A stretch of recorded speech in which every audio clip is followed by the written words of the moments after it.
Hello. Hello. We made it. It's Sunday. Ish. I had no idea what song's gonna play next. Hi. Hello Twitch, hello YouTube, hello TikTok. I hope you guys are all doing wonderful and amazing. Today we have a more chill stream, but just as special, as we will be watching My Name is Wife's video detailing the complete story of Destiny. So that's going to be an exciting watch. We will have it linked in the chat, so if you guys can please go to the original video and give it a like, we would appreciate it. If you want to go ahead and also click on the sponsor link for My Name is Wife, that would also be amazing, and then you can watch alongside as we catch up on all the story of Destiny, relive all the amazing moments leading up to the final shade. It's gonna be an exciting time. You ready to start, boobs? Ish. Alright. Let me do a quick pause on this awesome music that we love.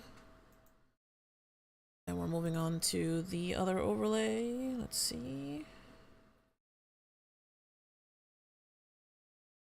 Alright. And then I have the video of you waiting. Yep.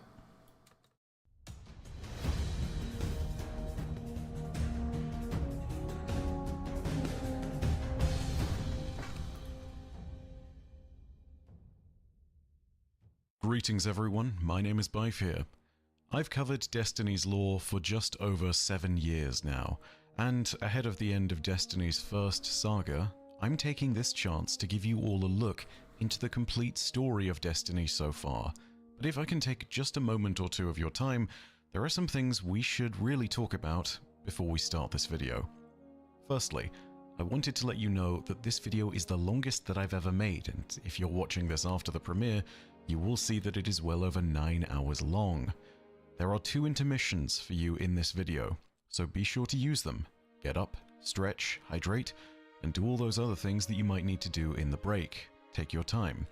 If you want to watch this in parts, I'm certainly not offended. In fact, I built the video with you guys in mind as well. There are chapters that you can go to and navigate to, and of course, if you want to come back at any particular point in time, you can watch this all in bite-sized chunks.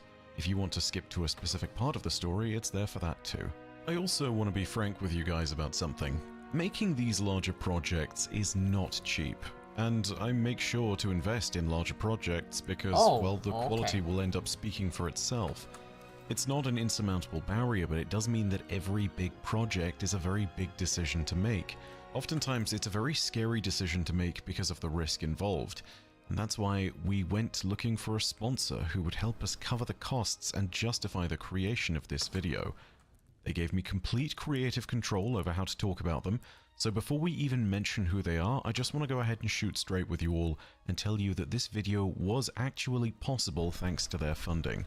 So with that in mind, hopefully that makes you a lot more pleased to hear that this video was sponsored by Geology, who I'll go ahead and talk about for a bit. Yeah. Geology's mission is to make great skincare easier.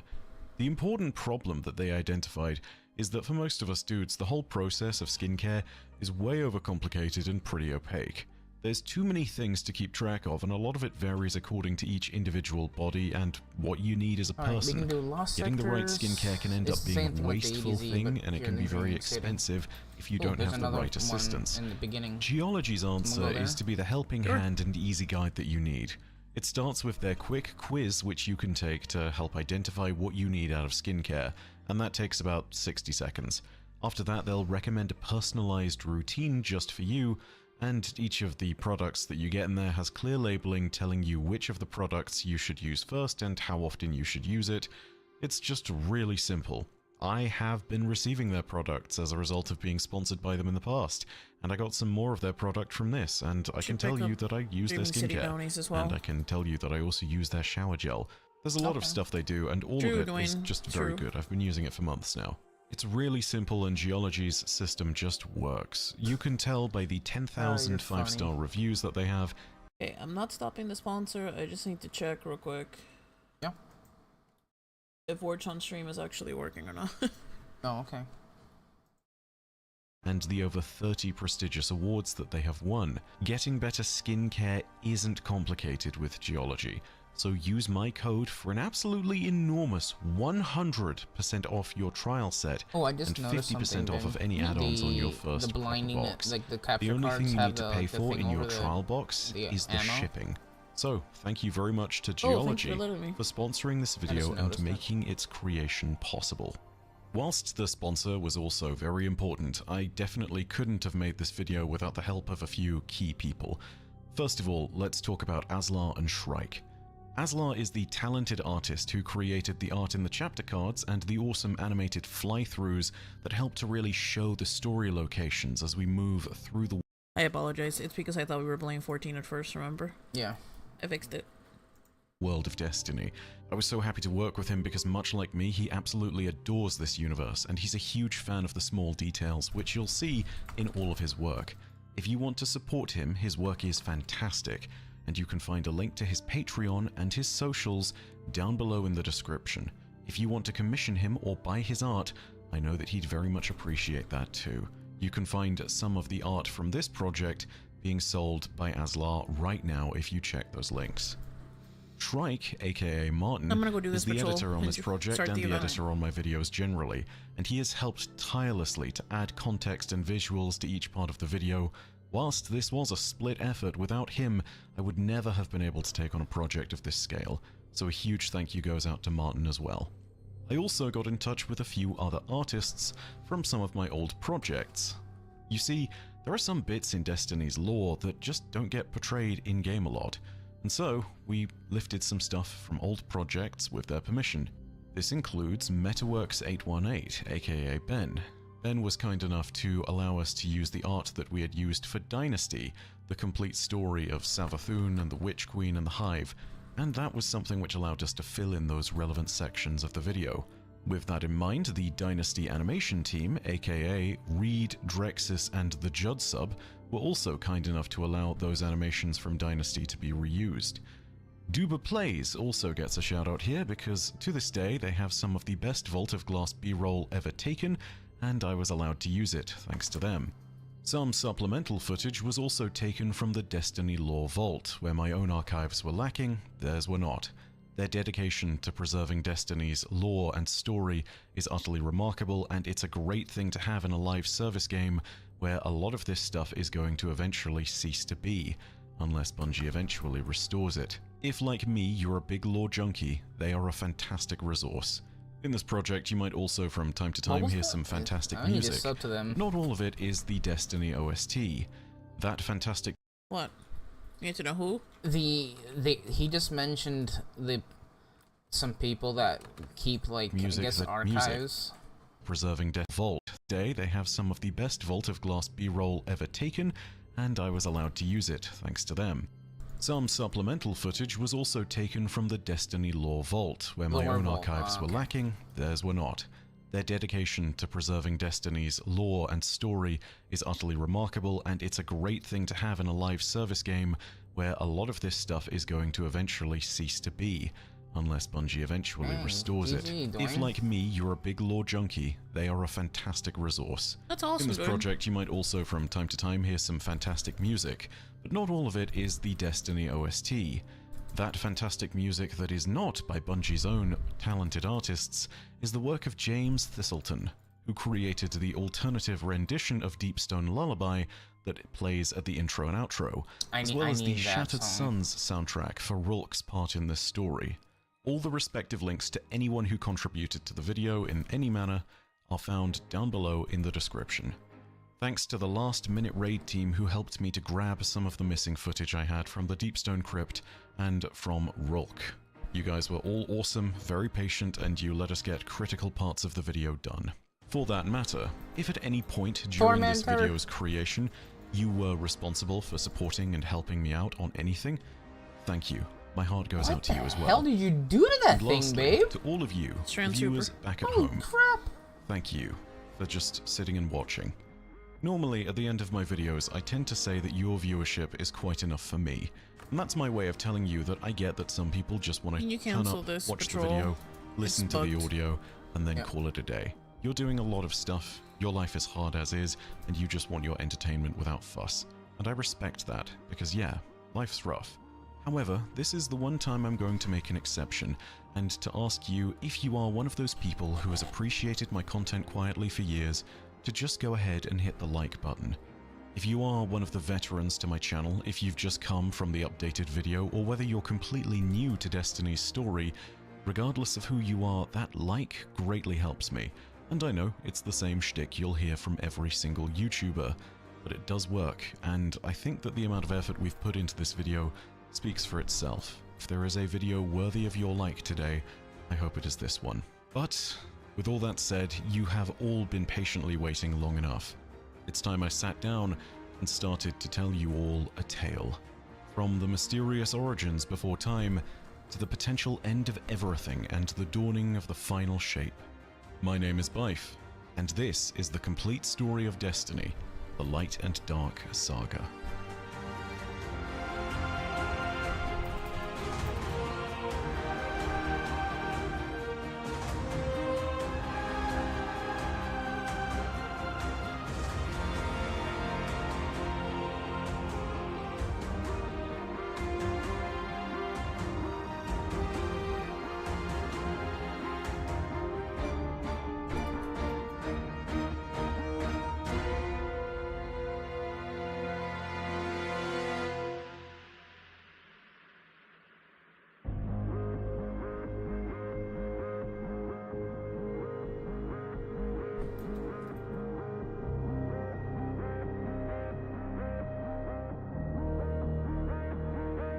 Absolute chills, man. Mm-hmm.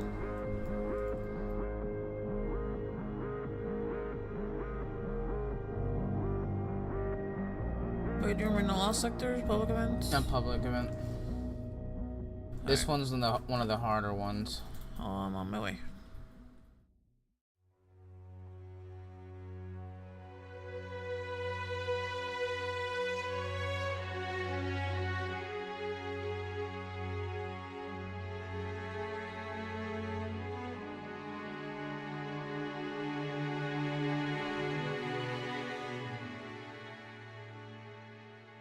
The beginning is, of course, where we should begin. But what truly happened at the beginning of our story is the subject of much debate. Legends and myths of old tell us of how there was a place before time and the universe, known as the Garden. Within this garden there stood a tree of silver wings, and vast meadows of potential and metaphor. Within the grove there were two figures. First, there was a gardener, who during the long days would seed life in rapturous celebration. Throughout the garden, this life would grow and bloom into many wild forms, until at the fall of dusk, the winnower came, and with a scything blade cut away the chaff from the wheat. The gardener and the winnower are rumored to have existed in this cycle for untold eons, until the gardener grew dissatisfied with it, believing it to have grown repetitive and unremarkable. Across this game of existence that the gardener and the winnower played, a single repetitive pattern always emerged. It was always the winning play, a final shape that defined the form of victory. The gardener insisted that there should be a new rule that allowed for new complexity to also find success. The winnower disagreed, stating that from this idea, unnecessary suffering would be born. From this disagreement, conflict brewed between the gardener and the winnower. Their conflict brought about the creation of the universe, and the garden fell into ruin. The gardener and the winnower fought and brought down the tree of silver wings, and left its stump to smoke amid the meadows. If rumors are to be believed, this conflict also brought about the escape of primal patterns that survived and took root in our universe with an aim of survival at all costs. These were known as the Vex, and though you might know them by their brass frames, they are actually the tiniest of molecular life, built into a connected consensus, radiolarian structures creating grand designs. This story of the gardener and winnower and their conflict was told to us through some of our first interactions with the Black Fleet, the great pyramid vessels of our most ancient enemy. It gives us some of our only potential ideas about what occurred at the start of the universe. Whether this story is true or not is still debated to this day, but what is not debated is that the primal forces that the gardener and winnower supposedly aligned with are very real. The gardener seemingly was aligned with the light, a power associated with the physical universe, creation and chaos, matter, gravity, energy. The winnower seemed to be aligned with the darkness, which is associated with control and the domain of the mind, one's will, dreams, and nightmares. These powers of the light and the dark are known to supersede the typical laws of the universe, bending and breaking those laws of physics and matter on the whims of those that use these powers of light and dark. They sidestep causality, and for these reasons individuals who wield the light and dark are referred to as paracausal or acausal. We may not know whether the light and dark truly originated with the mythical gardener and winnower, but we do know that these powers are found in the universe in a pair of ancient presences, incomprehensible things, entities of a sort. They are the Traveler, which is a source of the light, and the Veil, which is a source of the darkness. When these two great constructs were created is unclear, but our story truly begins with their discovery by an ancient and unnamed people long ago. For the purposes of our story, I shall simply call them the precursors to all that would follow. 90%. The precursors were once nomads who would wander across their home world to survive. That was until the day they discovered something buried in the wastes of their world. On my way to the other one. They discovered the Traveler. It blessed this precursor civilization with the bounty that it would provide to thousands of others before eventually reaching humanity. The nomadic precursors advanced their technology and society under the silent benevolence of the Traveler. But whilst it doted on them with many gifts, its silence meant that the precursors were left with little in the way of guidance. They had been given abundance, but no meaning or direction. Their search for meaning defined their entire society. All of them were seeking to understand how to bring about a perfect universe. Many factions would search for this simple idea and how it might be accomplished. They called it the final shape. After much time, the scholars of the precursor people discovered that the Traveler shared a connection to another great structure out in the deepest reaches of space. This was the Veil, and they rushed to claim it after they were made aware of its existence, realizing that whilst the Traveler presented the powers of the light, the Veil presented the powers of something very different: darkness. To the precursor people, this discovery was meant to change everything for the better. They knew much about the light of the Traveler. They knew of the bounty it could bring, but they also knew that the light bred chaos and destruction when untamed and unchecked. Through the Veil, they learned the power of darkness, and saw that through its ability to control, the merging of the two might create a degree of autonomy over the universe that had never before been conceived of.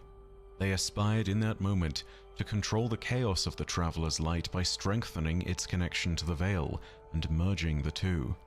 If only they had succeeded, they might at last have forged the final shape that they had conceived of so long ago.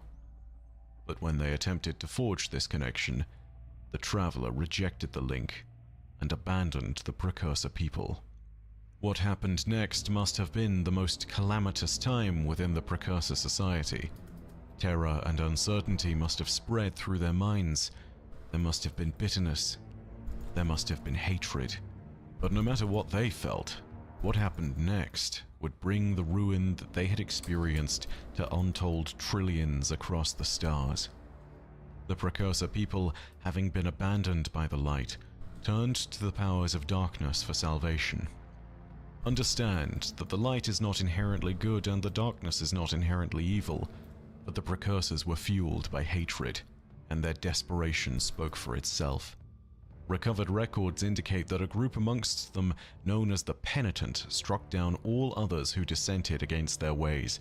They believed that they were meant to fix the universe and create the final shape, regardless of whether the universe consented or not. They used the powers within darkness to merge their consciousnesses together into a compound being of immense power. Their assimilation spelled an end to the precursor civilization and gave rise to a wretched thing, born of a bottomless hatred of the traveler. This entity would be known by 1,000 names over 1,000 worlds, all of them burned to nothingness over the course of its existence.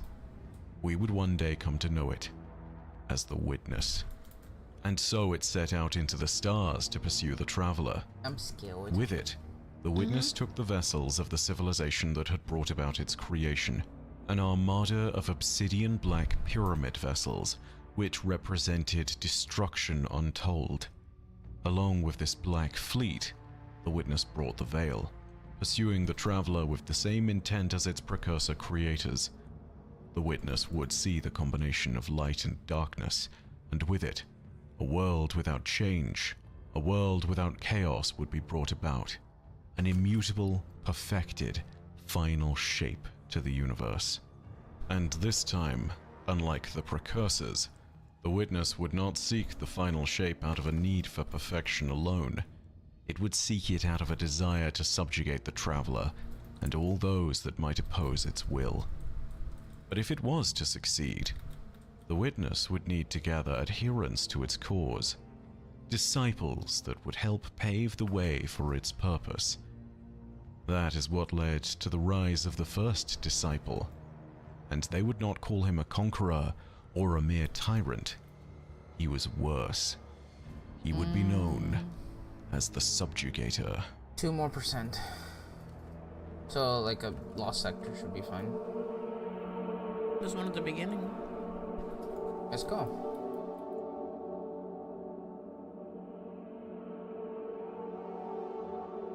A subjugator, huh? Mm-hmm.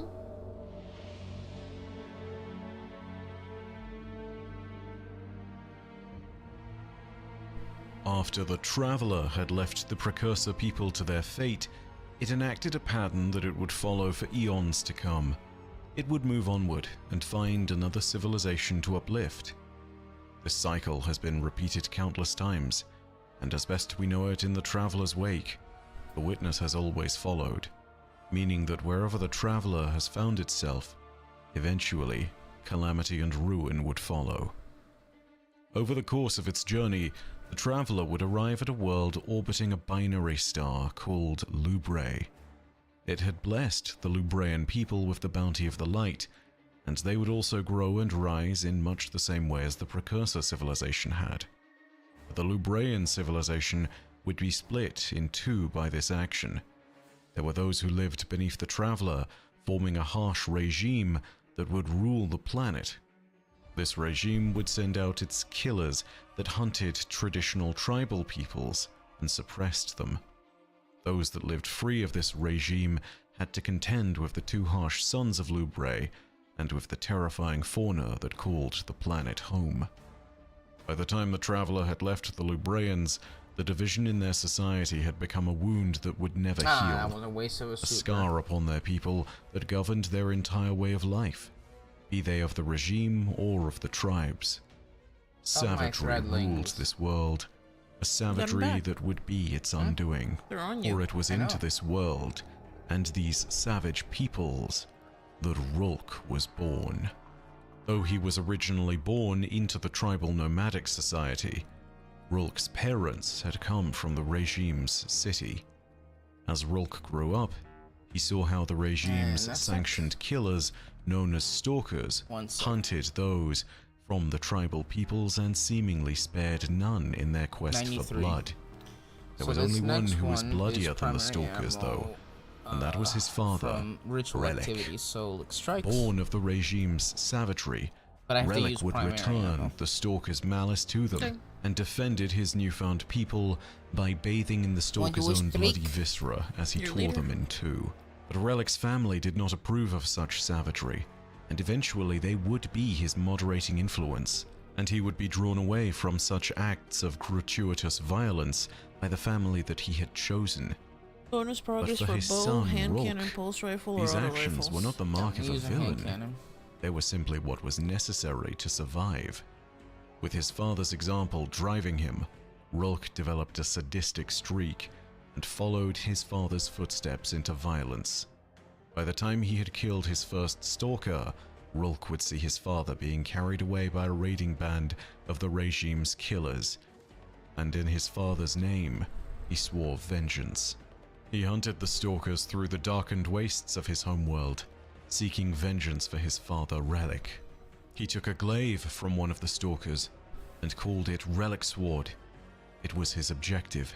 He would defend his father, just like his father would have defended him. But by the time Rolk discovered what had truly happened, his realization would change the name of his glaive, for his father's betrayal was written upon the robes he wore. He now wore the colors of the regime and the stalkers. Rolk was carried away by the stalkers to the regime's city. He would have died there, but his father spoke on his behalf and told the regime authorities that Rolk would enroll in the stalkers, for he was a mighty killer. And Rolk would do so, because at least amongst the ranks of these killers, there was a degree of honesty, despite his years of battling against them. The regime may have been harsh, but nobody lied about who they were, unlike his father. And thus, the glaive that he had stolen from a stalker had its name changed from Relic's Ward to Relic's Bane. Most importantly for Rolk, he was able to freely enjoy the bloodlust that his father had sated long ago. One day, his father left the city to search for the family that he had left behind. Relic intended to smuggle them into the city proper so that they might finally live in peace. But in order to reach the city, they would need to cross an abyss over a narrow bridge, a scar across all of Lubre, much like their society had been cleft in two. On the other side of this narrow bridge, through the single choke point that they needed to pass, Rolk was standing, and he intended to end his father. But curiously enough, Rolk was momentarily swayed from violence. His mother and father apologized. They apologized for Rolk's exile when he had followed his father's violence, for the poor example his father had set long ago, for the inaction he had taken, for not telling him more, for not telling him how the regime's actions could be seen as cruel, and why he had chosen to save his family now. For but a moment, it seemed as though Rolk's family might find peace at last. Perhaps if things had proceeded differently, Rolk might have also found peace and reconciliation alongside his family, and they might have lived out the days that they had left in the city in some measure of harmony. But for one reason or another, Rolk fell into the abyss. Did he fall of his own accord? Was he pushed? Did he trip? Was something else there to pull him down? The circumstances are not clear, but what is clear is this. When Rolk looked up at the faces of the family that he was slowly falling away from, he did not see sorrow or heartbreak or pain as he fell. In their faces he realized something else was written. They were relieved. This was the betrayal that would define Rolk. It showed him the truth of the universe. It showed him that there was no place for weakness or the petty lies that held society together like his. Deep in the abyss, he would at last discover truth. How long Rolk fell for isn't known, but when he did finally land in this dismal swamp at the base of the abyss, he was not alone.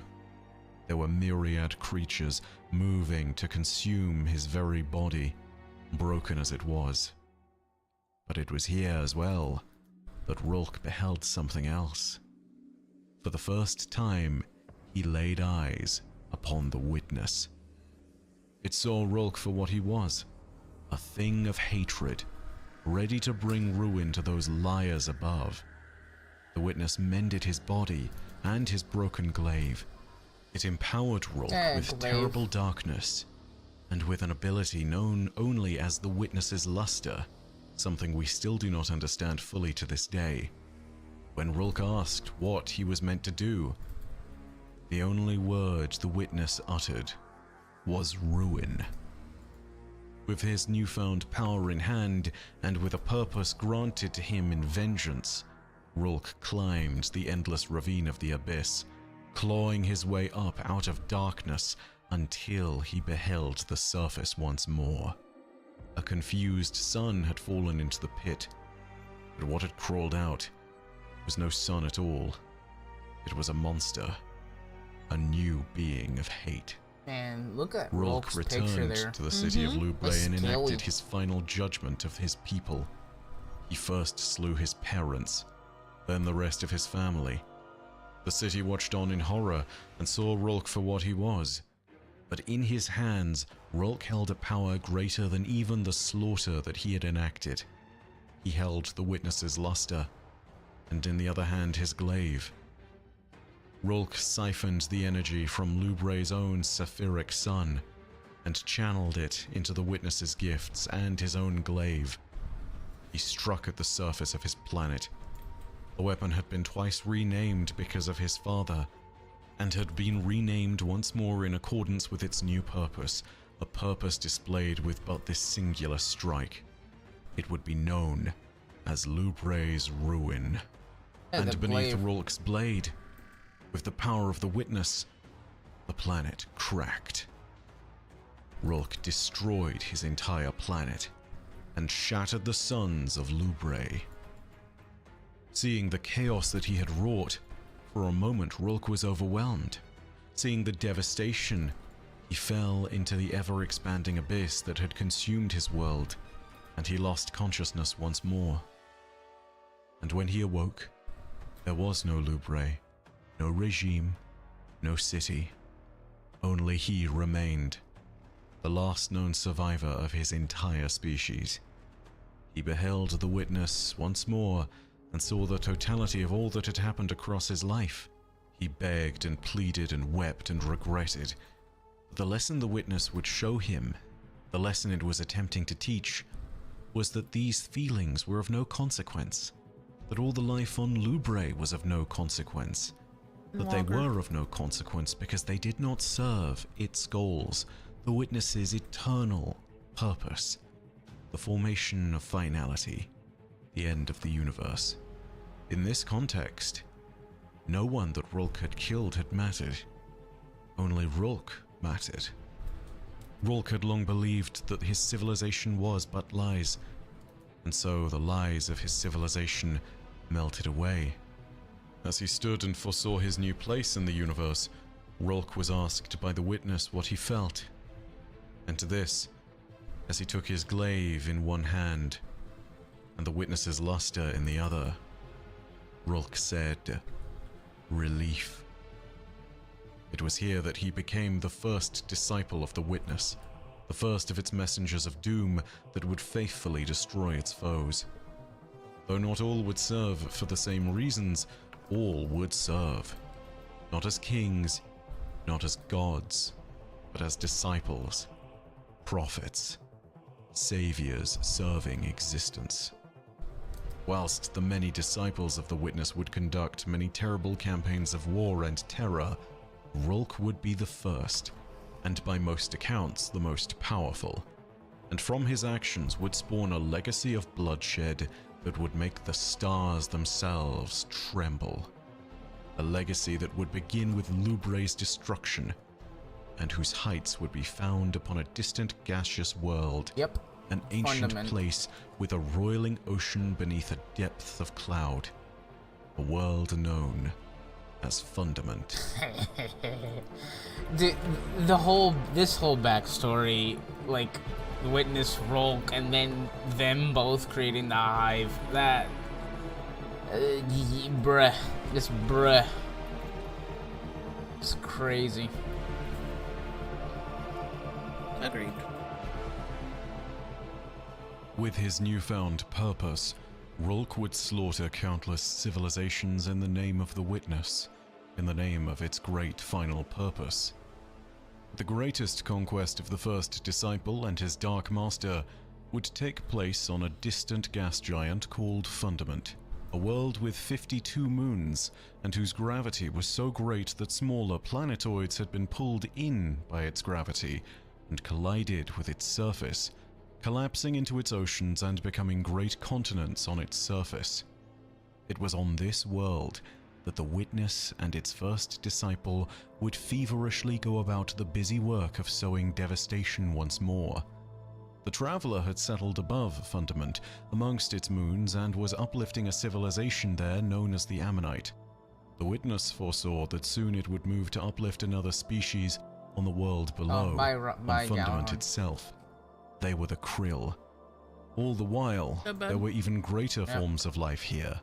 Leviathan creatures that dwelled within the oceans. These Leviathans were the first of the Witness's targets. It came to them and offered them powers nestled within darkness. In those powers lay a truth and purpose so terrible that it would haunt the very shape of existence with its promises of death. The Witness offered them the logic of the sword, the truth that nothing has ever lived that will not one day die, Sorry about that, I was and the fixing something. attached premise, are strong enough to exist, will go on existing by the right of the sword alone. But this was not mere philosophy. It was a praxis that led to real power. Curses and magics wreathed in the darkness itself would be derived from the sword logic. In time, the Leviathans would be twisted into new forms if they followed this dark power. But even before those that consumed of these magics turned into the great ravenous worms that we would know of now, their people had been cleft in two, and a war was soon to break out. The war between the Leviathans and the traitors that would one day become the worms was brutal and vicious. Fundament's oceans roiled with blood as father and mother fought brother and sister, fought son and daughter. It was a roiling carnage that engulfed an entire people and left few survivors. One was a great creature known as Asa. She managed to escape her people's fate by sinking into an ascendant dream. Seemingly, this means that she used the ascendant plane to escape, a parallel reality to our own that mirrors it in a darker, more changeable form to those that have strong will. She would fall through ascendant dreams until she returned to the physical universe and landed in the oceans of a distant system called Sol. She would carry with her the knowledge of who the Witness had been, what it had become, and what it intended for the universe. Her eyes were wide and her gaze was long. She would spy the war across the stars and would understand the shape of fate and how it needed to progress if we were to stop the oncoming calamity. But the battle back on Fundament continued to rage. When the worms were at an end, there were but a handful that remained. A mother known as Zeta, and her 5 offspring, Yul, Zol, Ur, Aya, and Aka. They had embraced the way of the sword logic as was described by the Witness, and they were imprisoned in the deep.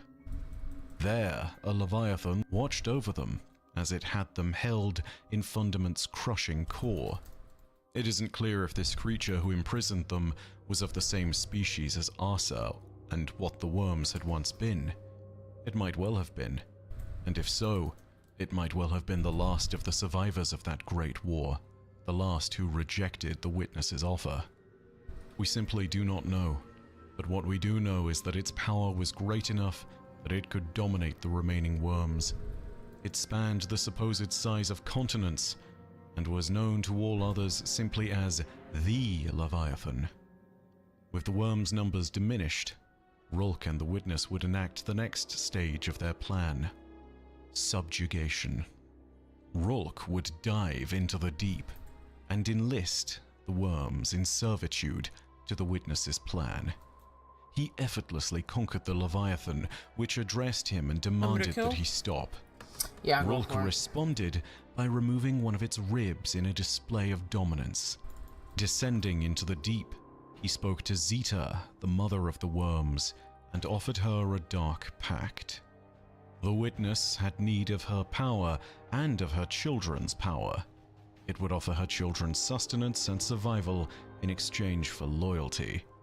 Having few other options, and seeing the scope of Rolk's power, it was clear that this was no bargain, it was a demand.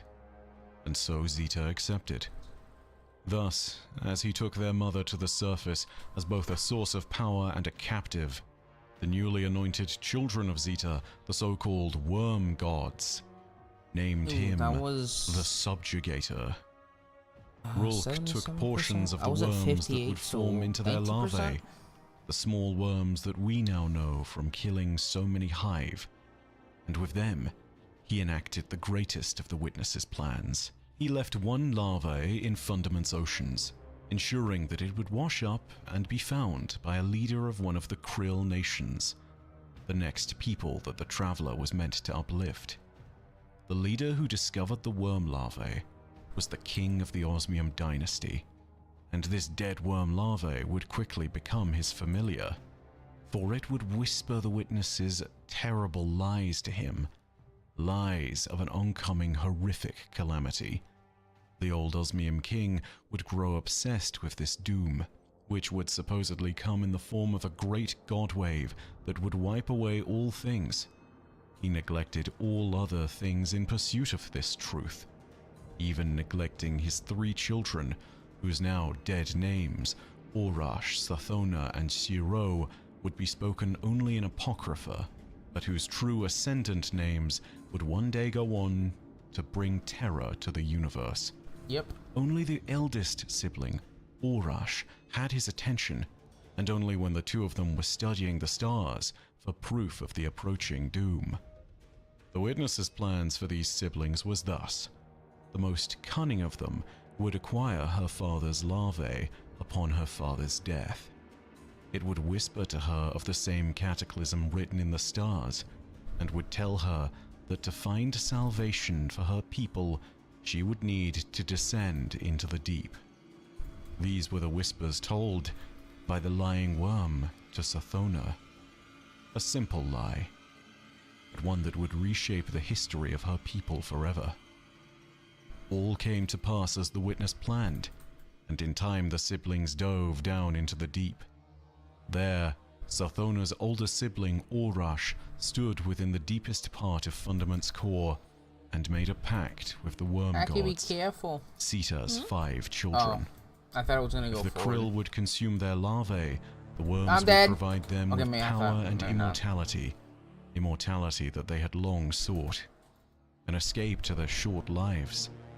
And the power to claim I their just love how revenge. the whisper missions In music is playing exchange, now. the siblings and any who consumed the larvae of the worms would provide an eternal blood tithe and forever venerate the worm, their god.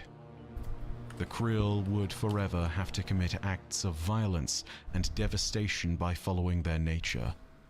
If they failed to do so, their worms would consume them, and they would perish.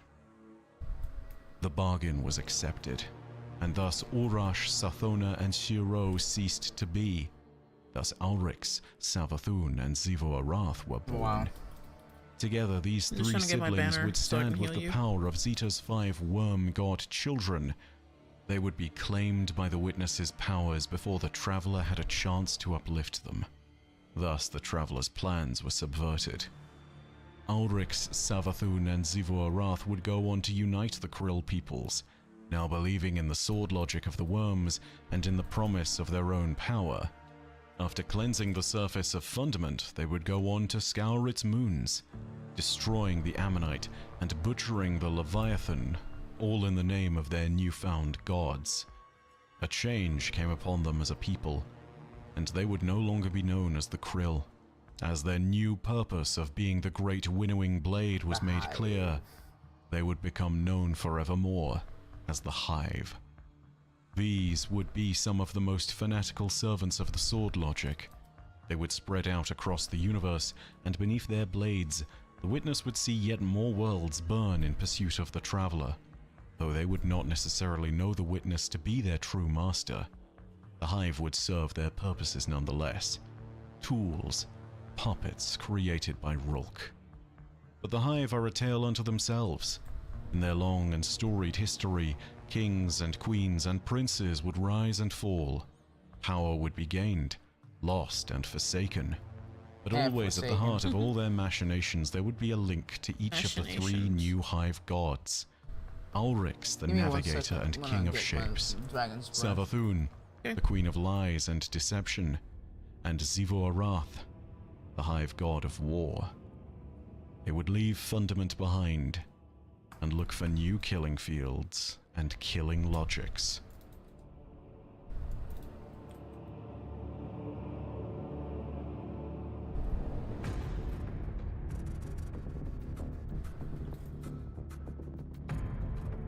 The tale of the Hive is one filled with lies, built upon a lie told long ago by the witness to Sathona, now Savathun, the Witch Queen. Predominantly, though, we have but a single perspective to judge the millions of years worth of Hive history by. The perspective of Ulrix, who would one day become Oryx, the Taken King. He recorded his version of events of the Hive's history, and we have seen it in a series of calcified fragments.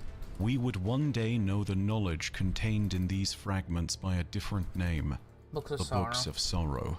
Yep. These books may not be completely trustworthy, especially because they say nothing of Rulk, the witness, or the great lie that turned Sathona's mind to the deep and brought the young Krill siblings to the worm gods of Fundament.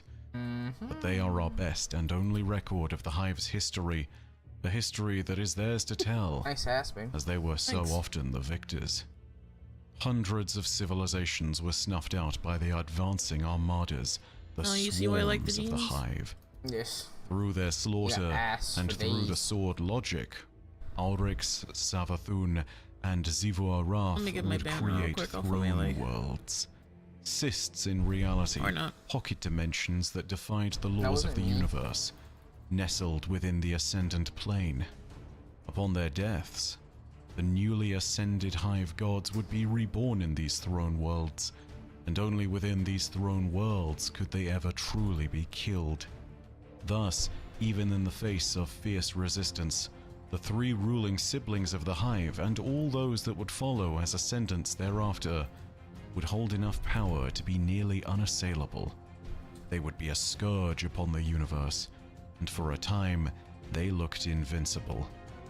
That was until they faced the AkiKebi, a starfaring empire made seemingly of a conglomeration of many races, one that might have some form of dark power of their own, though this is hard to confirm, as it is only spoken of in whispers of lore recovered from one of the Black Pyramids.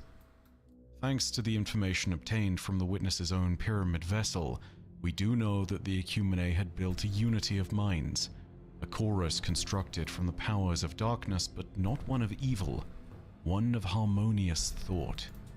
Together, the AkiKebi were more than the Hive had ever faced, but they also had a helping hand, a Krill matriarch called Teox. She had been the original traitor who schemed to depose their father, the old Osmium king. She had been unable to kill those three siblings, and when they had been reborn into the Hive gods, she would flee the surface of Fundament, towards the Ammonite, and eventually, towards deep space. She would find her way out into the reaches of the void, and would be picked up by the AkiKebi's forces.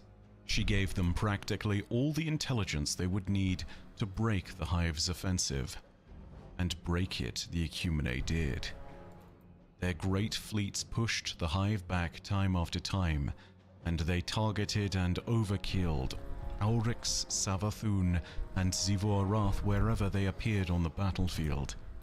In time, they might have been successful, and might have wiped one of the witness's useful tools from the surface of the universe. But this success would prove to be fleeting at best. Convening within Ulrix's throne world, the Hive gods discussed how to defeat the AkiKebi. This discussion led to a simple conclusion. One should claim the power of the others. Thus, Ulrix killed Zivu-Arath and Savathun, claiming their power by the logic of the sword. he used this power to confront one of his own gods, Aka, the Worm of Secrets, whom he killed in the name of knowledge. With this, Ulrich learned of the secret of communing with what he termed to be the Deep. It is presumed that this led to the first meeting between Ulrich and the Witness, although in truth, it isn't clear who Ulrich spoke to. There is a difference discernible to those that read the Books of Sorrow, an inconsistency between the approach of the Witness and the approach of whatever being spoke to Ulrich in the darkness. Let me see if I can. What is known is that Ulrich emerged empowered. I'm not gonna He had a command of powers beyond the comprehension of the AkiKebi. Ulrich was no more.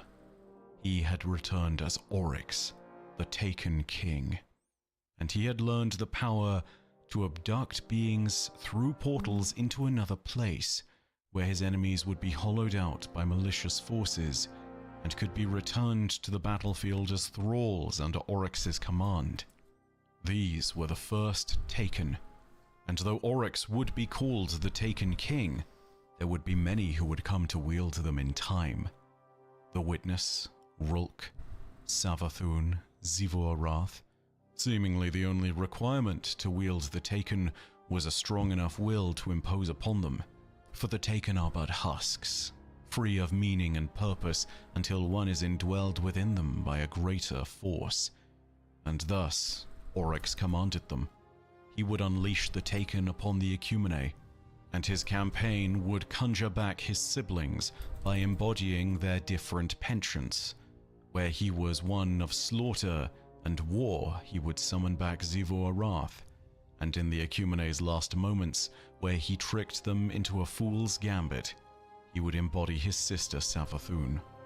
Thus, all three hive gods were returned, and with newfound powers, Oryx would go on to conquer more worlds, and would raise 4 wicked offspring: Crota the Light Eater, Halak the Unraveler, Uranuk the Weaver, and Nokris, whose name would be struck from the world's grave, and who would one day come to be known as a heretic. Through his children, Oryx would extend his own power, as all his children would tithe destruction to him, but they would be storied villains unto themselves. Uranuk and Halak were the fabled creators of the Oversoul and the Death Song, destructive tools within the Hive's arsenal that are still in use to this day.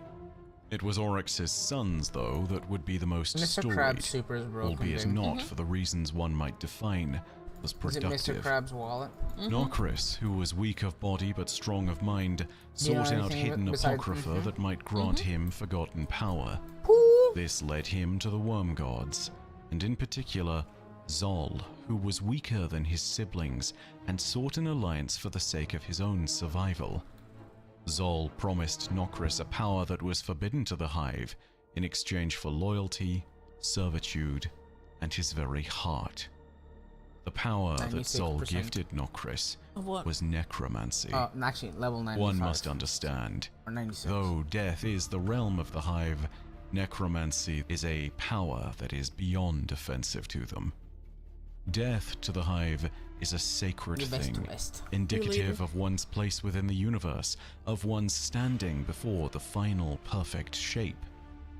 Life is for the living, for the strong, and death is the fate of all those that are not strong enough to continue existing. Okay, change characters. To return a being to life after its true and final death was seen as a great heresy.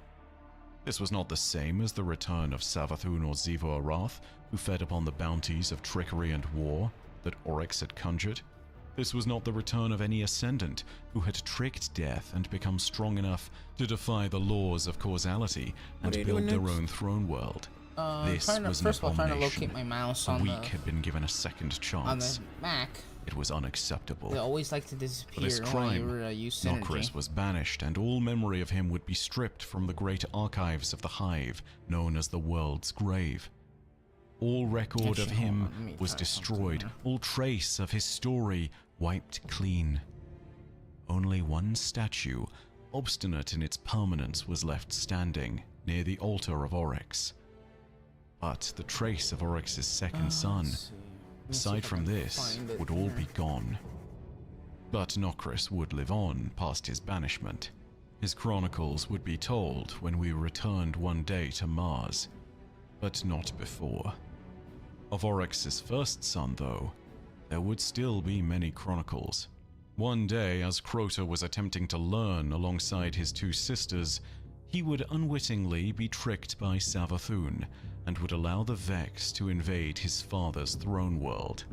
A Vex mind by the name of Quoria would arrive to learn from the battle, and quickly observing the hive, it deduced that within Oryx's domain, it was the sword logic and veneration of it that made one truly powerful. Thus, it When you hit established me a as both, you foothold made in a the resemble heart of the voice meter. hive's I'm power sorry. by killing the hive themselves. It had established itself within Oryx's Wanna join throne me or am I by gonna join Oryx's you? own laws. But it was still a causal being, as you all join the me. Vex are. And when Oryx returned and blunted the Ooh, offensive, 98%. it was Crota who would bear the blame.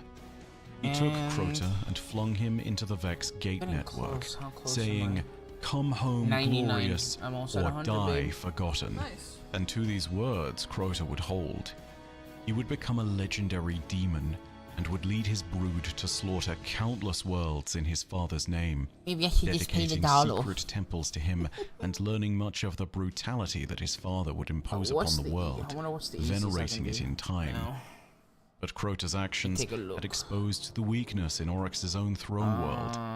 In Sun response, Champions. Oryx decided that the solution would be to combine his pocket dimension with a massive hive vessel in real space. Final blows. Thus, Oryx took the corpse The of the worm shotgun. god This one, Arca challenge and XP used plus. its hide to create Not the plus, baleful armoring The Champions that would one's plus, plus, encapsulate plus. his throne world. The Dreadnought. What's the best A place massive for Sun vessel whose Champions in? construction was technically a paradox. And so it could be a When lost Oryx sector. placed his throne world into the Dreadnought, it overlapped an ascendant plane pocket with real space. This place should not exist, Probably the but the Dreaming City power of lost Oryx sector. was so great that he could This indeed on-stop and create overload. a paradox that would be his great fortress. Oryx would then vengefully hunt down all those that were an affront to him, and would eventually find the Vex mind that had invaded his throne world. So, I guess When Quoria an the Blade auto Transform fought Oryx, and a hand cannon. it stood no chance. He took it, and eventually would gift its Okay, taken Demon remnants City.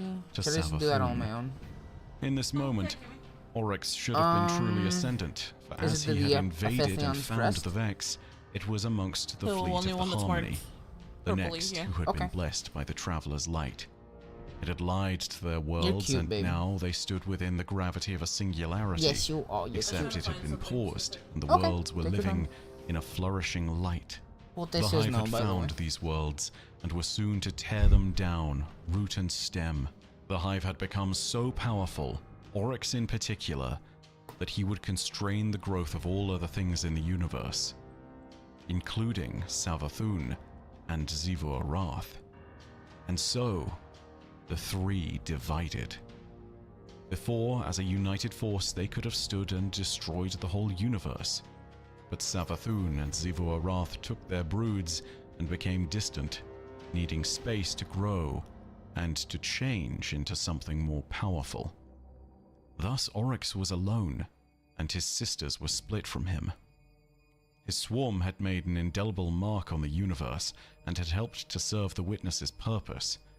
They had pursued the Traveler and had destroyed those this that stood in the this Witness's DDU thing path. did not fix But my now issue. It Oryx still was alone. does that Now occasional all the dip. Hive Gods were alone. Sorry. I and really this, don't know what else to do. They had shown their one possible weakness. But to the Witness itself, this was of little concern. The Hive were nothing but tools, after all, and they knew little of the true nature of the final shape as the Witness devised it. But they would soon serve a purpose in fulfilling its completion. It was in this way that the Hive and the Taken King would descend upon a distant world belonging to an alien people, a peaceful planet of artisans, weavers, dancers, and technologically inclined priests. It was here that they found the Elixni and their homeworld of Reese, and like a great storm, they would ravage this place, and the Traveler would Oh, I once just again started, be right? forced to Yes. flee. Legend? Yes. Yes. Not master?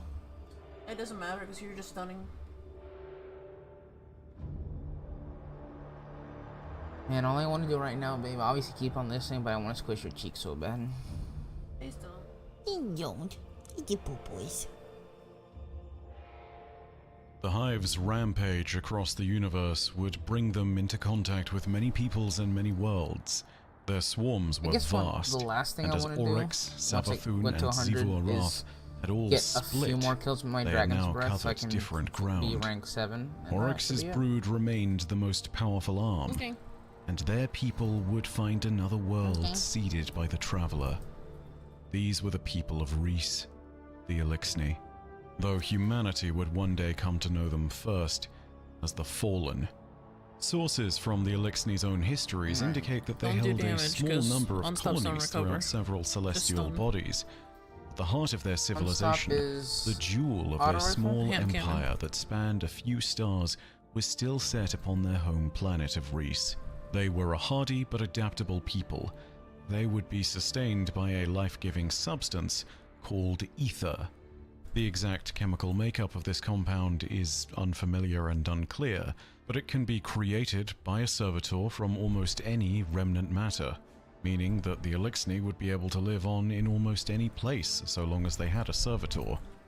However, in the skies of their homeworld Reese, this life-giving compound was everywhere. It filled the very air and turned their sky a delicate shade of pink. You have an It auto? allowed the Elixni to grow Yeah, I to do. their true natural sizes. Then you They can come would over be here. between You 7 should be able and to 10 stun feet multiples. tall. They had 6 limbs, 4 arms instead of just 2. They were dexterous, and they were nimble. But they could also stand tall with noble intent and philosophy. Thank you, Game Thank Fighter. you. Before calamity arrived at their shores. How's your day going? The Elixni were in many ways a truly utopian people, one of the best examples of what the Traveler could do in the right circumstances. Their society was communal in nature, and its people Let's were see if organized I into can- noble houses, known best not switch. for their nationalities, but for their disciplines. Alright, I am For getting example, progress. those that would one day be known as the House of Wolves were known in that time as gentle weavers, great artisans who would craft beautiful garments worn by all their people. When the Traveler arrived and exalted their civilization like the thousands it had uplifted before, the Elixni developed, entering a rapturous age of peace and expansion. Beneath Reese's pink sky, the Elixni grew to exalt the Traveler and all life-giving machines. Oh god, no wonder I... They came to call it the Great Machine, and their study of its divine construction would Done. lead to the rise of the so-called splicers. Okay. Whilst we would know them better as biohackers and body engineers, the Make sure you principal pop it, concern like, of in the splicers tower or was in something like fact that. the study of Okay. machinery itself.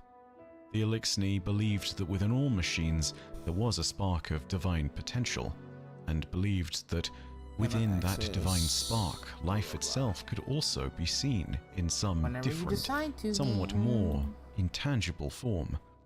Eventually, the Elixni would see this belief morph into a Hey, worship of machinery itself, with them Hey, acting with Mark, great thank you for the reverence to hand hearts. machines Thank you. that they Appreciate would you. construct later in their Oh, we're back in society, the Dreaming City. machines Is that this they gonna- would can I need pop to it keep here or them no? alive. Once you check your menu and it says you're Alas, getting that XP, even go with for the it. many noble houses, the Elixni were doomed to suffer the same fate as all those blessed by the Traveler. For its bounty was shared followed wisdom? by bitterness, and the black fleets in the service of the Witness would soon arrive. The exact details of the fall of the Elixni Empire, and in particular the fall of Reese, are And not well known. 100. Much like our own Let's go. destruction, the event is known to the Elixni by another name, the Whirlwind. When ruin came to their system, they were took crushed me all beneath the seasons. advancing hordes of the Witness's minions. Chief amongst these Ooh, the invaders Dragon's would Breath be the armor looks Hive. nice. Oryx's swarm had arrived. His Interesting. forces brought with them the same doom that they had brought to 1,000 worlds prior. Nice. To them, Reese was but another set of unbelievers to be delivered onto the jaws of death in the name of the sword logic. Journey. The houses mustered in a defense of their homeworld, believing that in spite of all the darkness, fate might be on their side. So I But need to tragically, kill. I it need to was do not. 32 kills. Eliksni legends with the tell of the dragon's moment breath. where the defense of their world was lost. You think When one of the great leaders that rallied the them, raid? Chelchis, the Kell of the House of Stone, stood before the Which Moor raid? and cried, That's "Where with is the POT. great machine?" For it Don't was have in a this moment cheapie that the for it. course of history repeated itself once more, and the traveller began to flee Reese, away from the forces of the Witness. Oh yeah, I forgot. I'm no longer using Cinder. In that moment, seeing that it had abandoned their people and that Reese was lost, many would lose hope. Many would be scarred Let me forever. see if I can Many would get one. remember.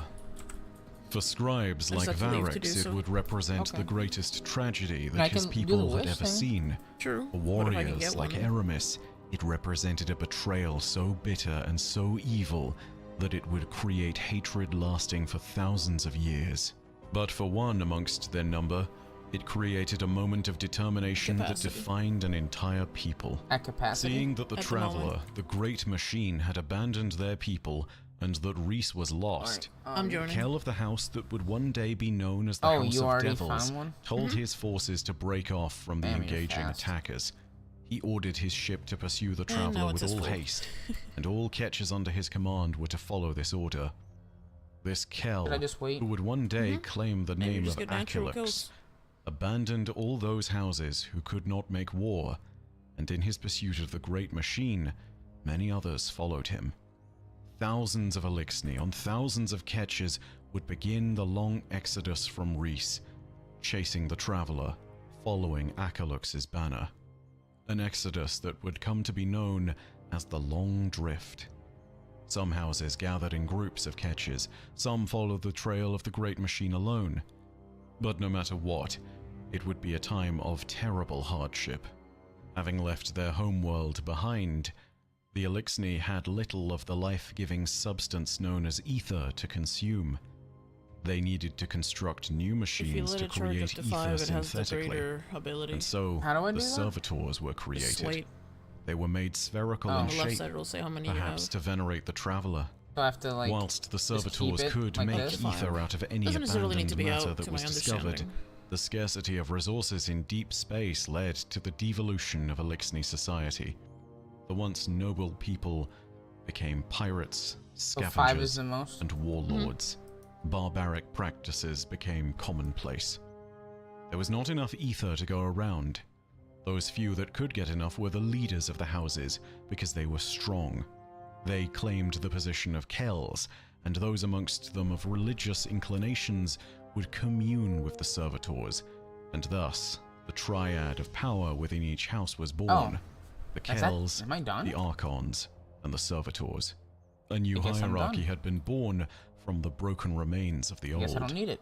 Where before the Eliksni had grown tall, now the Kells would become monstrous in size as they consumed more than their fair share of ether to remain stronger still.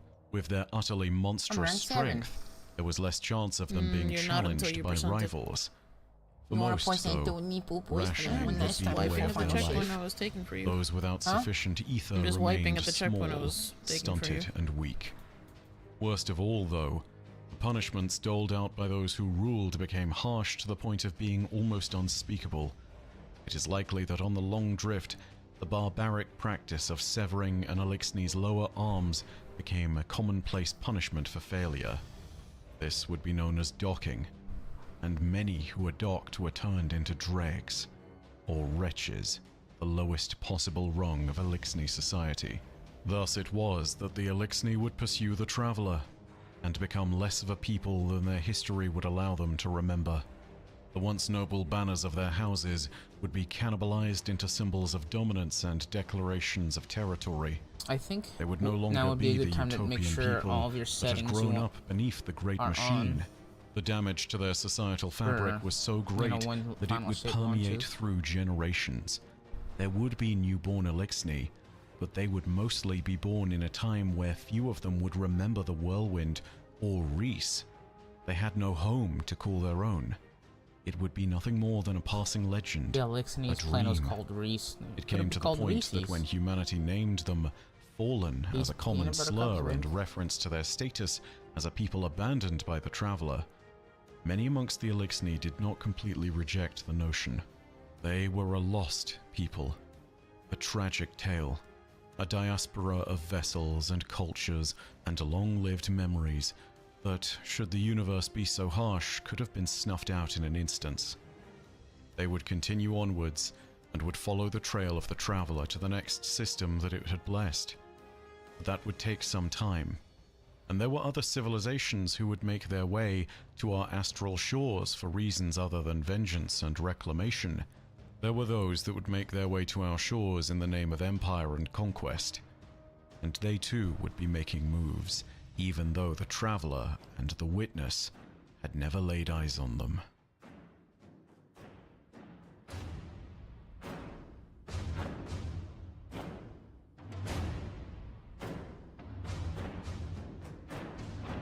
Cabal.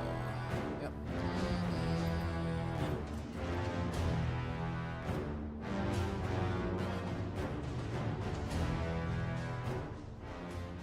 Whilst many civilizations throughout the universe would be uplifted by the traveler, there were some that made their own way into the stars without the divine intervention or assistance from a greater being.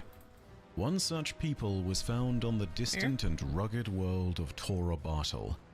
They were known as the Cabal, and their society was one ruled by might. In their earliest years, mighty warlords would roam their world, claiming the right to territory by conquest and combat. Even in the days when they would break out into the stars, the Cabal's great warlords would still challenge each other for supremacy in the rights of their old ways.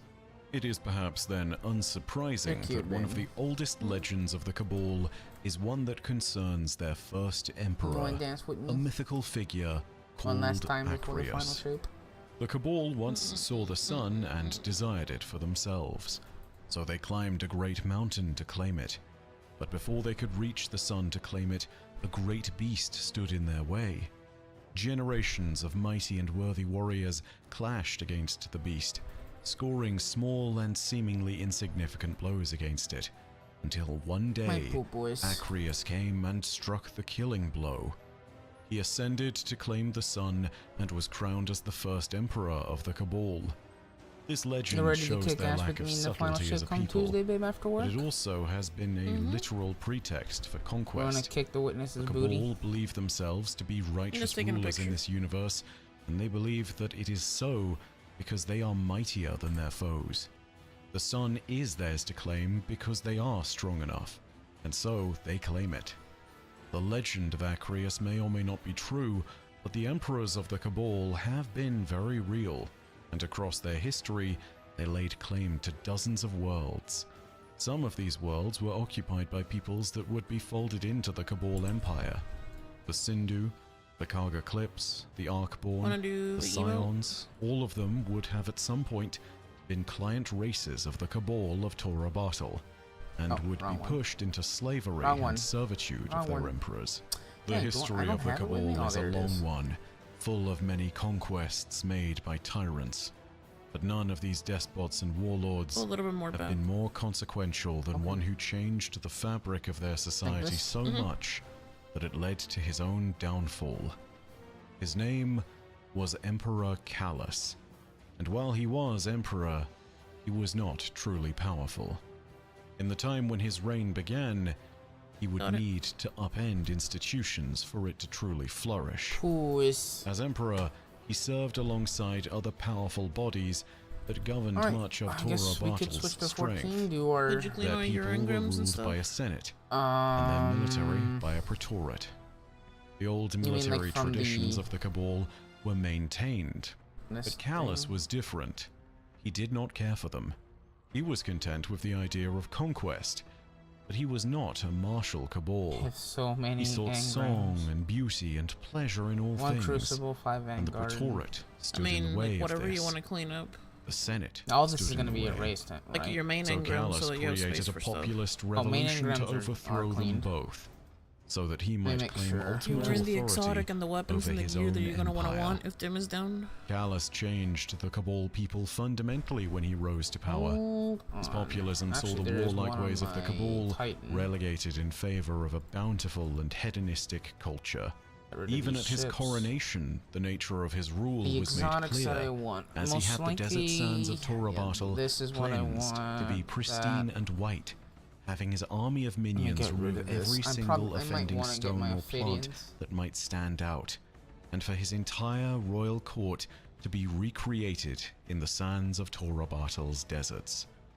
More telling were the actions he took upon his coronation itself, though, as the one true Yeah, ruler let's just of do the this, and then I Cabal. guess we can switch. In Just the bring whatever you splendor need of for his the first perfectly mission. recreated royal court, Callus had the old consul of the Praetorate brought before him. Stripped of rank and title, and even clothing, Callus castrated the Cabal consul and banished him into the wastelands of Torabatal, saying but a single word to him: run. This was an example of the ruthlessness with which Callus governed his imperial domain. He was benevolent and generous one moment, vengeful and petty the next. He treated the old Cabal ways with contempt and uplifted new celebrations of culture and decadence. But behind the new emperor's magnificent opulence, there was a deep sadness. This sadness was born of a love that he had lost. His original lover had left him in a time of great sorrow. Callus knew that he had broken things between them, and that despite loving her, their relationship had been damaged beyond repair, all thanks to his own selfish actions. But there was one spark of that relationship All I that need still is 2. remained, one remnant of his old flame that he clung to. Together, they had created an heir to the Cabal Empire. 8. Her name Miyuki. was Keitel. As To she what? grew in his new Cabal Empire, It says I need she people to perhaps see did not exactly what first it says. comprehend the changes to her people's proud ways. She did not originally hate her father, though it would not take long for her to have good reason to do so. One day, her father doted on her as he had done before. He had given her some of the most revered gifts that a Cabal could receive, but today he had surpassed even himself. He gifted his daughter a war beast. These war beasts in Cabal culture are the most extreme example of what it's like for a human being to own and lovingly care for a dog. They are venerated beyond exception and are some of the most prized companion animals that a Cabal can have. Keitel named her war beast Milos and loved it dearly beyond anything else in the world. Callus saw Keitel's love for the war beast, and in his inconceivable cruelty and jealousy, he grew jealous of Milos. He believed that she loved her own war beast more than she loved him, and so Callus had Milos killed. He could not stand the idea of his daughter loving even a pet more than him. This moment changed Keitel and set her down a path that would determine the course of her life forever. She now held a burning hatred for her father that was so deep in the kernel of her heart that it would never be dislodged. And she was certainly not alone. There were many within Callus's empire that saw him with a degree of discontent. Keitel was but one of them. The Emperor's old bodyguard, Lictor Sheatet, the Evocate General and Primus of all his legions, Amunarath, the free-born scion dreamer known as Otzot, the master of festivals, Moli Imoli. All of them harbored ill intent for the Emperor. But it was under the leadership of 2 Cabal that these malcontent actors would be aligned in purpose and turned into conspirators. The former consul that Callus had banished into the desert, and his chosen champion, the rising gladiatorial leader that had emerged victorious in the fighting pits, the ghost primus of the Red Legion, Gaul. These conspirators joined together and plotted to overthrow Callus, a plot that would come to be known as the Midnight Coup. Each of them would play their own part in his downfall, but it was Keitel who spelled his ultimate doom. As the Midnight Coup was being enacted, Callus fled for his throne room. He sought a relic of the emperors of old, a shard of bone taken from a wish dragon. The remains of these mythical creatures were known to grant desires to those that held them. With the shard in hand, Callus might be able to maintain his hold on power if only he wished for it. But when he arrived, Keitel was already present in the throne room. She held the shard of Wish Dragon bone in her hand. Knowing that she held her father's salvation, Keitel addressed him, saying, "Father, I will not be weak." She crushed the bone in her gauntlet, and with it, sealed Callus's fate. He was escorted hurriedly through the streets of the Cabal capital, his utterly massive entourage in tow. All traces of the old emperor, save for those that were part of his coup, would be scrubbed from the imperial hierarchy. They were all forced to march aboard a Cabal vessel known as the Leviathan, and Callus was forced into exile. The navigation controls for this great vessel were sabotaged, and the emperor was left to drift into uncharted space. On Toro Bartle, the Consul and Gaul seized power and began a new era for the Cabal. The former Primus of the Red Legion would be declared as the very first and only Dominus of the Cabal, an emperor and military dictator all in one. His power over the empire would be absolute, and with the Primus of all legions, Amun-Arath, and the heir apparent to the imperial throne, Keitel, at his side, his authority was unchallenged. Emperor Callus would wallow in pity and sorrow for a time aboard the Leviathan. His cohort of scribes recorded that there was nothing that could be done to break him from his misery. No form of entertainment, no food, no pleasure would rouse him from this sorrow. The exact amount of time the Emperor spent like this is not recorded, but what eventually broke him from his stupor would be. One day, as the Leviathan sailed through the uncharted void of space, it encountered strange interference. The nature of this interference would not be known at first, but based on our explorations of similar events and based on Callus's own recollections, it is almost certain that he encountered the Black Fleet, what he would come to know as the Black Edge. He would see the Witness.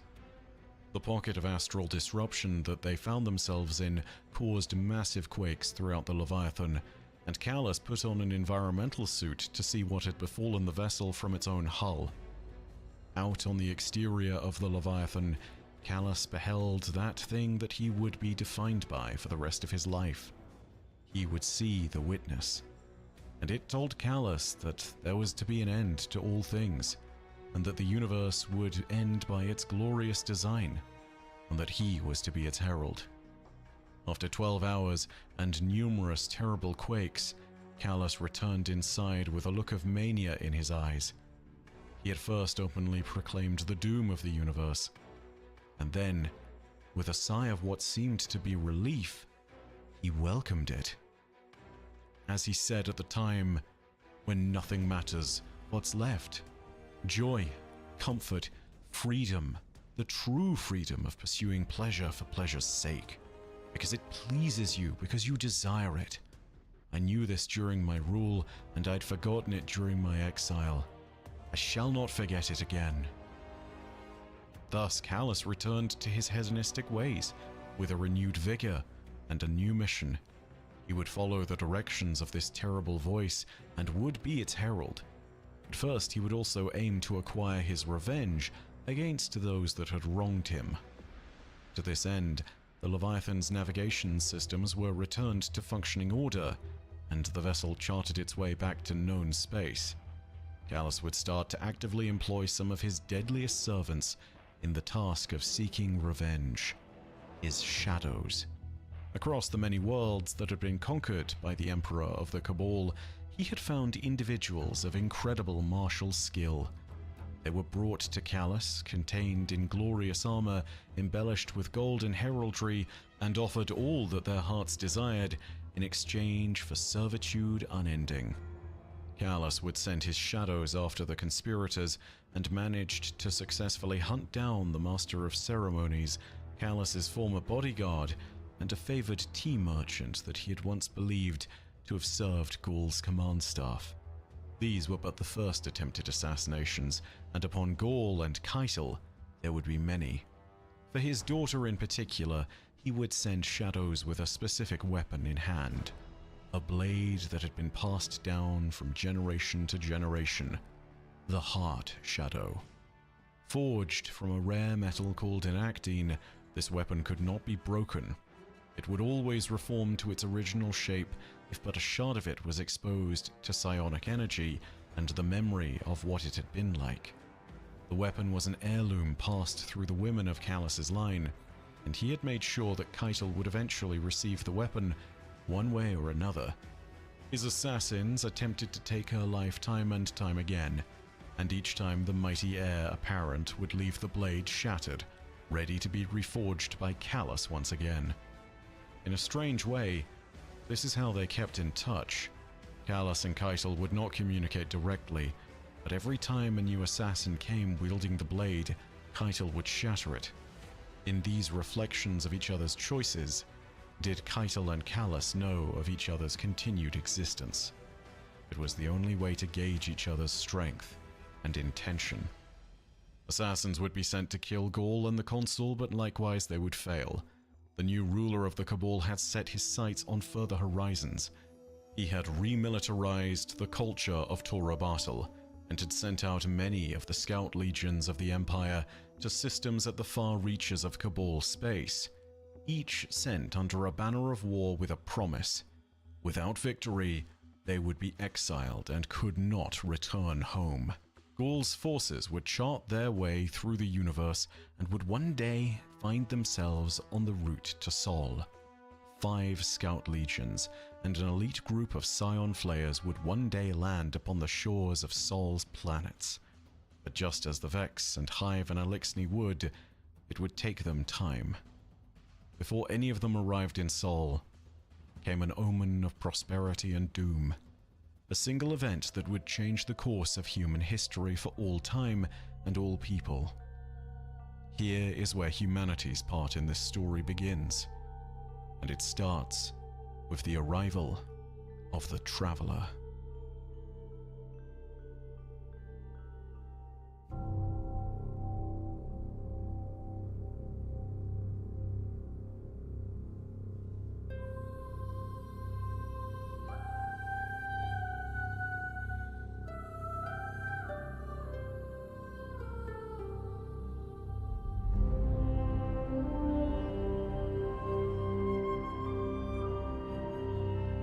At last, our tale turns to humanity, who at the time were a primitive civilization, but even by the standards of most, we had accomplished a few marvels in our time. The creation of human culture and language, the splitting of the atom, the journey of a few brave souls into space. Babe. Let's get you that next But rank. it was in the early 2010s that It's the world a nice held its way breath to have a chill as a day signal while was listening to detected this. from our closest planetary Not much to video. talk about, Mars. just pay Something attention. remarkable was happening. Pretty The much I'm gonna tell her world every was chance I get. changing. and I'm gonna be perhaps buffing you most with Lumina. shockingly of all, Thanks, it did babe. not seem to be a natural no. phenomenon. What? The events taking place on At least there's Mars good ad defied density. scientific explanation. Hastily, the 3 greatest powers on Earth at the time assembled a joint task force. The United States of America, Russian Federation, If you want, and just People's kill stuff, I'll Republic ride the of vehicle. China joined forces to send an astronaut, taikonaut, and cosmonaut to Mars to investigate. The mission would be known originally as Project Catamaran, but it would be remembered in history as Ares 1.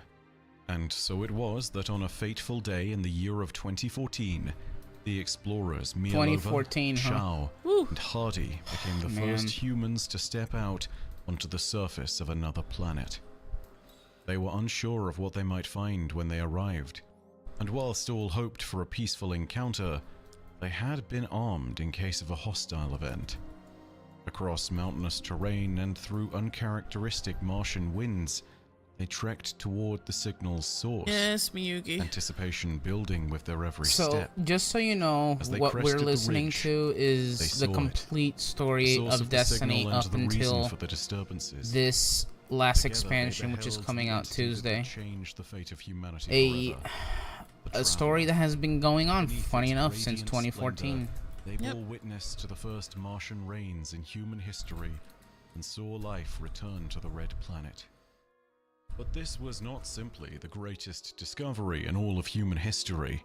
It was the start of a time of great prosperity for all the people of Earth, just like it had been for so many civilizations before. This time would be known to us as the Golden Age. Like the thousands that had come before us, the Traveler gifted humanity with the light's bounty of creation. The changes to humanity were apparent almost immediately. The nations of Earth and all its peoples entered a time of utopian peace and prosperity, with the bounty of the Traveler effectively doing stuff that was away not even in with game, all everything forms from the beginning of the war lore and until the prejudice. end. The lifespan of the average human tripled, and we did not grow frail in our old age. Those at the age of 90 were considered relatively young and highly capable. It is recorded that back in the days of the Golden Age, there were humans born with a remarkable gift.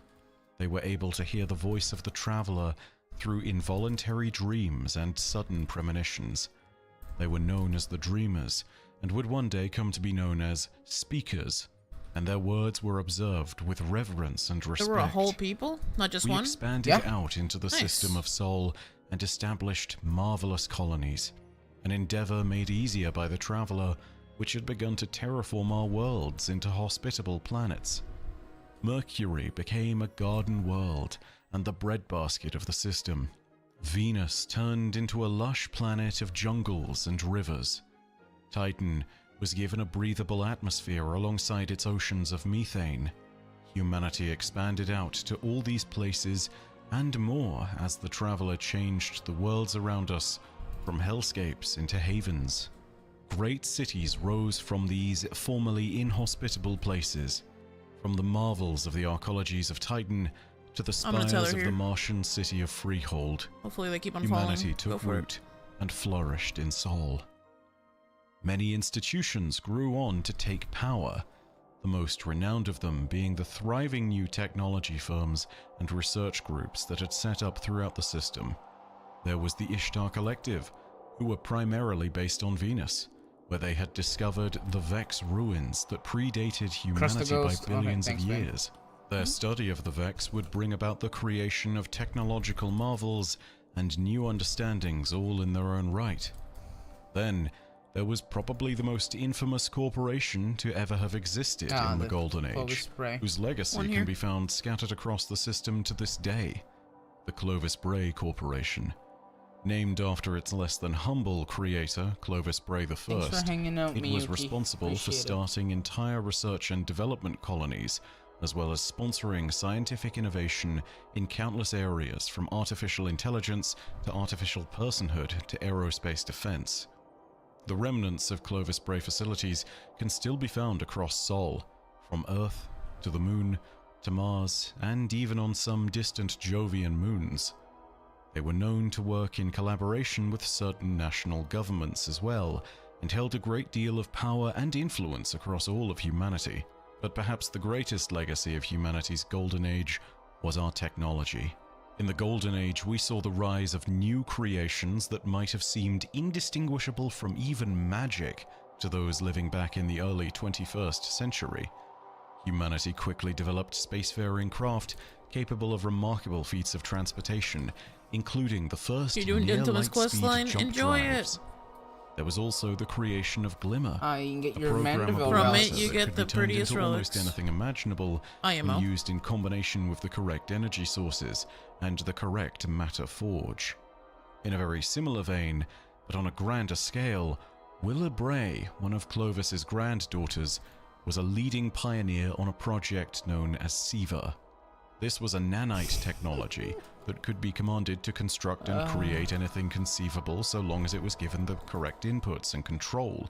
The speed with which these nanites could construct something from seemingly nothing was revolutionary.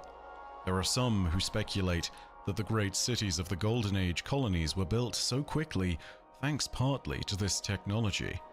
It could even convert surrounding matter into more SIVA, allowing it to replicate quickly. It was intended to be used in deep space colonization missions as well, to allow for the creation of anything from basic habitation structures to whole colonies in next to no time at all. Over here, There babe. was also the discovery of a new, more pure state of matter, engram. Within this state of matter, information and energy could be stored and encoded with near-perfect precision, and whilst it would decay over time, engrams became as reasonable a means to store data as any other. Yep, those are the They were in Mandeville. fact The very last significant part. data stores. So when you and get the can still quest often all be the way to found in the the end wild, and decrypted, you level up your and Mandeville materialized into weapons whatever to is the last contained stage within, currently as within long as you Walker, have the that's the purple and appropriate blue. skill of cryptoarchaeology. But undoubtedly, there were two inventions within the Golden Age that were more remarkable than any others: the Exos and the Warmind. Exos were merely theoretical for a long time. The idea was a simple one: a human consciousness stored digitally on a mechanical body, thus allowing the person to live on with immortality inside their mechanical shell. It became the obsession of Clovis Bray I, who desired immortality and believed that he would be the one to guide humanity into a second age of man, where they would surpass even the Traveler. Exomines had been created before in the Golden Age by others, but they had universally failed, falling prey to fundamental flaws that saw the spark of the human mind dim and go out every time. The first hint to the secret of true Exos was discovered on the Moon. A project under the watchful Not a eye of problem. Clovis's grandson, Alton Bray, had uncovered something terrible but powerful.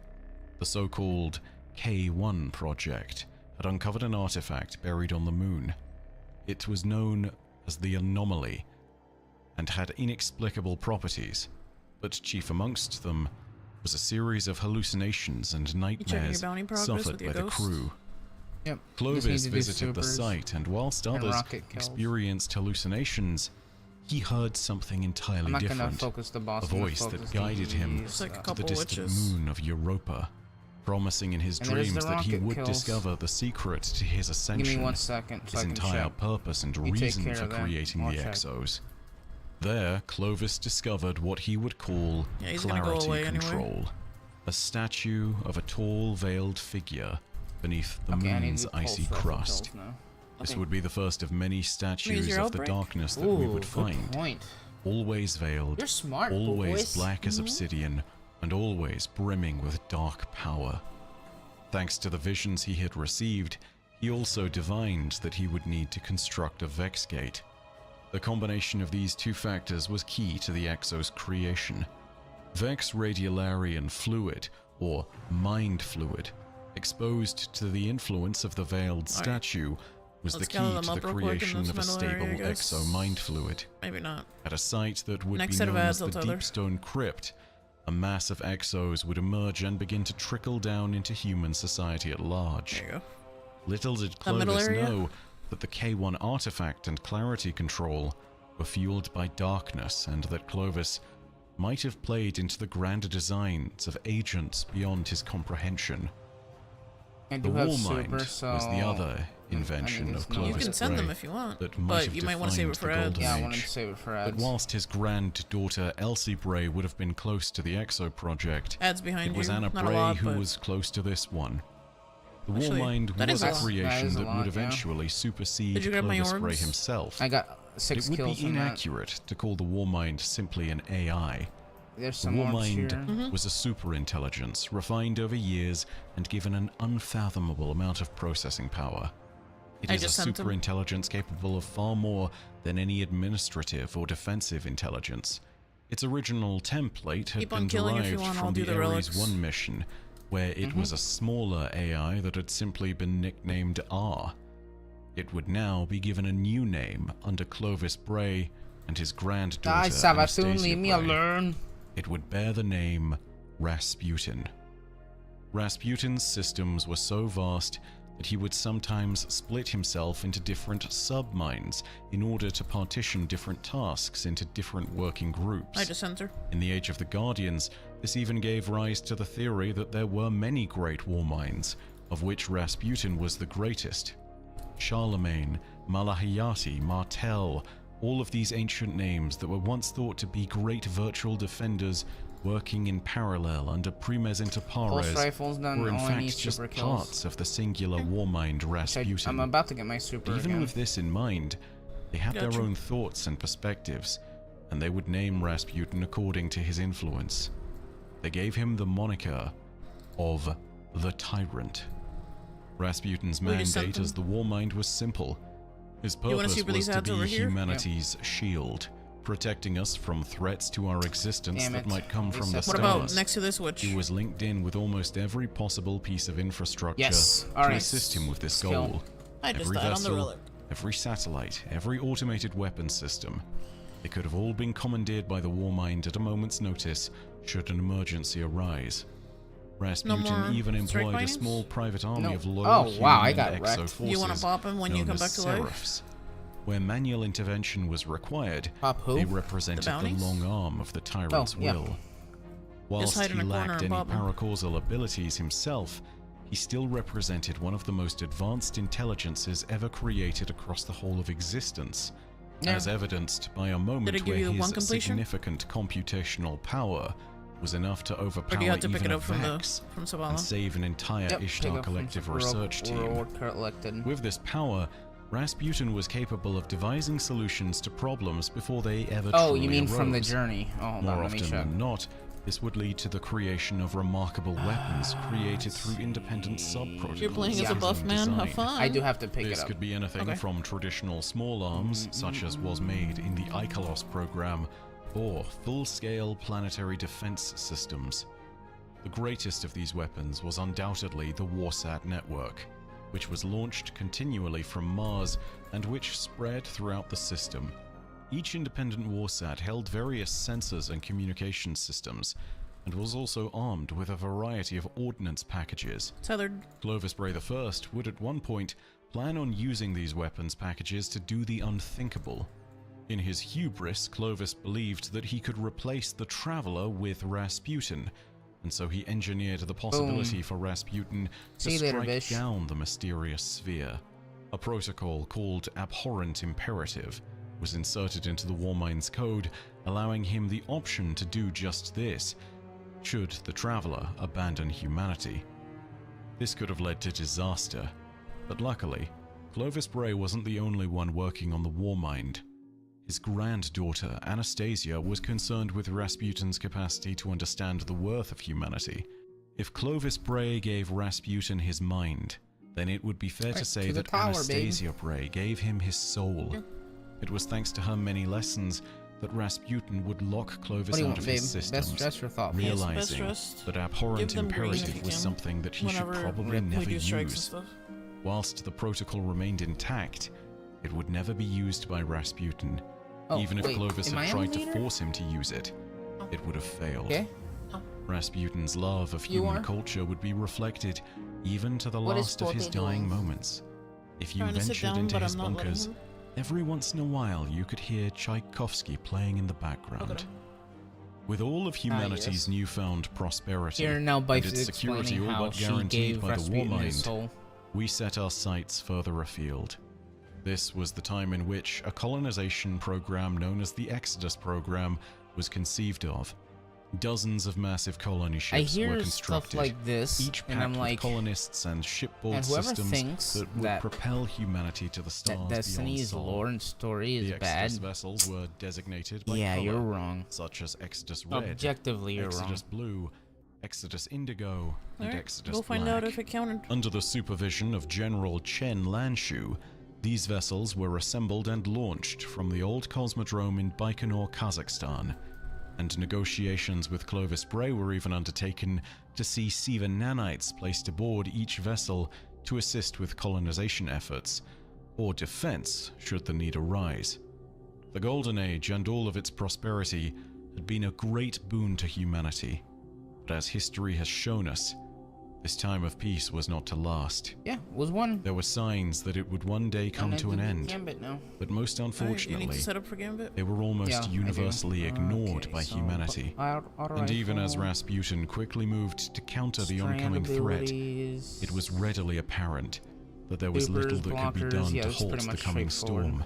You have shining Humanity, stuff like in so the many season. before, would experience an Yeah, I'll check that out, apocalypse man. that was all Just a too sec. familiar to those blessed with the Traveler's light. The forces of the Witness were on the march, and the Black Fleet loomed on the edges of our system.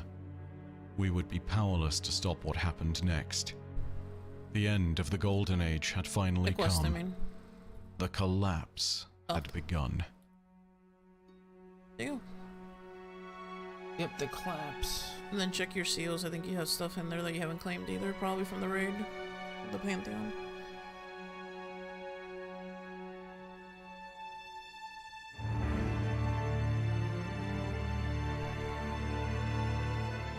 F1. Though humanity had a few moments at which there were Journey. warning signs hinting towards the nature of the coming collapse, Probably the seal. and even some direct warnings themselves, many times they were tragically ignored, pushed to the side due to hubris, or simply a lack of believing that the Golden Age could Use ever WSD end. to navigate it. After all, it was so easy to believe that humanity would never be toppled from the height of its power.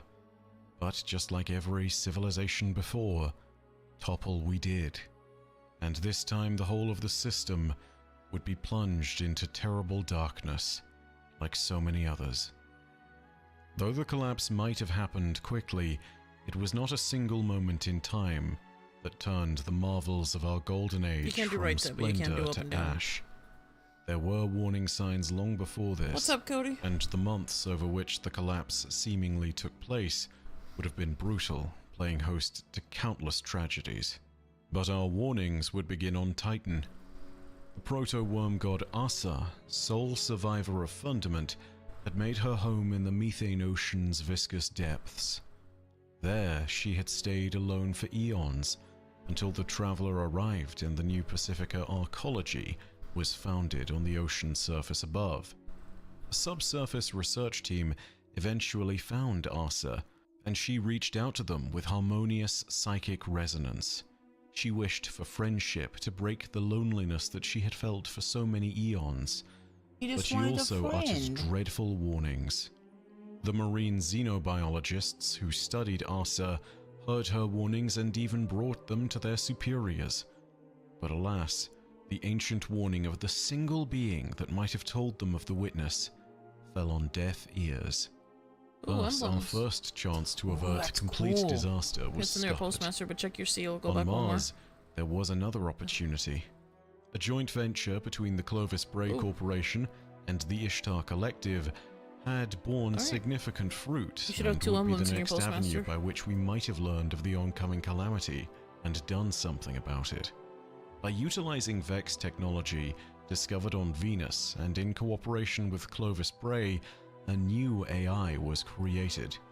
It was not as powerful as You need Rasputin, space. but it was Yeah, I still don't- worthy of I'm great good. I'll respect. just Her name was store them. Soteria, but she was Alright, also so known Gambit? by another designation, No. the Auger Mind. Make sure I have The my Vex technology at the heart of iPhone. Soteria's Strand construction one. allowed her to be free of the Vex Collective, You know one. whilst retaining their remarkable computational and simulation abilities.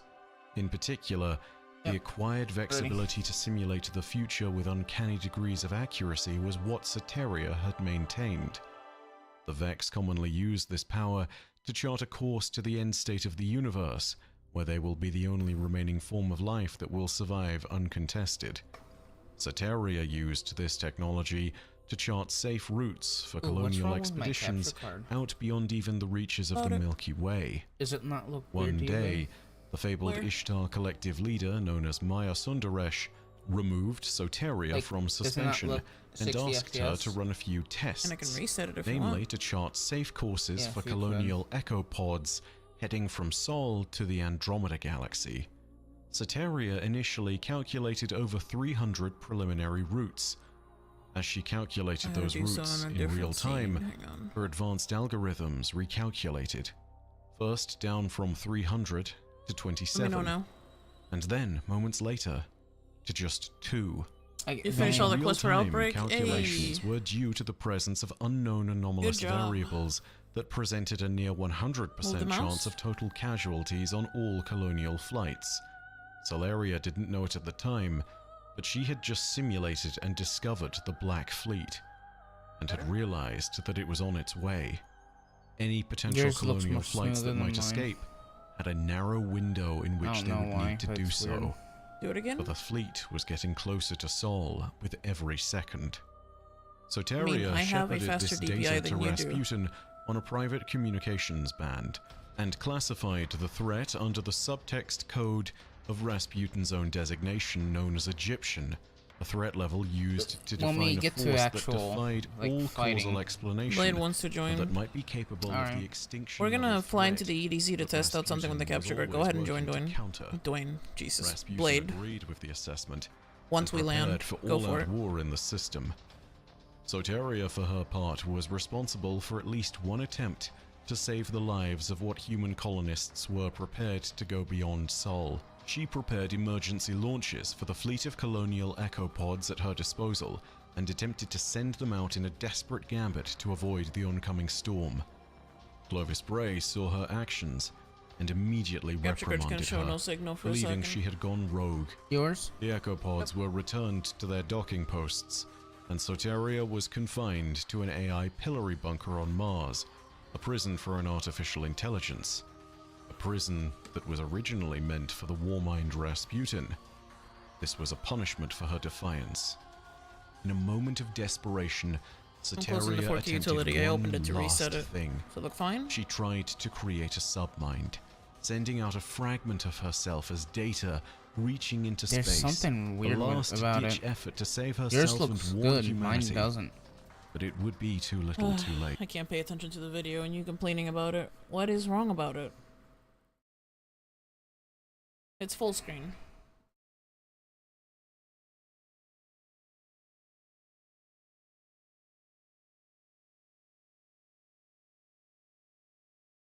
I don't know. Maybe I am crazy. I guess. What looks weird about it though? It doesn't look 60 FPS to me. It looks Okay. more like 40 FPS. I don't know. Unless I'm crazy.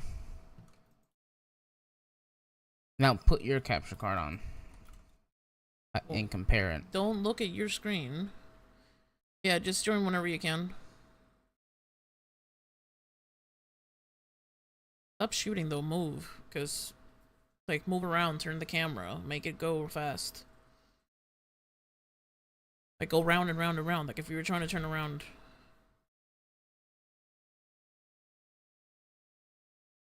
It looks good to me. I mean, other than the fact that your DPI is like negative 100, it looks good to me. Well, I have mine really fast right now. That looks good.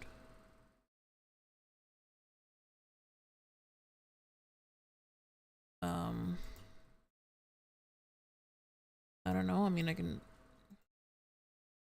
I might turn off here for a second. Can you put yours on for a second? I just changed the setting within the thing. Let me know if that looks any better.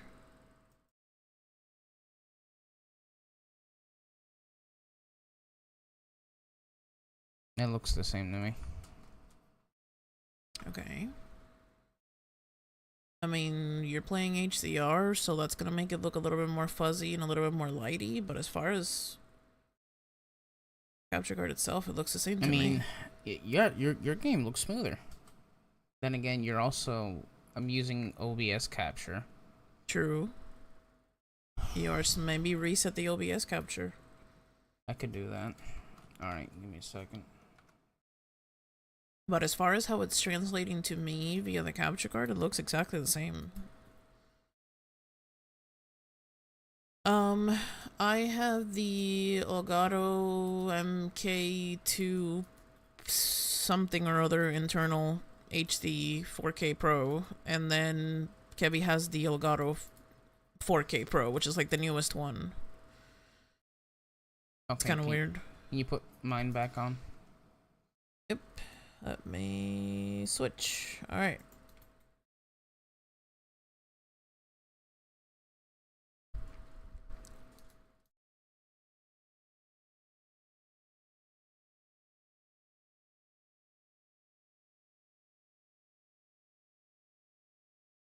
Yeah, mine. Doesn't look 60 to me.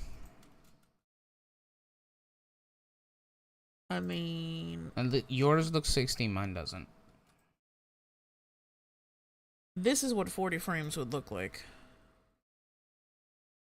I just capped it at 40.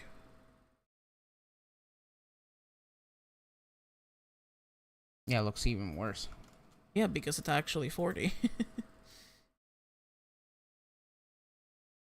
I just uncapped it.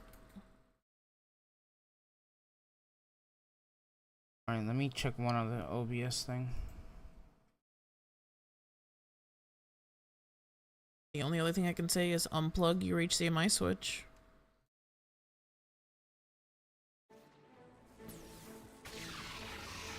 Like, unplug all the cables and plug them back in. That'd be a nightmare. I can't do anything else. I've already restarted it in 4K utility. I changed the settings in OBS. I turned it off. I turned it back on. There's nothing else I can do. Unplug the HDMI, I guess. Even if you don't unplug the whole thing, at least unplug the HDMI.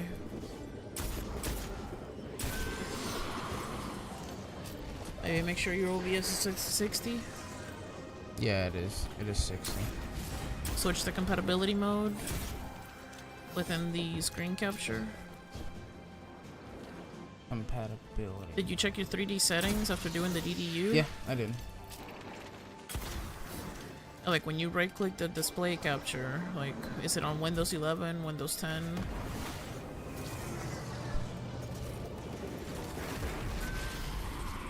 The thing that says capture cursor, like on top of it. Capture method is automatic. Okay, select something else. What are the options? I selected the first one besides automatic. DXGI. Okay, are you ready to test it? Yeah. Go for it. Again, maybe does yours look the same, or am I just crazy?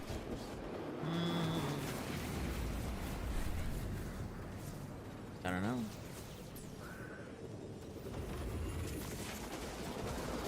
Yeah, it looks the same. That didn't change. Let me do the other one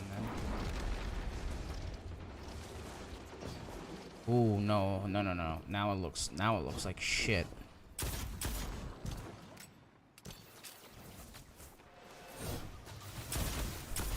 Yeah, you know what? I'm not gonna be bothered by it. Did you close down OBS and reopen it? Yeah, I did. Did you check the right monitor's settings, that it's not accidentally capped at a different frame rate? The second display after changing all those DDU? Let me check. It's supposed to be 4K 60. Settings. This time.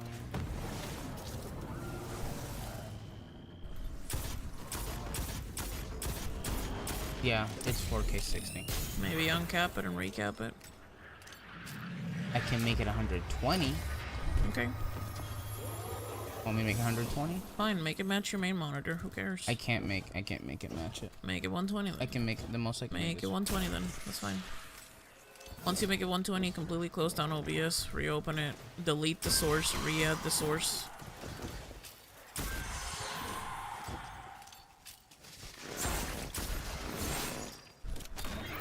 Might as well fix it now, because if it's gonna irk you, it's gonna irk you the entire rest of the night. So just fix it.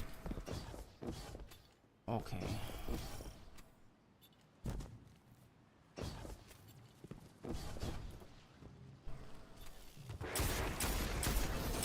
Yeah, the most I can make OBS is 60. I cannot go. OBS can't go beyond. I'm talking about the second display. Yeah, I did. Okay. Did you reopen OBS? Properties, automatic. Did you delete the display capture? No, I didn't. Delete it. Remove. Plus, so I do window capture. No, display capture. Display capture.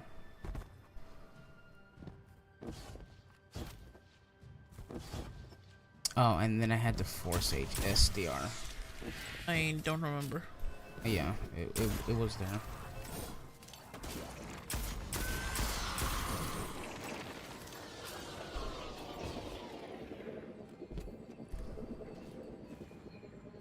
Okay, so I guess look at mine. Alright. Nope, can't see it. You're not sending it yet. I know when.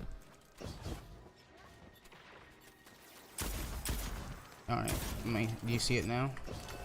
Nope, not sending it yet. Okay then.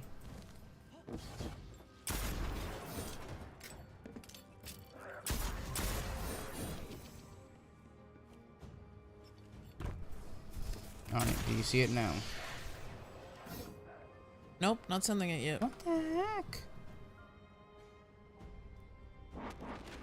I deactivated the capture card. Let me know when you're ready for me to activate it again.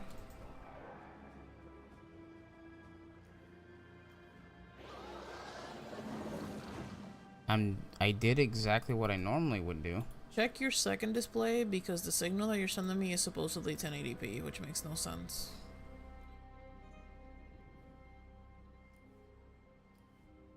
Okay.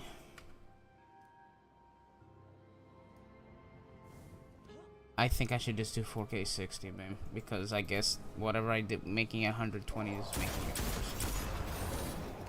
Okay.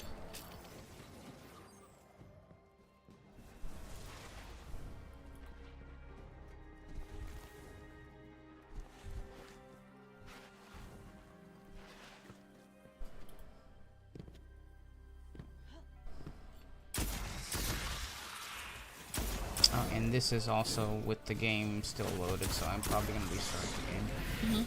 So let me know when I can see it.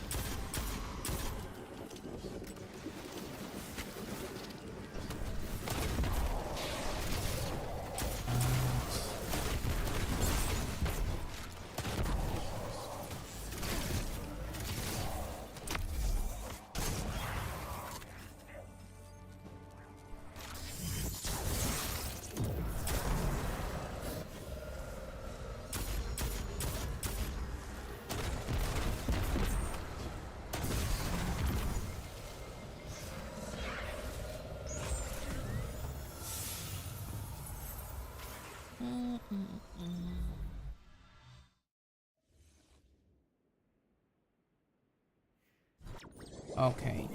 I don't have Destiny on, but do you see the mouse moving? It's just a wallpaper. Or actually, do you see Steam? I do. Okay. I'm watching Destiny now.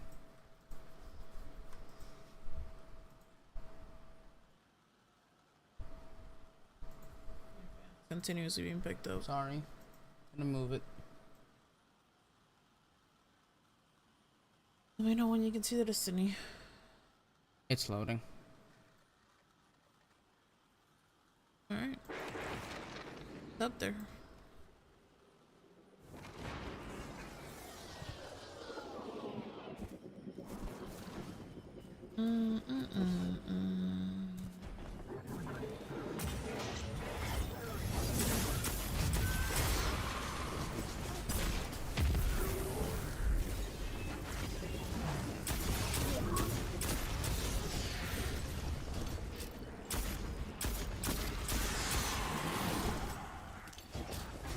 Also, make sure you're judging the preview off of Twitch, because sometimes TikTok and YouTube go down to like 30 frames.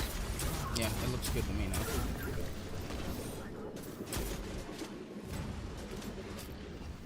Positive? I think, yeah. I guess all I really needed to do was just relaunch the game. I mean, sometimes displaying it through OBS can make it look like shit. Yeah.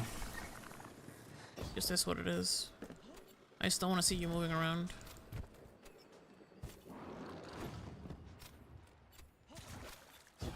Good? Yeah, I have the DPI up. Yeah, that looks much better to me. Okay. At least smoothness. As long as you're satisfied, I don't give a fuck. Yep, looks good. Alright. Back to the shenanigans. Yep, sorry about that, guys. Me and Nope. my analness. It is important that it is resolved, because if you're not happy, I'm not happy. And that is all that matters. Streaming is hard, that might be guys. capable It of the is. extinction-level threat that Rasputin was always working to counter. Rasputin agreed with the assessment and prepared for all-out war in the system. Soteria, for her part, was responsible for at least one attempt to save the lives of what human colonists were prepared to go beyond Sol. She prepared No emergency VC launches for the related, 'cause fleet we're of colonial listening to echo pods the at her Destiny disposal, Lord video. and attempted to send them out in a desperate gambit to avoid the Even when oncoming we storm. do 14 stuff, Clovis we're probably Bray gonna saw stay her off actions VC for that. and immediately reprimanded her, believing she had gone rogue. The echo pods were returned to their docking posts, and Soteria was confined to an AI pillory bunker on Mars, a prison for an artificial intelligence. A prison that was originally meant for the warmind Rasputin. This was a punishment for her defiance. In a moment of desperation, Soteria attempted one last thing. She tried to create a submind, sending out a fragment of herself as data double special ammo reaching into finder. space, a last-ditch effort to save herself and warn humanity. You might But want it to fix would your be too assists. little too late. And even with Rasputin having been warned, there was nothing that could be done to stop the greatest catastrophe in human history. We had been given 2 chances to heed the warnings of the oncoming collapse. Through a combination of hubris, inaction, and misunderstanding, we had wasted them. And so the Black Fleet arrived. So the collapse began. That's so funny. You So the went from witnesses' double special to forces double began heavy. to put That's Sol funny. to the torch. The first public alerts that And the reason why I'm something had laughing gone is because wrong there's came heavy from ammo crates in Rasputin. Gambit, so. He sounded general evacuation orders across the outer colonies. That's what I Millions have of to say. people from Titan to Mars prepared to leave. On distant one thing that Exodus irks me program about, vessels, new orders were crafted relayed to ship weapons. captains. Yes. They were to make They- an they about-turn kinked and the use yellow their border. defensive systems as orbital about the yellow artillery border? within Sol. They can't get them. Yes, These they can. orders were briefly How? questioned, but Enhancing the most would perks. follow them. There are Not all, hands. though. And even if they had all followed Then you them, forgot to enhance the... it was not going to be enough. The handling, The or next whatever the fuck it's sign called. came to be the most distressing of them all. Let's fix that after this The then. Traveler, which had only partially conducted the terraforming of Jupiter's volcanic moon of Io, was on the move once more. This was not unheard of. The Traveler would routinely move from planetoid to planetoid, terraforming them for humanity to colonize. Time to This bang time, knuckles, its babe. work was incomplete. I see that. Oh, we and have it wasn't Crota on our heading team. for a new patch of ground to transform. Oh boy. It was heading directly for Earth. The reason for this retreat was unknown to humanity at the time, but it was likely the same reason for the Traveler's retreat time and time again. The forces of darkness had arrived. The broods of the Hive had arrived. The Black Fleet had arrived. The Witness's forces were here. Its advance across Sol was a tide of death, in some ways quite literally. Whilst those in the many colony ships that reached the outer system were wiped out almost universally by gravitational weapons from the Black Fleet, nowhere was there a more dramatic end than on Titan, where the Black Fleet artificially altered the moon's gravity to create a Heavy. 150-foot-high Guess we can pick it up wave, after. a super tsunami that spread out across the oceans of Titan and shattered the arcologies Blade beneath opened a it, torrent of methane. Or mine. The Warmind Oh, fought yeah. back against the Witness's fleet, but even with all its power, there was nothing it could do. I'm gonna bank The these vessels of 5 the Black Fleet had because it's technology my and bounty. paracausal power beyond anything the Warmind could have prepared for, including fields that teleported weapons away into a separate pocket of dimension just before they could impact the vessel. Any rounds fired at a pyramid ship, even to this day, experienced this same Heavy on phenomenon. me. The Warmind struggled and buckled against the Black Fleet, and it was seemingly left with little choice. Go close to moment middle, of there's probably gonna be desperation, big boys that you need to Realizing kill there for was your only bounties. one way it could survive, Rasputin did the unthinkable. Rasputin shrugged off his duties, disconnecting himself from his planetary network and splitting himself into dozens of disparate fragments in hundreds of installations. In an act that he would live to regret more than any other on any day, Rasputin abandoned humanity to their fate and chose to live to fight in the future. In this moment, as the forces of the Witness gathered, other interlopers were making their moves. The exiled Hive Prince Nokris and his worm god patron Zol What is had this the high decided value that they would target was? descend upon Sol You just killed and it. planned to claim I the did? planet It's of like a Mars shiny for ad. themselves. Okay. They descended upon Hellas Basin, where the Warmind's core was located. I'm back In for the heavy. response to these When interlopers, you're done. Rasputin could do something. They were You're right. not the To your Black right. Fleet, and despite their power being immense, Guess you can't see it. Rasputin Oh, was heavy. able to respond. It's gone.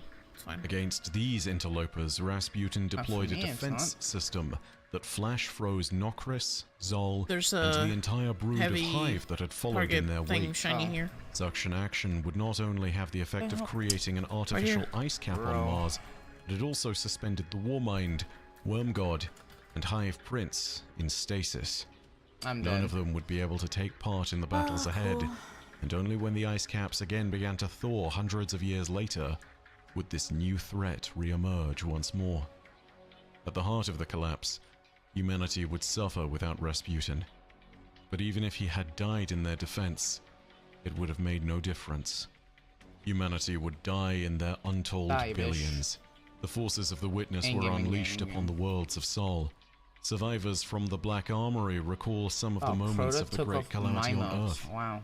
where the Witness's forces cut down those in front of them that could not fight back. More when I'm at. There's a without couple of mercy majors or over here. remorse, where the Black back. Fleet destroyed all the satellites above in Earth's low orbit as a titanic show of their power, when a terrible great mist was released upon Earth's Let's surface, go for the which banks. turned everything that touched it to nothing more than bone and dust.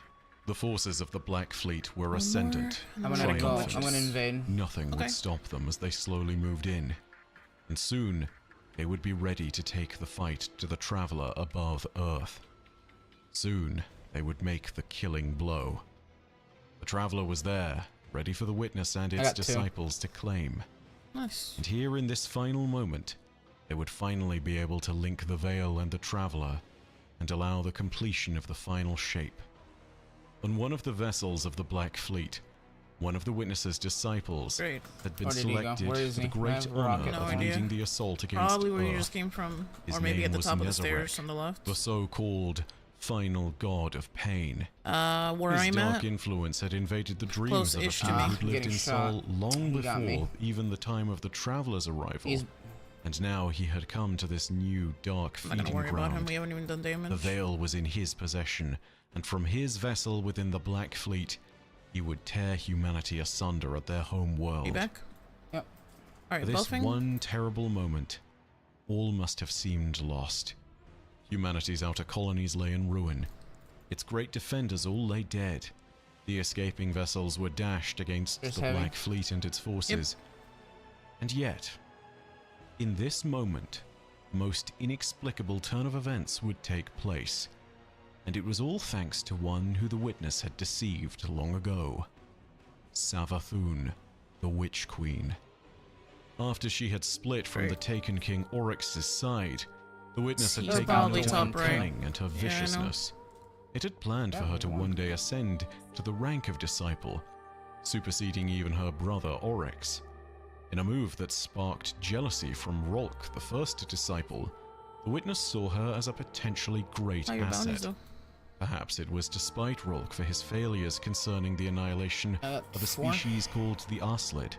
Perhaps it was simply Auto perceived rifle. as being the best Still use could of get a resources. couple more. Whatever the case, Super Rolk's vessel had been walker, grounded strand within ability. Savathun's throne world, and he was instructed to train Remember to her use your melees to and one your day grenades a lot. ascend into the Witness's highest ranks. You might want to use the In one this name. moment of true victory, she was so close to finally achieving that station. But Savathun is cunning, and she had her own plans. Savathun had no intention of following the doctrine of the Witness and completing the final shape. Perhaps it was because her existence was predicated on lies and deception that she was so easily able to fit in with its ranks. Perhaps she had learned the truth of the God Wave and that the Witness had lied to the Hive. Perhaps she wished to pursue a greater form of ascension all for herself. Whatever the case may be, Savathun did as she had previously done to Oryx So, when he worm was grenade, Aurix. right? With Yeah, that's blade what I in would do, hand, 'cause higher she probability fought of with getting a kill. Nezarec, betraying him and defeating him. It is not easy to definitively say that this is so, but Savathun might have used the innate power of the veil to get some gamma overcome bounties? Nezarec. Okay. Regardless, We can go to the tower she after did this, strike or unless you him want to leave and down. go. And above Earth, she stole away the veil, the key to the Witness's plans, before allowing Nezarec's pyramid vessel to crash deep into the surface of Luna. In this moment, the butcher Take off of the 10 weapon million and unlock worlds, it before you the hit god reshape. of lies and deception, the next in line to ascend into one of the Witness's most loyal disciples, had scuppered its plans and robbed it of the final victory that it so desperately craved. It's on the left side. Savathun would shepherd the veil away to the planet pick of something Neptune, else. where a mixture of the planet's dense left. atmosphere, interference from local this? Vex, and the The haywire left, signal left, of the left, veil left, itself left, yes. would be enough to hide it from Pick the something. Witness's prying eyes. Ah, In orbit above, okay. one of the few Yeah, he kind of remaining does, colony Miyuki. ships, That's Exodus life for you. Indigo carried the Ishtar Collective researchers known as Maya Sundaresh and Chioma Essie out of the chaos. They were assaulted by a disciple of some kind, but miraculously managed to fend it off with their ship's defenses. The glaive of the disciple You don't that have to had change struck anything the else vessel if you don't want was to. used like an Might as antenna, well. So I'm looking. and remarkably, it picked up the remains of Soteria's wayward submind, allowing it to safely harbor within the vessel itself. Even as the Exodus Indigo would shuttle its way into Neptune's atmosphere, they would find the veil. Thus, many years later, the hidden city of Neomuna would be born. Okay. But for the longest time, both the If veil there's any and other the city crafted would be weapon, you don't cloaked have a from the red whole board. universe, Well, did you finish? I and none an would idiot. know.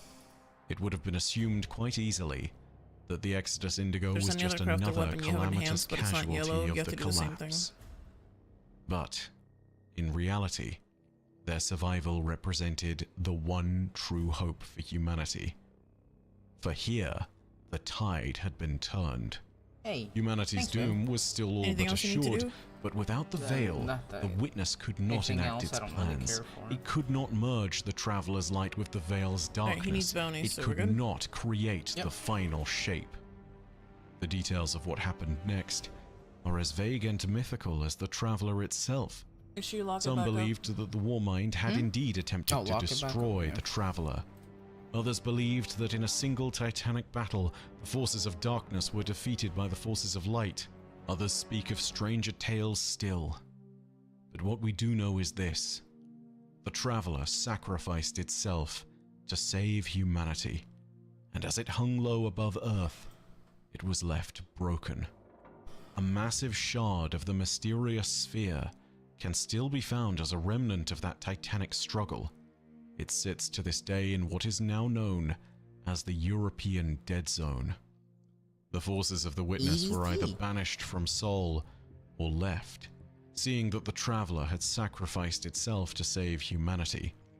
The Black Fleet was forcibly ejected into dark space, or perhaps the Witness left, hibernating there just in case there was anything it could do to one day return and achieve victory. But for now, the Traveler had won, but the cost was utterly staggering. Most Yes, of it was. humanity lay dead or dying. The Warmind was nowhere to be found. Our great marvels and technology and culture had been thrown into the fire. Our knowledge was lost, and the ravages of apocalypse were upon us. Worst of all, the Traveler, which had given its last full measure of benevolence above Earth in the name of humanity, was all but completely gone. Ruin was upon us. But from this moment of tragedy, a new hope was born. In the moment of the Traveler's The sacrifice, ghosts were made. thousands of tiny sparks of its own divinity were babies. released. The babies. Tiny The autonomous little drones, ghosties. no larger than a clenched fist, spilled forth Poo from the boys. Traveler. You're cute. This was the birth of the ghosts. Their like had never been Miyuki, look seen at this. before. We're making a They heart. would change the fate of humanity Can you and do it again, all babe? those within the system once again. This one. Their sacred mission, their singular task, was to head out into the system to find those amongst the dead who were worthy of wielding the Traveler's light, and to resurrect them On. as its undying warriors. Though they would be known as the Risen or Light Bearers in the early days, in the ages that followed, they would almost universally be heralded by another title. They would be known as the Guardians. But theirs was not the only light that would emerge after the collapse. The apex of the calamity, as darkness pressed in all around, out in the reaches of the asteroid belt, another miraculous occurrence would take place. Aboard one of the Exodus program vessels known as Exodus Green, the fates of another people were being changed. It would begin with a clash of light and darkness, with a singularity and a young woman who would be the first to cross over. Though she would not know her destiny at the time, she would one day be sovereign. Her mother in that moment would be Starlight, and her father would be the Dark. The Dark. The Awoken. So, how long we're in this now? 3 hours in? Alright, Blade's moving, so I'm gonna go ahead and launch. We are 2 hours in. 2 hours in? Mm-hmm. So, 2 hours in of a 10-hour video, and our characters were finally mentioned.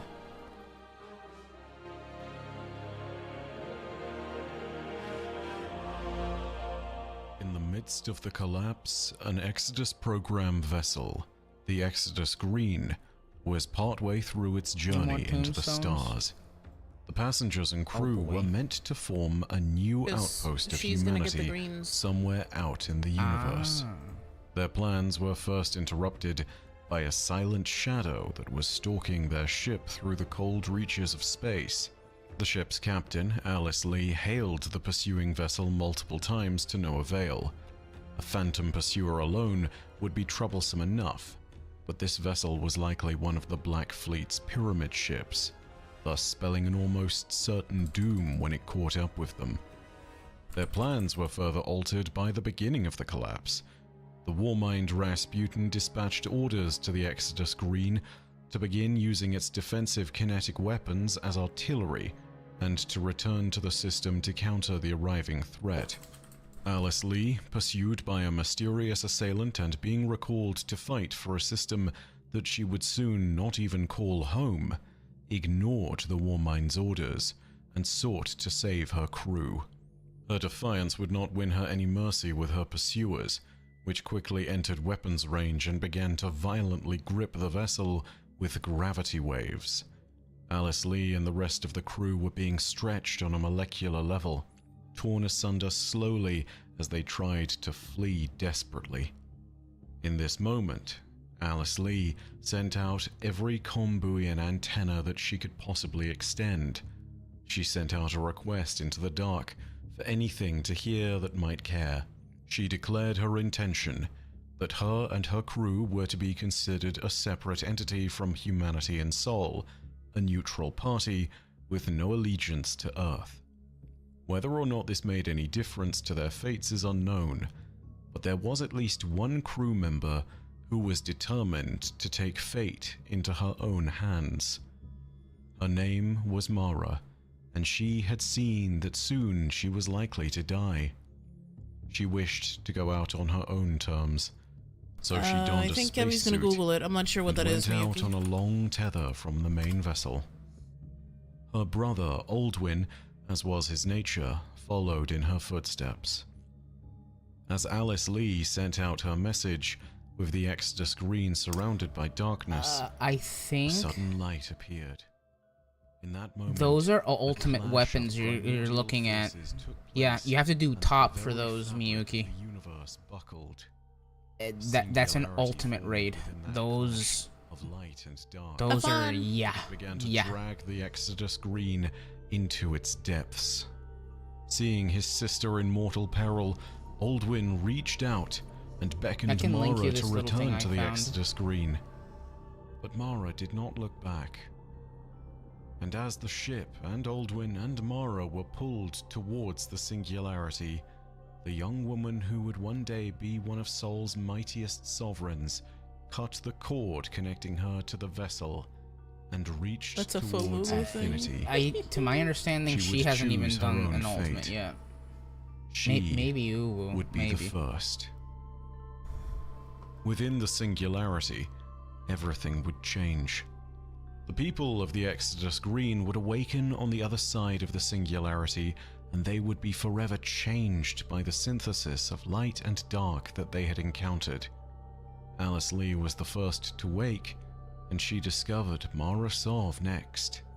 And as the future queen arose from a cold dream, the two of them beheld what Alice Lee believed to be a world of her own creation. Deep within the singularity, a world had been created.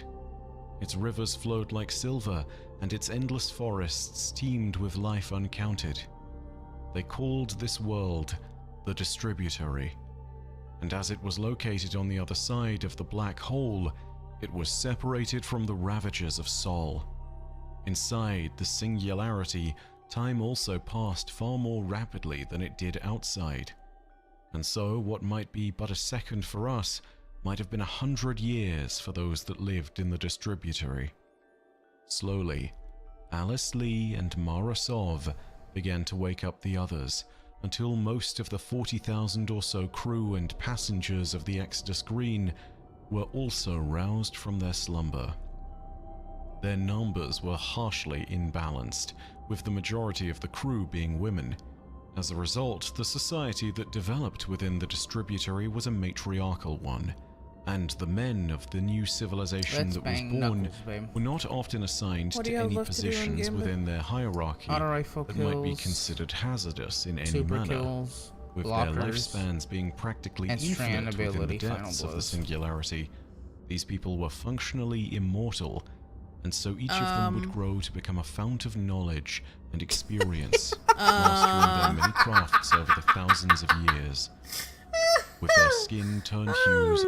What just happened? They dipped. I just got an exotic and a whole bunch of other stuff for nothing? They dipped. They were like, peace, I'm out. We win! Why do we win, babe? Of blue, grey, and purple, because they left. These new people strode out across the Distributory and declared Fastest themselves gambit match to in be the children West. of a covenant between the light and dark. They would call themselves the Awoken. The Awoken.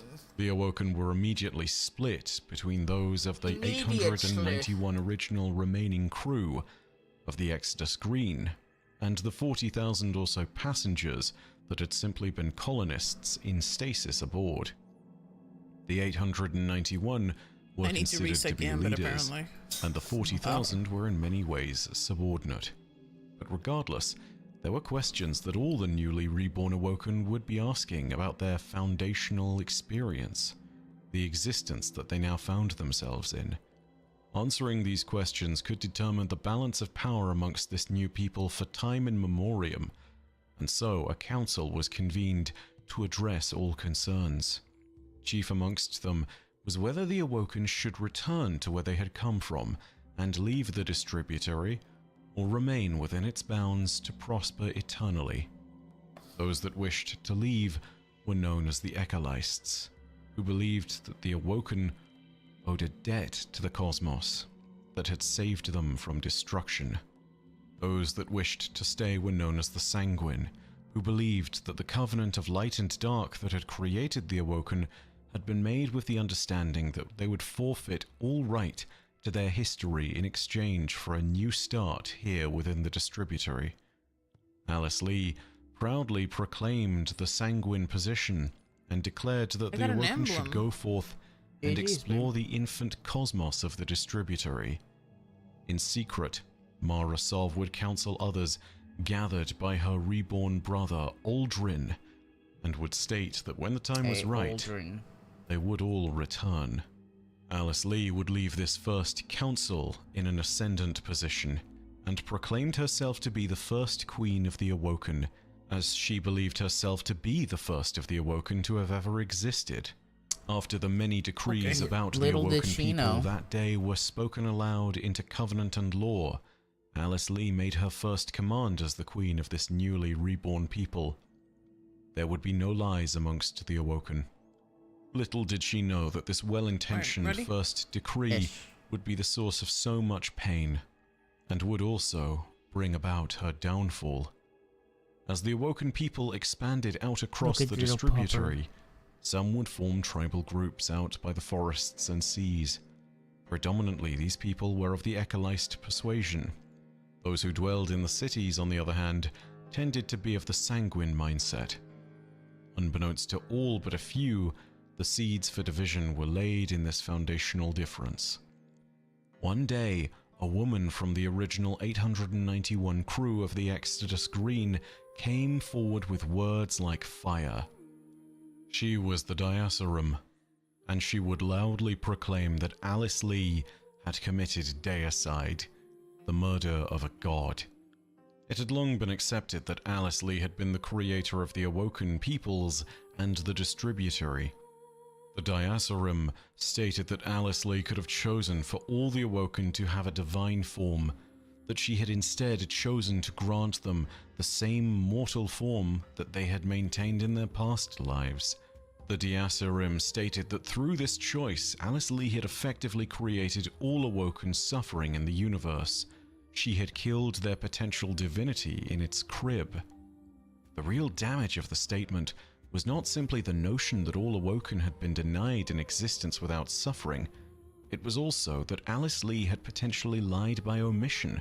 She was meant to be the queen without secrets, and yet she had kept the most terrible secret for herself. This moment, this accusation of the murder of unborn gods, would be the event that began the first war of the Awoken, the Theodicy War. Prior to this moment, there had been no need for paladins or protectors, but with the Theodicy War, a Rubicon of conflict was crossed, and the Awoken were changed forever. The war would erode the authority of the Queen, but she would eventually send Osana Sov, Mara Sov's mother, to negotiate with the Diasarim and sue for peace. When Osana met with the Diasarim, she promised her that her daughter Mara Sov would tell her any secret she desired to know in exchange for peace. And so it was that the Diasarim traveled to meet Mara Sov atop the mountain where she resided, and was never seen again. The questions of what happened and how the Diasarim disappeared persist in the legends here to this day. Did Mara kill her? Did she cease to be, having heard an unimaginable secret? Did she change her ways and choose a new life after having caused the first war? Was it always Mara all along? None can be sure, but what we do know is that the Diasarim was most certainly Mara's puppet in this regard. She would allow the Ekalist cause to wither for a time. She did not believe it was the right moment for the Awoken to return, but one day, return they would.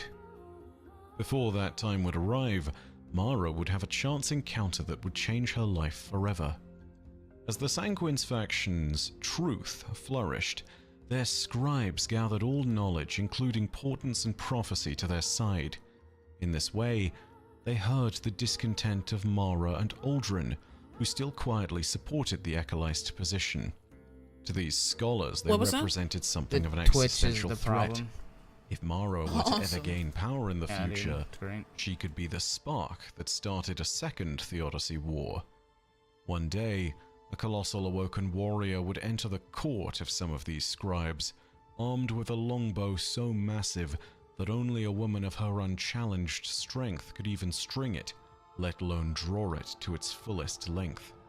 She declared that her name was Sieur Ido, They picked and the that she Perry. was hunting Mara Sov for the murder of her lady, the Diasarim. The scholars of the Sanguine saw this as a chance to potentially save thousands of lives by taking just one. So they did what they could to direct Sieur, though she would still not find her quarry for a long time. Under the Awoken's second queen, Ngoya Pin, a masked figure would enter the royal court. Do you still have a bounty This to kill was those? Mara in disguise, What? and she would The counsel the queen blockers? for a long time, swaying her Blockers? to No, become I need an to send Ekalist and blockers. encouraging her Okay. to open her court to all the knowledge of the world.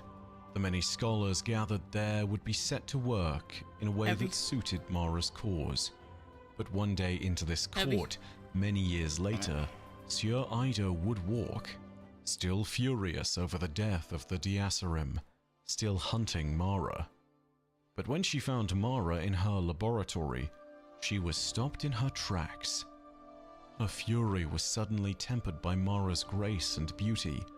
Her hatred wilted. She and fell something in else love with the blossomed in its queen. stead. Can you blame her? Sieur Ido could No. not bear to kill Mara, and so she threw down her weapon. She declared that she would wound someone beloved to Mara, thus leaving her forever maimed in spirit, because she could not bear to kill Mara in all her beauty.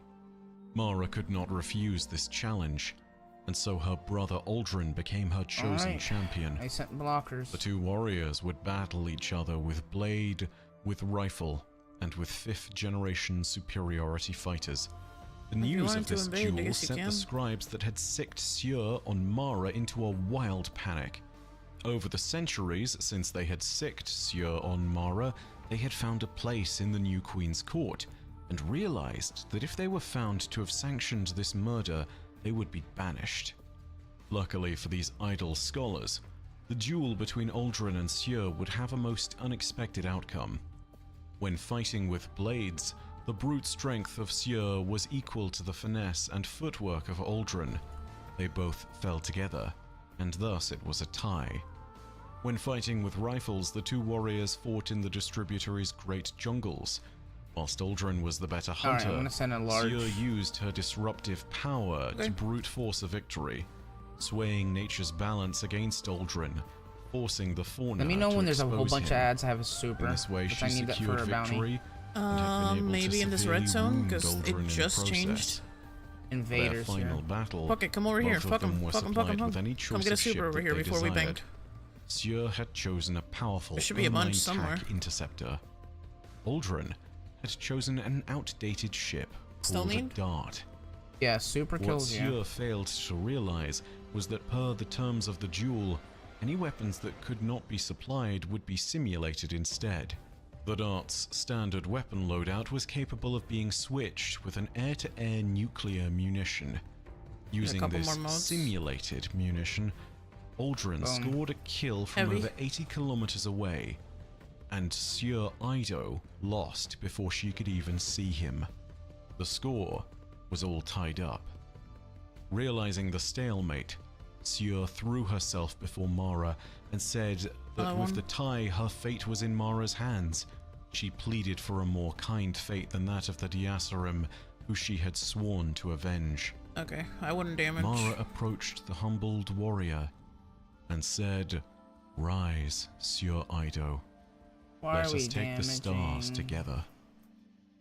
The exact Where is story he? of Where the is he? blossoming Xenophage love on me. between Mara and Sieur is not recorded in Okay. complete Are you ready? detail. Yep. I'm giving you a Given buff. the lifespans of the Awoken were near infinite, it may have been a love that endured as unassailably as the moon and the Which tides is sort of gonna that it brings. be left, I Mara think. would have need of strong confidants, especially for what came next, and few amongst the Awoken were as strong as Sieur Ido.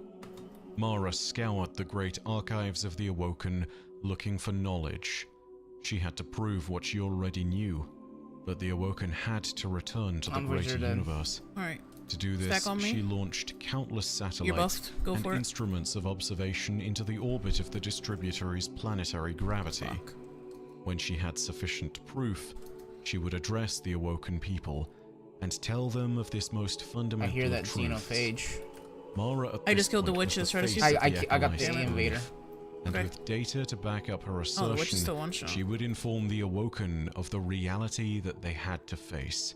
Returning She's open to when the you can, universe at when large you're would alive. be perilous, and it would pull the Awoken from the distributory, thus GG's. robbing them of their immortality. But Mara's sway over the people was I immense. think What's Castle more, Outs might be back up. Mara told them of the fragments I that had still been need one more retrieved auto from the rifle observation kill. instruments. I need another. What More, I little have they 5 had more heard super indicated kills. that their kin and strand on the ability other side kills. were in terrible danger, and that the Awoken had escaped the same fate. The distributory was it's a back. refuge, but they had arrived there by escaping a madness more ancient than one might fathom. Despite the danger It's what- and the guarantee of embracing You're mortality, the bestest. Mara Oops. gained the support of tens of thousands of the Awoken, thus granting her the people that she would need for an exploratory expedition back into Sol.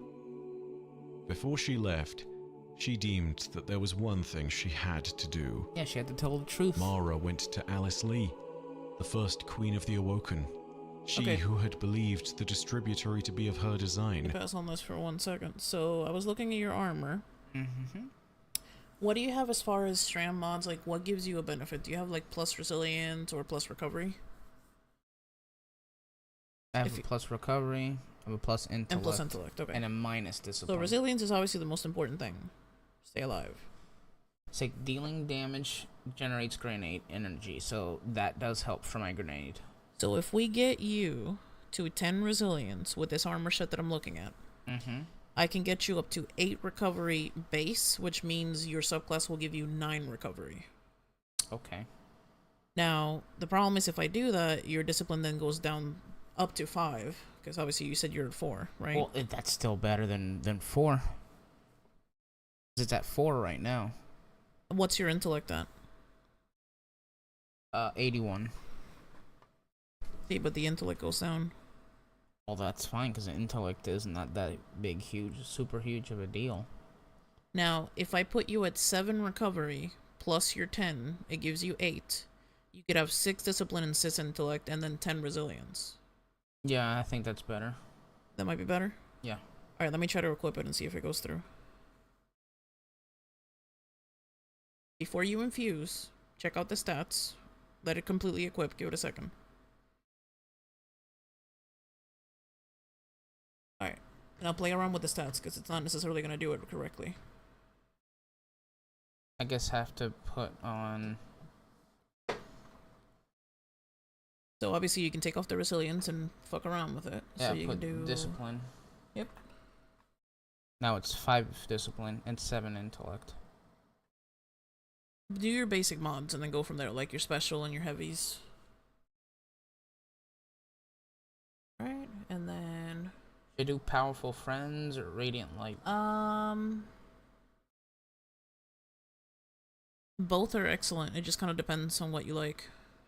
So you either cast your super to, like, do you find yourself casting super near allies more often or grabbing orbs near allies more often?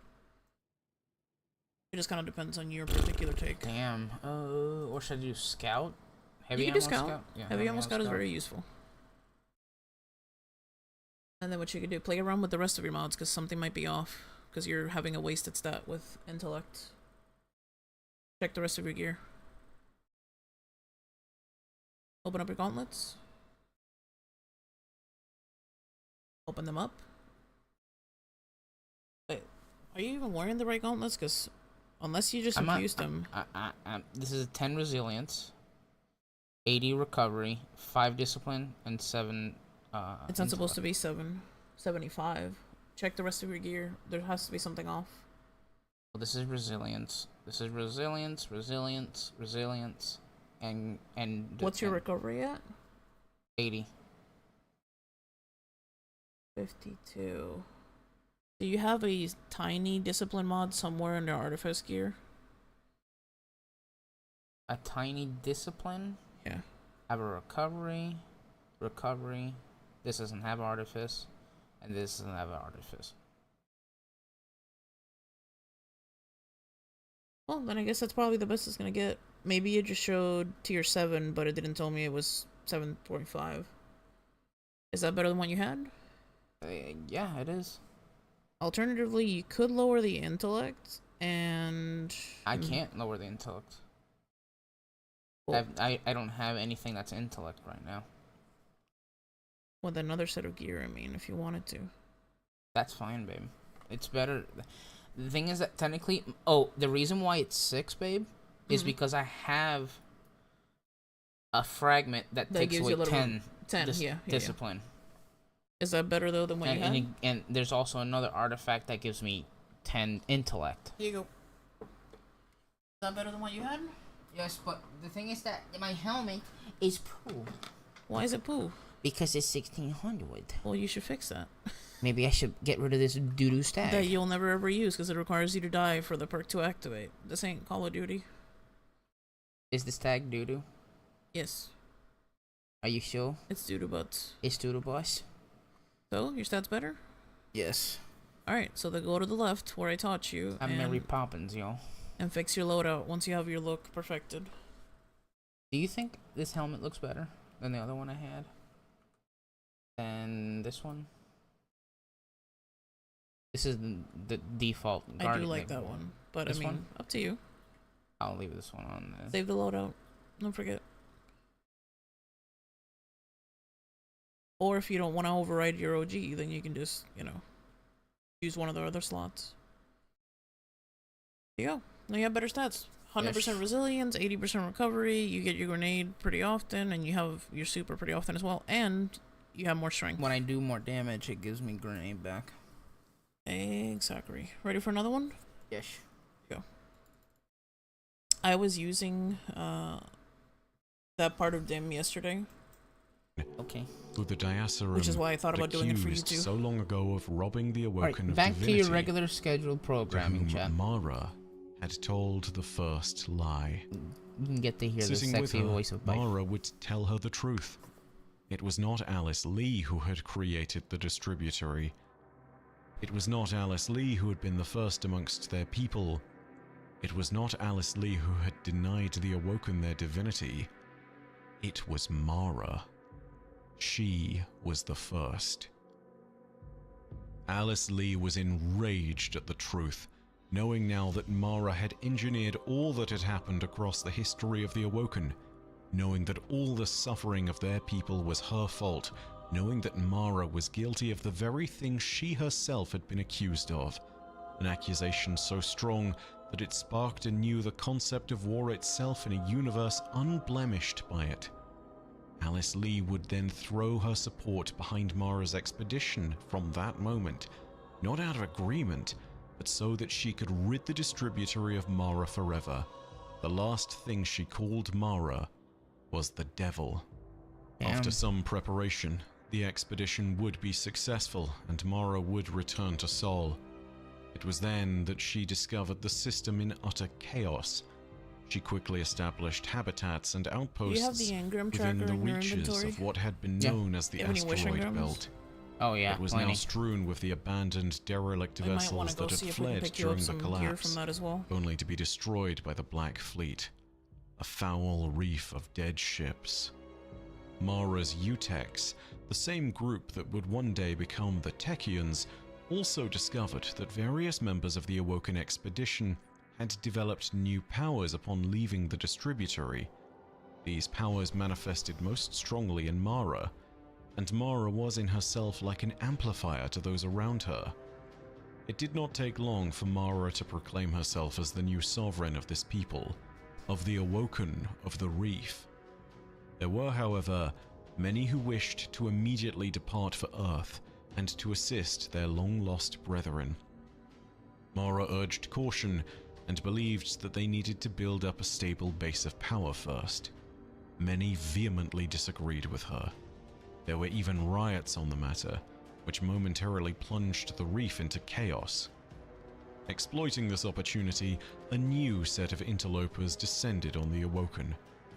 Through the many painful years of the Long Drift, the Elixni had arrived in Sol, more vicious and tenacious than they had ever been before.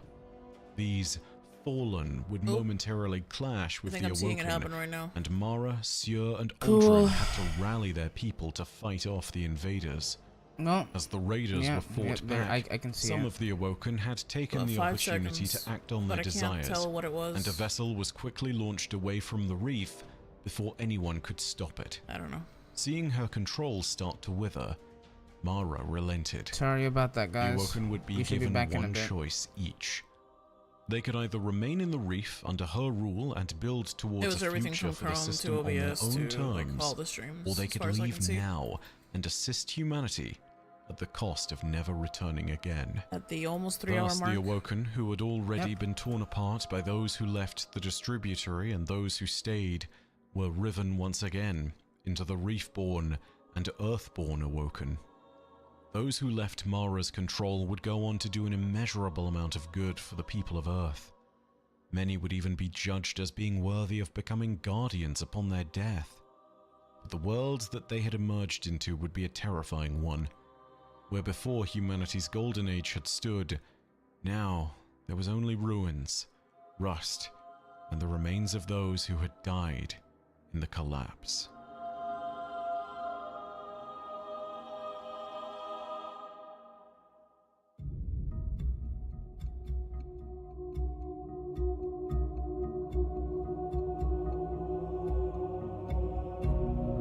Oh, Rise of Iron next.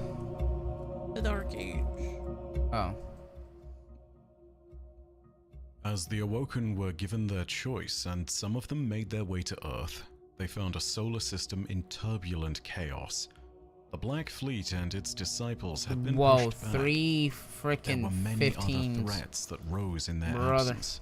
It isn't known who arrived first or exactly when.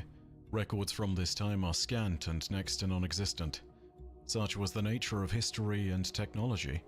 There would be no true date-keeping or timeline from this moment onwards. There would only be the vicious clawing cycle of night and day, season to season. What we do know is that of the forces that appeared in Sol, the Awoken were clearly not the first. The Elixni's long drift had come to a close, but not all of them had universally settled in the asteroid belt, as the Awoken had discovered. Arriving in Sol, many of the different houses of the Elixni would spread out across the system to claim new territories. The House of Devils would claim Dude, this Earth's one Cosmodrome. grenade is actually The House not of that Rain bad. would claim the sun-soaked It isn't. I do fields have of my super, Mercury. so And whatever The it House doesn't of kill, Winter it would comes claim back the to you as a Ishtar worm. sink on Yeah. Venus. And the House of Wolves All 3 would grenades are claim good for their own territory in the purposes. Jovian moons. Hardy scavengers and survivors that they were, the Elixni's resilient physiology Your allowed best them chance to of super's survive gonna be at this almost next zone anywhere, that just opened up. so long as there were enough resources for bank, their babe. servitors I to will. turn into ether. But at this point, they were more than just scavengers content to pick over the bones of our civilization. They were drawn here by the Traveler, and in their exodus from Reese, many houses had developed into warbands ruled by despots. I might get None were as another infamous super. as the first known Might Kell need of the another House super. of Devils, Actually, I might be Achelos, dumb. who had taken the action that led the Exodus fleet of the Elixni on the long drift in the first place. It was he who would plunder what had once been Golden Age London and burn it to the ground before Oh, taking I'm his done. house eastward Let's just finish to the this match. European plains and the rich hunting grounds of Baikonur. The Fallen were not the only warlords to establish themselves in this time either. Having been drawn there by the fall of Nezarek's pyramid, Hive forces I'm not under gonna the kill the banner of witch until this Crota dude is would dead. begin to infest the moon, where they constructed could a see him. massive pit. This pit would eventually be beach. turned into a terrifying subterranean fortress with dozens Yo, of that different offshoots, Galahorn missed catacombs, him. and ritual chambers. We would know it then He's on the as beach the with the Hellmouth. tape in. From here, Crota would create the infrastructure necessary to stage a long-scale Hive invasion of Earth. When the time was right, from this fortress and its attached facilities, Alright. Hive cedar vessels Boss should would be be open. launched in the direction Near you, of babe. Earth, and thousands Where? upon thousands of Crota's brood would Buffed. invade. Go for it. The Hellmouth's construction had been built in a downwards fashion for another reason, though. Crota's forces were intent on reaching is the already here. Pyramid of Nezarek, but much as they tried to gain access, they were always denied by the pyramid itself, and so they collected in its shadow, like Buffing a you. roiling colony Go of for it. ants, with dreams of stellar Great. conquest and dark gods. Where is this Crota's mother father F? was I not far hear a behind, cling! as many of Oryx's servants are often Hammers found on in me. the I tethered proximity him. of those worlds blessed by the light. As he had Enjoy done your many hammer. times before, he quietly established his presences throughout the system, seeding Cool, dude. worlds with his It's all forward good Killed the because whole team. we're advance stacking primeval broods on damage. Earth, so- the Jovians, the asteroid belt, and beyond. They would prepare for the day when Crota's army was I'm gonna ready invade. and would bring Go forth for it. great tribute in the king's name. Whilst some intruders were subtle, others were utterly blunt. None were Wow, sold on the I got Cabal. one shot. Multitudes Alright, of this scout team is legions sweating their sent dicks by Dominus off. Gaul arrived in Sol, And of course he had the including teabag. Sand Eaters, Dust Giants, Siege Dancers, course. Blind Legion, and Skyburners. Together, they would collectively lay claim to Mars and spread their forces across its surface to rapidly establish a series of heavily entrenched bases and battle lines.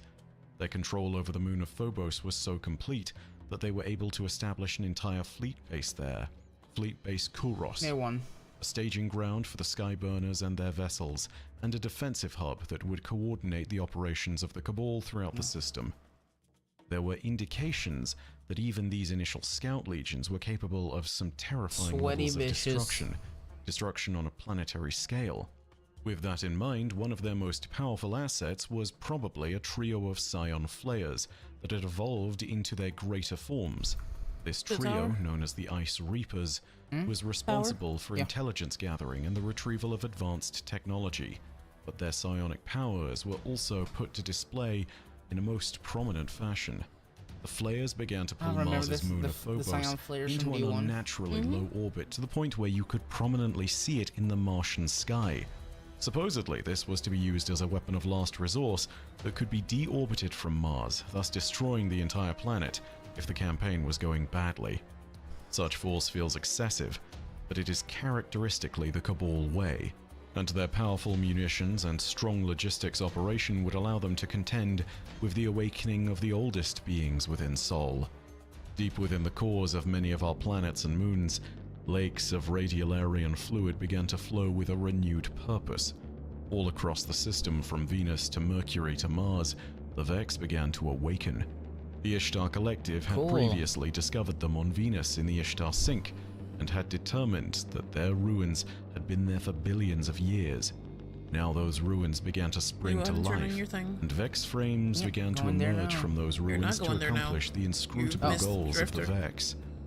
Whilst many worlds were blighted by the Vex, some, such as Mercury, were completely overrun.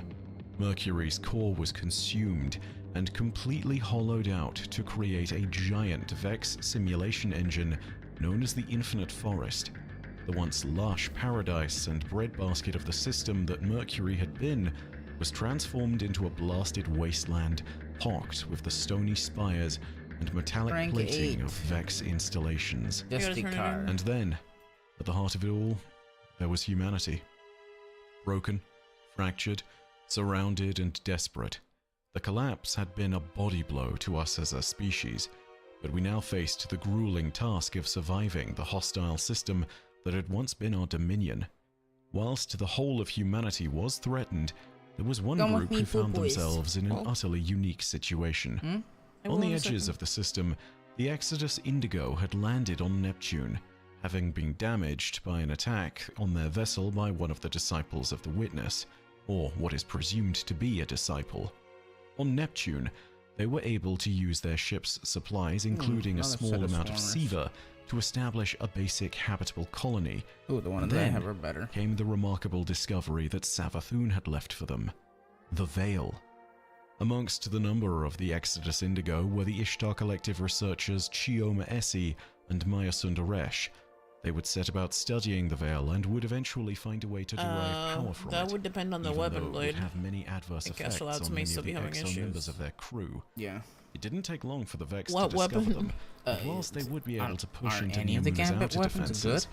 they were consistently stopped by the energy emitted by the Veil Are itself. you gonna do the thing? In response to this, Yes. the Vex created a simulation that was woven into Neptune's electromagnetic field. Boys. This hid all in proximity of the Veil and the Veil itself, thus preventing any humans within that area from being detected by the outside world for a long time. It would also cut them off from any potential reinforcements, High five. but this worked out well for the fledgling colony on Neptune. They were able to hold the Vex at bay I'm assuming you have a and lot to of secure their pop-ups. prosperity in They the do. time being. The screen hiding them from all of the events of the system meant that they were in relative isolation. Thus, with their infrastructure and their defenses starting to be built up, the city of Neomuna was born. One of its Dude, I'm earliest already at residents, 9. a woman named Michaela Eulaha, got another was one. exposed to Let's some of the go. technology that had been brought with them I got on the another Exodus one, baby. Indigo. In To rank up particular, again? she was Yes. exposed to Oh. a strange series of Give me a hug, nanites from and I'll do Siva. it. They The don't have a nanites hugging infected mode. her body and violently Okay, changed then, it, you hug causing me. her to grow metal plating across parts of her dance with body, me. giving her remarkable strength and incredible Good speed, boys. as well as the ability to regenerate.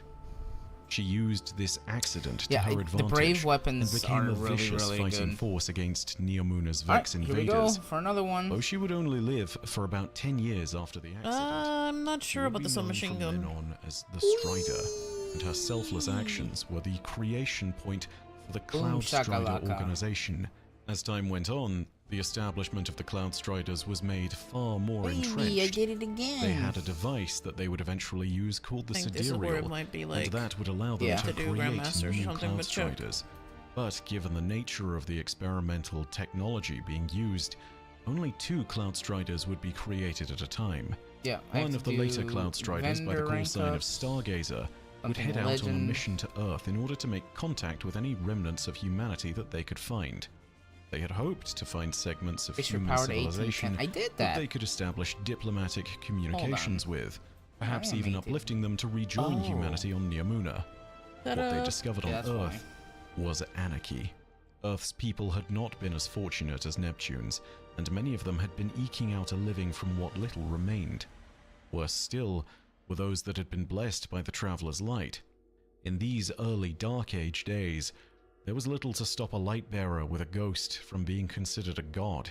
Every time someone killed What does your them, game say? they could be brought back from the grave. What was that thing at the bottom With of their your screen? ability to defy death and The thing with on the my bottom of my paracausal screen? abilities Yeah, there was like that a they had been red gifted with warning their or light, something at the bottom of your some screen. of I them didn't see quickly that. rose to become Auto regional tracking rulers. enabled? These were some I of don't the know. first warlords, light bearers who used their powers to this? impose their will over others Maybe. and dominate the world as they saw fit. The Cloud Strider known as Stargazer would encounter a warlord at Guess I have some to do point, these, and but they were I'm followed obviously by a not gonna small do that. I'm happy. I got rank 9. Okay, so are you stopping then? Yep. I'm Alright. rank 9. Let's Do you want to go check your army riveting numbering rooms? in the hundreds. They shot the warlord and retreated with their team inside a warmind bunker. Put on Before destroying the resilience on your bunker to ghost. prevent its harmful weapons from getting into the hands of their aggressors, Stargazer petitioned one of Rasputin's surviving submines, Malahiyati, to delete all references across the Warmind network to Neptune and the Exodus Indigo.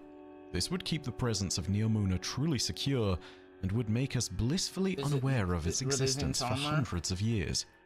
When I Stargazer think so. returned to Neomuna, they were Anything ready else to you inform the recommend? populace of The their highest findings. XP. And for the longest time, it would be the belief of all Neomuni that Earth was merely a lawless frontier filled with tyrants and warlords, and those trying desperately to survive.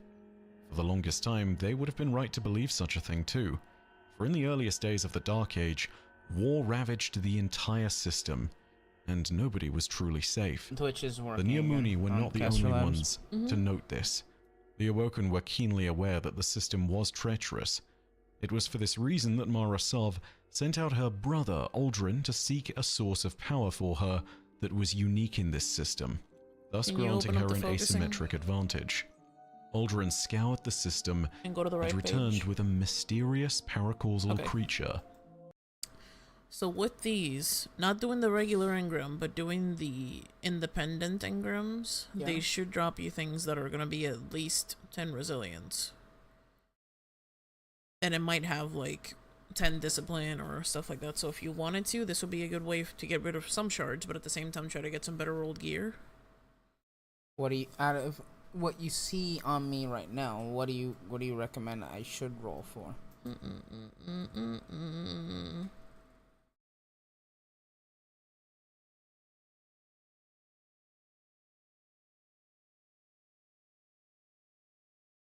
Probably your helmet. It has 12 resilience. And that's the one you just equipped on me now. Yeah, I know, but I mean, it's your best helmet out of all the shit helmets. Then there's your gauntlets that have decent resilience, but shit discipline. Oh, maybe one of each? Just had shit recovery. Just do one of each, except for the class item, I guess.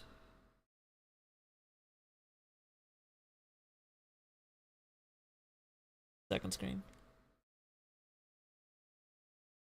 Open them up, see if they have any decent rolls.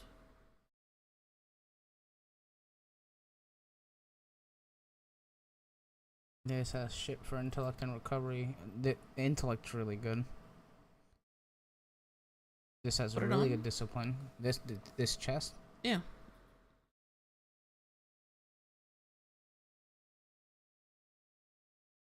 What's the difference between the two? Yeah, this has a really good resilience, but like everything else is kind of average. And what does this one give you? The new one? It has shit A bunch recovery, of discipline? a bunch of, and yeah, it's basically gonna shit on my recovery. Damn. If I had your phone, I could probably look at the gear and see if it gives you a better thing. Take the phone. I'm gonna keep the video playing, but I'm gonna tell you if anything might be worth keeping. Gotcha. Maybe take off your headphone thing so I can tell you without interrupting. Okay. A wish dragon.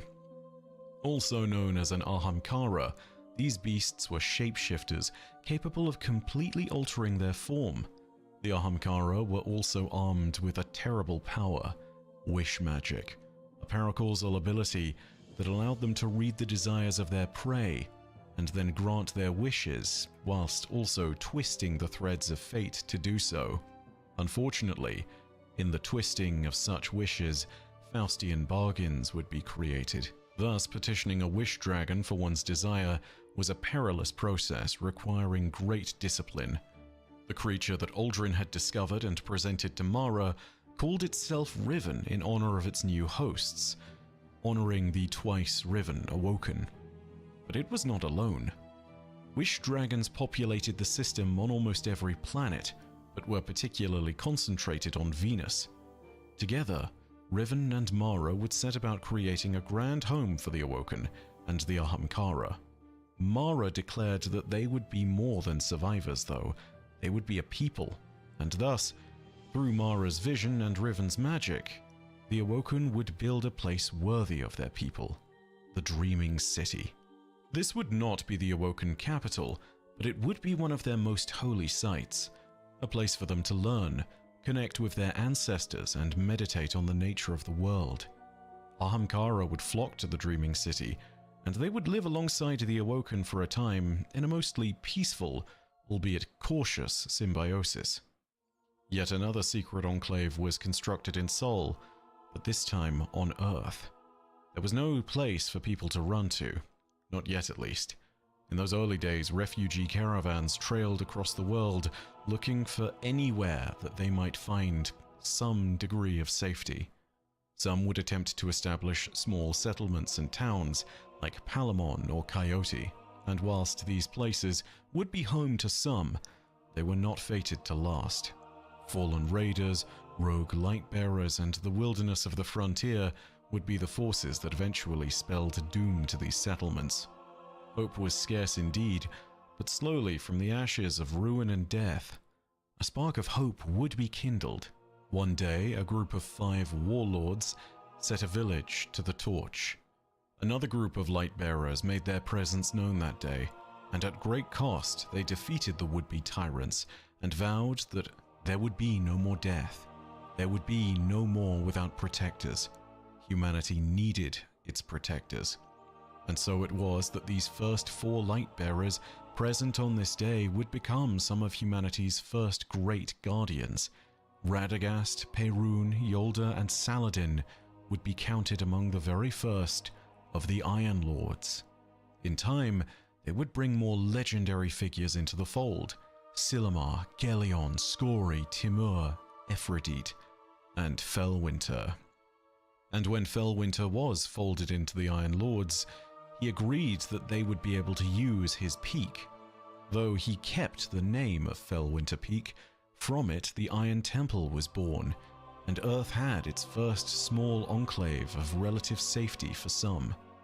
But it would not be the last, and luckily it would be maintained even though Silumar had to rebuild it multiple times. The names of the Iron Lords would be honored within the Iron Temple under an ironwood tree, and those names would stand in legendary regard amongst Guardians even to this day. This was the first knightly order that would bring some semblance of control and peace to the world. They would challenge the warlords and drive them back. Under the tutelage of the original Iron Lords, many great heroes would be molded into the finest protectors of humanity, one way or another. Not least amongst their number would be an awoken man of great strength, called Zavala. and a strange human of impatient disposition and great knowledge called Osiris. The heroes of Earth had begun to make their mark, but the people of Earth still needed a true place to call home, and the Iron Temple was not large enough for the whole of humanity. For so many, there was but one place they could go, one place more obvious than any other. They went to that strange place where the traveler had made its final stand. In the shadow of this broken god, humanity's remnants would begin to regroup. The refugee camp grew and grew, and eventually their numbers swelled to the point where everyone needed to be properly organized. And in this moment, we nearly destroyed ourselves once again. From the huddled masses, there were inevitably different perspectives on what had to be done. We should make ready to leave Earth for good. We should stake our claim and choose strong leaders to guide us. We should prepare for war. Each of these different ideas in turn attracted more and more people. Eventually, they attracted light-bearers, and before the camp had even truly been able to establish itself, there were factions within its boundaries, and as these factions began to clash, Light-bearer would eventually fight Light-bearer. It was in this time that the division within this fledgling refugee camp gave a perfect opportunity for the Fallen to arrive and plunder the great host of human survivors. They did not know the true power of the Guardians on that day, though, and in the face of an external threat, the factions were able to put aside their differences and repel the invaders. These skirmishes were known as the Faction Wars, and they nearly destroyed the only home humanity had on Earth. A leader would need to step forward. Someone would need to organize them. But it would not take long for the Elixni to return. This time, though, they would return in strength. The Faction Wars may have been the first time that this new fledgling city had seen battle, but it would not be the last. As more and more Guardians returned and as more and more walls were being erected to defend what was this small refugee encampment, eventually, the House of Devils saw a moment to strike. This would be the first great conflict between the Elixni and humanity on such a scale, and for the Fallen, it was dramatically important. They had seen that the Traveler had settled on Earth. They had seen that it had died for this other people. They had even seen that it had sheltered them beneath its great bulk. And worst of all, it had granted its gift, its blessing, to the various members of that civilization even beyond its own death. For the Fallen, this was not just a religious war. This was their moment to prove that they were still worthy of the great machine. And so the House of Devils descended upon the city in numbers. The defense of the city under this barrage of Fallen artillery was mostly conducted by Guardians, though some rudimentary frames and some members of the civilian population would be armed. In this terrifying fight, this first battle, there would be 6 different fronts, and the many Guardians that would hold those different fronts would not let even a single one break. Thus the battle was known as the Battle of the 6 Fronts, and from this moment, the city would truly emerge. It was humanity's first true victory, and many legendary Guardians such as Commander Zavala, Saint 14, Lord Shax, and Osiris would emerge as legends on that day, having defended the city with their vicious light. It was also in this moment that many other legends were born. A speaker had come forward, one who could supposedly hear the Traveler's voice, and what's more, he had begun to organize the last city properly. There were factions within our ranks, and there were various light-bearers that needed organizing. It was clear now that the light-bearers were split across 3 disciplines: Hunters, Titans, and Warlocks. The speaker created a vanguard, a group of 3 individuals, one representing each discipline. Titans were heavily clad in the greatest of armor and favored more brutish aspects of martial combat. Their will to charge the enemy was only tempered by their instinct to defend those in need. Hunters were nomadic and free-spirited. They often roamed alone or in small posses, acting as scouts on the wild frontiers of Earth or beyond, or bold adventurers, willing to disregard authority and their own safety for a little glimmer and glory. Warlocks quickly became known for their wisdom and sheer arcane power. Of all the different classifications of Lightbearer, their connection to the Traveler was the fiercest, and through that connection, they would unearth grand arcana and forge new techniques of light. These Lightbearers that had defended this encampment would no longer be known as Lightbearers, though. Thanks to their defense of this fledgling city, the Lightbearers had earned themselves a title. It would define them for the rest of their existence. They would be known as Guardians, and the first amongst the Vanguard were drawn from their number. Thus, Saint 14, Osiris, and Tallulah Fairwind ascended to be the first ever mentors of the Vanguard, for the Titans, Warlocks, and Hunters respectively. And as for the factions, they were also looped in. Whilst they had nearly destroyed the last city during the faction wars, they still represented many important perspectives. And so, with them in mind, the speaker would take a look to see which ones were worth representing. Those that had directly instigated violence were exiled permanently, but those that had not, and those that had peacefully laid down their arms, would be allowed to continue persisting. Of the many that petitioned to be represented more directly, there were three that were most popular: the Concordat, the New Monarchy, and the Dead Orbit. Their perspectives would be represented on a consensus council. They would be at the heart of government within the consensus at large, that was also joined by the Vanguard members and the Speaker. There was also a greater consensus council that also consisted of any other citizens and other factions within the city. Those such as the Future War Cult or the Symmetry were represented here in addition. This was by far the greatest echo of the Battle of the Six Fronts, the union of humanity's light-bearing defenders and those who would represent the civilian population into a government was a significant step forward for humanity. But it wouldn't be the only echo. The Six Fronts for which the battle was given its name were held predominantly by 4 Titan orders. As best we know, they were the Pilgrim Guard, the Firebreak Order, the Stoneborn Order, and the First Pillars. Regardless of which of these orders were present on that day, we do know that the defense of this fledgling city on 6 fronts by 4 orders of Titans is the reason for Titan heraldry being what it is, a hexagon of 6 sides with 4 different divided pieces to it. Their heraldry has always remembered 6 fronts. It is one of their proudest achievements to defend the last city without a single one of these fronts breaking.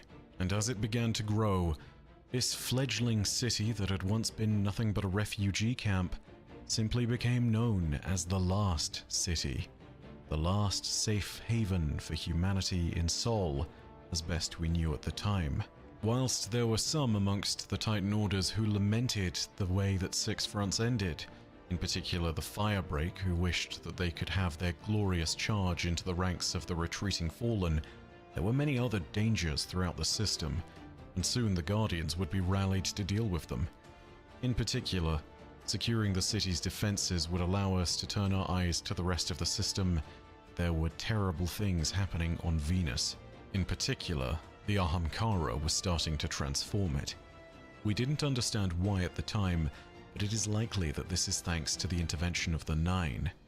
And from what we had seen, we had realized the power of these terrible beasts was a threat that we could not allow to exist. And so the order was given. The Guardians would hunt down the Ahamkara and bring about their extinction. It was not an easy choice to make. Guardians had gained power from their bargains, but much had also been lost, and Ahamkara bargains were notoriously Faustian. The Ahamkara would be hunted down and made extinct. The terrible weight of this decision would be a stain upon Guardian history for all our days. Thankfully, though, we weren't truly efficient. For all the Guardians that did hunt down dragons, there would be many that didn't return. And there were rumors that some escaped the hunt, though the Cryptarchy mostly dismissed this as nothing but superstition. But the Guardians never found Riven. Mara Sov had hid her away in the Dreaming City, and at long last, she had found her unique source of power. But this was not the only tragedy that would befall the Lightbearers in the Dark Age. As what one might consider to be the Dark Age drew to a close, the Iron Lords were making significant progress in cutting down their warlord aggressors. Earth was starting to fall under one banner where human territory was concerned, and the Iron Lords were doing a decent job at uniting humanity. And then, they discovered something. The Iron Lord warlock, known as Fellwinter, was searching relentlessly for Siva alongside Lord Timur. The nanotechnology that was meant to all but guarantee the self-sufficiency of humanity would be a grand prize. In fact, for many of the Iron Lords, it would be an obsession. Eventually, Fellwinter discovered where to find it, and he also discovered something about himself.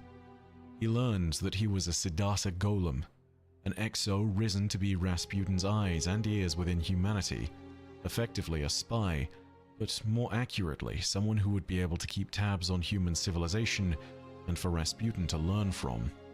But when Fellwinter was destroyed and then risen again as a light bearer, what little of Rasputin that remained on Earth was incensed and enraged. Continuously, Fellwinter would be the target of orbital strikes and strange attacks from any Warmind installation that he went near to.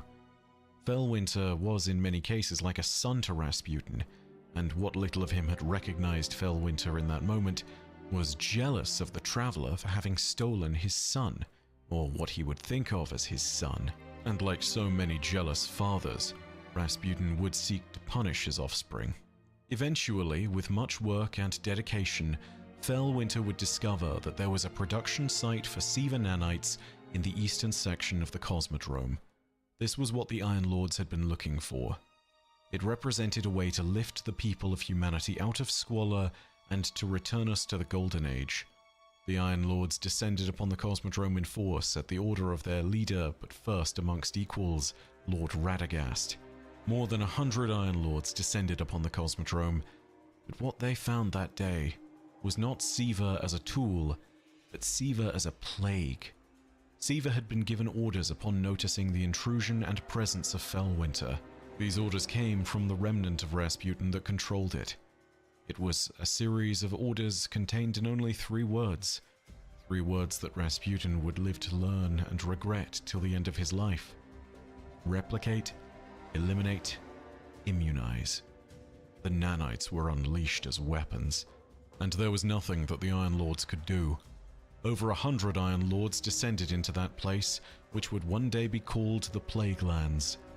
Of those 100 or so that entered, there would be only 2 survivors that day, Lord Saladin Forge and Lady Ephrodite. Siva production was momentarily stopped. The Iron Lord Yolda had taken an explosive device deep into the Siva replication complex, and she had managed to detonate it just as everyone was being consumed by the nanites. But even in their failure, the legend of the Iron Lords lived on, partly as a cautionary tale, and partially as a heroic one. And they were not alone. The last city might have been built on the greatest tragedy of humankind, but from its humble beginnings, legends would rise, and with them, there would be a chance for humanity to prosper once again.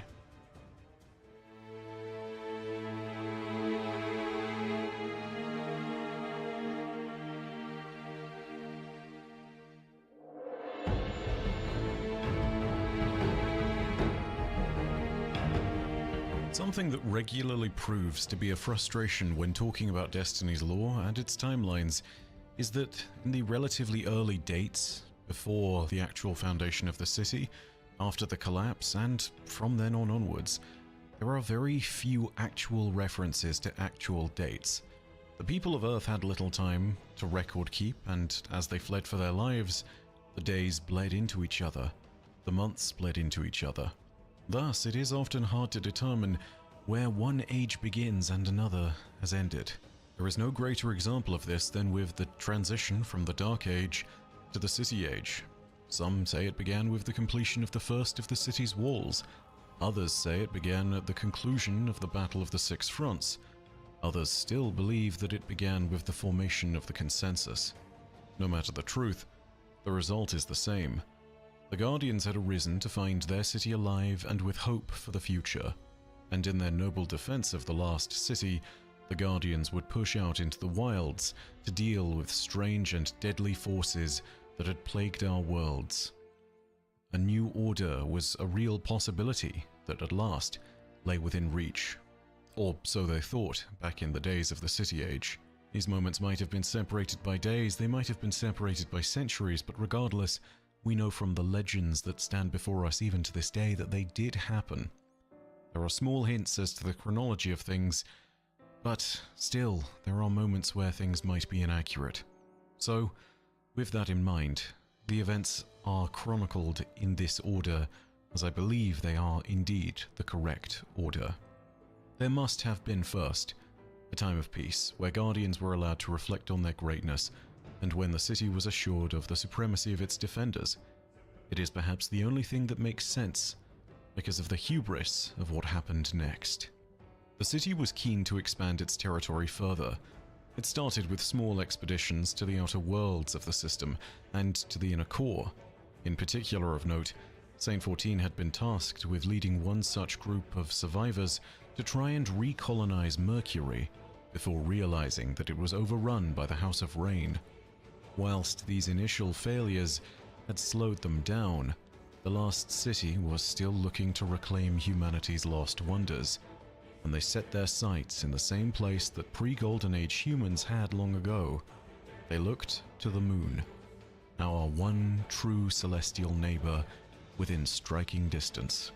The initial reports suggested that Luna was hive territory, with something of a ragtag fallen presence there too.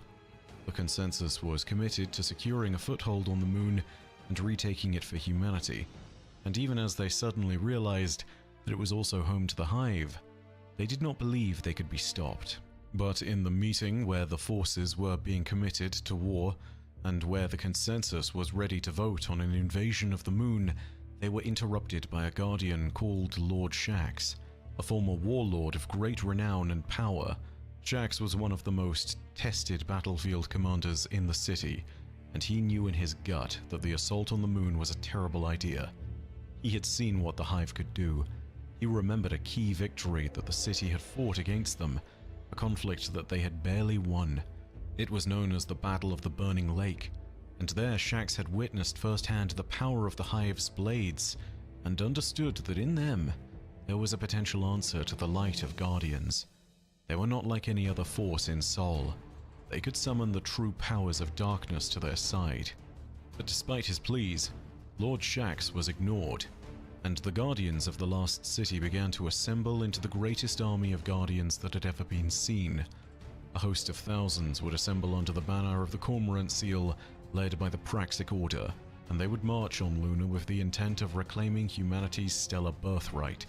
Unique weapons of war such as the Thunderlord and its sisters Abaddon and the Nova Mortis were created in preparation for the assault.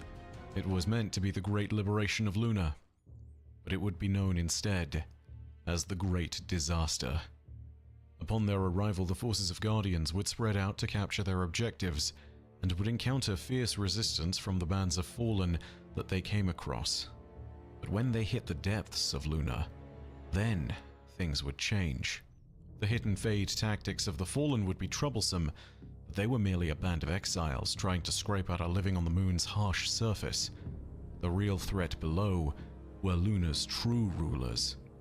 When the armies of the Hive emerged to engage the Guardians, the battle that would commence was titanic in scale.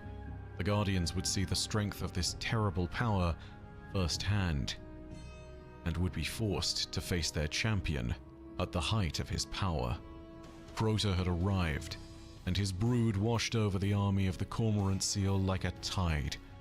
With his sword, the Darkest Edge, in hand, Crota personally slew some of the Last City's greatest champions, including Wei Ning, one of the greatest titans that ever lived. Their light was drained by his blade, and their ghosts would be crushed into screaming knives that he used to murder them. At Mare Ibrium, where the greatest part of the battle took place, Crota fought with 1,000 knights at his back. The skies themselves turned green with soulfire, and when Crota's sword fell, it cracked the surface of the moon, creating deep green fissures that remain to this day. The Guardians were pushed back, and then routed entirely. A general retreat was sounded. The battle was lost. Following this moment, the consensus, tail between its legs and realizing its mistake too late, declared that there would be an interdiction zone on the moon and within all cislunar space. No operations on the moon were to be sanctioned by the Vanguard, and Guardians venturing there would receive no further logistical or operational support. The moon was lost, and humanity's dream of reclaiming their Golden Age heritage was promptly shattered. Despite this, vengeance was a desire that burned in the chests of many Guardians. None more so than Ariana III, who had seen her lover Wei Ning die at Crota's hands. A vision given to her by a wizard that she had interrogated on the moon showed her this exact moment. Alongside her friend Eris Morn, a renowned hunter, she sought the knowledge of her enemy, which she would use to destroy them. She would find herself then in the company of the one person who truly had that knowledge, an exiled master of Hive Arcana, the warlock Toland, the Shattered. Toland would join them and advised them on their return trip to the moon, but he did not disclose his true intentions till it was far too late. He was obsessed with the Hive's sword logic and believed it to be the proof of their supremacy throughout the universe, and so it was that this three was joined by the other half of their fire team, the six that would go on to assault Crota, the first Crota fire team: Ariana III, Eris Morn, Toland the Shattered, Omar Agar, Motor, and Vel Tarlo. They would return to the moon and assault the Hellmouth to avenge those fallen at Mare Ibrium. 6 of them went down into the pit. Only one would crawl out. Vel Tarlo and Motor would fall at the hands of the Hive, be they the Darkblade's thrall or the clawing screams of Omnigul. Omar Agar would be captured and broken, torn upon the rack by Crota's heart, a wizard whose intent was torture, and who stripped the light from his very being in strands to be fed to Crota's rising brood. Only Ariana and Toland would make it to the deepest part of the Hellmouth, to the stills, where no light reaches. They crossed into Crota's throne world, where Toland heard Yut the Death Singer, and died in body, though not in spirit. It isn't clear whether Ariana would face Crota or not, but there are hints that this moment might have indeed occurred. Rumor has it that in her final moments, she seemed as wholly luminescent as the sun itself. Alas, Crota's darkness was greater. Only Eris Morn would survive, thanks to the sacrifice of her ghost Briar. In the deepest parts of the Hive's lunar fortress, lost in its catacombs with the darkness closing in all around her, she clutched at something that she had kept close all this time, a relic of the Great Hunt against the Ahamkara, a shard of dragon bone. Even the remains of the Wish Dragons are potent enough to grant the desires of those that wield them, and in this moment, Eris's desire was great. She had lost her sight, lost her light, and lost her ghost. She wished for deliverance, and perhaps for revenge. And then black tears of terrible darkness began to drip from her eyes. She had already been robbed of her sight, but now at least it seemed as though she knew the way. She would steal the eyes of an acolyte, and for 100 years she persisted in the Hellmouth, until the fateful day when one day she might find a chance to crawl out and be the arm of vengeance returned at last. That would not be for some time. The city had suffered greatly at the hands of its foes. There was trouble brewing within its own walls as well. Back at the Battle of the Six Fronts, Osiris's appointment to the Consensus was one of the earlier causes for a great degree of turmoil. The Concordat initially had frustrations with the Great Warlock. Osiris was often too consumed with his own work to attend Vanguard meetings, and the Concordat had more strange, specific complaints. Whether they were true or slander isn't known to this day. Osiris was consumed by his study of the Vex, and he believed that they were the greatest existential threat to humanity in the Lost City. The Speaker saw them as little more than a distraction keeping Osiris from his duties. And worse still, the two of them vehemently disagreed on many issues. Osiris often challenged the speaker's authority, something the speaker could not easily abide. The Consensus and the Lost City have always been a political place as well as a place of refuge, and in such a setting, a man like Osiris would gain a reputation beyond the reality of who he was. His controversial words and beliefs would be described by some as heretical, but others would see them as prophetic. Ultimately, this created a division of sorts within the city, and some would disregard his words entirely, whilst others believed that he spoke hidden truths in defiance of the speaker. A cult of personality was starting to form, with some openly proclaiming themselves to be Osiris's followers, much to Osiris's frustration. He knew he was no prophet. He saw himself as one simply trying to convey knowledge of the coming future. The people were twisting his words through reckless abandon and the desire to create sensationalism out of fact. And so he resolved to cut through the perspectives with knowledge. He resolved to write his findings down and collate them in the book, much against the warnings of his pupil, Ikora Ray, another powerful warlock. Osiris believed that he would add objectivity to the situation by doing this, but in reality, the release of these findings that he had made only became far worse. Osirian cultists began to distribute his findings en masse, calling them parables and prophecies. The speaker saw this and believed that it was a brewing insurrection, or at least a disagreement amongst the people of the Lost City that might boil over. He spoke to Saint 14, and despite Saint's urgings, he demanded that all copies of Osiris's writings should be burned. But this was only the beginning.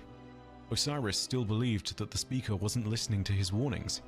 He was correct, but his irritation with Osiris had gone even further at this point, and it had prevented him from listening to even Ikora, who was standing in for Osiris at consensus meetings.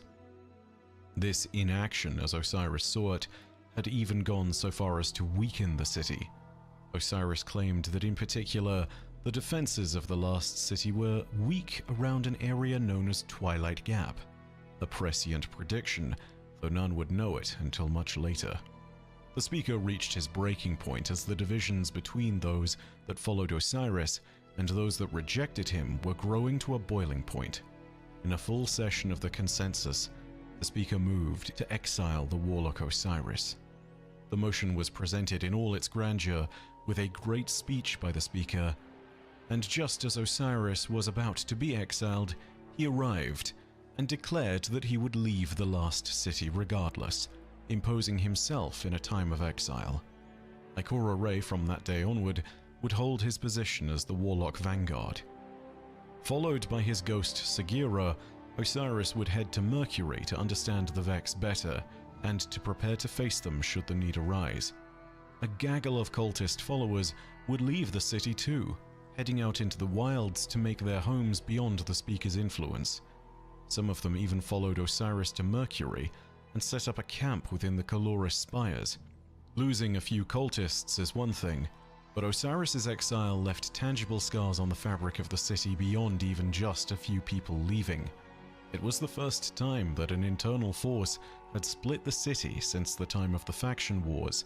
It was the first time it had truly been a single man. It was the first time it had been a guardian that had caused it.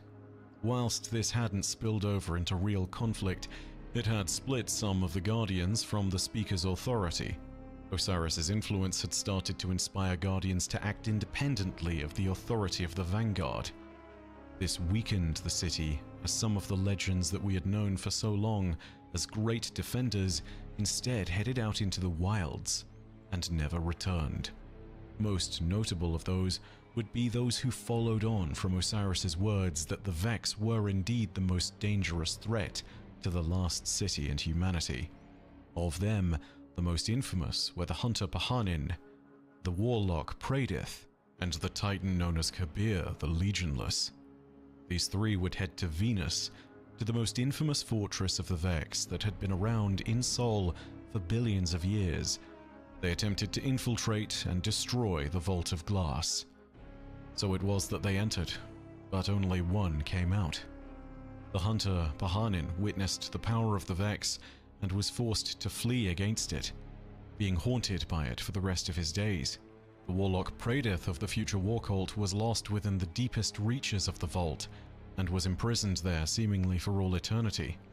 The Titan Kabir was beaten back by the Templar and then drank of Vex Radiolaria, thus enabling himself to be consumed by the Vex completely and to become one with them. Before he died, he did at least manage to drain what light of his remained into a shield, a paracausal force known as the Aegis that would break the unbreakable and let the light into the vault. Thus, some of humanity's greatest heroes do what you gotta would do. fall. Get some game time Long in. ago, I think such Castle individual is probably legends dead, being but lost might have been born by we're the just lost doing some city, build stuff, so but now they have were fun. occurring just as humanity was about to face its greatest test yet. Out in the system, scouts amongst the hunters had noticed significant fallen troop movement for some time. This was no coincidence. Long had the houses waited and watched the traveler with envy. They had always plotted the downfall of the city, but doing so was no small feat. After the failure of the House of Devils at the Battle of the Six Fronts, it was clear that the lost city could not be taken easily. Not a single fallen house would be able to assail the Guardians in their own home. But what about a united force? If there was not one house but many houses attacking, then there was a far greater chance of victory. And so it was that the four greatest houses of the Elixni coordinated together. The Kells of the Houses of Devils, Kings, Winter, and Wolves would marshal their forces and send them to Earth. Together they would unite in the greatest host of Elixni that the galaxy had ever seen, ready to defeat the Guardians, break their walls, and reclaim the great machine at last. The exact number of fallen assembled in this battle is not made clear, but based on what little we know about the troop strength of the force being brought by the House of Wolves, it is easy to speculate that there must have been over 1 million fallen in this army. Such a tidal wave of a force would have eradicated the lost city for good were it not for the actions of two staunch heroes who stood strong in their roles, one as a sovereign and the other as a guardian. The houses began to make their moves. The House of Devils, Kings, and Winter would be able to mobilize their forces more quickly and assembled on Earth with some haste. But the House of Wolves was not in the inner system. They were in the Jovian moons, and they would need to pass through the asteroid belt with their many catches in order to reach Earth. It was in this moment that their Kell made a fatal error.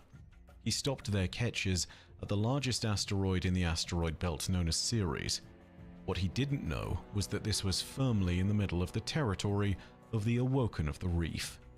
Mara Sov, the Awoken Queen, was presented with a choice in this moment. She could allow the wolves to pass through, thus allowing them to trample on Awoken sovereignty and let the last city burn, or she could intervene at this interruption and invasion, and she could put Awoken lives at risk in doing so. Mara had to choose to hide or to go to war, and Mara would choose war. Her devastating first strike on the House of Wolves made use of a tremendously powerful gravitational weapon, an ancient set of beings known as the Harbingers. The Harbingers were so powerful that they destroyed the asteroid of Ceres and left 500,000 dead from the House of Wolves in this first opening engagement. It is known as the Scatter, and it did exactly that. The Wolf Kell was amongst that number of dead, and in this sudden action, Mara had allowed herself to be embroiled in a conflict of her own, a conflict with the House of Wolves that would be known as the Reef Wars. Eventually, the House of Wolves would regroup under a powerful leader known as Skolas the Rabbit, but they were unable to continue onward to Earth until they had dealt with the Awoken threat. With that in mind, the Awoken had bought all the time that the city would need. But as we'll soon learn, even that almost wasn't enough. Mara Sov would continuously fight the House of Wolves to a standstill, up until the point at which one broke ranks with the Wolves. A scribe known as Varex the Loyal of House Judgment. He saw that Mara Sov was a leader that might at least be able to ignite the Elixni's fires for loyalty and unite them under one banner. He gave her critical information that led to the defeat and capture of Skolas. Skolas would have called Varix a traitor, no doubt, but given that he'd already removed 2 of Varix's arms, I feel as though Varix might not necessarily have cared. The remaining wolves either bent the knee to Mara, or were imprisoned alongside their Kell in Varix's new jail, a facility that would one day come to be known as the Prison of Elders. With her victory here, Mara Sov had denied one of the fallen houses from an ability to attack Earth and potentially reclaim the Great Machine, but she had also denied the greatest possible reinforcements in the system for the houses of Kings, Winter, and Devils. Now there were only 3 houses instead of 4, but regardless, this was still the largest Elixni army that had ever been marshaled. Quickly, the last city's defense had to be organized. Lord Saladin Forge was in command with his protégés, Commander Zavala, and Lord Shax at his side. As the last of the Iron Lords, aside from Lady Ephrodite, who had fled long ago, Saladin was well prepared for a siege, and he had great degrees of experience.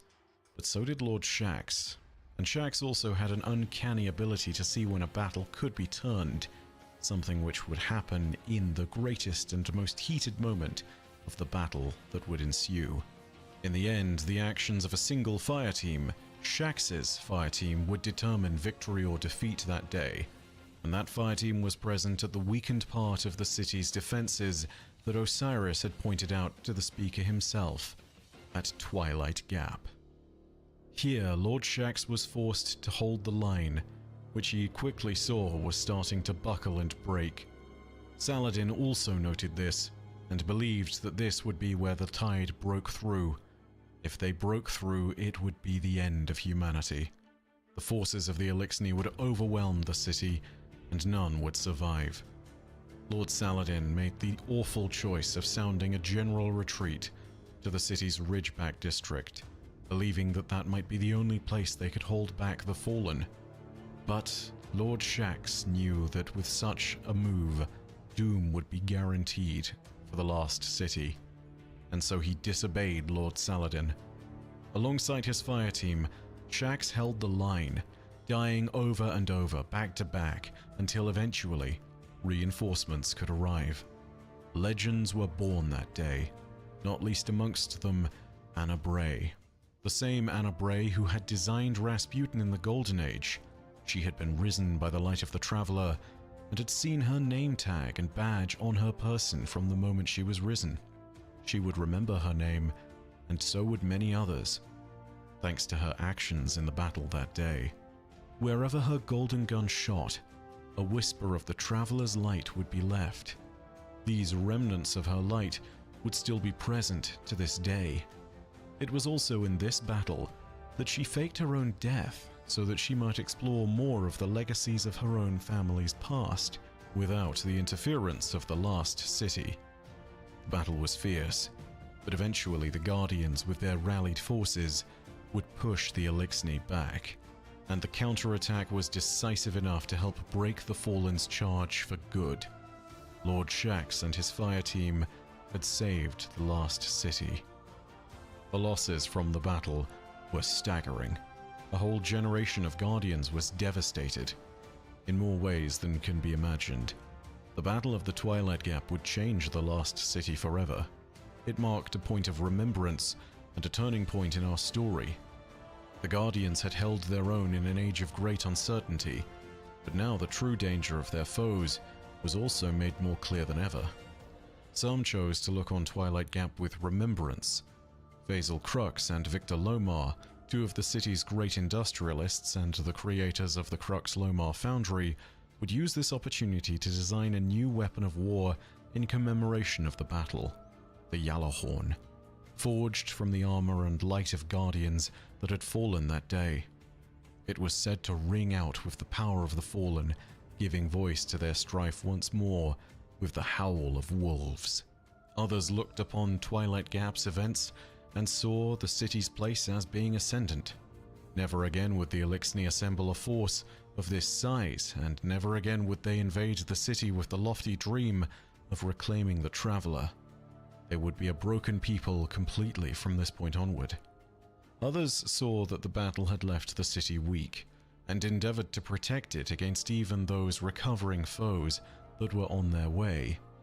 None would make a greater mark in this regard than Saint 14.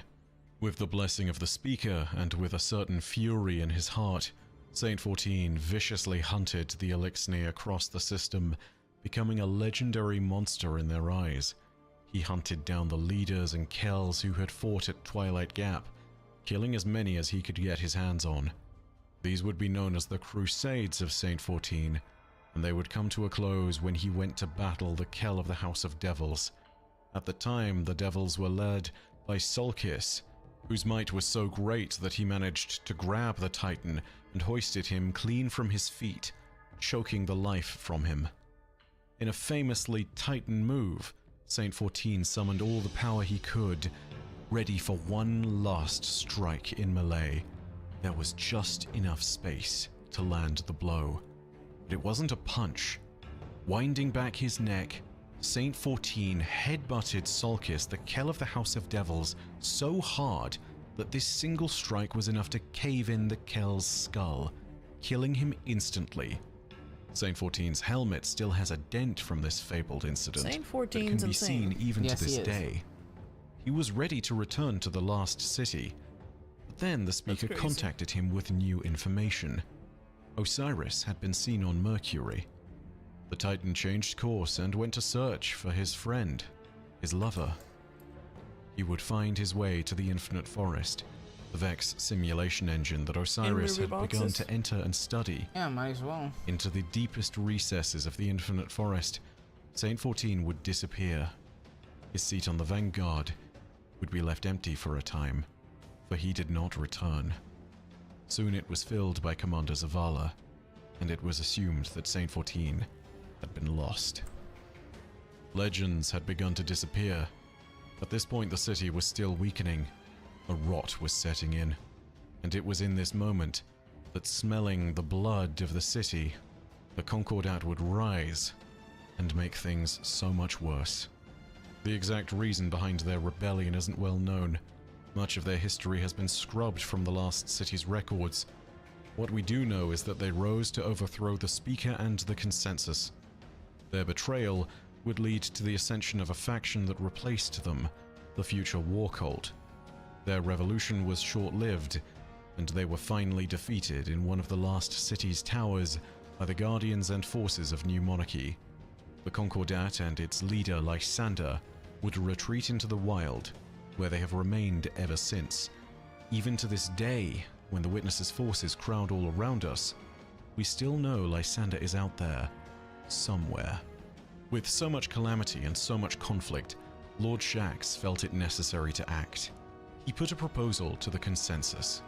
Guardians had always sparred against each other. As immortal beings with incredible might, they were able to resurrect after their deaths. Dying was not necessarily a problem for a Guardian unless their ghost was also killed. And so, there became a culture. Guardians would fight against each other and learn from their mistakes. Combats were sometimes collectively referred to as the Crucible, and these moments of fighting and infighting were often used to settle disagreements in a martial manner. Some Guardians, such as Ikora Rey, were notorious combatants in this regard. It was Lord Shaxx who proposed a formalization of the Crucible under his watchful eye. He would organize matches to pit Guardian against Guardian, thus allowing their existing ranks to train in an environment where their deaths were not punished permanently. The Consensus would agree to allowing the Crucible to be conducted, and Crucible matches would become a part of the Last City's culture, with Guardians of all stripes gaining fame and fortune for their performance in the arenas of Lord Shaxx. The citizens of the Last City would watch the televised conflicts, or would show up if some of those arenas were able to be viewed in person. Factions and weapon foundries would sponsor Guardians who were willing to bear their colors or insignias into battle. Betting on Crucible matches became a relatively common pastime, and fans would develop loyalties or attachments to individuals or teams that performed well within Shaxx's Crucible. With the Crucible being truly formalized, now what had merely been sparring sessions could be turned into a true training avenue. A new generation of Guardians were being put to the test and were being readied for war. But there was still some time before these Guardians would be ready, and the old guard would suffer some terrible fates before their replacements could come in to take the reins. The most notable of these was Andal Brask. He had volunteered to become the Hunter Vanguard after losing a bet with his close friend Cade 6. Cade had killed a terrible fallen mercenary called Tannix the Scarred, and had bet with his friend Andal that he'd do it first. Andal lost that bet, and that's why he had the desk job, the Hunter Vanguard position, the one job no hunter truly wants. The only problem was that Tannix was more machine than monster, and wasn't so easily killed. He would swiftly return to the fold time and time again, until he got lucky one day and ended the life of Andal Brask and his ghost. Cade realized his error, and realized that it was his overconfidence that had effectively gotten his friend killed. In a moment of reverent self-sacrifice and a dedication of duty, Cade took up Andal's cloak. To know the significance of this moment, you need to understand the significant part of hunter culture that their cloaks represent. They are full of meaning and stories. They are a representation of you as a person. When a hunter cuts apart his lesser's cloaks and adds it to their own, it is a proclamation of dominance. When a hunter's cloak is emblazoned with the insignia of their posse or faction, they are proclaiming undying loyalty. And when a hunter takes up the cloak of his fallen comrade, it is a vow. And Cade vowed to honor the memory and sacrifice of his fallen friend. And so not only did he take Andal's cloak, but he also volunteered to be the next Hunter Vanguard. As time in the City Age dragged on, things slowly began to fall into decay. When the city's walls were constructed and finished, there were 8 towers that perched along its circumference, each manned by Guardians, Frames, FOTC force members, and members of the Stoneborn Titan Order. It was bristling with guns. It was well defended. But as the City Age started to come to a close, all but one of these towers had fallen into disrepair and had been abandoned. The enemies of the city were beginning to close in. The time of the great City Age heroes had seemingly come to an end. An old and familiar kind of darkness began to creep in from the edges of the system. Known at the time only to a select few, including a single Cloudstrider known as Rohan, who had found a backdoor into the Black Garden, a terrible kernel of darkness had been planted. A false copy of the Veil had been created, a copy that had been nurtured by the Vex of the Black Garden, and had been nothing but a source of poison for the Traveler. With this new darkness rising, and no one knowing of it, the Traveler's light began to dim. A warrior of great strength and resolve would be needed to deliver humanity from the approaching perils of this treacherous time, and their prayers were answered. One day, a ghost continued its search for its guardian, trekking across the wastelands of the old Cosmodrome at Baikonur, the wastes that were now referred to as Old Russia. Here, amongst the rusting cars and unassuming bones of the us! It's us! They're gonna talk about us now! Just before the old Sorry guys, we've been Cosmodrome's Aki and I walls, have been going back and forth talking about my something. armor, but they found hope. We've been getting This Kebi is into us. the They endgame. found this is us. you.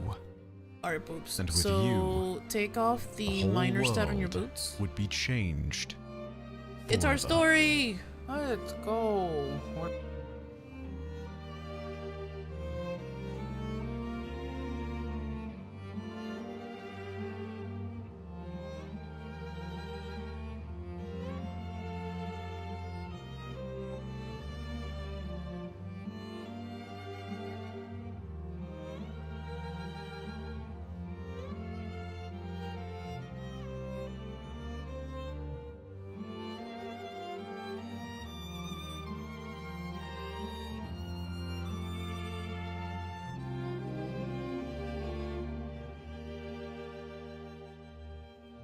Oh, I guess we can talk during this, because this is just an intermission. This music though, man. If you like the way they look, just save it then. But your stats are Because good, so it's gonna go based off of the subclass. Yes, so what I did was I gave you room to play with. So if your subclass has a bunch of recovery, then you can give yourself some, you know what I'm saying? See that 95? You can add it back to your boots. See? Oh, it doesn't shine. So no matter what subclass you... It doesn't shine with strand? What doesn't shine? These boots. No, they don't turn on because they're old. But it shines with strand? But not with stasis? Mm-hmm. That's weird. Hi, Miyuki. Hi. Okay, so I saved your loadout kind of like as a pink overall usable. So what you can do with this is if you're not sure, you still have a decent enough loadout that you can equip anything and change some mods around. Yeah. So what you should do is you should save that resilience back on your boots because I noticed that one of your subclasses kills your resilience, which is void. Your boots. Put it back on. Resilience. Tiny resilience. No. Yeah, tiny resilience. Okay. But you left... It was meant to change the tiny resilience, not the strength that's doing nothing. But it's not gonna do anything, babe. Right. So now it's 103 for no reason. 103 is better than nothing. But yeah, switch all your subclasses around. Do you still have good stats?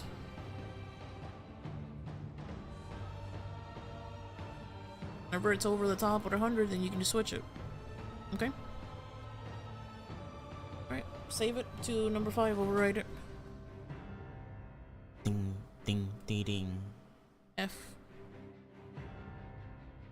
GG. You need a crucible. Yes. Obviously, most of the part, I only care for my warlock. The others, not so much. We can always talk about that when you get there. So the thing is, you can just open up Dim and say, I want to change this. Yes. Alright. And these are all masterworked armor, so I don't have to really worry about it. You like the name better now?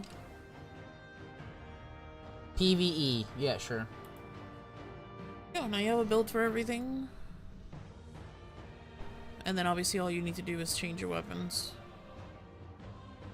Now, what I like to do is I grab white weapons from the vault. I put them on.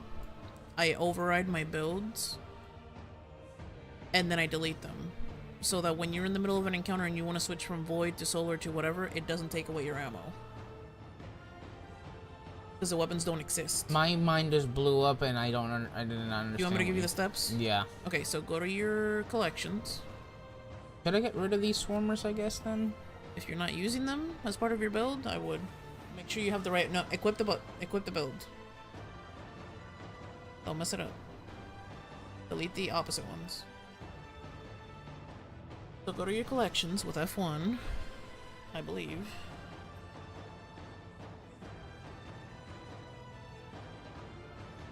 F1. Left. Weapons. Go to the right side of auto rifles and pick the lowest level, just blue bitch auto rifle you never use. Or Kavastov? Sure. Go to specials after that and pick the lowest shotgun that you're never gonna use.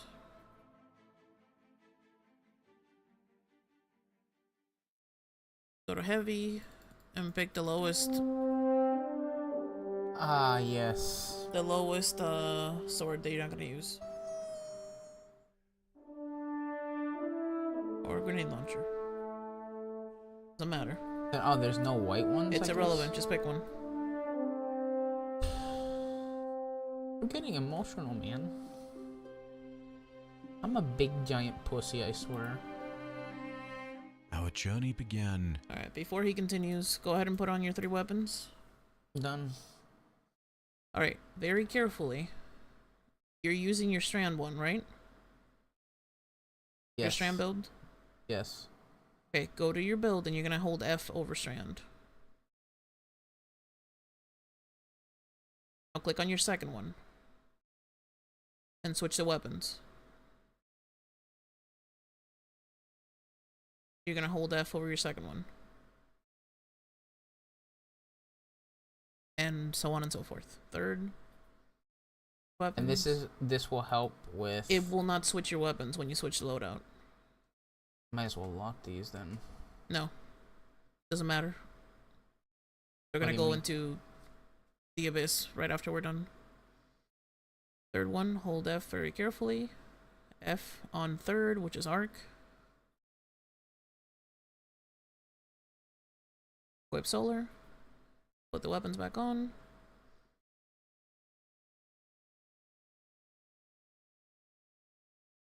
Doing good. There you go. Override solar. F. And for your basic PB build, go ahead and put it on. Switch the weapons.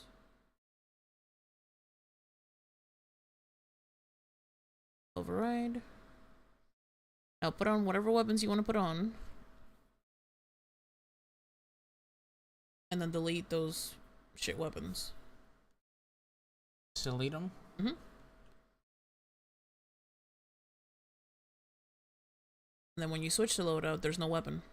Oh. So if you're using sleeper and a sniper, and then it suddenly you switch to loadout and it switches to Gjallarhorn, you lose ammo.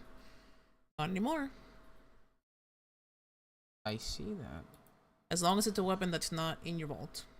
Which there's no reason why a white weapon would be in your vault. So GG. Well, thank you, babe. All good. Alright, so what now? Let me keep on getting rid of my other armor. So, can I put this other armor in my vault, or yes, should I keep it? Okay. They fixed that, where it wasn't pulling it from the vault. You go into the vault, you hit F1. Hold on, I still need to get rid of my other armor. Okay, no, I already did. Okay. Vault first, then F1. And then you can put it away. And it'll pull it from the vault for you when you're ready. There you go.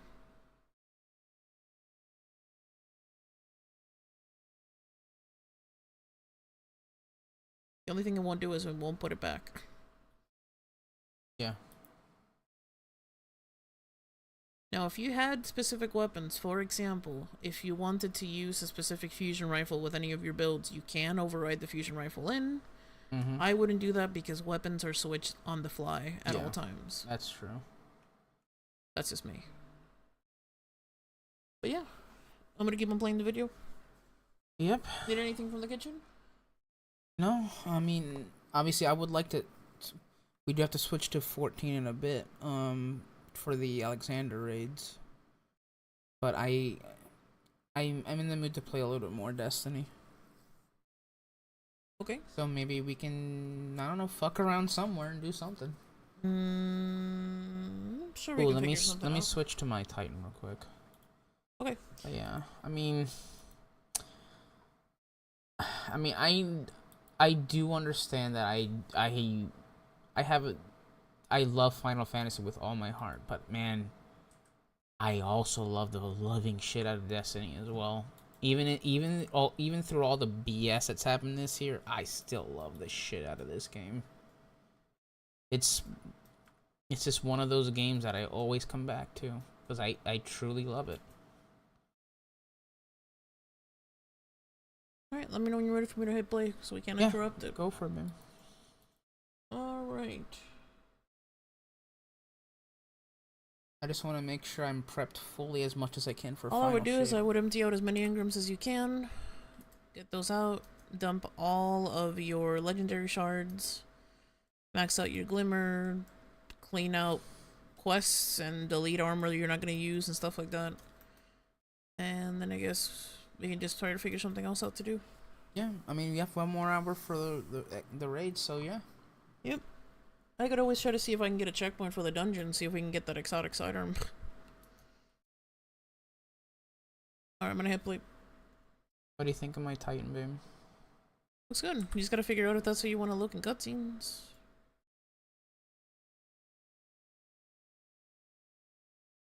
Alright, I'm gonna hit play.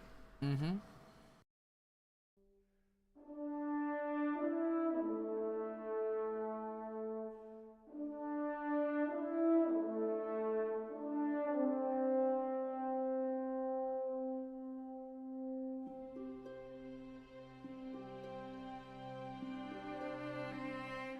our journey began, as journeys do for Guardians, in darkness, until light.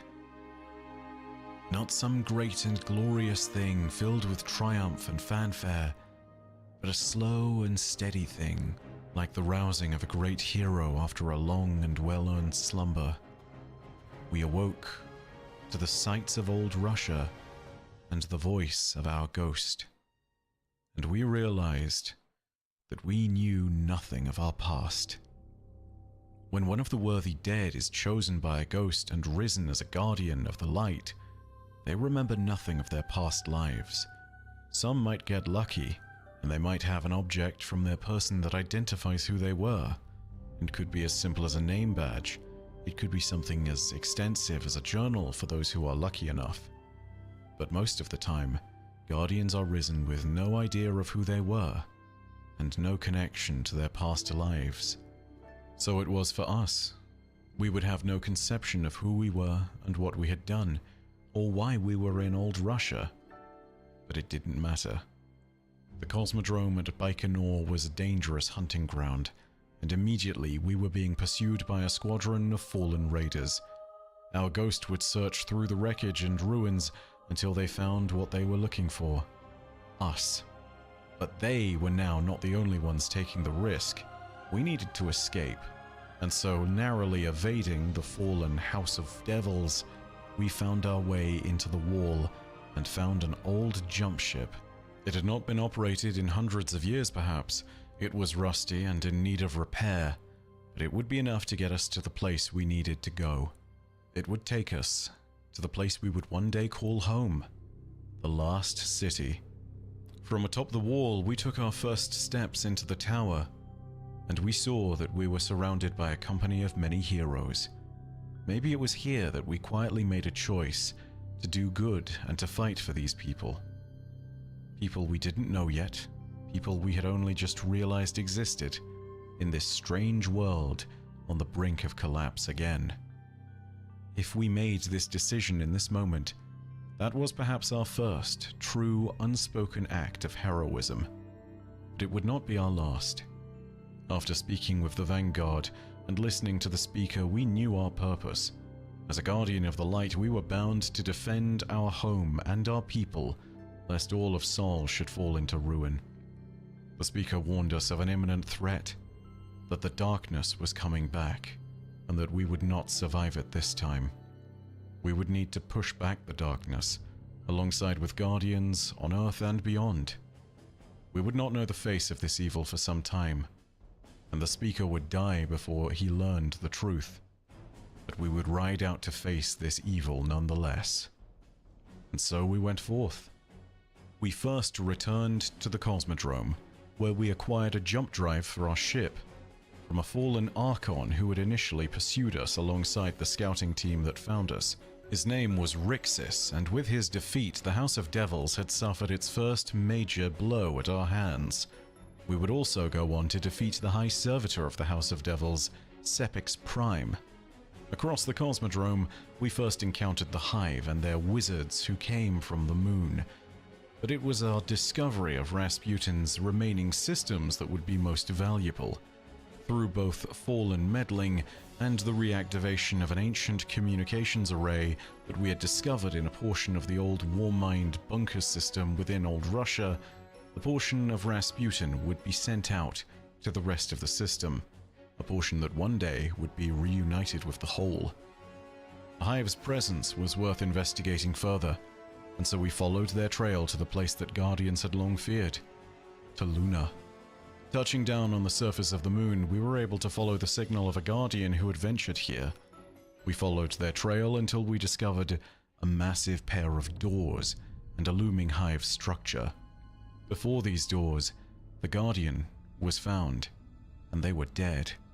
Not even the light remained. Before the doors of this temple to Oryx's son Crota, we saw what was left of them, and briefly turned around. There we saw our first glimpse of a stranger off in the distance watching us from beyond. But we had but moments to observe this. The door in front of us began to unseal. Inside, the hive would face us, and we would discover the Guardian's ghost. This would also be the point at which we discovered the extent of the hive's presence on the moon.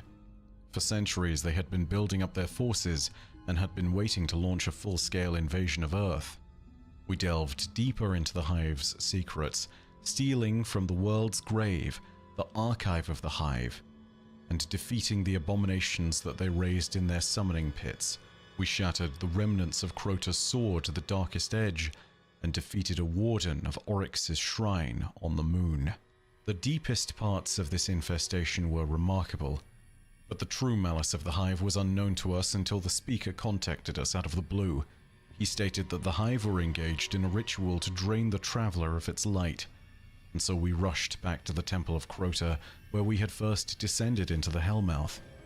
In that moment, we were contacted yet again by that mysterious stranger on the ridge. She sent us coordinates to a region of Venus known as the Ishtar Sink, which we would soon investigate. And she promised us that if we were to defeat the hive, there were greater threats still to the system out there. We returned to our mission and descended into the hive ritual chamber.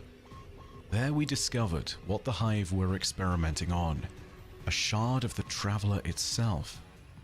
It was unclear how they were able to use this to manipulate the Traveler and to drain its light, but it did point to the idea that all shards of the Traveler are somehow linked to it.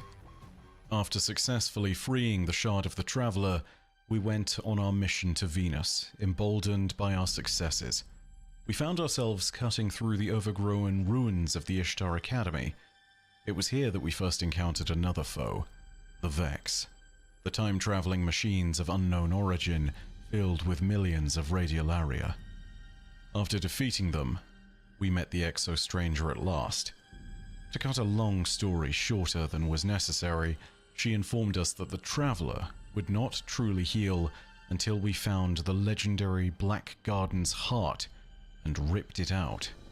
Our ghost prompted us that the information we needed could only be found with the Awoken. They were the only ones who knew about the location of the Black Garden. In possibly the most frustrating of turns, the Exo-Stranger had little more to say to us. After all, she had no time to even explain why she didn't have time to explain. But we at least had a heading, and as she disappeared into nothingness, we resolved to go to the Black Garden. But first we would need to pay the Awoken a visit, and so we went out to the territory of the reef and were quickly picked up by the Awoken patrols. In our initial somewhat frosty reception with Prince Aldrin and Queen Mara, we were told that if we recovered the Eye of a Vex Gate Lord, they would forge us a key into the Black Garden. Despite Aldrin's insistence that this was a fool's errand, we began our search and returned to Venus.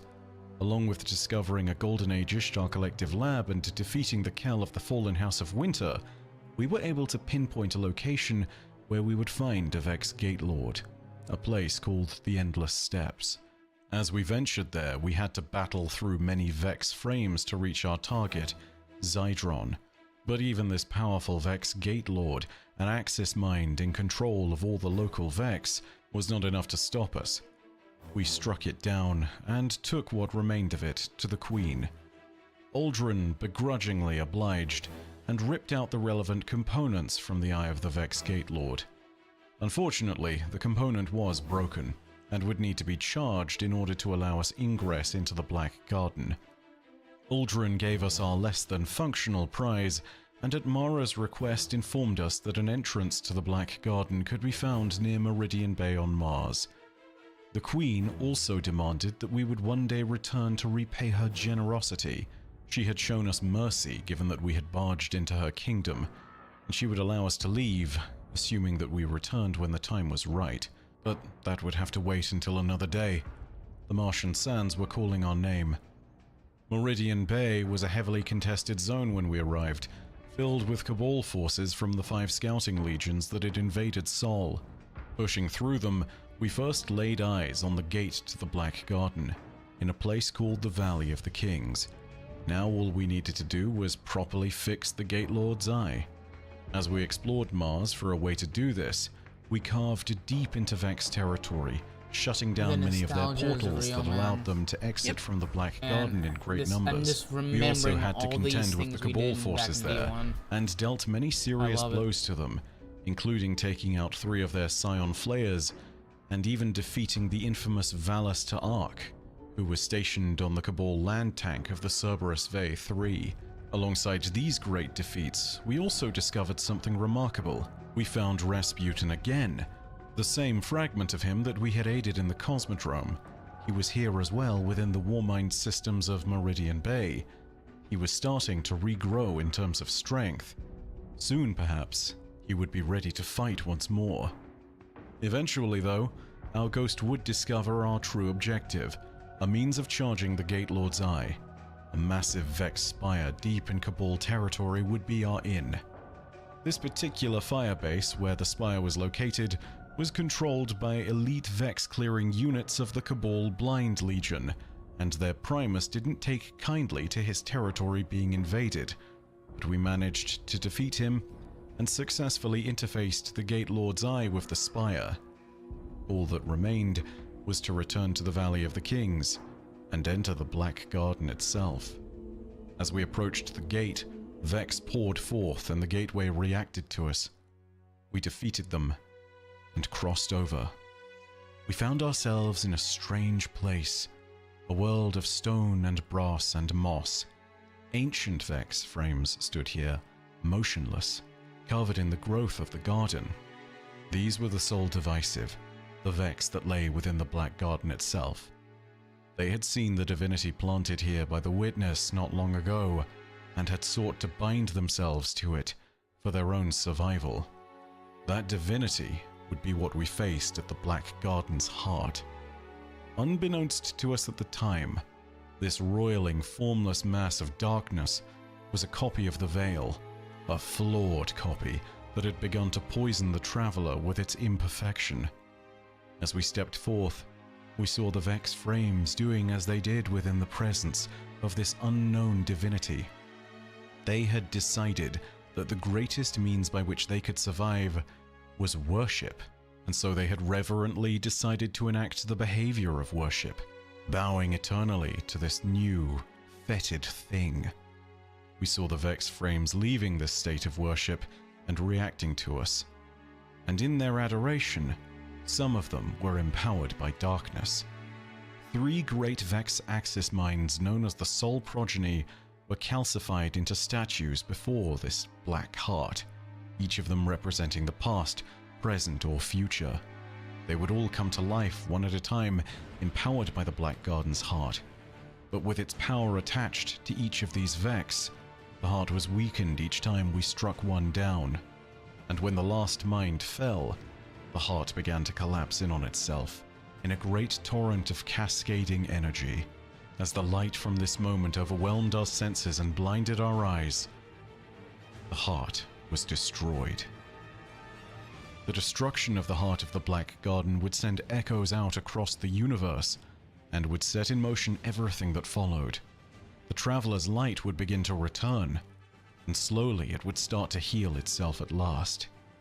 As we returned to the city to celebrate our success, we were greeted one last time by the Exo-Stranger.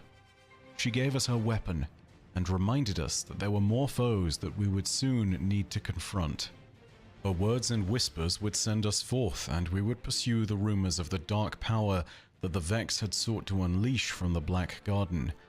That trail would lead us to the most infamous Vault of Glass.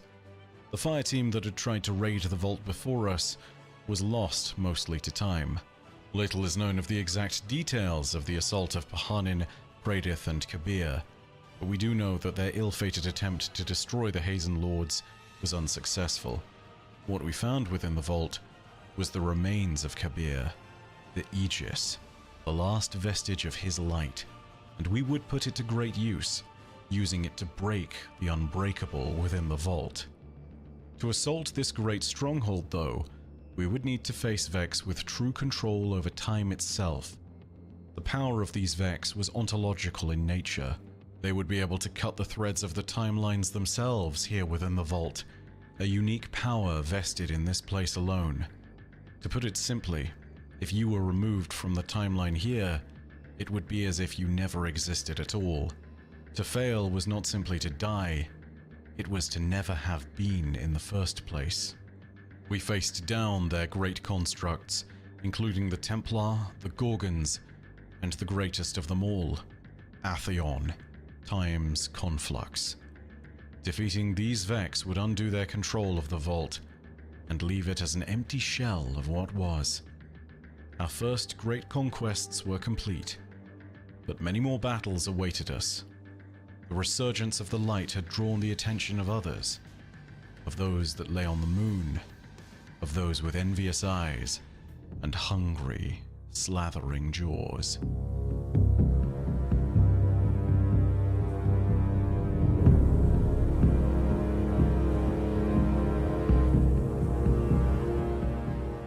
Even as we had struck down the heart of the Black Garden and attained our first great victory, our actions on the moon had aroused a slumbering giant. Crota, the son of Oryx, had seen the return of the light's power, and would begin to marshal his forces on the moon and on Earth. This would be the prelude to what would be an invasion well over a century in the making. All of the forces that we had discovered on the moon would soon be sent onward to invade Earth, and to destroy the last city.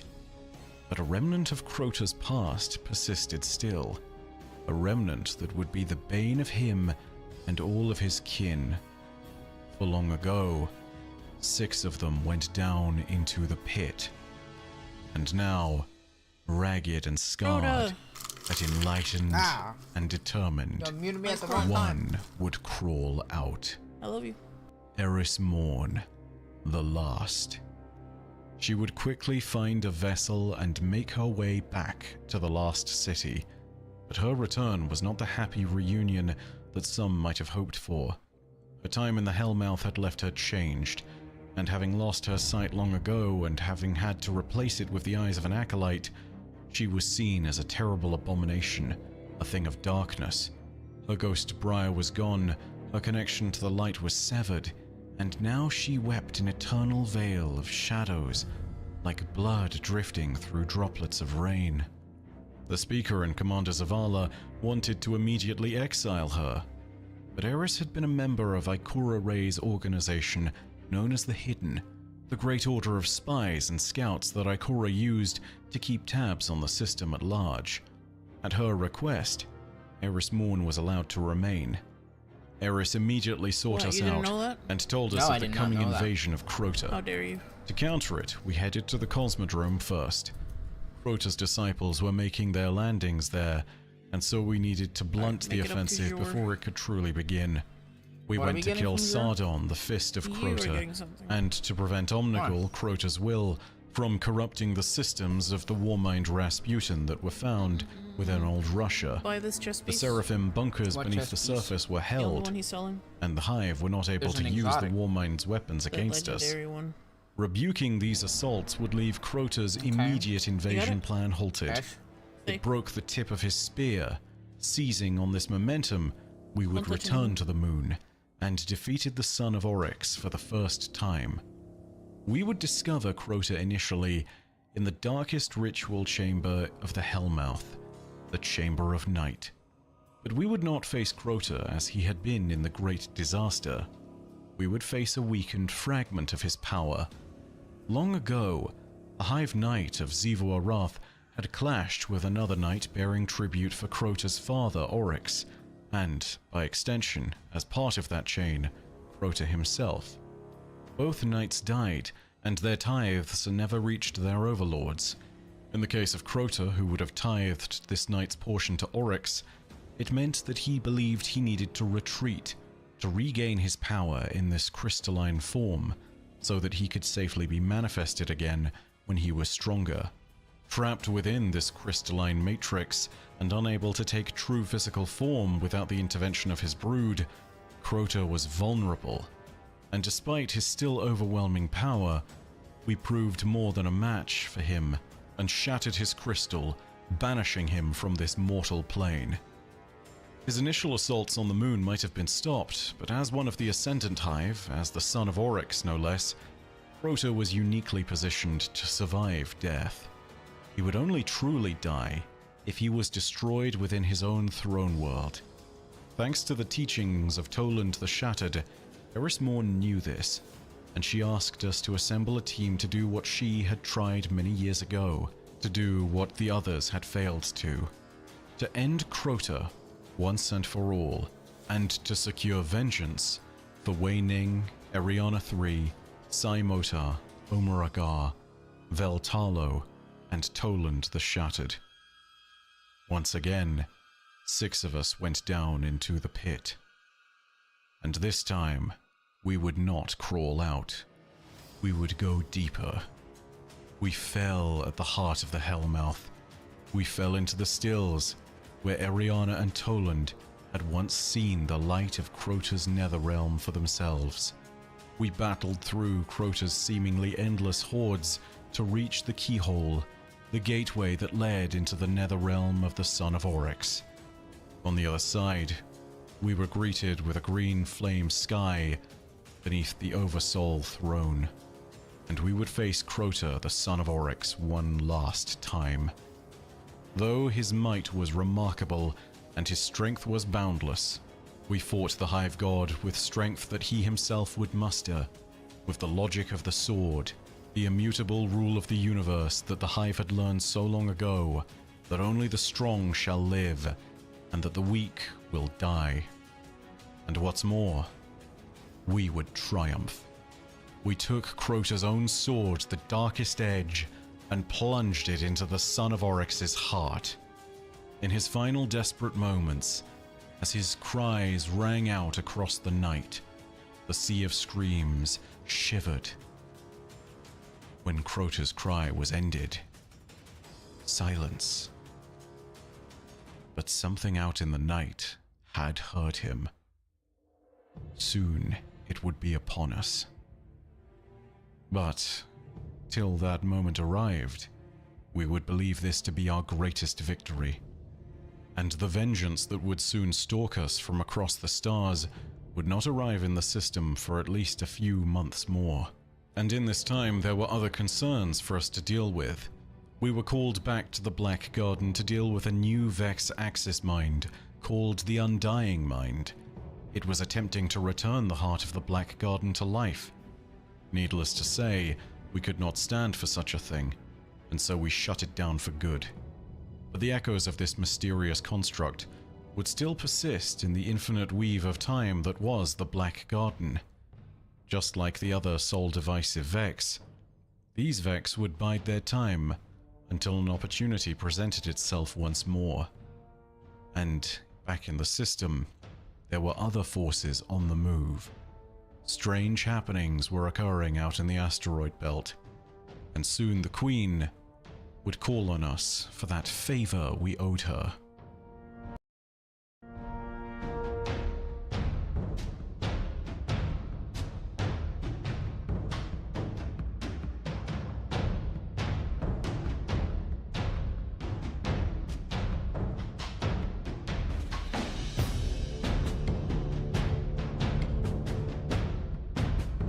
It is not a common thing for the Awoken of the Reef to seek out assistance. It is even rarer for them to seek it out from the likes of Guardians. And yet, Marasov had seen how we had dispatched with the Son of Oryx, and so we had at least proven our competence in battle. And that competence was needed. Skolas, the Kell of the House of Wolves, whom Mara had defeated in the Reef Wars, had broken out of the Prison of Elders. The exact details of this breakout aren't known, but it appears to be with the assistance of the Nine. Why they did this is something of a mystery, but what we do know is that they gifted Skolas with a Ketch, one of the great fallen warships. With this, he had an opportunity to call his forces back to his side.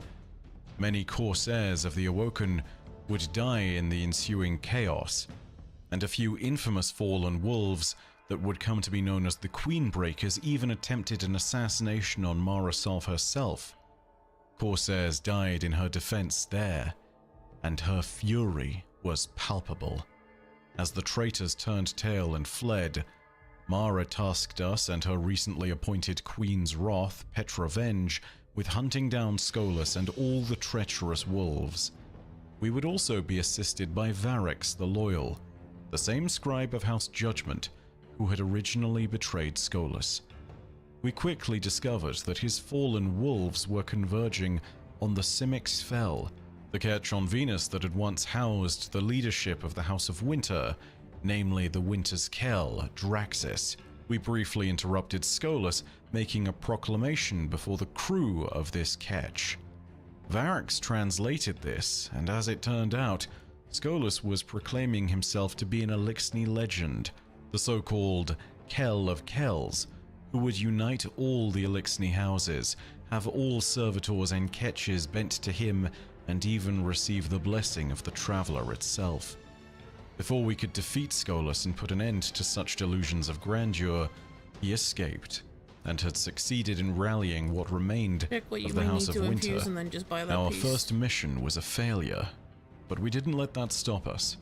Quickly we managed to pick up his trail again, and we would head to Earth in order to cut Skolas off. He was heading there to try and integrate the forces of the House of Devils and House of Kings into his growing armies, using either force or diplomacy, but our arrival in both cases scuppered all of Skolas' plans before they could even bear fruit. With pressure being put upon the Wolfkel, and with no other houses to turn to in the system of significant enough power, Skolas looked for other means of conquering his foe, and his madness could be seen here. He desperately sought out an advantage from the Vex. He made a small raid into the now weakened Vault of Glass, and successfully tapped into some of the Vex technology there, a testament to his madness and the skill of his splicers, who even deployed a few weakened oracles to try and wipe us from existence. With the danger Skolas presented rising, it was becoming incredibly important for us to capture him with all haste. His forces were raiding more Vex installations, including the ominous Citadel on Venus, the massive Vex spire that pierced towards the sky. They were hoping to use its technology for their advantage. Unfortunately for Skolas, his movement to the top of the Citadel had left him cornered. We ascended to the top of the spire, at the very height of the Citadel, and there we battled with the Kell of Wolves. Even as he used Vex technology to pull his house through time, Skolas was outmatched and fell before us. He was captured by Marasov and Petravenge, and he was promptly returned to the Prison of Elders. The Wolfkel would stand trial, but not before being interrogated by Varix and Mara. Skolas told them in a moment of fear that despite the malice they had dealt to him, there was an even greater force headed this way, a dark and looming shadow that would crush all with its presence. Later, Mara would prophetically dream of this foe. She saw what was to come, and knew that it could spell her doom and the doom of the whole system. Many envoys went back and forth from the reef in those days. In particular, Eris Morn, Osiris, and Marasov would all meet, convening to discuss the threat that they would soon encounter. But more than simply this, the three would discuss the nature of the ultimate enemy that they would need to confront, lest they should witness its wrath for themselves. And thus, a plan of loose cooperation was devised between the three of them, and a plan to address Oryx was formed. It would be a plan of many steps and phases, one that would evolve and shape its foundations over time, but it would first be set into motion months later by Marasov's choices over the rings of Saturn, and its consequences would echo across the Ascendant Realms forever. But before such plans could be enacted, there was one last complication to deal with. Skolas was still alive. Given what approached on the horizon, the reef could ill afford a second breakout. And so, in the ways of old of the Elixni, the Wolfkel was sentenced to trial by combat. We would be his chosen executioners, and so we entered the Prison of Elders and fought the hordes of Skolas' minions who had been imprisoned there. The Wolfkel was fierce, and did everything in his power to destroy us. But we had already destroyed gods in our short time as Guardians. Even with his many tricks and his minions being flung at us left, right, and center, this pretender prophet, this so-called Kell of Kells, was nothing more than a charlatan.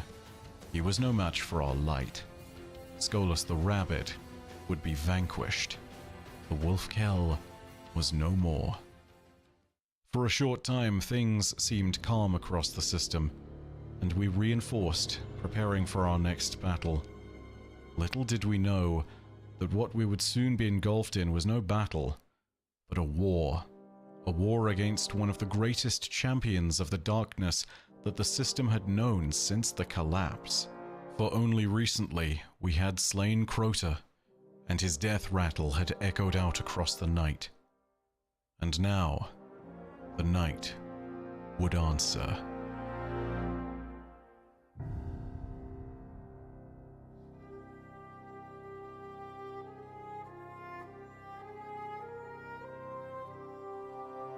It started with a presence, a movement of unknown DLCs. vessels that were quickly identified by the Awoken. Crota's Yes. father had heard Oh, his wait. cries, and despite the teachings of the sword logic, Oryx would seek revenge for the death of his son. He had brought his You called it upon armada, yourself. he had brought his Crota. brood. Worst of all, he had brought his dreadnought.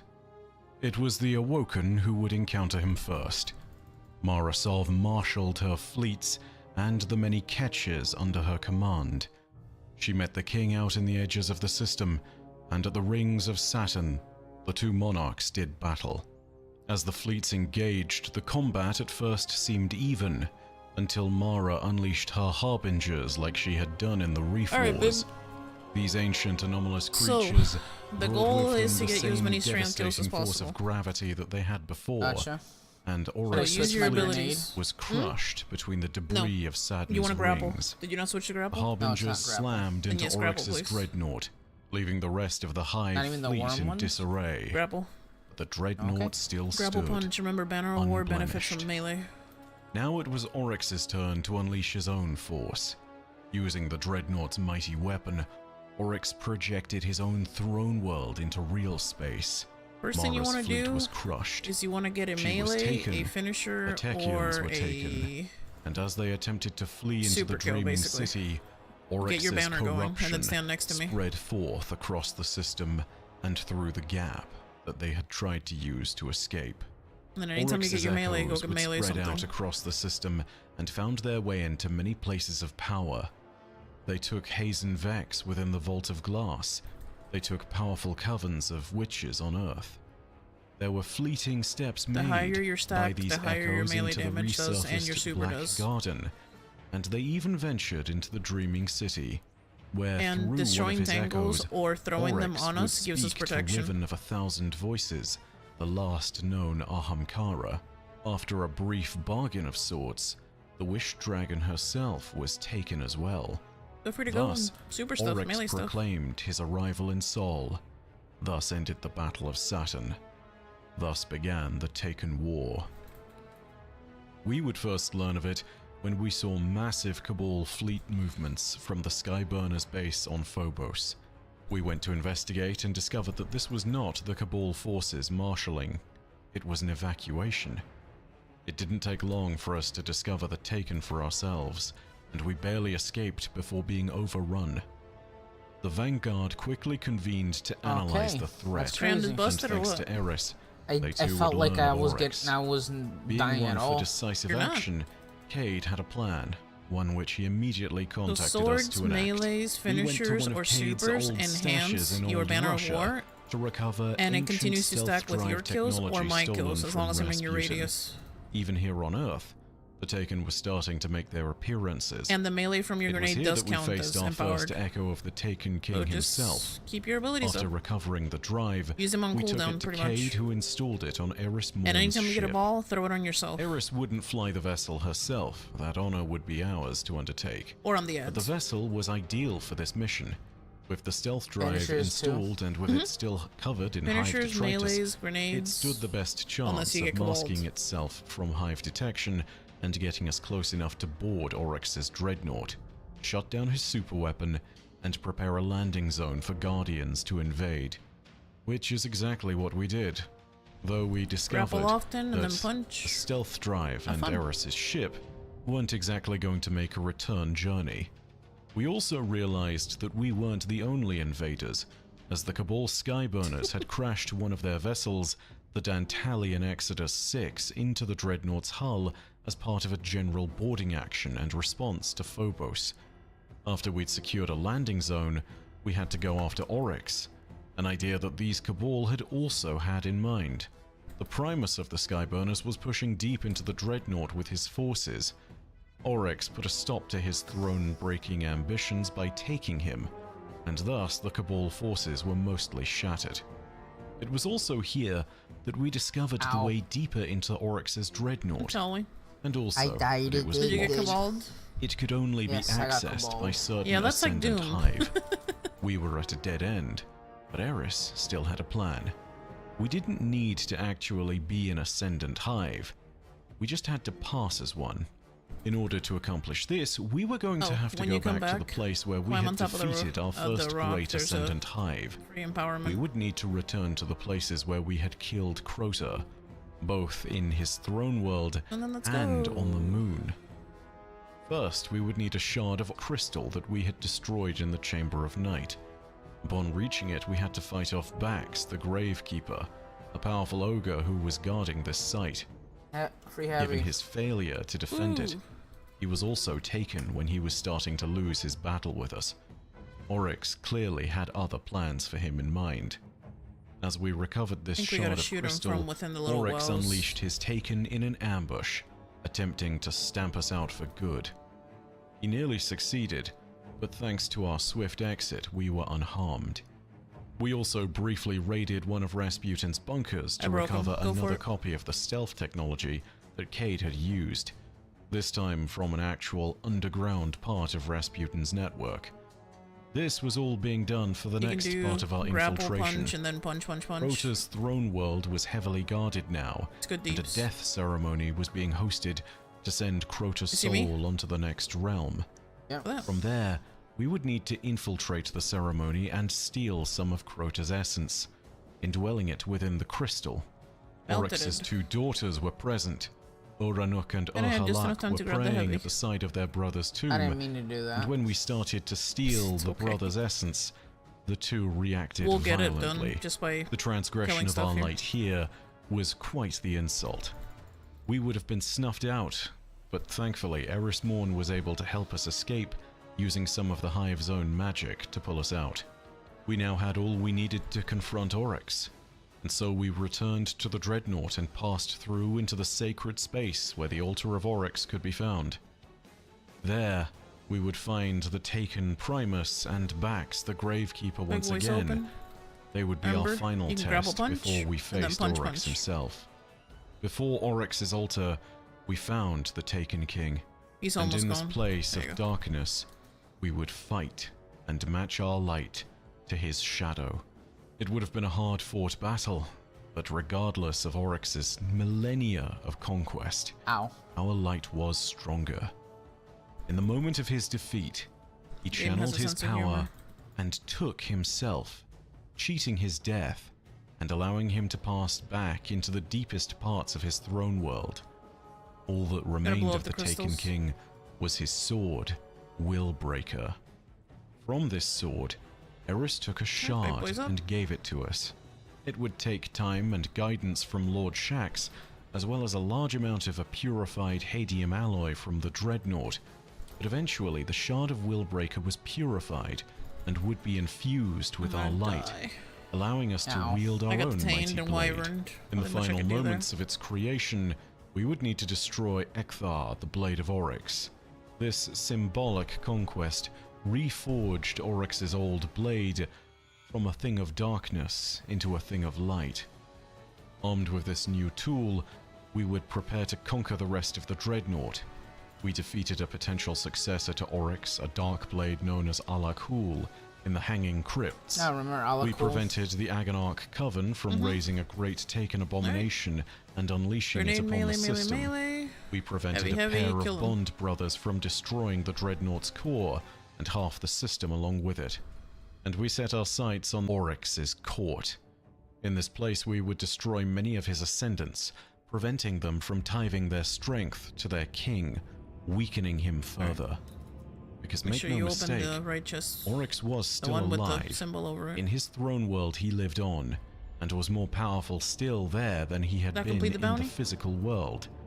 Before we entered that throne world, we would need to Yes. crush the Taken Alright, remnants go ahead out and in the redeem it. system. The Taken war was not yet won. We had to dislodge covens of Taken gathering on Earth. And let me before know they if could the root mission deep now within our home. looks like it's available We for you. returned to the Vault of Glass, where the Taken infestation Yes. had forced Alright, the can I Vex into launch? an unusual position. Yes. They had to return What's it gonna give you, Praedyth to our 150? timeline 250. momentarily, so that he might Nice. guide us in Solar and surge, defeat stasis the Taken surge. infestation.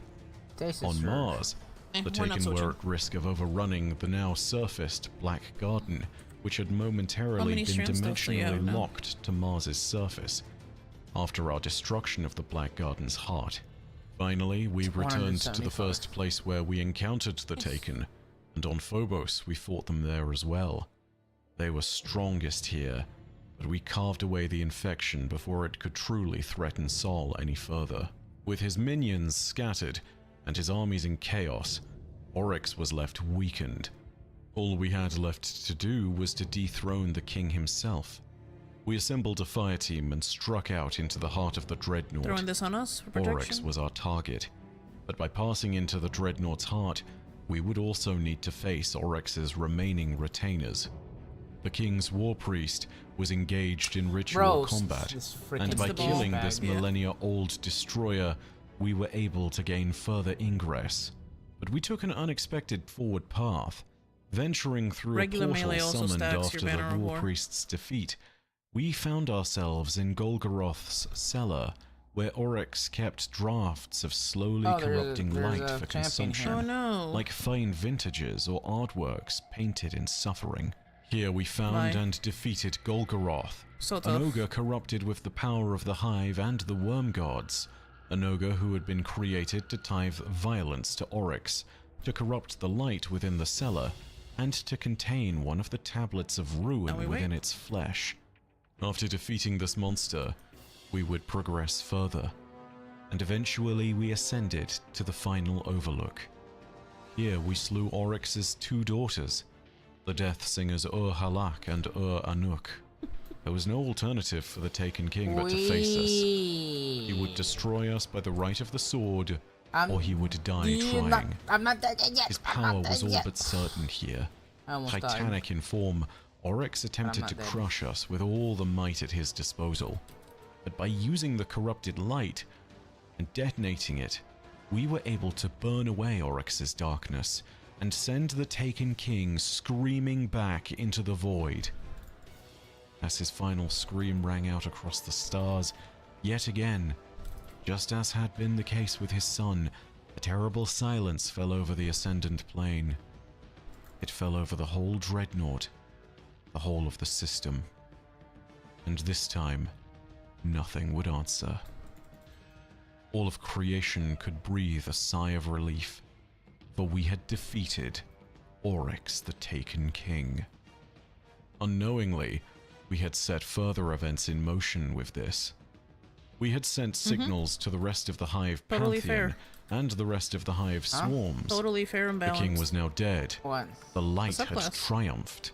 Oryx's sisters Yep. and the great subjugator Rolk, the first disciple of the Witness, would take notice of our actions, though we would not see their plans unfold for many years.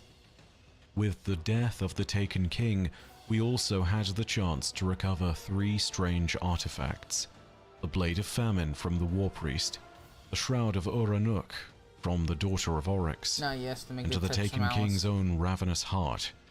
Alongside these, our investigations in the Dreadnought had allowed us to recover the calcified fragments. When the over 50 of them were fully assembled, these fragments gave us the knowledge of the first 5 books of sorrow, and led us on the path to the weapon that Oryx had conceived of long ago. With his ravenous heart, his daughter's shroud, Yo, and Oryx, his your war weapon was priest's shit. blade, Eris Morn forged a weapon unlike any other.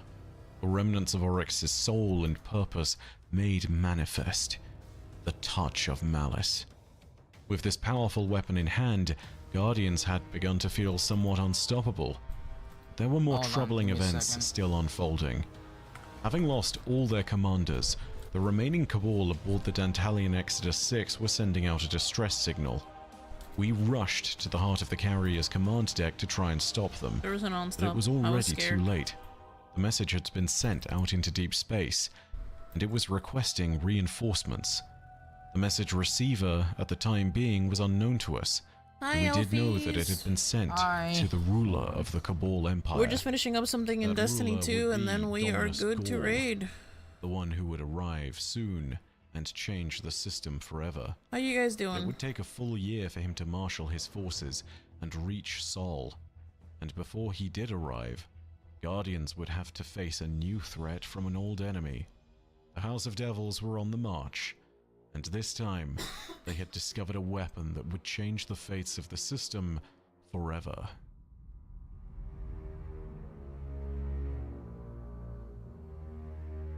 Ah, yes, Rise of Iron. Best DLC. We're about to get booped. Yep.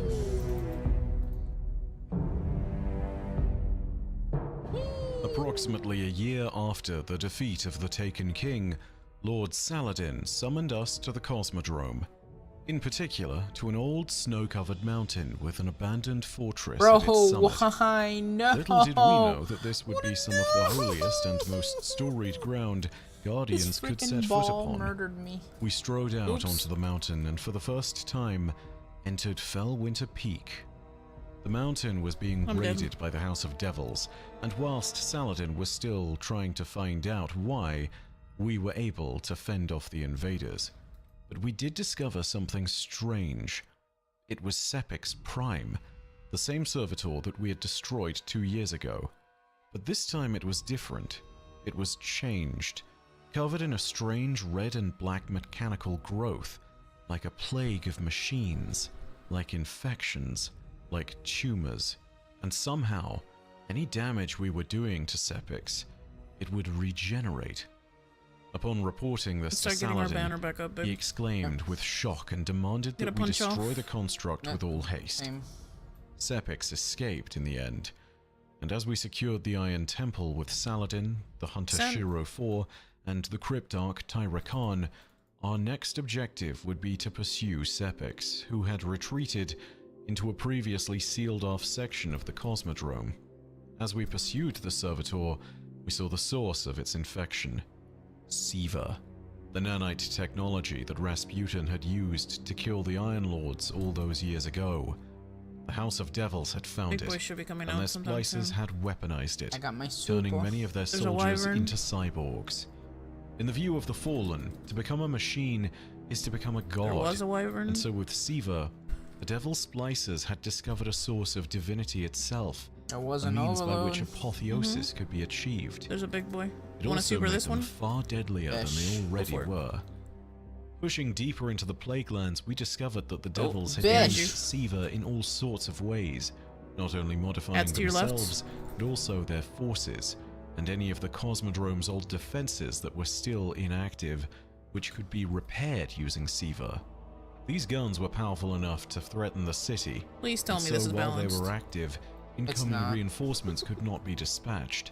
We had to destroy them immediately. broken. Whilst we succeeded We've in this broken the task, it hive. was starting to become clear that the Devils were a far deadlier threat than we had initially realized, and their grasp of Siva was Oh starting no, to an accelerate. overload. Whatever will I do? Saladin would bring us Punch. back to the temple and How would did tell us it of get the Iron one Lord's shot? history with Siva. This How? exchange revealed to us that the House of How? Devils How had did it get control one of shot? Siva Because Banner war Sinto times steps? four. Rudimentary And sense. Sinto, yep. They did not fully have Brother. mastery over the nanites for the moment. With that in mind, we tracked down the original source of Siva thanks to the assistance of the Watch his Cryptarch health. Tyra This is Khan, not me supering. and returned That was me to the meleeing. Golden Age Brother. labs of Clovis Bray Where's he at? in Freehold on Mars. After confirming The that bitch it fell was there over. on Mars that the Devils had learned how to control Siva, Look, babe. we would be able to Mr. discover Krabs. a weakness in the mechanism used by the Devils to control the nanites. Returning to the Plaguelands, we had our objectives, Make sure you walk Shiro over the had chest. devised a means of Huh? temporarily Make sure you, halting like, the touch the Devil's chest. control over I do. Siva Did it give you and a fuck shutting ton? down their defenses for a few 250. minutes. Nice. After we had buy you an sabotaged their upgrade. systems, we would descend Yeah. beneath the main base of the Elixni. The splicers had built up an area into a massive fortress, and Siva's destabilization had caused it to start detonating. Regardless of the danger, the splicers were undeterred, and so we descended past the Archon's Forge Do you deep want it on into Site Hunter or 6, do you want it on Titan? where Because the they Iron cross. Lords had met their end. This was the Siva replication complex. You can use the and we had to currency on either destroy one, it for or good so this who do time. you want to know. upgrade? I already But in gave the a whole deepest bunch to my reaches of hunter. this place, I'll give it to my There was a Titan now. faint echo of light. Alright, so Falling you can from TP the or you can just walk. infestation, I'm gonna teleport. we saw what had become of the Iron Lords, as the infested and bloated remains of Fellwinter, Gelion, and Yolda I love that rose to mission fight so against much. us. Their The light was bloated entangled remains. with Siva nanites, which now returned to the purpose Rasputin had given them so long ago: replicate, eliminate, immunize. We battled with the remnants of the Iron Lords and destroyed the Siva nanites that infested them, freeing their light and finally laying them to rest. Before we left, we recovered Yolda's helmet and set Site 6 to self-destruct. It isn't known if all the Siva within the complex was truly destroyed. Inert Siva may still be lying around the Cosmodrome to this day, but for the moment, Alright, the so Devils there- were there's unable the to make few. more of their own nanites to control. Alright, so 14? They would only have the stocks Yep. that they had made thus far. We Alright. returned Wanna give me a Yolda's hug? helmet to Saladin, Yes. who felt a weight of so many years Boys. lifted from his shoulders. His Thank friends you. had finally been set to rest. I love He you, baby. proclaimed us to be the Love you, young boobs. wolf, the first of a new Alright. age of Iron Lords, See you, star sign. and gifted us with a blade to represent our new title and station. Would you humor We me would go and out just into the see what a playgrounds male Titan and would start look to like? rid them of the infestation of the splicers. We destroyed the rejuvenated version Really? of Sepix Now? Prime and No, ended a later. splicer priest Later, called yeah. Kovic Okay. None. before he could merge Siva with an entire brood of Hive. Alright guys, we're still here, we're just reignited switching games. Radagast's original purpose by using Siva and the armor of the Iron Lords to create the tools of a better tomorrow. Namely, we used them to forge anew a more powerful iteration of the infamous Yalahorn. The hold of the Yellerhorn? House of Devils splicers was weakening, but Shiro 4 picked up something distressing. An intercepted transmission from the House of Devils indicated that there was a secondary complex where the Devils had been storing the Siva nanites that they had gathered.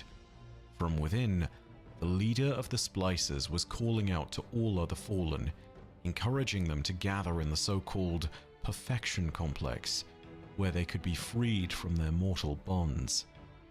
With this message and the large build-up of the industrial base in the Plaguelands that the Elixni had been working so hard to create, it was clear that soon the Fallen would build up enough strength to threaten the lost city again. This was something the city was unlikely to survive. With the power of Siva, the Fallen had something they could potentially use to strike back at the lesser Guardians, and there were not enough legends within the tower to hold back an assault of this strength. Yep. So Shiro, seeing this plot unfold before him, ordered us to kill it in its crib. We engaged in a coordinated raid on the facility and a preemptive strike. We would take out the Splicers' The best leadership raid before they could in all gather enough Destiny. strength Don't at me. to actually threaten the city. We quickly infiltrated the facility and discovered the Splicers' second-in-command, Vosik. His command over the Siva was powerful, but rogue Siva nanites had started to persist within the swarms, and the Guardians would weaponize these nanites, turning them on their masters, bringing Vosik down. We ascended through the old Russian wall next, and discovered a way to its summit. There we saw proof of the Fallen's intent and ambition. Question. Yes. When we're done with the raids and stuff, are we gonna be streaming a whole bunch after that? I wouldn't say too much more after. I'm asking because I either go offline on TikTok now or just leave it alone. Oh, The Castrolabs is barely working as it is. that's true. I'm gonna go offline and then have this. I mean, I could, but I would need to know now whether or not to go live on 14. Because we're probably gonna go back to D2 after this. What would you rather I do? Let's go offline. Go offline? Yeah. Alright. Continue watching, guys. We're just... If you're listening on TikTok, we're restarting the stream for streaming in the correct category purposes. So, well, unless it lets me change it. I don't think it will. Nope, of course it won't. TikTok, see you in a minute. A powerful prototype siege engine, powered by nuclear components. Such a mighty device would have been powerful enough to break down the walls of the lost city, and so we had to see to its destruction.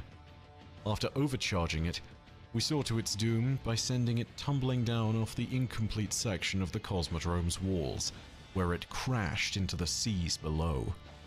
As we approached the Perfection Complex, the Siva infestation was getting stronger. The ragged fallen kit can I switch back to the overlay? had started to give way. Actually, Smooth, angular nanite construction now filled these halls. Check if The Castrolabs is seat of the working or not. power of these fallen splices was near. As we descended into the My darkness VM of the actually Perfection Complex, Closed after reopening. we faced Axis, the Archon Prime.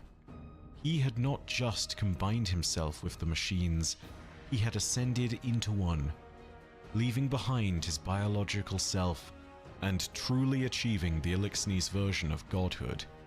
But this pretender was no match for the light of Guardians, and there was little that could be done to stop us, even with the command of the Siva itself. Alright, I'm We showing brought gameplay. down Axis, and after thoroughly scouting the Perfection Complex, we recovered another relic of Siva which could be reconstituted into a weapon that used the nanites as ammunition. We would call it Outbreak Prime, and whilst it was eventually contained by the Cryptarchy, for a brief time, we used it to sow chaos amongst the ranks of the Splicers. With our victory over Axis and all other threats seemingly gone from the system, there was a brief period of peace. It was declared to be an age of triumph. It was declared to be a time for humanity to celebrate their guardians and the successes that they had accomplished. But beneath this age of triumph, signs of what was to come could be seen. It started with the Fallen. They had begun doing something unheard of. Well, They at least had begun TikTok is shredding working on their the banners Castrolabs and side. fleeing into the deeper wilds. The state of existence within which the city had lived, known as the 100-Year Siege, would come to a brief end. There weren't enough Elixir assaulting the This is various connected, walls but I'm not sure. for it to be considered a seeing siege joined. anymore. And the Cabal Scout That's why I'm saying Legions that. began marshalling for reinforcements that we should have been preparing for ourselves. Our age of triumph was short-lived, and would be brought crashing down by the arrival of a foe unlike any other. He understood our power, and he would seek to deprive us of it, so that we would be left defenseless. The Red Legion was coming. The call of the Dantalian Exodus 6 had been answered, and at the head of the invasion fleet stood the principal instigator of the Midnight Coup, Alright, so ruler of the Cabal how are we Empire, gonna handle and this? the first ever idea. Dominus. Soon, we would face Gaul, and he would not have mercy for our light.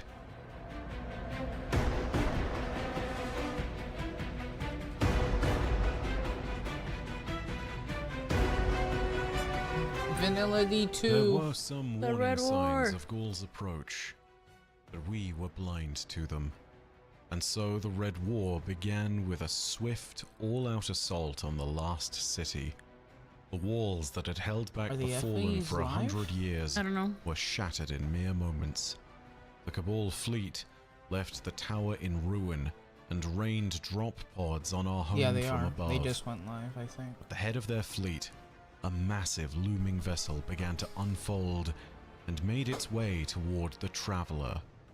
Unfurling into a truly massive structure, we would not know its purpose at the time, but all too soon we would see that it would spell our doom.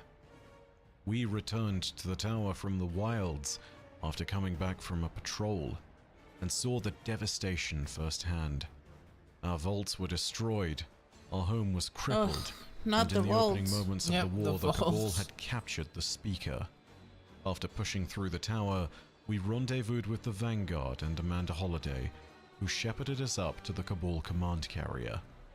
We were able to disable it briefly, but as we fled to the top deck, we saw that we were too late. The vessel had attached to the side of the Yeah, Traveler, they just went live. and as we wondered at its purpose, I guess we saw him. once we remember where they're at, Dominus we'll go over Gaul, there and figure it the out. Ghost Primus of the Red Legion. He told us Any currency to dumps? behold our future, and the cage activated. We were cut off from our light. Our ghost fell to our side, motionless.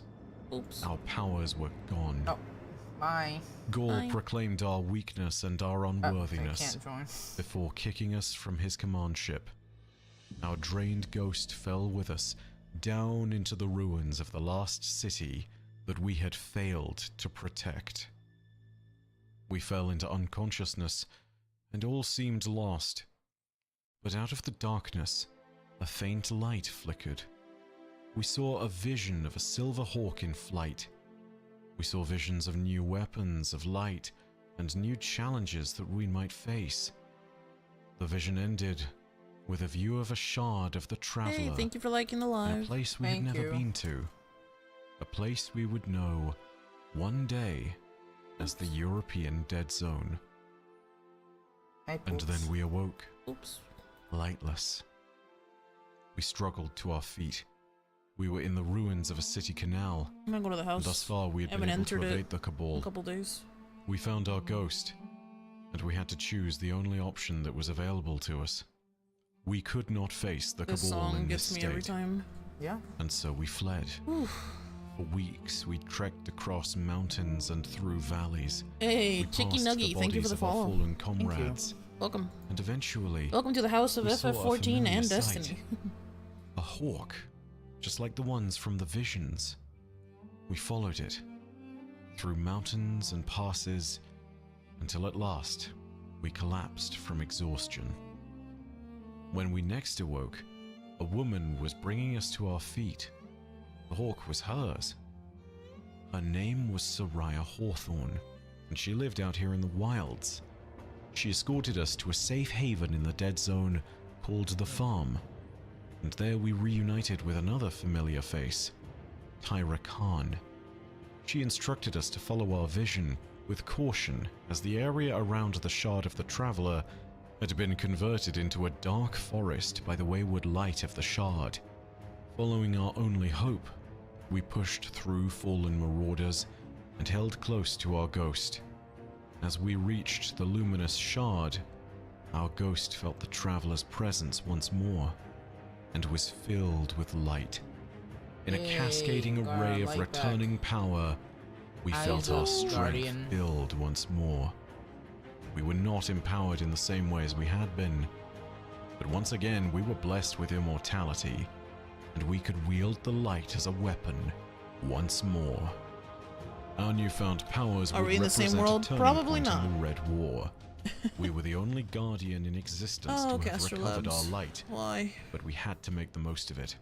We were the last trick up the sleeve of all the Guardians. We will in the meet you lost wherever city, you guys are at. and Yeah, just so let us know needed where we get need to go. Work. After clearing up Hawthorne's communications, we picked up a transmission Okay, from it Zavala, showed up in Castro commanding Labs all a remaining Guardian forces to few rally on seconds Titan. after. When we ventured there, we found the remnants of the tower's military in disarray. The arcologies were infested with hive, and we would have to secure the platforms before we could properly reunite with Zavala.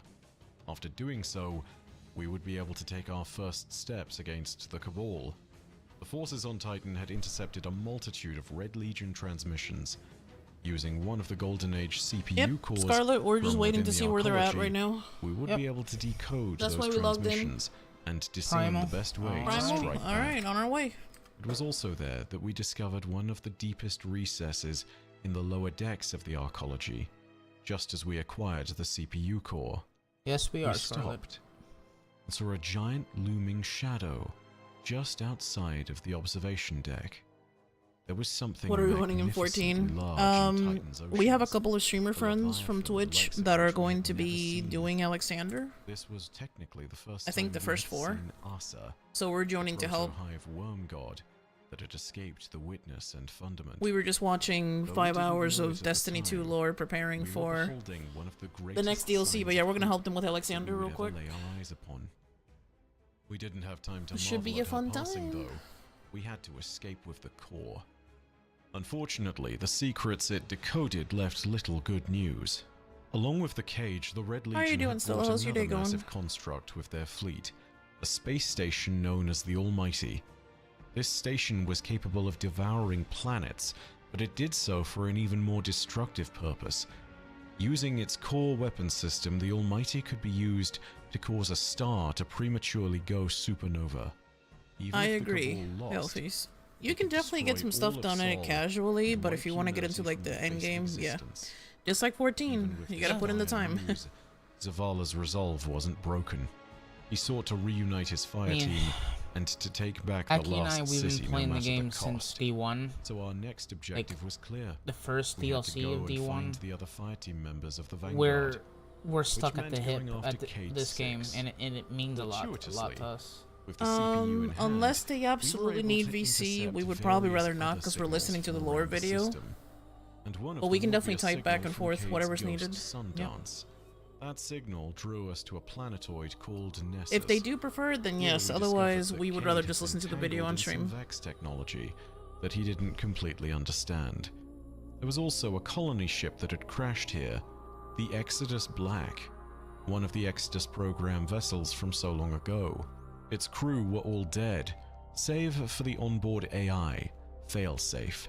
Thanks to Failsafe's assistance, we were able to save Cade, and we discovered that the technology he was attempting to lift from the Vex was a teleporter, short range but still capable of being used within the Lost City to get close enough to assassinate Dominus Gaul. That was Cade's plan, at least. But to execute it, we'd need to be able to truly reunite the Vanguard, and Cade would not be doing this alone. Alright, we're in. So Hi, we had to go Poops. and find Ikora. Cade told Hi. us that she almost Oh, certainly look at made that! her way out to Io, Mithrax like kill. a sacred place for warlocks, as it was the last What? place Where? the traveler here. had touched before the collapse began. Mithrax When we like met hell. Look, Ikora, Destiny We also person. found the Red Legion, and we quickly discerned their purpose. At the cradle where the traveler had set down, they were trying to drain the light from Io, light which bloomed from the planet's core in a latent fashion. I guess we're just waiting to see in where the they're wake actually of the at. traveler. Yep. The Red Legion were draining all of it.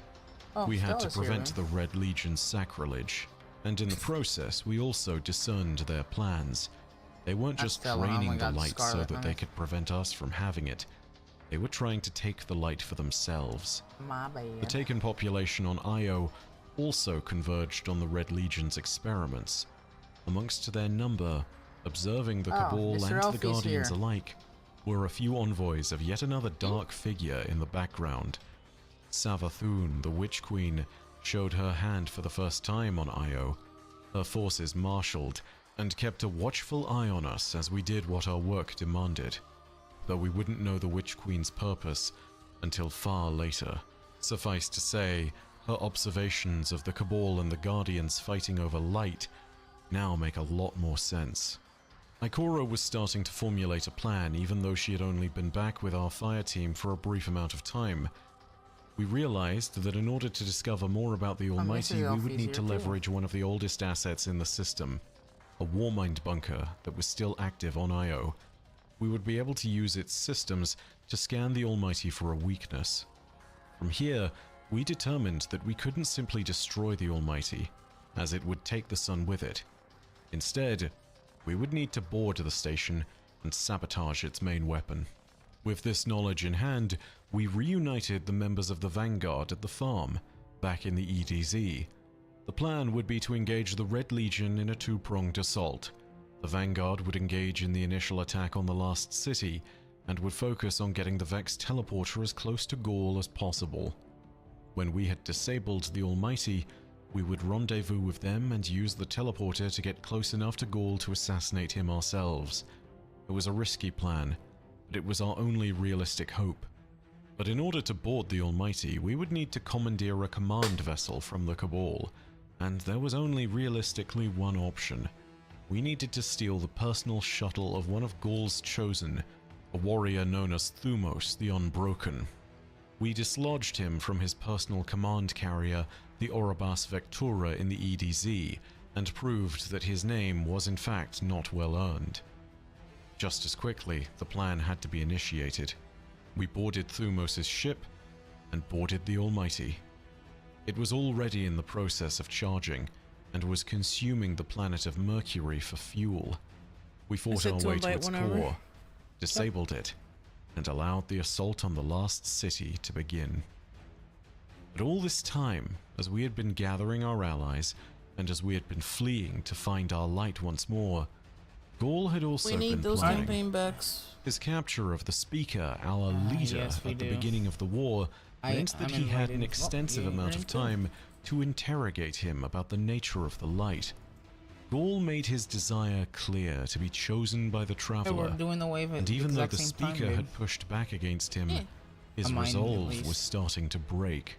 The Consul, the other member of the Midnight Coup who had led the overthrow of Emperor Callus, had also been with the Red Legion, and was counseling Gaul, stating that he did not need to be chosen by the Traveler, that he instead could do as the legendary Acreus had done, and simply claim the light by force. This disagreement, as well as the Speaker's admission that the Traveler wasn't explicitly communicating with him, would lead to a moment of utter rage. The Consul would leave the Speaker dead, and in response to him being called weak, Gaul would kill the Consul, proclaiming that he would indeed take the light for himself, no matter the cost or impediment.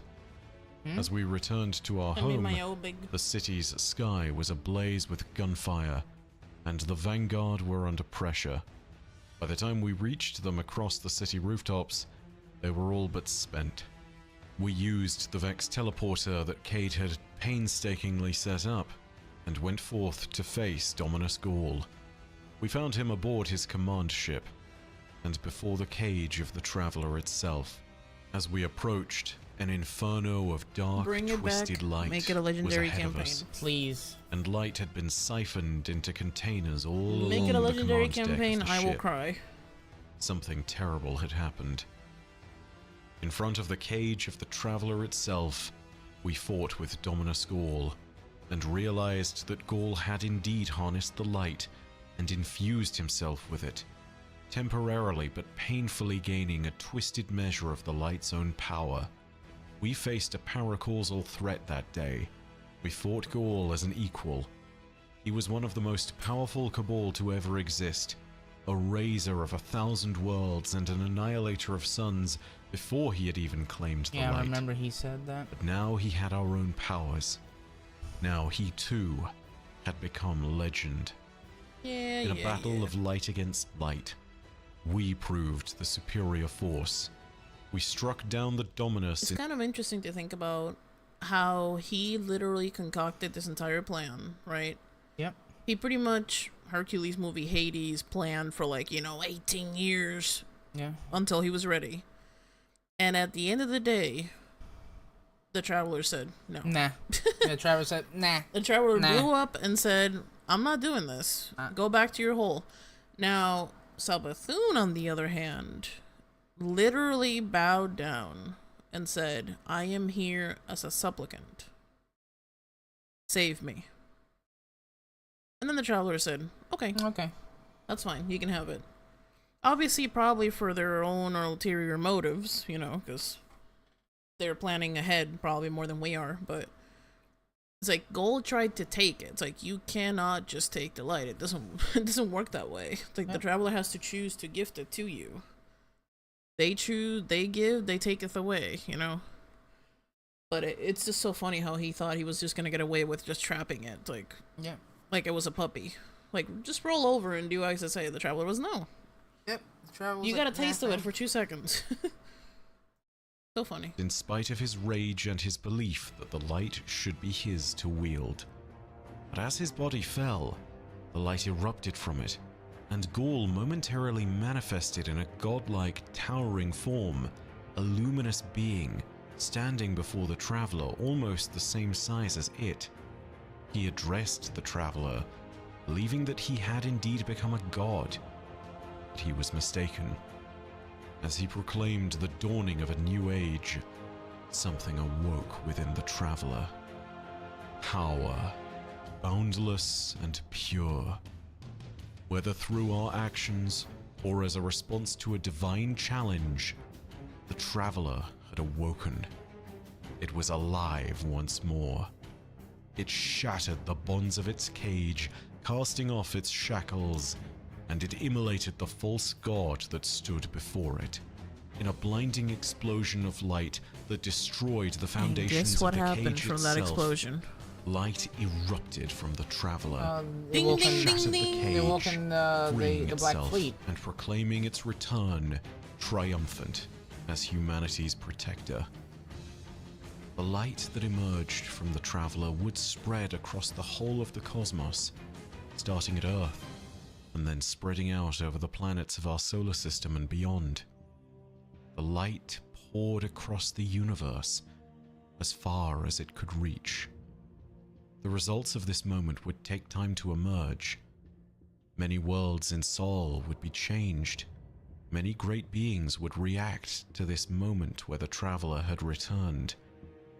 But worst of all, in the darkness out between galaxies, something else had begun to stir at the reaction of the traveler's reawakening. A presence once lost to time, It still shocks me banished that from we Sol saw at this the back end of then, the collapse, and we had no idea. was returning. The Black Fleet perceived the light. The witness, who had so long ago been cast out, began the long, slow march towards Sol. The traveler was reawakened, and now it would be able to have its final shape once more. No matter the cost, it Nowhere would else for you achieve to run, its right? ultimate goal for the universe. No more place to It run. was only a matter of time before the Black Fleet would return. For now, in the aftermath of the Red War, seemingly there was peace yet again. The Red Legion were cast out of the city, but there were still many remnants out there in the wilds. But at very least, the walls were secure. Our last tower may have been destroyed, but the Guardians once again were the defenders of their city, and with the Traveler's reawakening and the destruction of the cage, all the Guardians had their light back once again.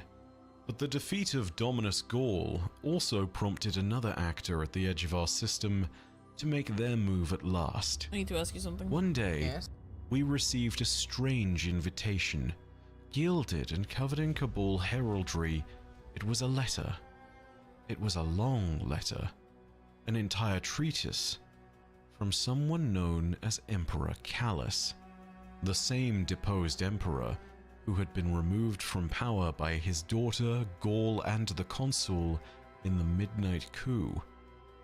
He was inviting us to his Leviathan, a vessel that would soon appear above Nessus, and he planned to reward us for defeating one of the foes that had deposed him.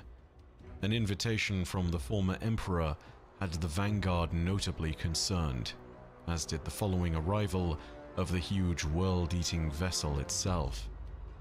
As it began to consume Nessus, we made an action to board the Leviathan and began to fight through the many loyalists of Callus. Eventually, though, we realized this was not some grand garrison.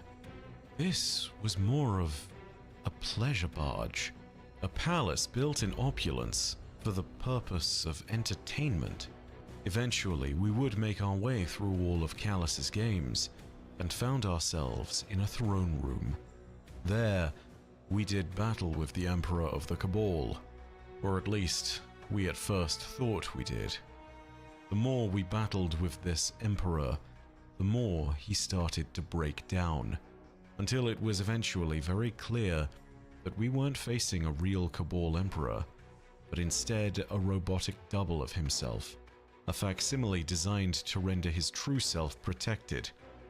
As we struck down the construct, it told us to take the riches we had earned and to grow fat from strength. He also told us of an impending cataclysm that loomed ahead of us. A black edge that he had seen at the forefront of the universe's leading void. A fate which we should all prepare for. We had little time to think on Callus's words, but they would be representative of the doom that was approaching us in the form of the Black Fleet. But before we could even begin to prepare for them, the wave of light sent out by the Traveler was awakening terrible gods and ancient constructs across the system. All of Sol was about to change forever, and it would start with the return of an old mentor to Ikora Rey, a fabled warlock lost deep within the Infinite Forest on Mercury.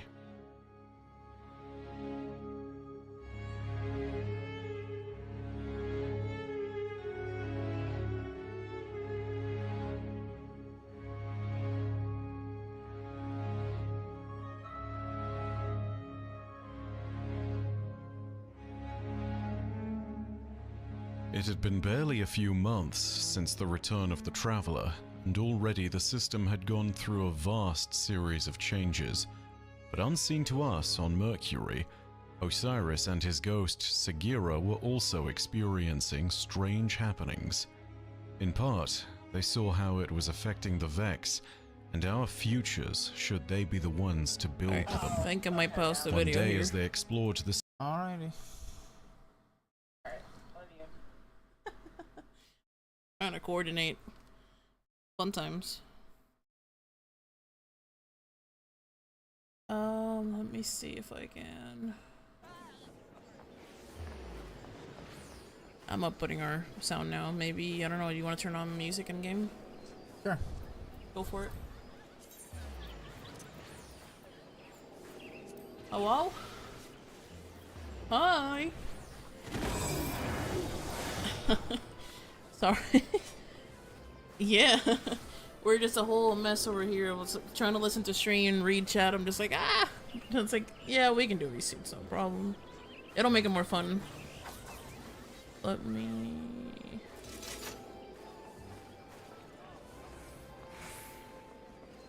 Yes, regardless of VC, we should still follow Scarlet, because she knows everything.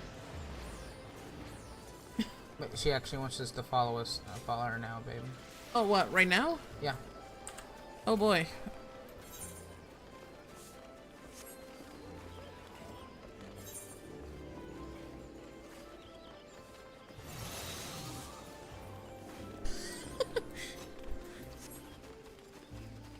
Being tested, okay.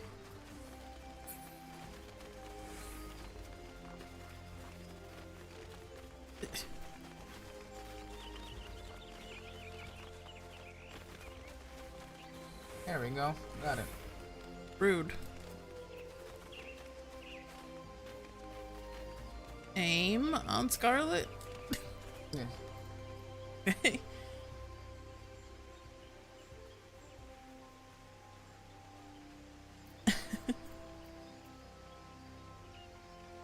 Oh jeez. Do you guys mind if we upload voices to stream? Alright. Thank you.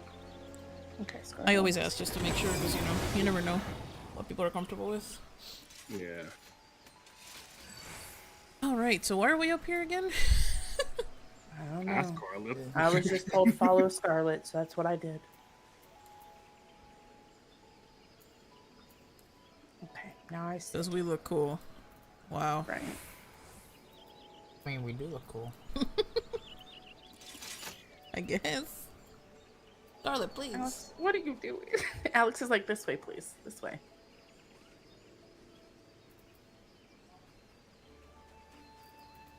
You almost fell down. I just was like, I'm here. I'm on it. I'm just going to sit and not move.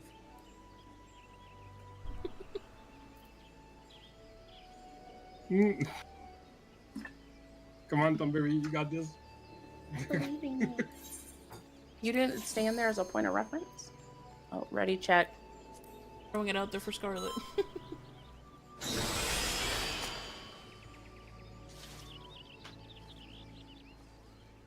Wait, even. Oh my god. Yeah, pay attention. Let's do this.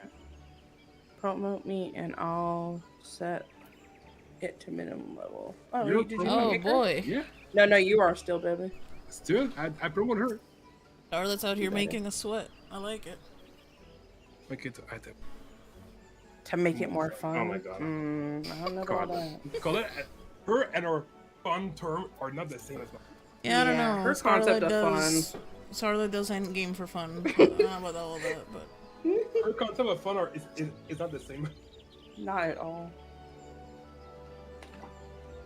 We got this though. Y'all can just carry us. Let's make yes. oh yeah, sure. I was there. Yeah. there. Sorry, I'll be number a tank. Is this on I'll primal? be a tank Yes. healing, okay? I'll be in the back healing, guys. You're gonna heal us? Sure. As a tank. Oh yeah, imagine. Oh, that would be so much fun. I bet we survived that real well. Tom Bear is really having struggles. What new Oh, clothes? there. Give me a Yay. second, babe. Oh. I want that one day.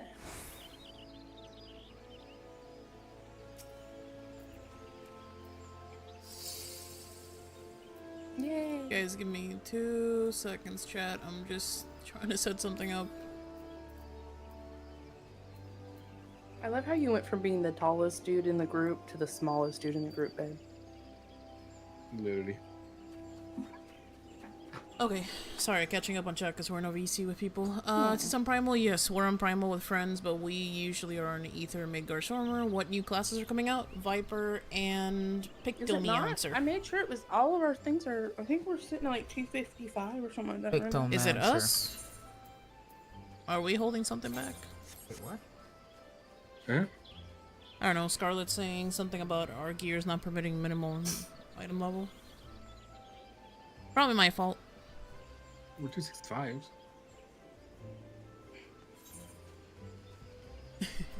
Oh, 257.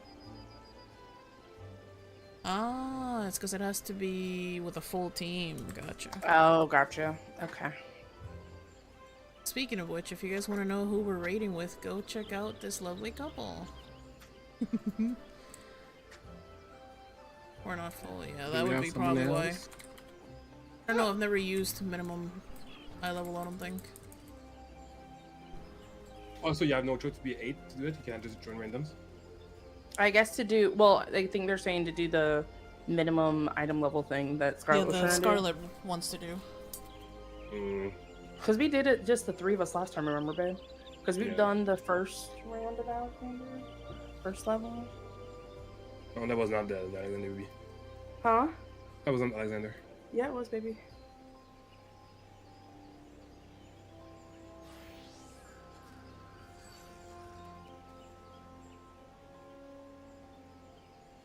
Whatever y'all want to do, if you want, if Scarlet wants to ask somebody, she can. I'm down. I don't care. We're just having Either fun, way. so whatever you guys prefer works for Yeah. us. I'm good either way. I don't know what any Yeah, of me this too. means, so it's just like I'm here. I'm trying, okay? I think she just wants to give you the most realistic experience without the over leveling, I guess. Gotcha. It's what it sounds like. I think Yeah. so.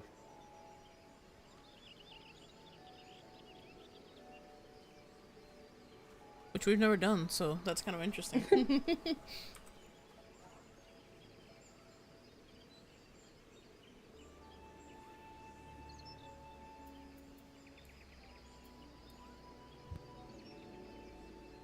We're muted in Discord.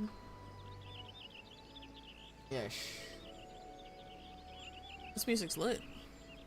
Yeah, we're just chilling. I'm gonna play Destiny music. Yeah. But do you want to just... Thing is that playlist was kind of bobo. No, this one would be one of the other ones. Oh, okay. Unless you just want to listen to the Alexander music. We can listen to the raid music. Okay. Oh, someone's here. Okay, You have a friend, Scarlet. babe. I have a friend? Oh. Oh, hi, Lilith. Whoever you are.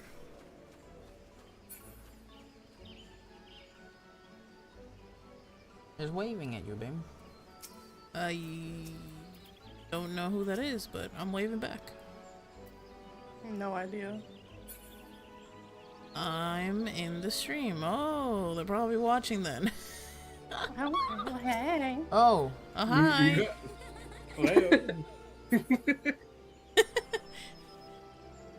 Show yourself. Who are you? Tell us who you are. Now I don't know. It's like it could be any one of the two streams. That is true. Oh, it's What's Dunder. Dunder? Oh, it's someone that's watching us on TikTok. That's what it is. Hi. Oh, gotcha. That's so cute. People are funny. You guys want to get her in? Did they want to join us? I mean, Dunder, did you want to join for what are we doing? The first 4 Alexanders? Alexander? Yeah, I think so. You want to do the first 4 Alexander raids? Probably minimum eye level because Scarlet likes to torture us.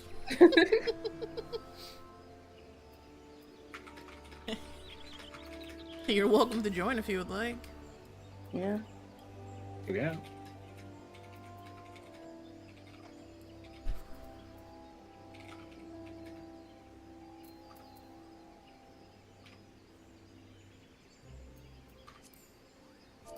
And now we wait.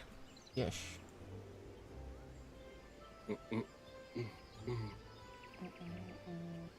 It's not letting you invite her.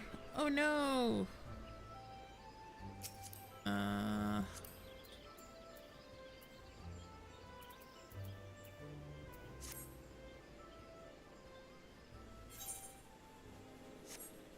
Weird. No response. So. Oh, they were in a party. Oh, they were in a party. Oh, they were in a party. So is that a yes? You want to join? I guess Yep, it's a there we yes. go. Hey, Go party. we got Let's the go. gamers. That would help if they went on a party. Yeah. Well, I guess Scarlet gets her wish. Let's get it. Lord. Oh, black mage. Okay. Oh, red mage. Okay. Whatever you want. Here we go. It all goes to poo. Let's do we it. collectively blame Scarlet, yes? Yeah. Yes, absolutely. Yeah, absolutely. Good. Yep, absolutely. Enjoy the cutscenes. Yeah. Just gonna mute while we watch. Oh, I got no cutscene. Wow, babe, you lied. Because we did the first one, I think that's why already. Wow, you got my hopes up. I thought there was going to be a Yeah. bunch of cutscenes. Wow. Wow. We were doing our our dailies yesterday, and I don't remember which dungeon it was that we got stuck in, but it's one of the ones that you can't skip any of the cutscenes, and I thought I was going to cry. Ultimate Whipping one. Oh, I just boy. wanted to cry. Such Like, I was just so over it. Like, I just wanted to be done. Are you doing MSQ? Roulette? Yeah. Yeah. Yeah. Alex did it. I blame Alex. That'll do it. Hi, Miyuki. Are we waiting? Are we doing? We're going? Are you gonna do something? I'm just standing Yeah, I here. don't know. I'm just in charge of making sure you don't die. I'm waiting for Scarlet to word. Someone can yell at me later. Yeah. My beach love. True.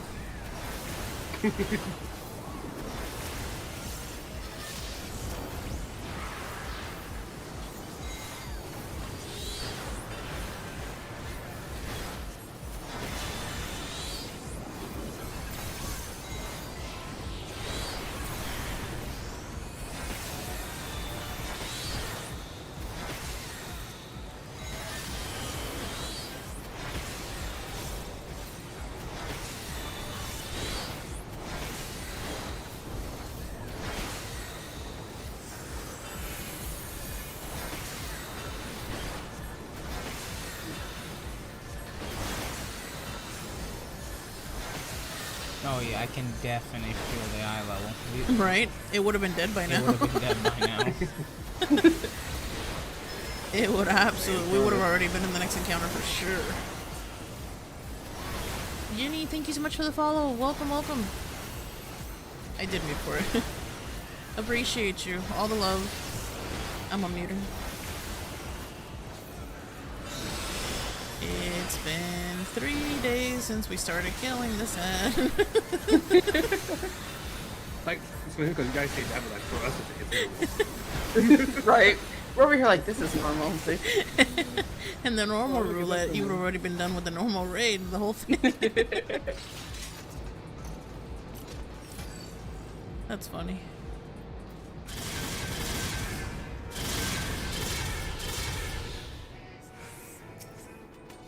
like, it's not a thing. Popping in to say hi, got off work early because tornado for me. That is Well, the I'm glad you were oppressor, able to get off, and please stay safe. according to his name. I'm just guessing. I'm muting. Alright, babe, you know what to do. Grab all the balls so Scarlet has to heal you extra. I'm not trying to piss her off. It's crazy. That's when she's like, Have you okay, seen you get Scarlet 1 Man? HP. Wrong Good raid luck. anyway, it's a joke.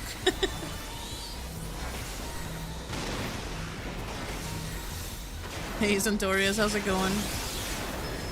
How's your day? About an hour or so. Alright, stay safe either way.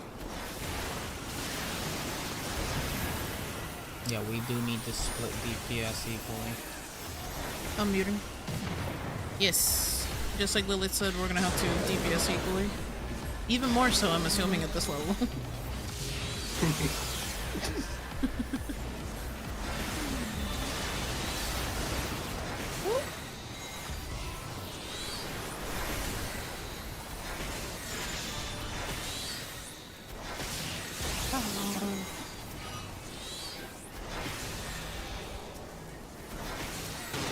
Ads.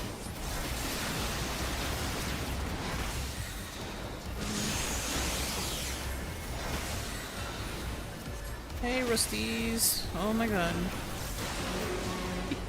That's my bad. I was muting to talk to someone. I'm tiny now.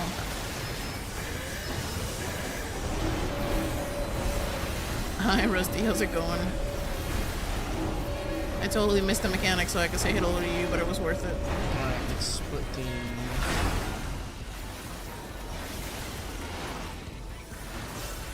What is this? You gotta separate the bosses, please. If you're tanking one of them, just take them to like the other corner.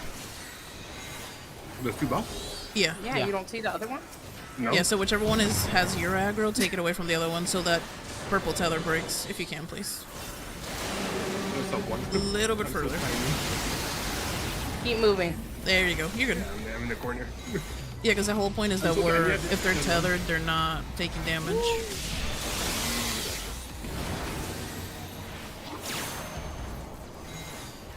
We got some ads as well.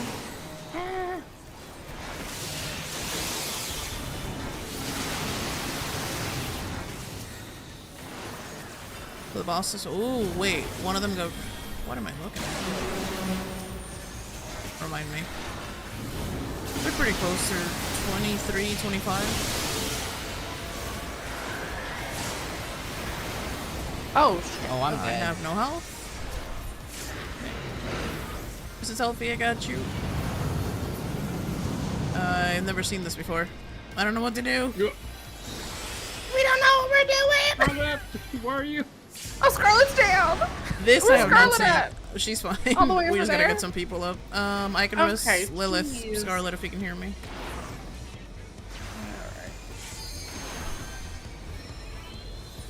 Try to get as far away from the center. Gotcha. Okay. I just rest Run away. Lilith, and I can use one more rest if you want on Jay, if you want to save your MP, Scarlet, and Alfie's. It's up to you. I can either do it or you can. AoEs. Either way.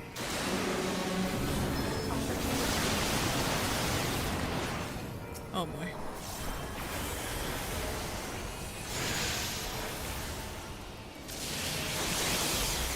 Number 1 is at 17%.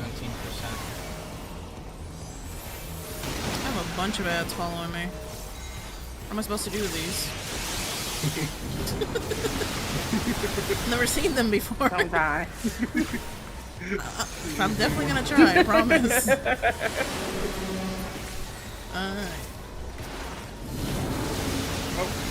Oh, okay.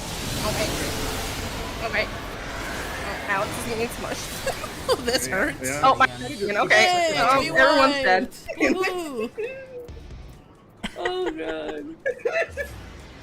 Can I just draw me underneath the missile as 11? Fun times. Just kill me. I just saw the missile coming down on you, and I was like, oh, You're gonna he's do so one and go little. to sleep? Alright, get some rest, Rusties. This is not even roulette, we're just helping friends with a raid. Well, see how I was? I don't know if I it did can be not considered see how you help, was, but- I'm not gonna lie. I did not. So I don't know what happened, so it's thank all you so much for Scarlett's the fault, follow. like we said.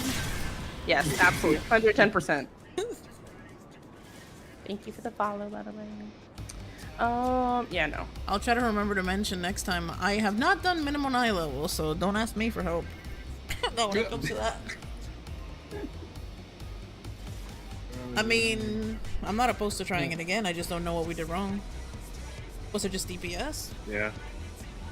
What we need to do? What did we break, Scarlett? You just wanted to show it? Oh, thank you. She's a shower, okay. Oh, Wow. okay. Okay, thank you. We Well, appreciate she that did it so on much. purpose. Okay, thank you. Keep ads away from people. That's fair. Yay. Yep, enjoy your questicles. All good, Rusties. The next following few days are gonna be kind of awkward because we have Destiny 2 DLC coming up and everything, so no worries. We're gonna hang out in Discord as much as we can, but there's gonna be some I want us to leave. inconsistencies there with our regular schedule. No, she said in lever, baby. Lever. Not leave. We can hit you and leave. Oh, are you telling us to leave? leave. After pulling? Yeah, like. A bit too late to tell. Run away, she said. You did it wrong. Oh, Lord.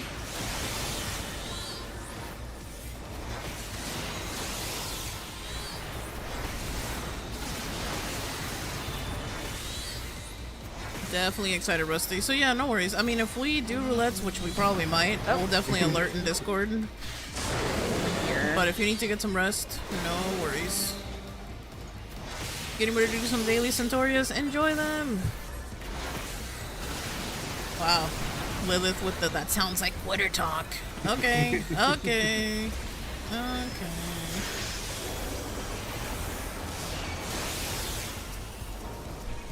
Alright, keep the ads away from people, as I was told. And then I guess Keep the ads away. Let's go. What is going on over here? Okay, I feel like I'm being attacked. Yeah, so I guess you got targeted and then you just need to run away. It looks like. Just stay away from everybody else, I guess. Okay. Sounds good to me. Alright, second big boy's coming up, so whoever's not the main tank would grab that one and then pull him away. There you go. Alright, there we go. Perfect. That And was this way is as better far than as I last know time. the mission. That's it. Okay. This is far now, Charlie. This is my knowledge. Now it's done. Scarlett, don't Scarlett, you get tell us nothing everything else. from now on, okay? Thank you. Here's what I can tell you. It's 34 and 29 currently, so they're... Oh, Lilith is dead. Oh, oh.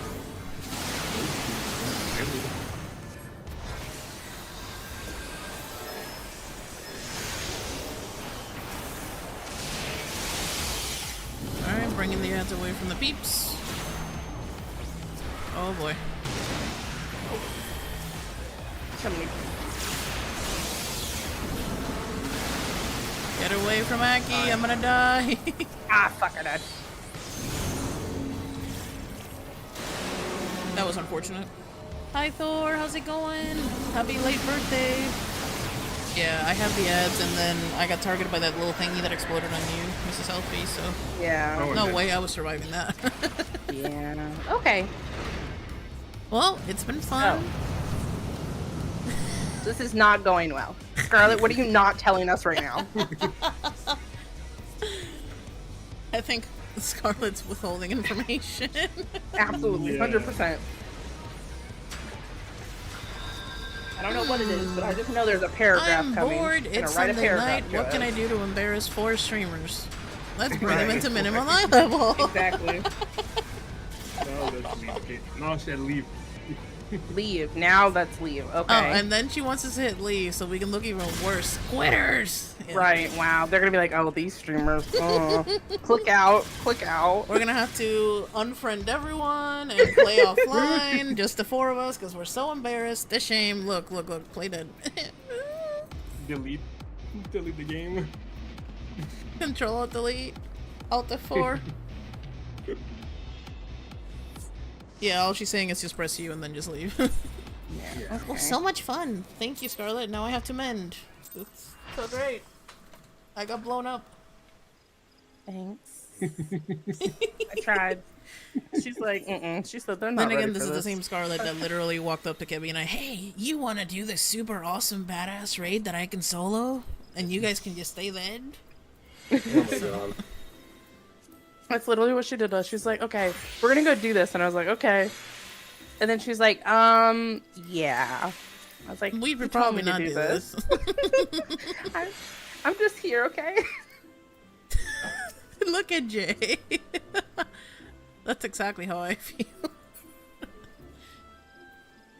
Scarlett, you have wonderful ideas, but you should keep them to yourself. No, I'm just kidding. I'm kidding. I'm being toxic. I'm just kidding. It's always fun to try something new. I mean, as long as you're laughing about it. It's not the same if you go to LFG and they'll just like curse you out or something. Oh yeah, no. Oh yeah. Oh boy. I'm just having fun with this. I'm just like, I'm so. We're just Are you laughing. really, Scarlett? Not a big are deal. you though? Now she's gonna put it on the. We're gonna go on sync, and you guys can just stand there and look pretty. Right. Oh my god.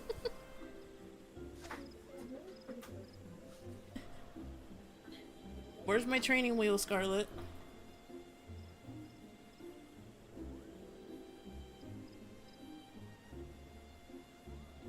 It's something your friends did to you when you were new. You know what?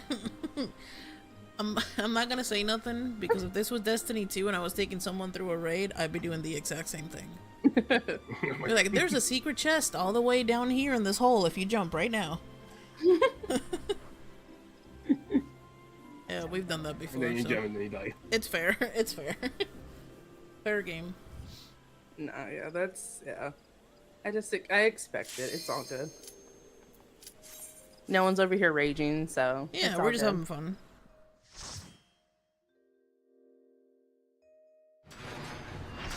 Just find it funny because it's like I don't think we've ever really wiped at that fight before, so it's like, oh, there is a way to die here. That's cool. Have Scarlett Surprise. and Minimum eye level Savage A12. I have surgery that day. I'm sorry. Yeah, I have to go walk my fish. is it that bad? I mean, Aki and I are very we're casual at this game. We don't do end game content. But yeah. I'm gonna pretend like I'm doing something, okay? So I'm just gonna put this out. My ball of healing.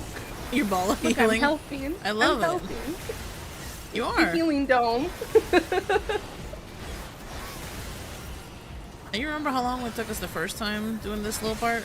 Look at this dude. He's already less than half. 42%, yeah. Ash! Why are you bothering me, sir? Go in there. Go with your friends. That's awesome, Thor. Enjoy your days off, enjoy the DLC, and we will meet you as soon as we can after work. Oh, let's go. I'm muting. Okay, now it's going way fast. Oh, look at that. Fell over. I think Scarlett, that's a sign she wanted to do Savage. Not sure about it. She said she wanted to do Savage. And I will be in chat watching, and you guys can have fun. I will be a cheerleader that day.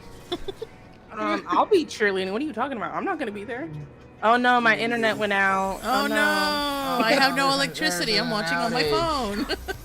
Oh no. This is Alfie. How are you gonna pull? I didn't mean to. I don't know. Okay. For 2 seconds. Enough of this fight. She pulls. I got it. I'm doing it. I'm the tank now. Just hold my sword. I got this. Sometimes I forget that I'm not. Because I do tank secondary. I'm like, As long as you're having fun. Blame Alex. It was Alex's fault. He hit the button from Canada, okay? The fact that Kibi's name is also Alex makes that much more funny. Yeah, this may Blame be a the problem. Alexes. The Canadian Alex. Yeah. Chef Alex. I'll just call you Chef Alex, okay, babe? Alex doing the Alex raid. 2 Alexes doing the Alex Yeah, raid. 2 Alexes doing the Alex raid. Yeah, perfect. Yep. All the Alex.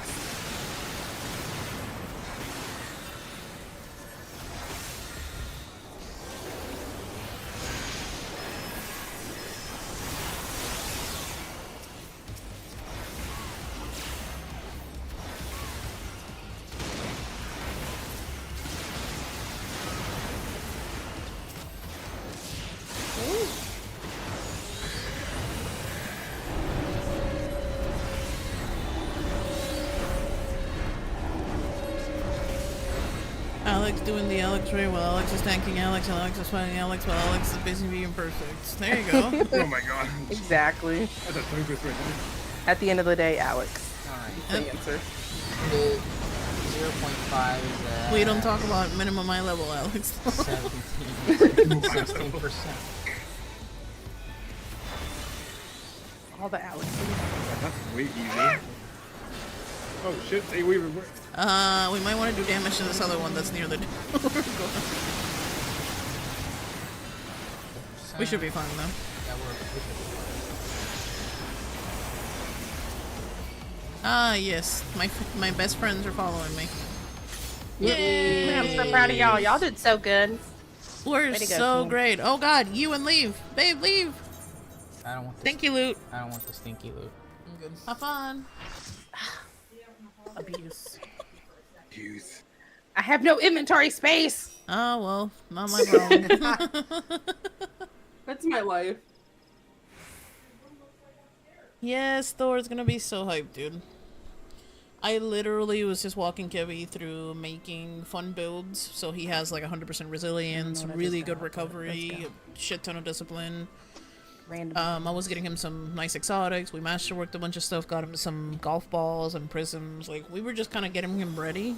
And then I was doing the same thing for me. Yeah, we need to go unlock the next one. We got in some strand stuff. We haven't unlocked it Yeah, just Oh, we don't. trying to clear up all our shit. And then our friends needed some help unlocking Alexander, just like we did for you and Miyuki, so we just came over to help them.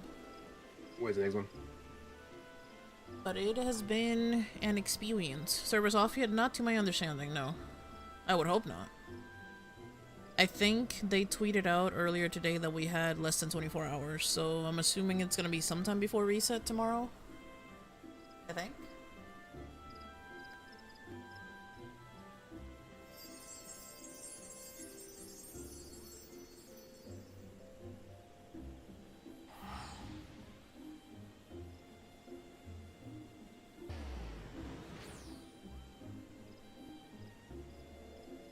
As Scarlet just disappears.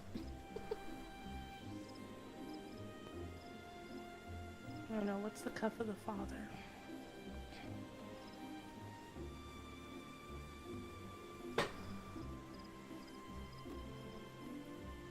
No one's trading you.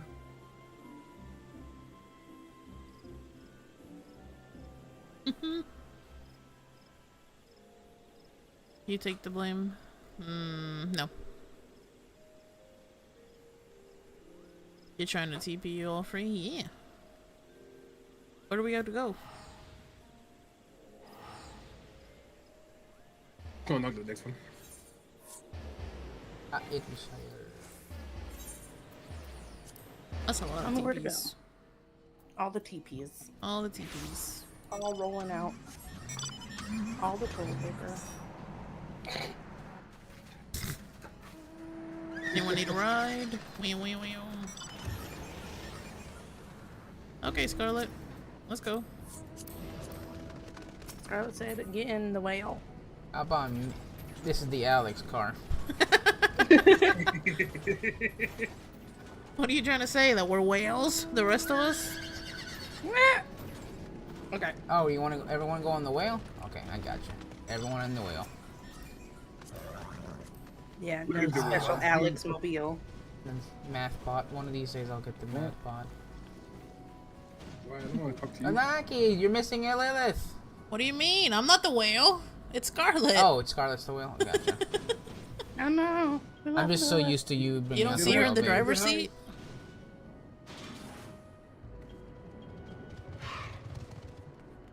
He's yelling at me for leaving Lilith behind, and it's Scarlet. I'm so used to you being the whale person, babe. I'm sorry.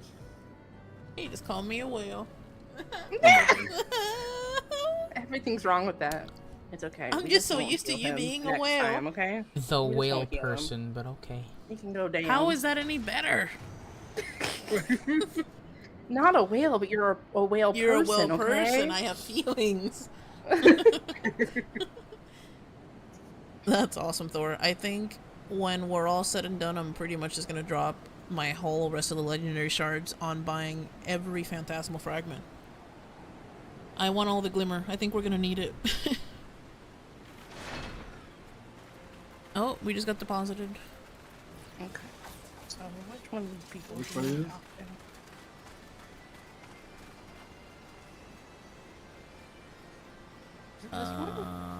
Is it this person? This one? This one. Which one? I had no idea. We did this so long ago. No, that's I not don't think Scarlet. that's it. No, I think that's his. Is that not the one that we already have? The cuff of the father? I would Is say that not the- yes. Oh, well, we already have that one. I don't see it on whoever's stream we're seeing right now. Maybe it's buried in between the quests. Yeah, I mean, we picked up cuff of the father. Yeah, okay. Yeah. Scarlet. Yeah, we already had it. She had us pick it up last time we were here. Oh my God, Scarlet. Wow. Scarlet was over here Scarlet. taking us for a joyride on the whale. Wow, how embarrassing. No, I prefer the Alex. Scarlet's fault. Alex car. Scarlet's fault. Who's not ready? Alex, did you ready? Yeah, ready up. Chef Alex, my bad. How would you know? I mean, don't you read minds? With all that rating you do, you should already know by now. Hold on. How would you know? You're the one who made us get it. Exactly. Took us through the first part, and then you were like, you know what? We'll wait, and we'll do this on stream one day with you guys. And we were like, okay. And then So she we've said, had it for, let's like, the ruin it for you longest." and make it minimum eye level. And then she had me regretting my whole life. She was like, why did I agree to do this again? Let me uninstall Days ago. the game really quick. Should write it down somewhere, Scarlet. Told Elfies to get this on this day. 50 days ago. Then she calls you out for procrastinating. Wow. Right. Why didn't you ever do this? I've been told you guys to. Ma'am, no.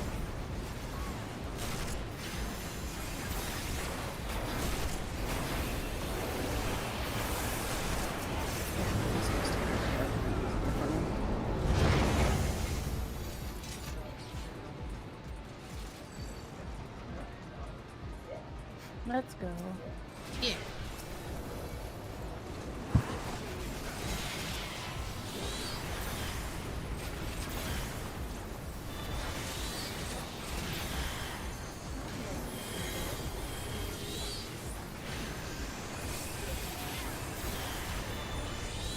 Mira la wea de Reaper. Reaper se lo seguí.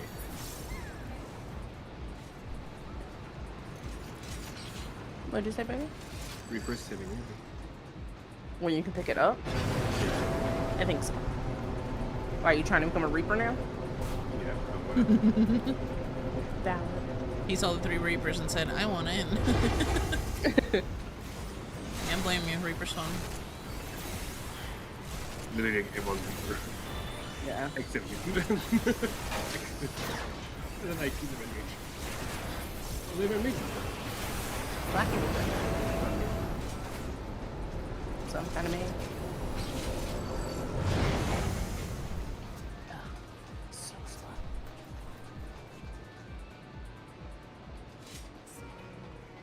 One of us. That's what I said in the chat. Yeah. Now cutscene. Ooh.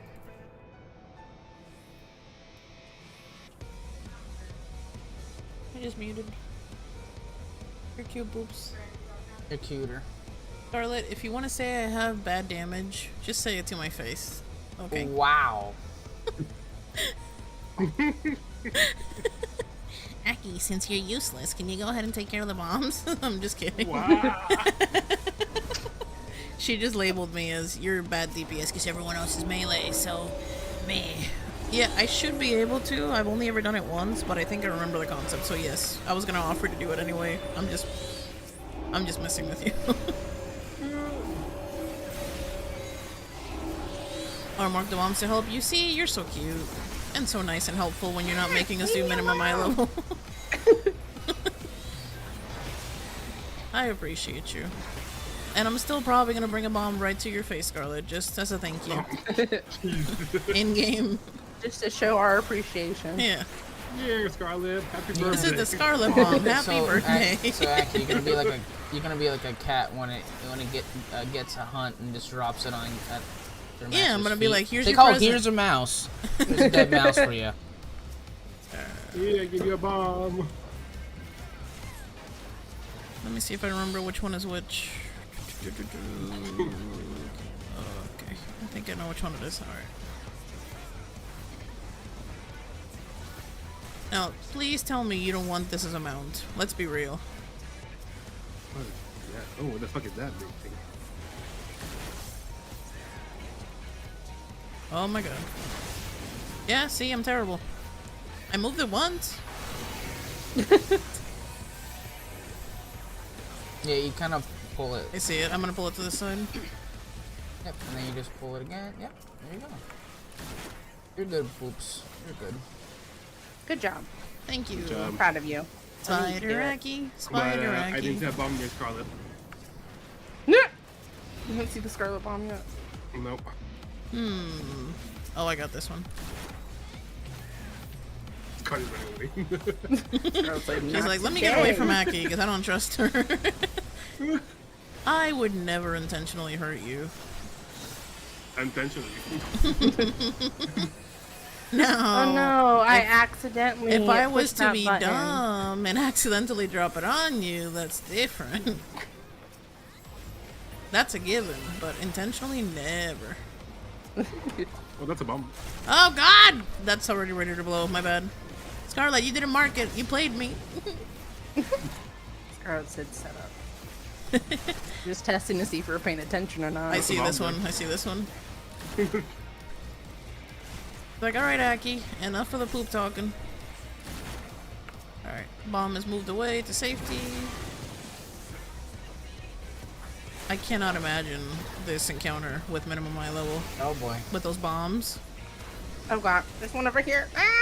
That's pretty much as far as I'm gonna take it, so it's actually kind of, yeah. Yeah, I'm just gonna. I was just standing right next to it, so I was like, let me move over here.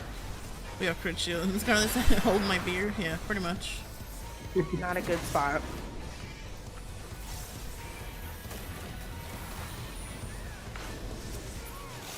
Hey, unstoppable, welcome in.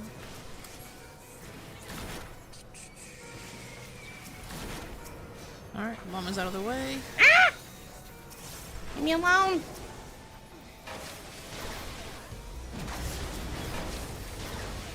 No.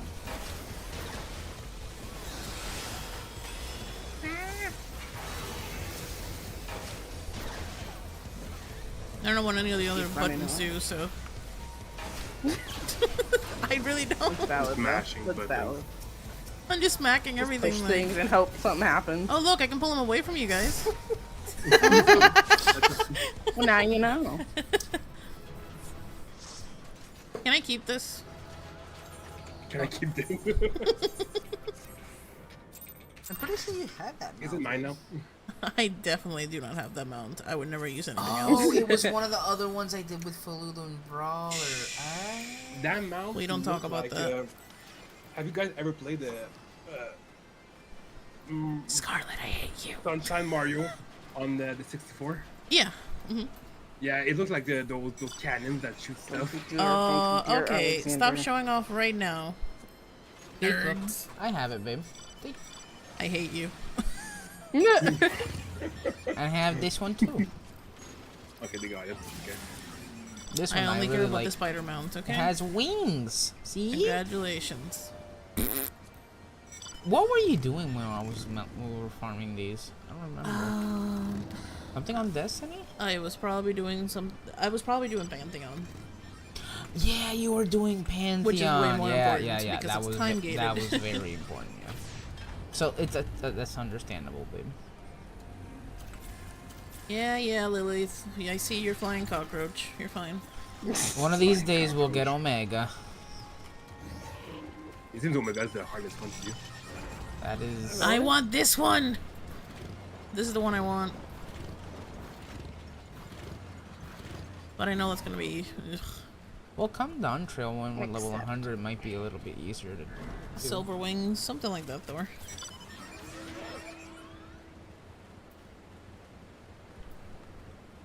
Quest accepted. Alright, look at like this. The arm of the What father is that? now. Why are you riding that key? Did you get this one, Ben? Wait. I'm dumb. The one that Scarlet was using? And all showing their stuff. Okay. Yeah. Damn, Hold on. show off. Hold on. I'm gonna get in my unicorn and pretend like I'm doing something. Yay. I have a Yay, you wanna ride my unicorn. bike? I'm so cool. The LFOs look super cute on it. See? Yay. They're just hanging. Oh, you I could feel like I pretend could like fit I'm at cool. least another LFO on the other side. You would think, right? Yeah, you couldn't think like. Totally not gonna set you Volumobile. on fire over here. We watched like 5 hours of it, I think. We are 4 hours and 55 minutes into it. And then we stopped because they really wanted to do VC for the raid, so. But yeah. That takes precedence. Ooh, this is a fun one. Ooh. We like This this is one. a fun one. This is a fun one. Oh yeah. I feel like this is a lie. It is not a fun one. It No, is, we it is. genuinely It's saw fun. it. Okay. The question is, it's on a scale of 1 to Scarlet, what's funnier? No, True. this is genuinely fun, for sure. Okay, good. On a scale of 1 to Scarlet, I what's the actual mean- fun level? I guess maybe for someone that's doing it for the first time, it might be a little bit stressful, but once you get comfortable with it, oh yeah, it's actually enjoyable. Pepsi Man Alert. What? Don't worry about it. You'll see. You'll see. Oh my god. It's like the one that says sloppy. No god. Sloppy. A sloppy. No, it's it's not. But you'll see. You'll see. Yeah.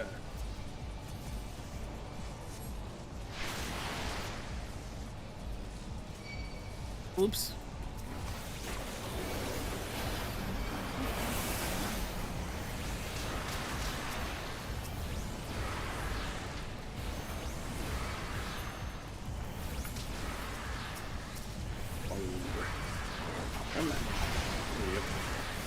I'm doing. Oh shit. I stepped in something. Stepped You in are poop. all good. The whole floor's dirty. No one cleans this place. Yeah, clearly. It's yellow. Gross. Looks like Can a you- prison bathroom. Can you do the Yes. voice meter thing, babe? Which one? Clean up on aisle 4. Clean up on all four. Oh my god. That one? Yep. Very fitting.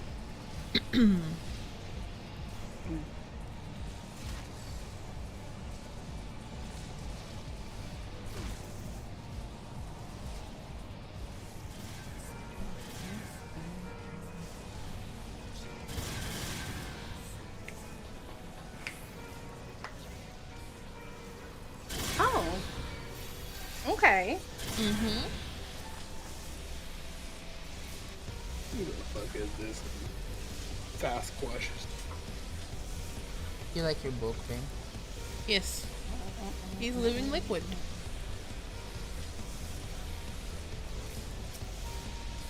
Get to the North Pole. Here's Sasquatch.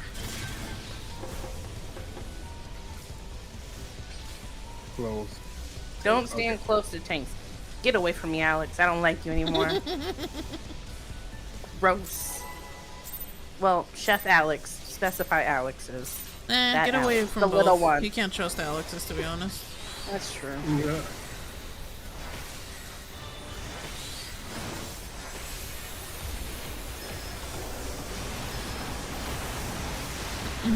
Well, the only mechanic I actually remember is we're gonna get, like, magnets. If you and your partner are opposites, then you will attract. If you're the same, you'll repel. So you're gonna want to position yourself in a way that, you know...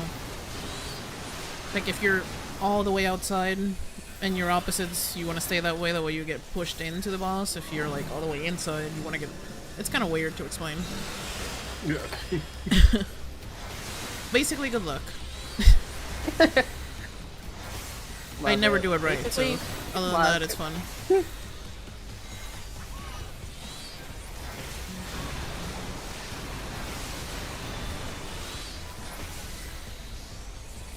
Yeah, pyrotic standstill.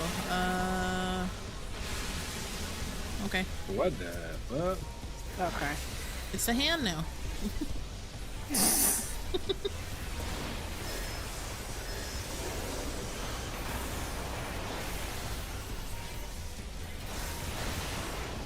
Oh shit. Oh shit. Can I move? Can I move now?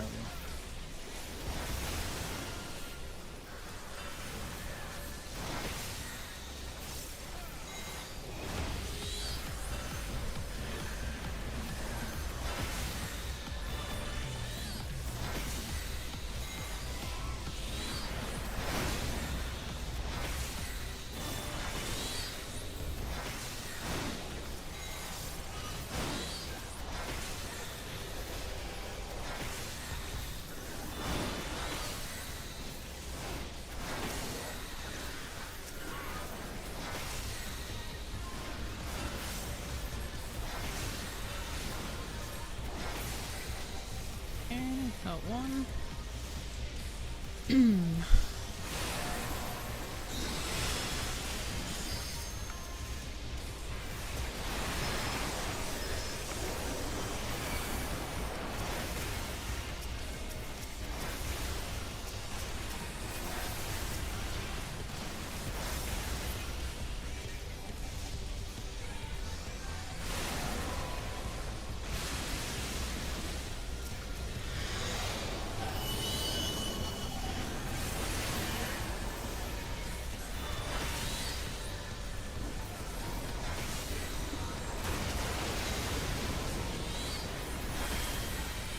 Alright, so I think this is where we might be seeing the magnet tether mechanic.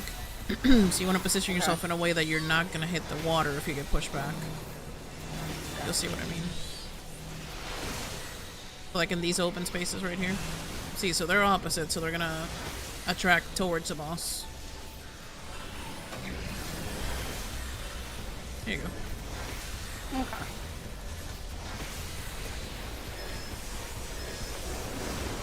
I assume a minimal eye level or savage is probably a whole nightmare, but here, eh. Not too bad. We're making it work. Oh. Yep. Nice. So you're opposite, so you can stand away from each other, and then you'll get pulled into where Kebi is. And Or, good. yep. Okay. That's Cool. it. You just want to do it in a way that you don't, like, get your partner pushed into one of these little water circles, if that makes sense. Gotcha. Okay. That makes sense, yeah. GG's. Did you? GG's. There's a blue quest where you have to solo it, and it took me 200 tries. I'll put that on my list of things not to do. Thank you so much. Bye. Thank you. Thank you for the warning. Thank you for the warning. I ain't doing Put that on the will not complete list. Thank Yeah. you. The spell could be giving me printing money IRL, and I still wouldn't do it. That's it. And I we're don't good. know Thank you, about though. that. Printing money IRL, huh? Nah, I'm good. No! I can't stand you. Little Alex. Slap. You know I have no inventory space. The abandonment. Beat you up. When we're running around later and I'm like, I don't have any space for anything. Don't be like, oh, why not? 'Cause it's your fault. No. Your Yes. fault. Wait, there's an imposter Scarlet here. Another one? There's another Scarlet here. Scarlet. Imposter Scarlet. The last name is a pun.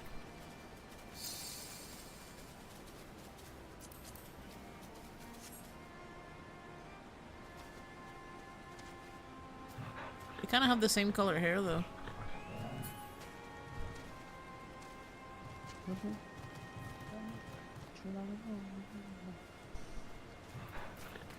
I know what it is. Oh, he's That's Scarlet's tall. VTuber. Torgal. He's a good boy.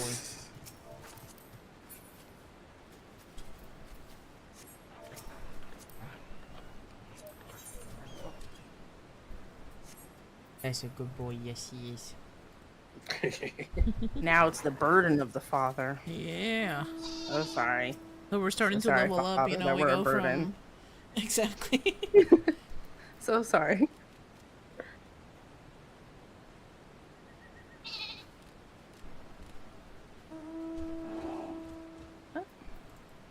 Huh?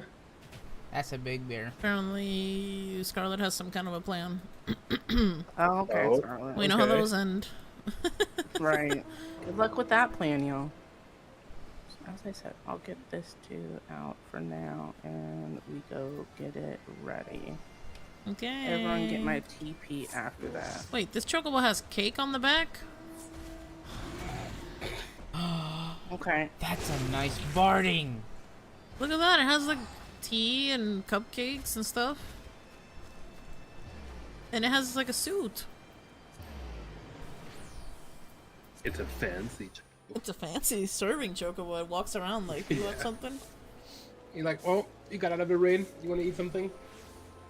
Then you hit it like Harry Potter. We'll take the lot. And I mean, the whole thing. just stuff your face.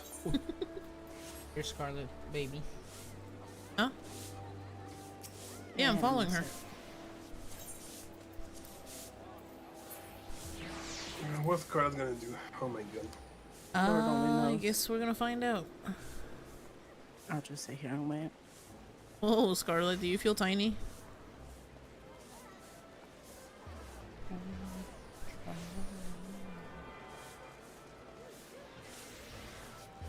We can't see Tita's, babe. That's unfortunate.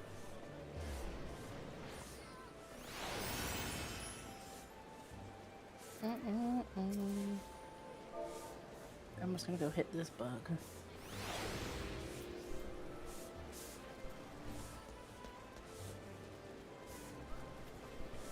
I see what it is.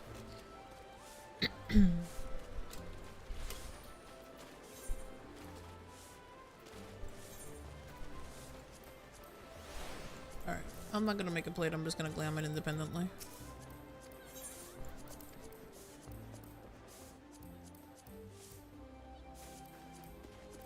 Yeah, I don't. Okay, gotcha.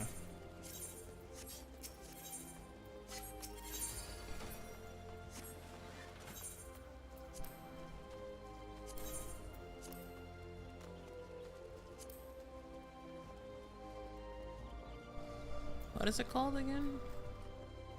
Are we muted? Yes. Okay. I don't remember.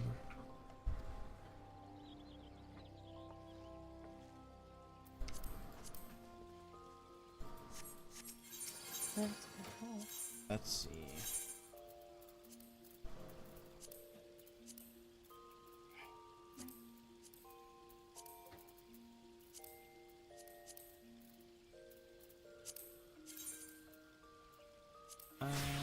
Phoenix Riser, I think. Okay. So all you have to do is just right click and then apply the glam. That's it. I think it's only 2 pieces, right? Oh, mine's already glam What blue. does this do? Mine's purple. Just make sure you're on the class that you're gonna use, because if you don't, it's gonna switch your look. Okay, well, I'm probably gonna stay Reaper.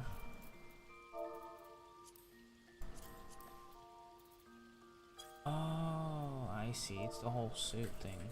Yeah, it's just one head, one suit.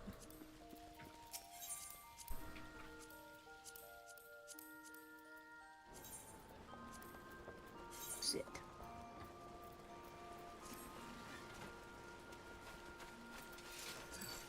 Alright.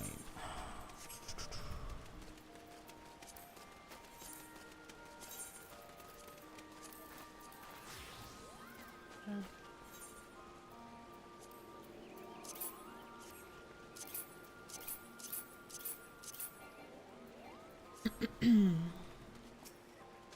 you have a macro from me for the ranger pose? Not a macro, but I have it. I have the thingamajig, I think. Wait, did I get rid of them? Oh no, they're here. Okay. Can you copy between your PCs? It's not a macro, babe.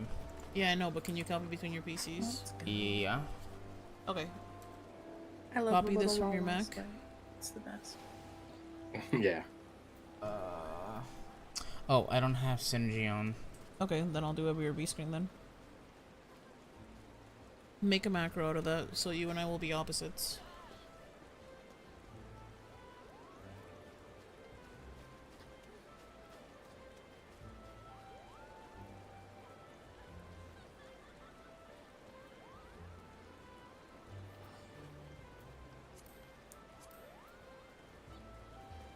Let's see.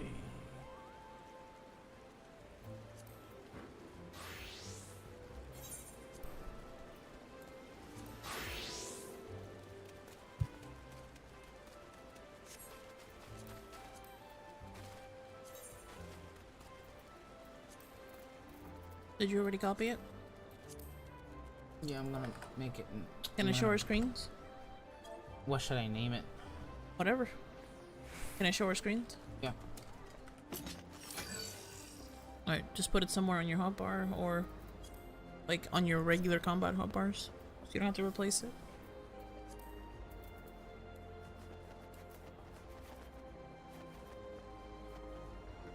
Give it a few seconds. But oh, so you can. Oh, I see. I see what you're trying to do here. We're opposites. So we're gonna end like that. Okay. The Mac cool. And then we did the base show. Yep. Aki and Kibby are ready. What you guys doing over there? Don't look. Don't worry about it. Babe, zoom in first person, look away. They're snooping on stream. No, we're not. You definitely are, I see you. I'm just kidding. I see you. I'm taking away your temptation. Knowing Scarlet's gonna be something. So, Lord only knows with Scarlet. yeah. She's like, actually, we're just gonna send these two in by themselves. They've been getting easy rides Imagine. so far. She just said we're just sending them in alone. She said, just remove your weapons, okay? When we go in, it's just gonna be the two of them. Good luck. We're all just gonna jump off the edge and watch them do it. Okay, I know what. Babe, look away! Don't spoil it!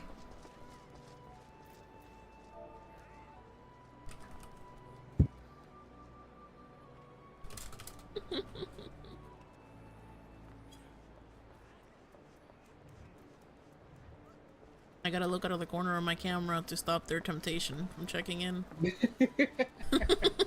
We're not checking in. I'm not checking in, that's for sure. So, I don't trust gamers. I don't trust gamers, hey.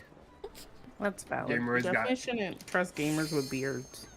gamers got only one word. Hey, I am not spoiling no Scarlet plans. I don't want her to take me into another savage or something. Like, come with me. Do the dungeon alone. Savage, here you go. Have fun.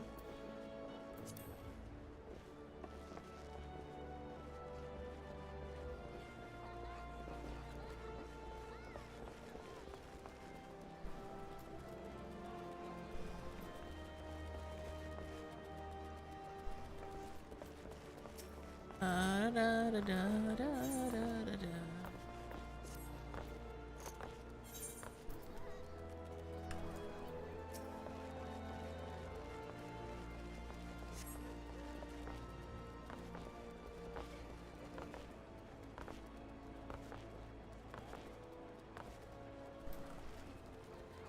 I've never seen the ceiling here before.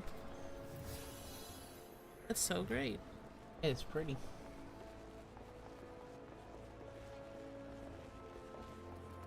What's sad, Miyuki?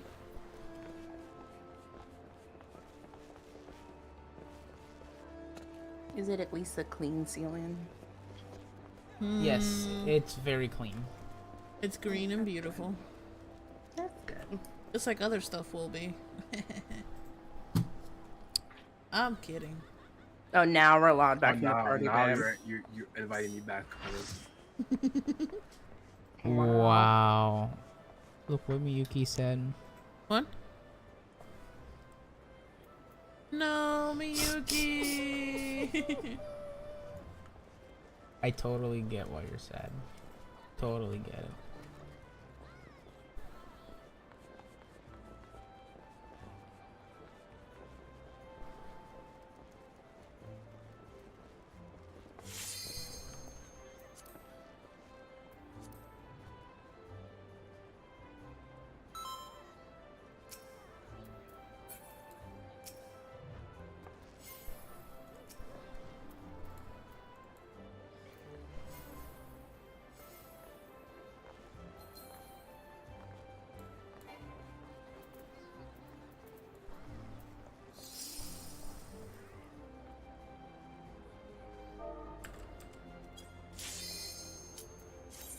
Wow. What? I didn't do nothing. This is gonna be great.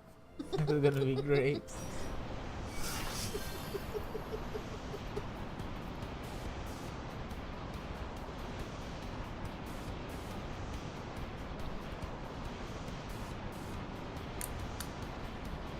Oh, you awesome Power Ranger.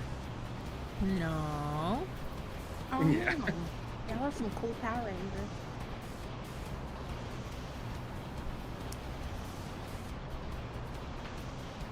It's the Badass Rangers. I don't know if we can call them Power Rangers. That might be copyright, so.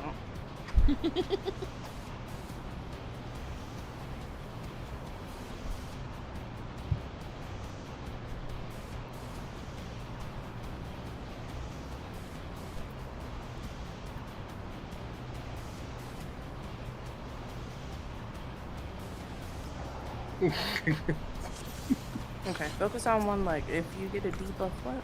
Take it away from everyone, and all the ads need to be pulled away from the boss. Okay. I guess we're doing left leg. Uh, That's the one with the number.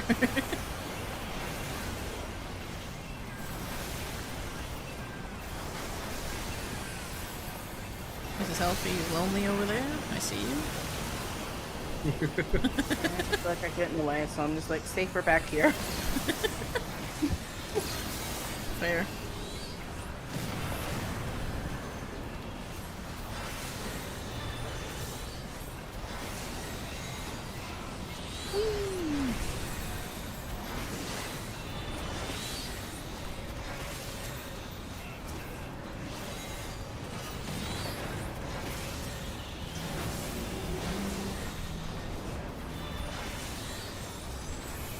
Pick me! Pick me! Nah. I already went flying once. Wow.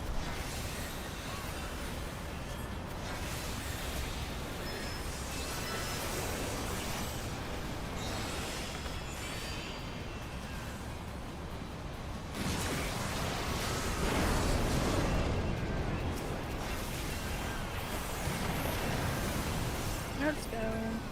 Go, team, go.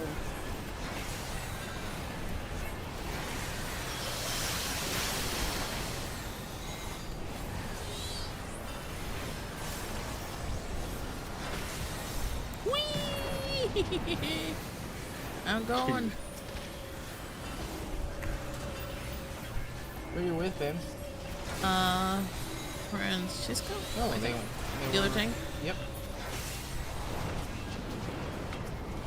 And we're flying back.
working on both of you.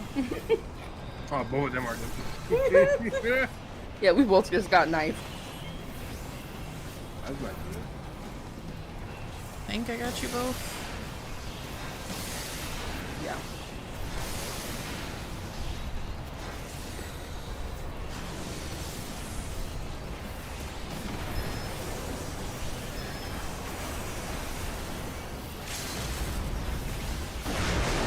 We win. Ooh, let's go. Thank you, Loot, for Mrs. Healthy. Bye.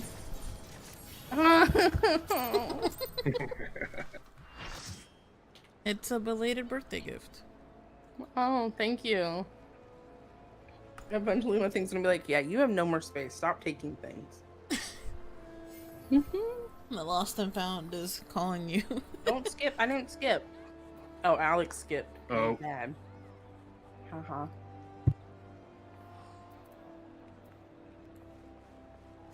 Scarlet's yelling at you. Haha. I know. You're bad. Don't you do it, Alex. Haha. Yeah.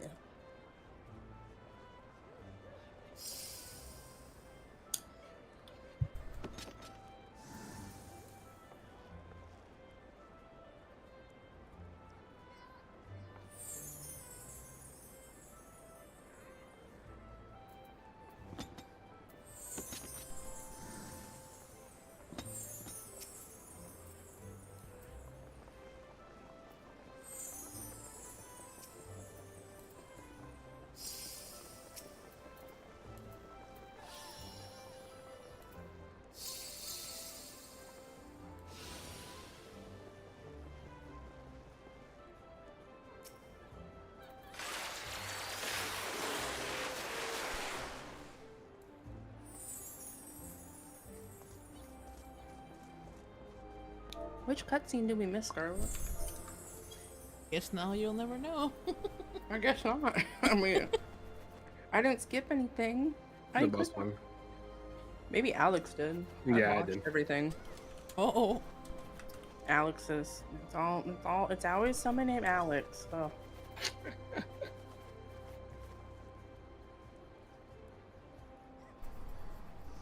Baby, look at the fat cats.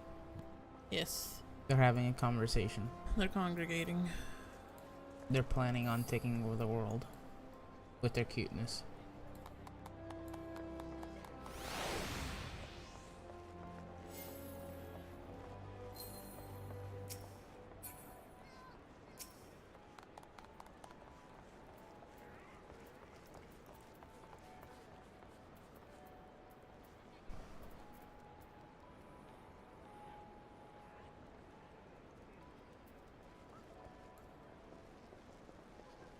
The ears. Yep. The ears are my favorite part.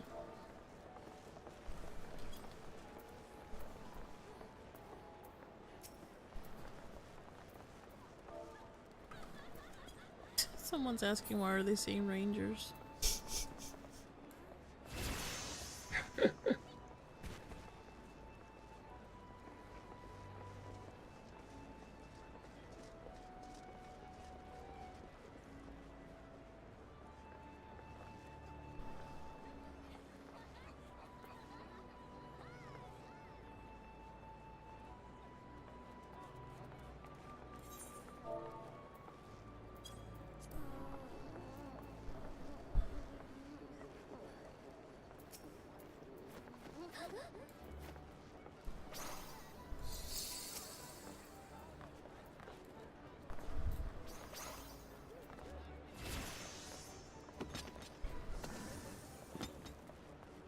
Keep on moving like that, babe. I'm gonna break my neck.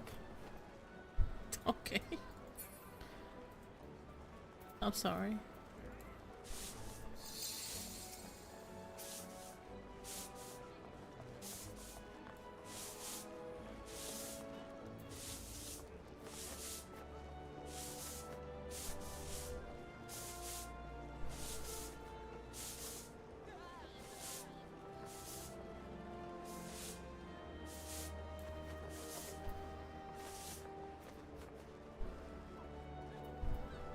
Want to do it?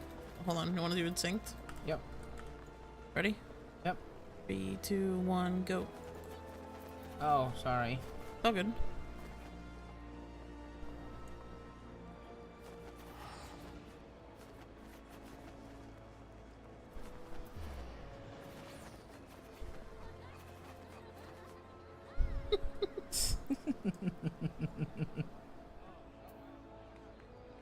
We're cute. Mm.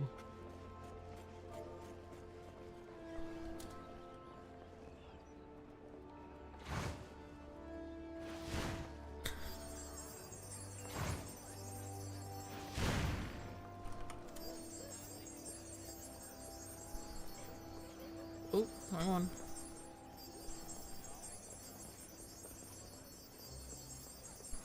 Alright, we're out. Welcome back. We're just having a glitter party here in not Limsa, in Gridania. And good on you. Mm-hmm.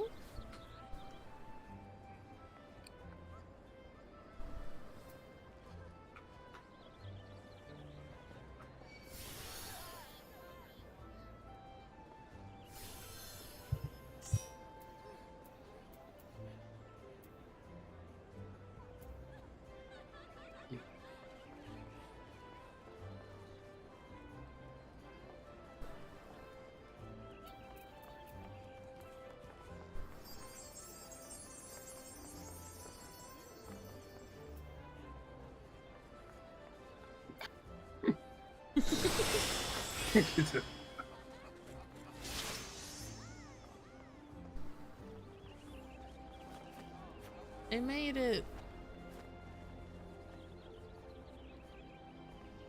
This is a very sparkly table. Yep, very It is. sparkly.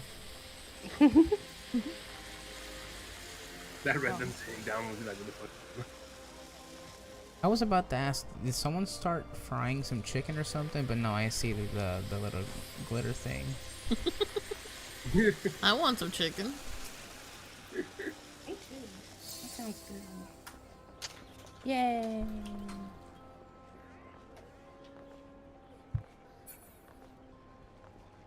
Some nuggets.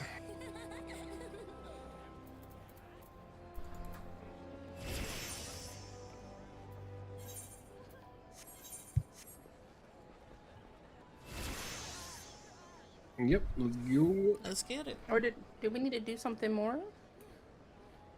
Or were we supposed to do something when we got out of there? You did the quest? I took it, but I didn't go talk to Oh, my. jeez. Lilith! What are you doing?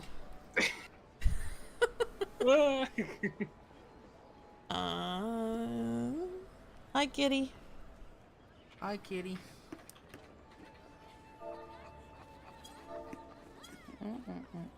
Now they're gonna come watch us be weird. Yeah. Wait, what? Lilith is telling them. Oh, If anything, tell them about the elf. yes, Elfies. Oh, why us? Because you're cute. Yeah. I mean, that's true, but you know, share the love, all the love. Go see all the people. Double YS. There you go. That's what I was wondering. Did we unlock it? That's why Oh I my think God. like we missed something. That's why I was saying. I think we needed to do the thing, babe. I think we needed to go talk to the person. What person? The quest that you should have gotten, Enigma, says speak with Mead Uh, at Big West Shortstop. That's what I was Oh. saying. I wonder if we were supposed to do that. Oh god. Colin never said nothing. Oh, I think we broke the things. Lilith, thank you for the follow. Thank you for the follow, Lilith. Yeah. We are also on Twitch if that's your preferred platform, but you go wherever you'd like. It is up to Or you. don't go at all. And go watch the Elfies instead. Yes, I have a I put Twitter. it Oh in my the say God. chat. Nope, stay there. Stay there. No, no, no. I think we need to go do that, babe.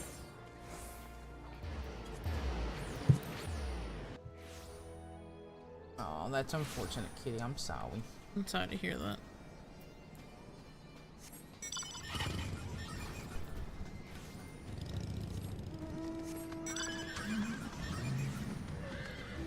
That's left or right? Oh no. Huh? Million different mounts. All the Mounties. Run for my Lilith? If you, If thank that, you is for that the who I follow. think it Where are we is? going? Whoa! Hey, You didn't need to you didn't have to do that, but we appreciate you. Thank you so much. I'm here. Oh, I'm following you one. I don't remember getting this bird. When did I get this bird? I don't remember either. Run Actually, hold for on. my Lilith. Appreciate you. Thank you for the follow.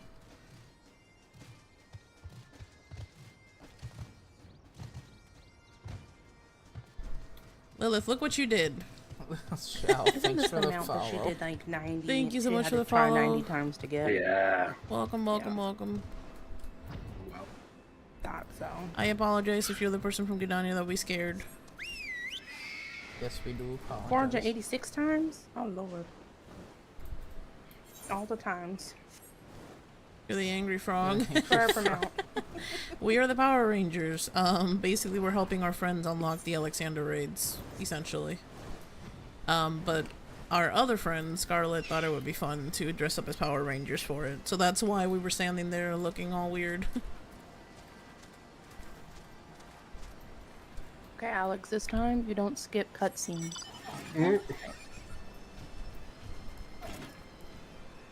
I'm so sorry, Kitty. If you do want to watch the streamers that we're actually helping, I will shout them out.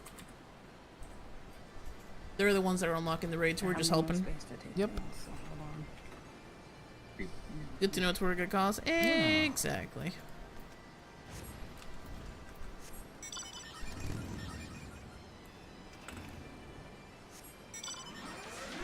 Okay, there we go. Oh wow.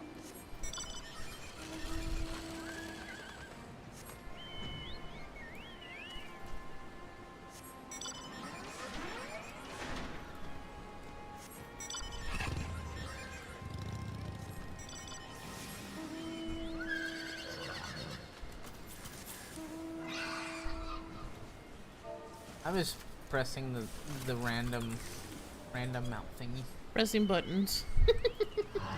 You're just an angry frog that raids a lot. This is my favorite mount, even though I don't use it as much anymore, because we got others. The wedding mount? Yes. I have a favorite one that's not that one. How dare you? It's Oh, this I one. think Oh you know yeah, I those know. first What's your person, favorite baby. one? Wait, really? Because I can sit like a man. I thought you were gonna go on the fat cat. I'm not on the saddle. Go on the You have to fat be. cat, baby. No. Yeah, I got mine. Right, this one. You got what? The next quest. Oh, okay. You got it? See? Yeah, it says I have to go talk to this person. And we gotta deliver the glowstone to her. So that's where I was going. That's why I said, what are you doing? Thank you, kitty. Excuse me. Yeah, appreciate it though. Yeah, we're very casual, but we like having fun with friends. Yes. On Alright, the Scarlet, whale we we'll ride the go. whale. How you mark things, Alex? I don't remember. You do it. I'm right there. Well, Scarlet said you marked on the map. Hey. so that's like- Oh. Gear's actually following us. Look. It's the angry frog. They're Yeah. here. Okay, I thought I saw them earlier, and I was like, "Is that?" It is okay. Frog. You made it. Froggy friend. We need to go back over there. That's a think cute again. mount. Oh, that's Jay. The Hello, frog's Jay. wearing a Look at me. suit. Oh, hey Jay, welcome in, welcome in. Angrily Angrily following. Axolotl. Oh. Oh, why am I walking? I know. Where to now? I don't know. Back to where we were. We're just back. Same back and area. forward. Yeah. Back Forward to and Big back. Liz. You know, that fun part of life. Alright, you go down. We're just going back and forth. Don't be mad, Scarlet. I want to go to the hand of Alexander. Or defeat, whatever it is. Alright, where's Vig's at?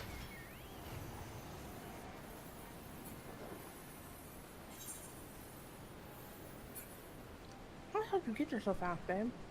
I fly? Actually, what are you doing over there? Why'd you wink in chat? No reason. Oh. Winking at people. Oh, Nah. snap.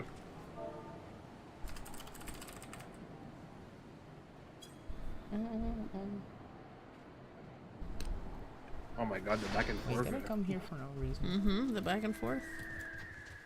Yeah. Alex, Dang. Aki's telling me to People- mind my own business. we've been playing this long enough that you should know this already. I Let was it just be all pointing in out space. that we were going forward and back. Oh, it's here. This is where we need to go. Okay, we got it.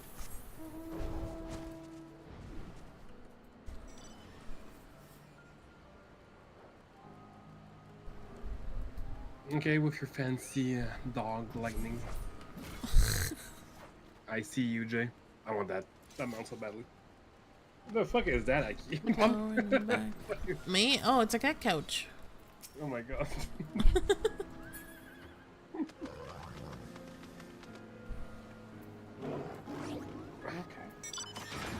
Okay. Now we're good. Not the fist of the sun. Okay. Okay. That doesn't sound Father nice. said he's going with us now. Okay. Let's go.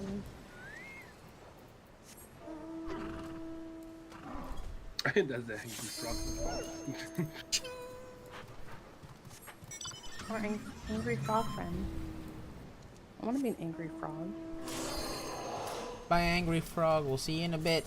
See ya. Bye. If only there were 9 people raids. Yeah. Well, we could always kick you and get him in. Peace out, homies.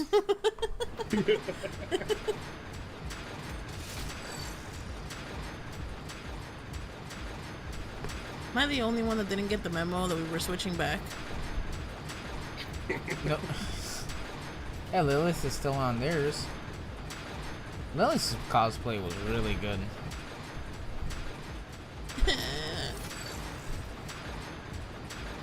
Angrily waiting.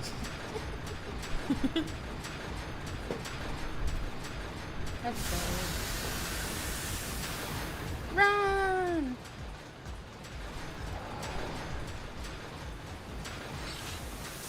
Run, run, run!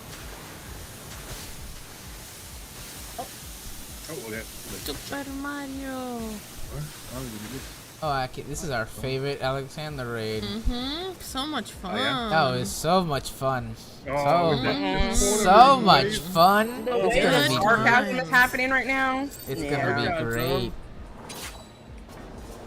Mr. Elfies, I guess you're right person. Yeah, you got the right one, baby. Yeah. In case you didn't see that in the chat. Uh, In case you don't pay attention. hey, why are you pulling me, Scarlet? What do you want? Just Carla was telling you where to stand. Right. Scarlett said you're not doing anything.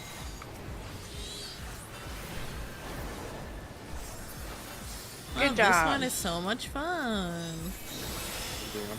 Oh, there's AoE coming in. Oh, I'm so sorry about that, kitty. As someone that always has issues with their eyes, having to put on drops constantly sucks. You can mute if you need to talk in between. Yep, I'm gonna unmute. Alright, let's go. It's all Scarlet's fault anyway, babe. yep, that's true. Anything that happens, Scarlett's fault. Yep. If we wipe, it's her fault. But if we win, then it's up to me.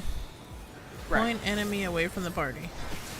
Alright, Mr. Elfie, so if you can find Scarlet, wherever she is, point it in that Point direction. in that direction. Sounds about right. We'll just all move around it, okay? We'll just leave Scarlett Alright, okay. standing there. We'll target Scarlet and follow.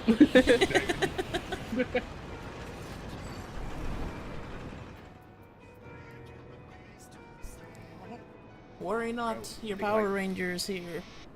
Guess I forgot to change my clothes. Yay!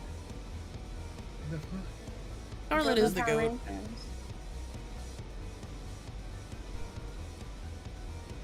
She's sweet and knows everything. I'm still gonna pick on her though. That's what she gets for hanging out with us. Yeah, she'd be helping us so much. I got a boop on the nose. Ooh. That is not a problem, Kitty. You come by whenever you can, and whenever you want.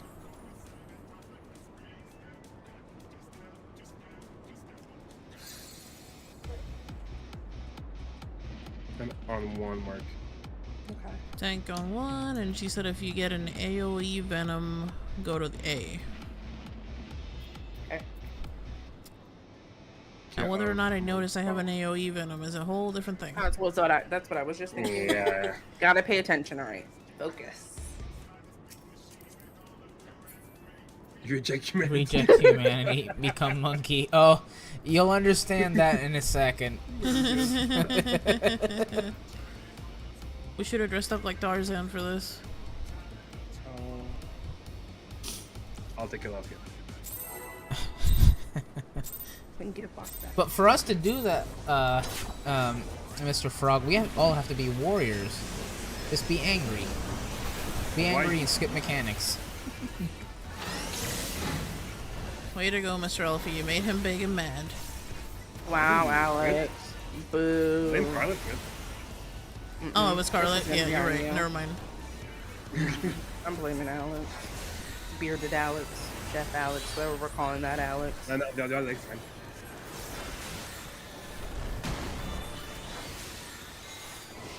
Yeah, we should have dressed like Tarzan.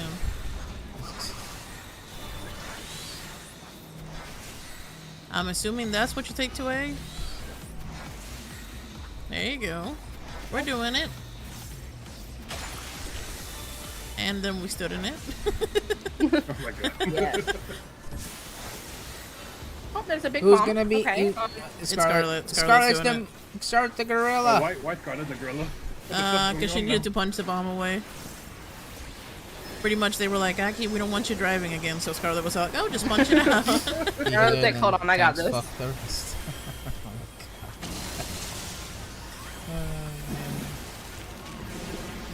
Alright, sir, we have to turn into birdies. Alright, so when you hear everyone panic at the VC and say, bird, bird, bird, you're going to come to this left area right here. And you're going to turn into a bird. Okay. Just like I did. On Like right accident. now. Early. Alright, come. We gotta activate middle for them again. Right now? Yeah, touch that left thing, that little purple dude, I'm a bird. and then just fly. Basically until he stops slamming the floor. And then you can drink the potion. And then, yeah, click number 2, and then you're back. depending on nothing. Oh. Unless you want to tank as a bird, in which case, go ahead. I'm good. Almost dead. I'm dead. Shit. Them healers, damn. Letting you die. Wow, dude. Wow, eh? I don't know who did that. Whew, that's rough. Oh, Aki's talking. What? Oh, Am I I'm talking? dead You're not again. talking. My mic not being heard? Shouldn't be dead again. Yeah, You're still alive, Alex. I'm alive. I'm here, kitty, I'm talking. I mean, there's a lot of other lovely voices in VC as well, but I'm here.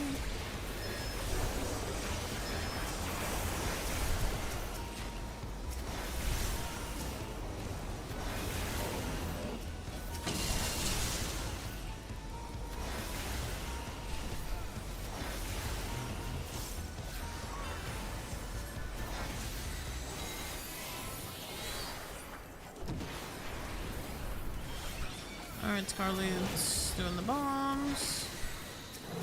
Monkey Scarlet.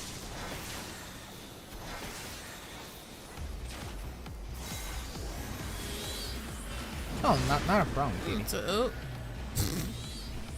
Aki, res yourself. no. You'll be fine. yeah, okay. This is Destiny 1. I got this.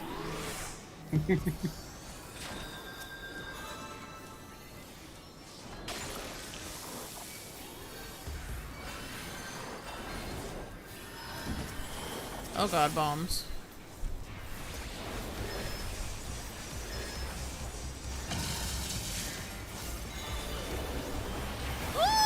Oh boy.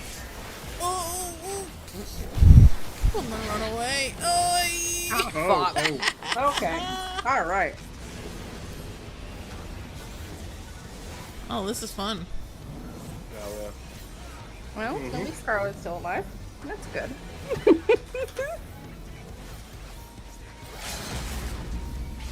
Oh.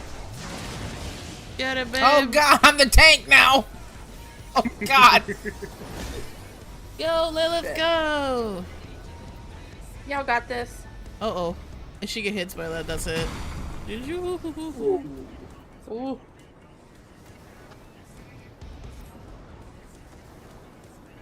Go, 2%. Lilith and Scarlet. Go, go, go, go, Go, go. team, go. Y'all got this. Is it bird? I think Yeah, it's bird it's time. birds. Oh god. Middle's Oh, Lord. unactivated. Oh, no. Oh, it's just Scarlet time. Oh. Oh Nope. no, you were so Oh, close. no. 1%. Damn. Rip. So close. Just be more angry, too. The fact that she almost got it, though. What a game. Yeah, it was really close.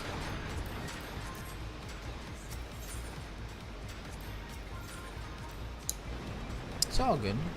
We will run it back. Oh no, whatever will we do? Run it right back. Fun times.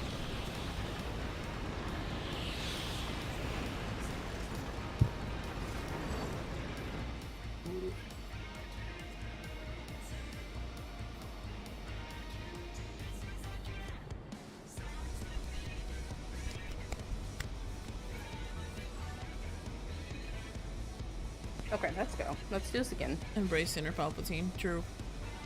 Yes, let's do it. You can do it. Do it. Do it. Just do it. This is Nike commercial, okay? If y'all want to sponsor us, you know, we're good with that too. That works. Why not?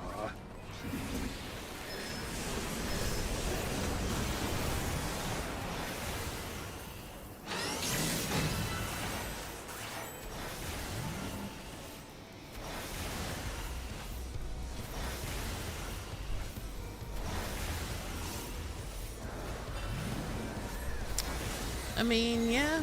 I guess you could say our families didn't get along, so we're kind of like star-crossed lovers type thing. But we actually made a life. Yeah. But we stayed.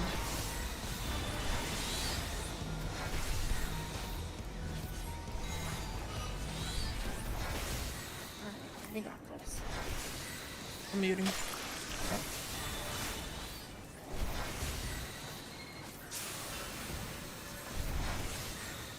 Scarlet's punchy.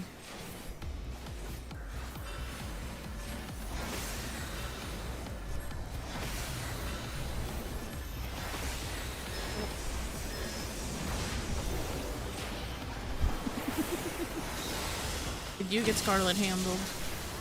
I did. It's valid though. Bird time So I was soon. like, we don't really have time for this right now, so come over here. I'll accept it. I think this is it. Yep, here we go. Bird. Caw, caw. Overboard. If you're a bird, I'm a bird. I'm a bird.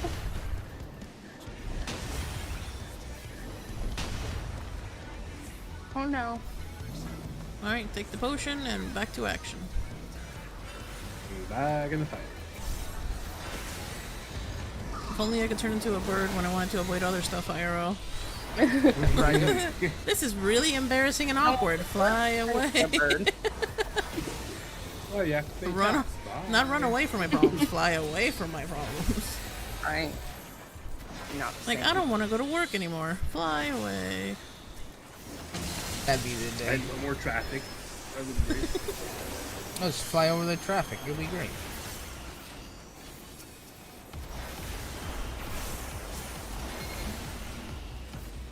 No panda babies. Yeah, no, we agreed. We both don't want kids the longest time ago. Very early in the Yes. relationship, we just knew it wasn't gonna be a thing. And apparently you're a Leo, babe. Oh shit. Am? Yeah. Oh, okay. I thought that's what Kitty said, that you said you're a Leo. Things going well. Technically, I am a Libra. You know, we're doing stressful things, but you know, we're making it. We're having we're fun. getting there. Have you tried hugging the bombs? Rat No. I Hanks think is that going would be down. a bad idea. Mr. Oh, I'm a bird. We better commit. Mr. Twinkle Dinks here, he's going down. Oh. Okay. Yeah, the bombs were just chilling.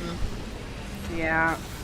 All three of the bombs were just Have fun. sitting there. Francesca, you got this. Oh, The invuln was used, Venom so was in this the, is... Venom yeah. was in the monkey spot, so.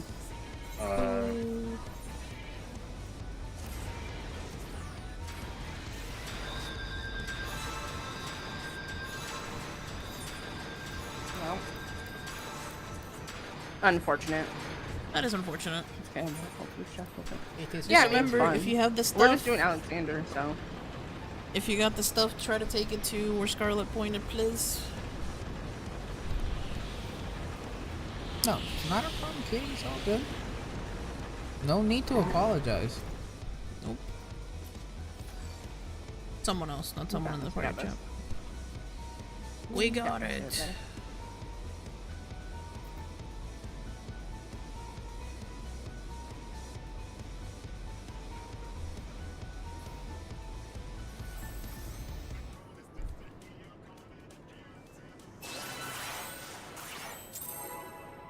Let's get it.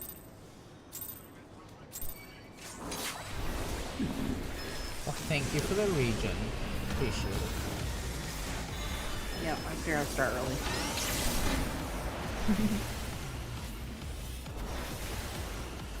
I know it's about to go down, so just be ready. Yeah. Yes, we do know what a ship is.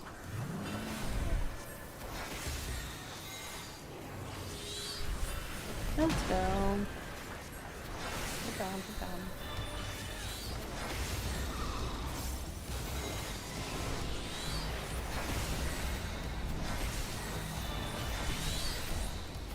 Like, you mean like a... Yes, we know both ways, like relationships. Like a relationship? Ship? Yeah.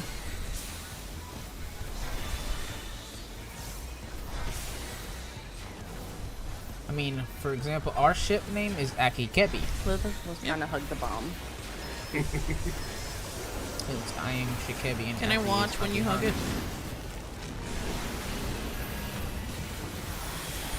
I'll take that as a no.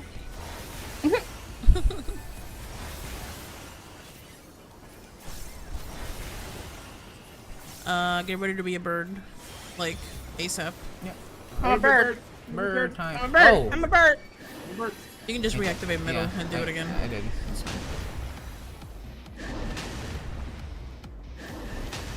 We're soaring, flying. High School Musical. Now we're playing basketball, okay? Get your head in the game. Right.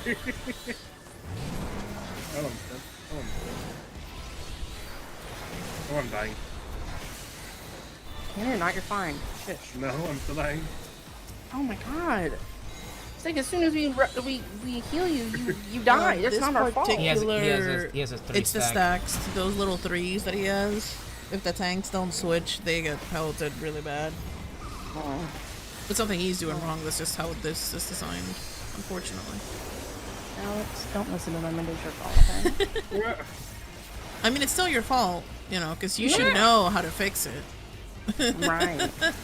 Hey Mia, by the Yeah, way, okay. welcome in. Ooh, vacation You should time. fix Let's it go. by using that nice little pink button shirt on Scarlet, and then she'll take them all for you. It's pretty great.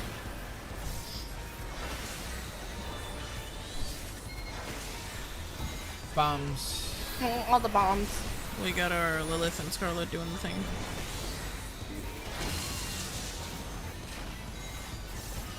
came all the way over here.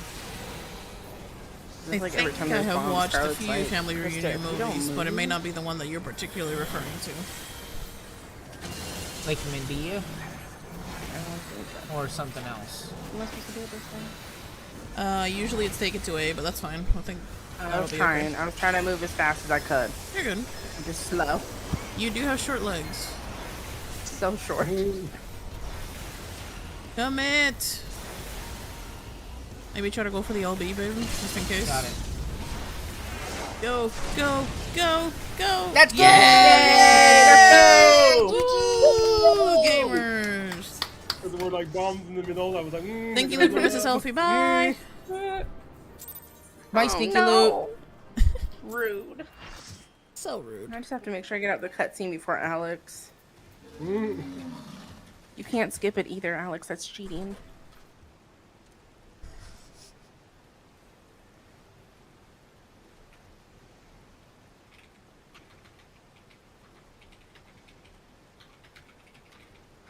Oh, that's freaking a lot. Stinky loot, stinky loot, stinky loot.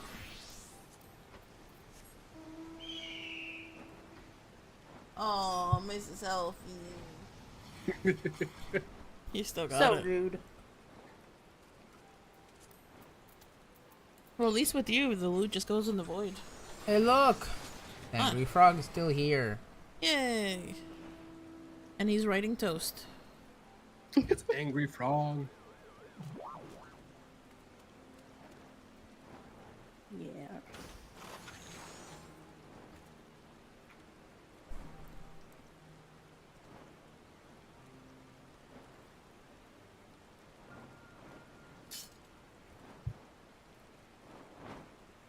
Not a problem. Have a good night, Cuff kitty.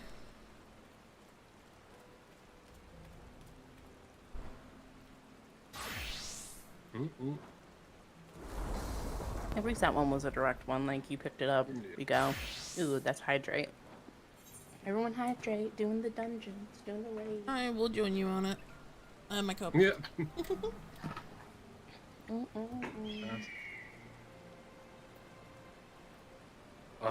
I was gonna say the same thing, Scarlett. They look super cute because I remember when we went to go say happy birthday. You guys were taller. I was. She was Alex taller, was. that's I've just- always been Lala. I convinced Someone Alex was to taller switch. for sure. Yeah. Yeah. He was super tall.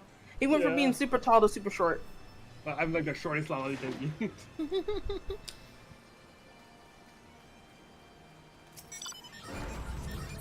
You gotta run on the fire all. The only time that I'm ever taller than him.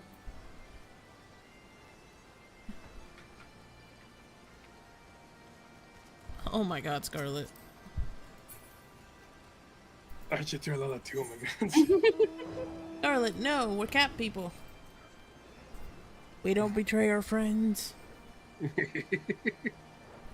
All the Lalas. Can we change that with Fantasia? Since Imagine if I, it could be like, you Yes. take the cat form, but just in the Lala size. meow meow. Little cat. Just have the little cat. Yes. We're ready. Ish. That would be funny though. Do you have Skittles still, baby? Yeah. Can I have some? They're on the couch. You ready? But I'm grabbing Skittles. Kiddo. Want some? I want that damn axolotl mount. That's the, oh my god, that's the rarest one. Right? Yeah, that's what they say, right? Yeah. That's the rarest one. Excellent. BRB. Oh, no, Scar's looking. I think that's what they were saying, that is the rare mount, right? Yeah. Super rare. Super No. hard to get mount. Which one? The axolotl. I don't have it, so probably. Yeah, I think somebody, because I said I wanted it. Yeah, it's Yeah, a Scarlet, yeah. P12 mount, not rare. Oh, Not rare. P12S mount. Okay. Well, people, who said that the other day? Scarlet said that other day, no? Someone said it the other day. They were like, it's super hard to get that one. Like, super, super hard. Ignore my teleport. I'm just changing clothes. Savage. You don't Yeah, want to be a Savage. Power Ranger anymore? I'd rather be a sexy ranger. That's Said that. nah. You can Get just back in ring her to me, dress. babe, when you're done. It's that hard, not rare. Hey. It's a Hard crazy. Yeah, rare? it's an N rating. Savage N. Yeah. You guys That want to one see a will be magic mine trick? one day. Look next to Magic Kebby. tricks. Oh, kind of a pop-up. Ta-da! Yay. One day that'll be us. Oh yeah, you can Eee. teleport. That's true. It's so convenient. Yeah. Tonberry's mount. I like that. The wolf. Yeah. That was. Want to see more hard shit. Oh, Lord. Night, Thor. Good night, With some Thor. more Take hard care, shit. buddy.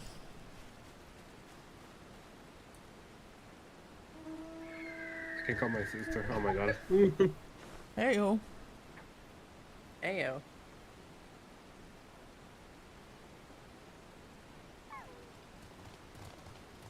We'll get to, I'm gonna get that axolotl one day. Maybe a few years from now, but I'm gonna get it. I think Scarlet fell asleep. Sounds about right. Yeah. Oh, look at that one.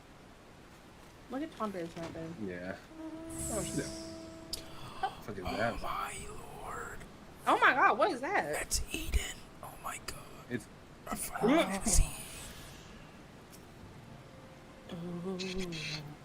Well, Don't say. Don't say. I'm oh. dead. Yep, I'm dead. And I'm dead. Scarlet's gonna murder you now, so good luck. Ooh. That thing's cool as hell. Yeah. I think that's the one of the next things that our Meat. friends are getting ready to do. I Is mean, Eden. I mean, me too, man. Final Fantasy VIII was my first Final Fantasy that I ever played. So yeah, I'm a big fan. Oh, I had that mount you have, and I sold it. Muted. Oh, here we go. Oh, we're right back, angry. Angry frog. Right back. That's kind I'm of gonna that's unmute. kind of a loose, like whatever you mean by like right back, like Not right eventually back, maybe yes. Eventually back. back. Oh, not those mounts again. B-E-B. Literally. Don't lie. Don't use BRB because that would be a lie. Ooh! Jay has my glam.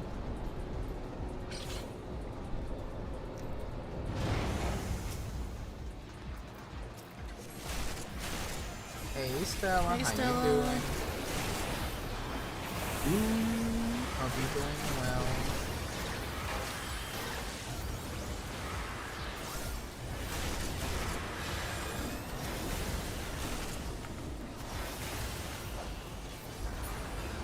Nice to hear you're doing good.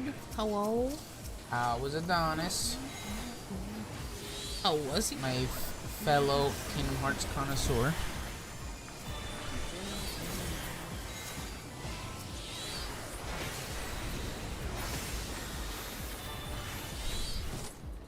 He's wonderful. Working a weekend shift. Ugh. Oh. Ew.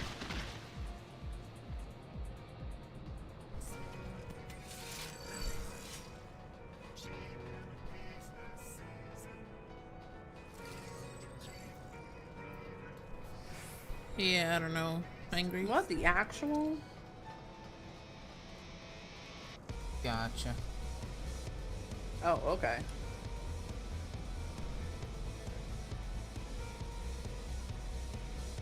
That's gonna be fun. I don't think you should be able to use that word anymore. That Nope. word should be illegal for Scarlet to use. That's awesome, Stella. That's AkiKebi TikTok. Shush. we Shush. have, Why? we Why? have a clip of us wiping at this and just laughing and screaming the Oh my entire god, time. yes. Our tanks were not switching, and then I ended up getting aggro, so I'm screaming, "Ah, I'm gonna die!" as a DPS.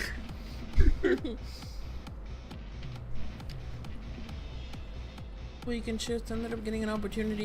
You got noticed? Ooh. You saw that clip? Yeah, I think Scarlett is hoping we recreate it. Oh my We're just god. waiting. Hey, Miyuki. Like Hi, robots, right? Miyuki.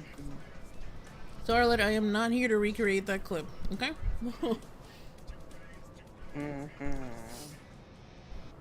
Also, I'm good. You can see your heroes? Hi. I have a hangout with a friend. Okay. All right. That sounds good for us. Oh, I too. wonder if our increase. That sounds pretty good for us, too. Then. So we can have time to eat dindins. Yeah, we can call it then. We're definitely down to pick it up at some point. Yeah. Just kill them faster, so no need to scream. But that's the fun of it, though. Are we going? Or are we waiting? Waiting. I think Scarlett fell asleep. Call up. Right there. Are you awake? Oh, Scarlett's napping. She has the Pokeball. Pokeball of Doom. Pokeballs. Let's go. Alrighty. Scarlett is DCing. Oh no. Yeah, she's easy. You get back Unless on. you feel like being solo healer, Mrs. Selfie, then we could do it. I mean, you know, just don't expect much. Then you would definitely be recreating that clip for sure. Oh my god, know? that's. Aki, we need to purge our TikTok. Just delete all the evidence of how We need to bad we are. delete everything. Delete the evidence. Like, you want to see how we perform in 14? Watch the videos.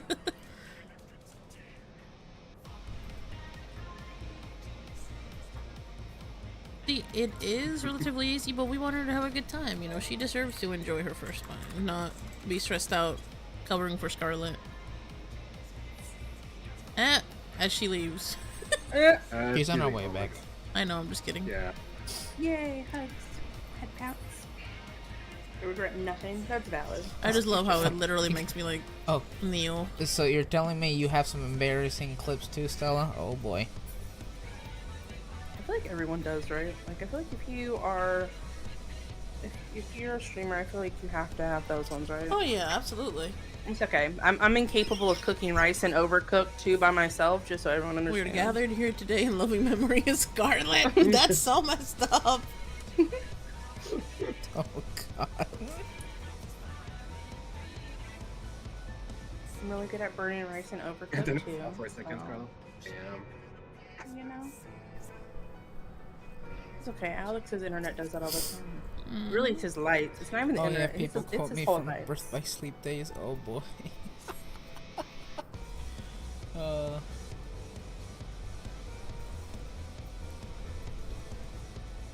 Scarlett was my beloved friend.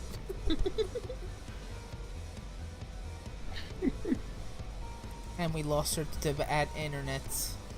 Scarlett said It's enough of this. unfortunate. I'm going back to my Yeah. real friends. Right. Scarlett said, "These people, it's a no for me." Thank you, It's a though. no for me, dog. Goes ghost online. Oh, Scarlett never plays anymore. I wonder what happened. Scarlett has a whole different account, different name. Right. Change the name completely. Comes back as a Lala for sure then. Oh. Oh my lord. Just let us know when you're about to post it, Cell, because I think we have to permit you. Ooh. Oh, you'll get in trouble. Ooh, trouble.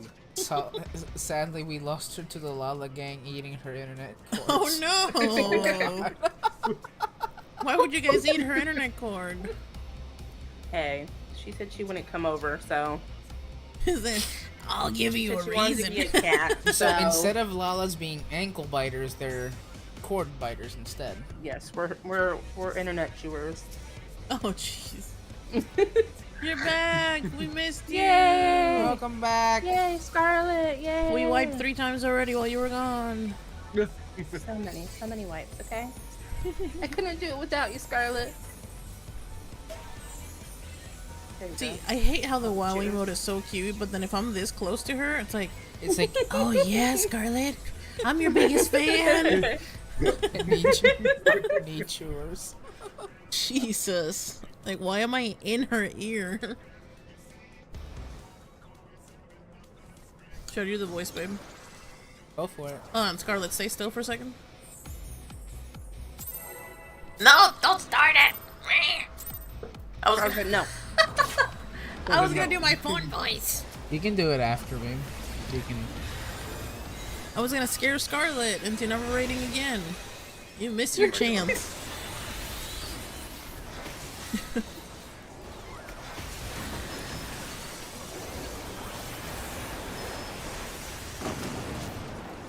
Get away from the pink evil bombs.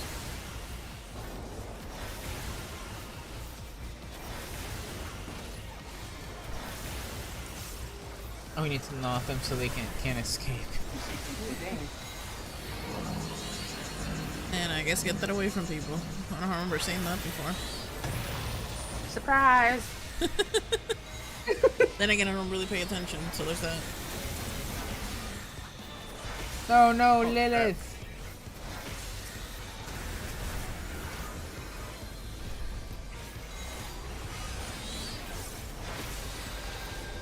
Okay, Master Erickson. Oh, my jeez. God. We made it! We win! Alright, Stinky Loop. Just kidding. Yay. Wait, there's One. more? Surprise, surprise!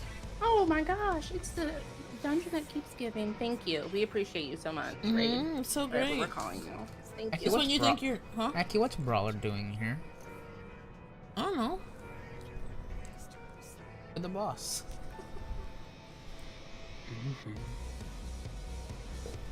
Look at his dance moves, though. He's like Hey, moving the knees and then twirling the head. Point away, or we're all gonna die. Don't let me die, Oh, point it towards Scarlet. Perfect. Yes. or I'm gonna beat you up. See, he gets it. Just don't point it towards me. Whatever you do, okay? Great. You can try. Karen said she's gonna take up all out, so she said shall try, and then the try. whole team's done. And you called yourself Super Sentai Bye, Mr. Warriors. Elfie. I'm just kidding. Oh, poor Jay.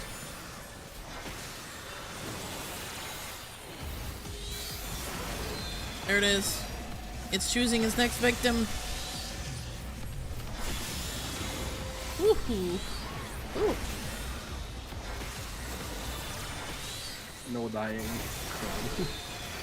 Its next victim is... It's you!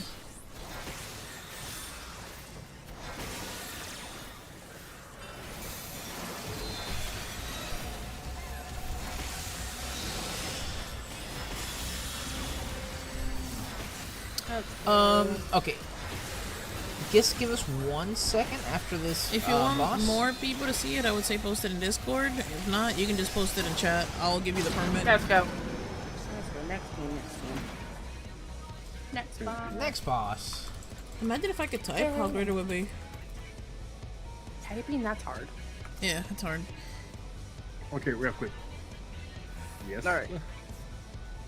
Sunberry.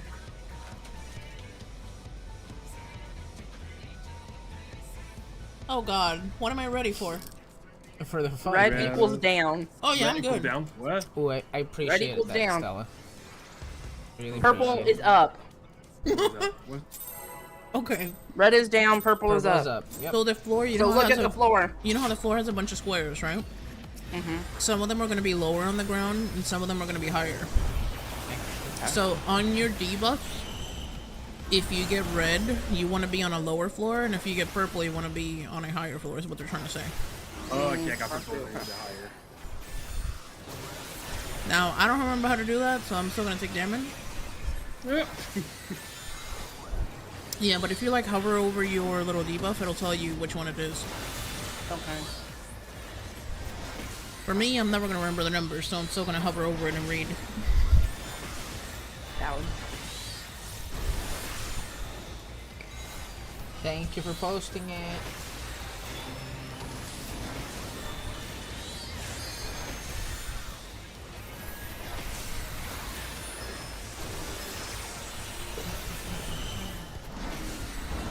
Alright, so look at your particular thing. Damage, so it's purple, go to low. whichever one, and we win. So So now we don't have to worry about it. Yay, good job. it's Now, I'm obvious. sure if we were doing that at, you know, minimum eye level, Oh yeah, for sure. we would die. You did it.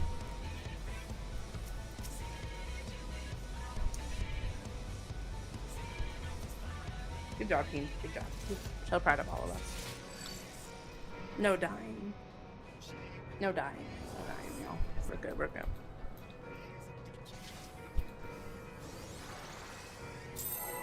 $40 minimum eye level. Okay. Oh boy. Don't know what that means. Thank you, Scarlett. 40 minutes. 40 seconds until I run away. What is it? 40 times you had to do it. 40 and times it then took you to because do you it. died. I'm confused. You get There's to a lot of 40% 40s there. health. 40 times you slam your head against the 40 wall. times because you it's so died. hard. What are we working with? And Don't there's lava. stand, that's forbidden Yeah. peak, so don't stand on it. That's I a wanted very, to be good. that's I a was about to very say that. spicy pizza. Oh, it takes 40 people? Oh my god. That makes People? sense. People. You 40 what? people. What? I'm so confused. Minimum. Oh, Mr. Alfie said goodbye. Oh no. RIP out. Okay, so one person needs to Yeah, take one I of got the it. little frozen things I to got the. Yes, I know. I heard you, babe. I'm just explaining the mechanic. You just I take got it. one of the little frozen, let it goes to the tornado thing, cyclone, whatever you want to call it. One of the That makes sense. Frozens to the Elsa. Yes. Gotcha.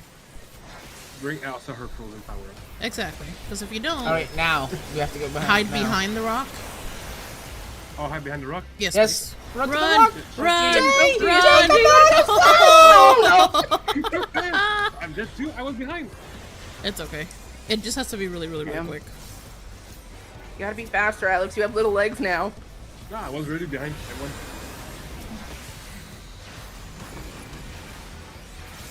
It wasn't the right behind. Ooh, shoot, I'm standing in boo boo. Oh, And the forbidden pizza. shit.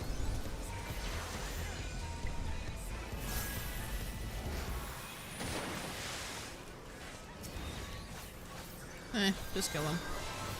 Yay, GG! Yay, good job. Enjoy the stinky loot. Woohoo.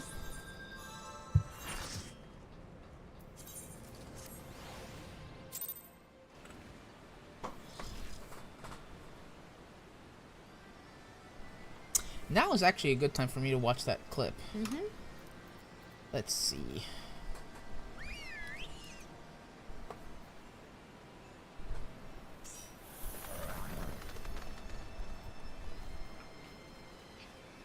Yes.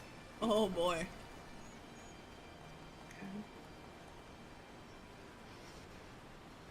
Let's go.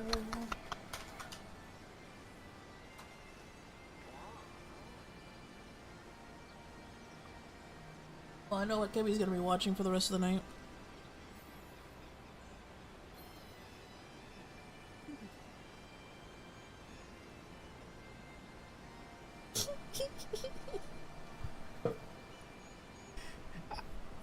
I agree with you, Stella. I'm not gonna lie. They set them up for failure. That's the funny part.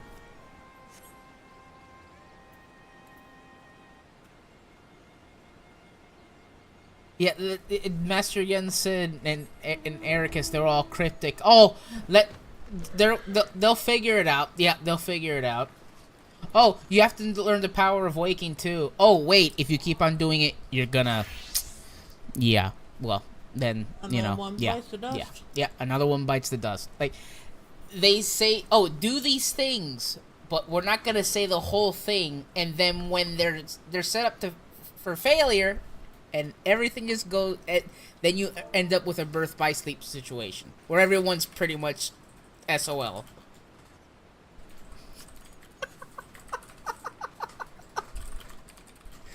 But Master God. Erickson, that can't be The bot good. doesn't like you. Oh God! Young children who don't even understand their emotions. Oh God!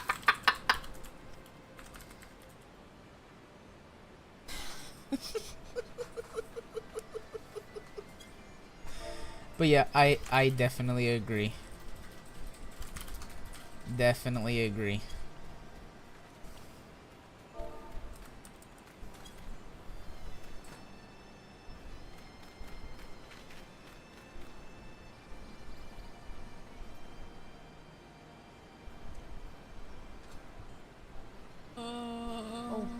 Hi and bye.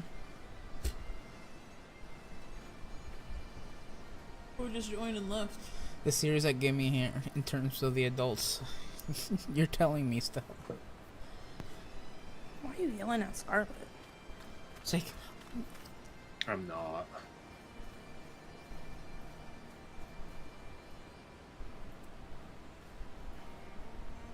Who's yelling at Scarlet? No one. Alex. Capitalized. Oh yeah, yes. no, Scarlet, we're good. We were just talking to someone in chat. Didn't want to, you know.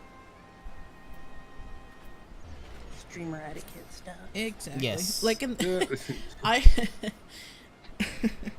Kebi doesn't know what a mute button is, so sometimes you'll see him say something random like "Hi, Stella," and I'm like mute, like 2 seconds too late. I mute often to the point of where I take damage because I'm trying to be respectful. So it's just really weird with two different people when you're in the same room but apart. I can only imagine it's the same for you guys. yes. Yeah, it's worse for us. So, like, I normally, like, if we're doing it like this, like, if we're collabing with people or whatever, I normally just let Alex talk to Twitch chat because I can't mute myself in Discord and talk to Twitch chat because I'm in Discord. So you have to I be just heard normally let Alex through handle Discord. that.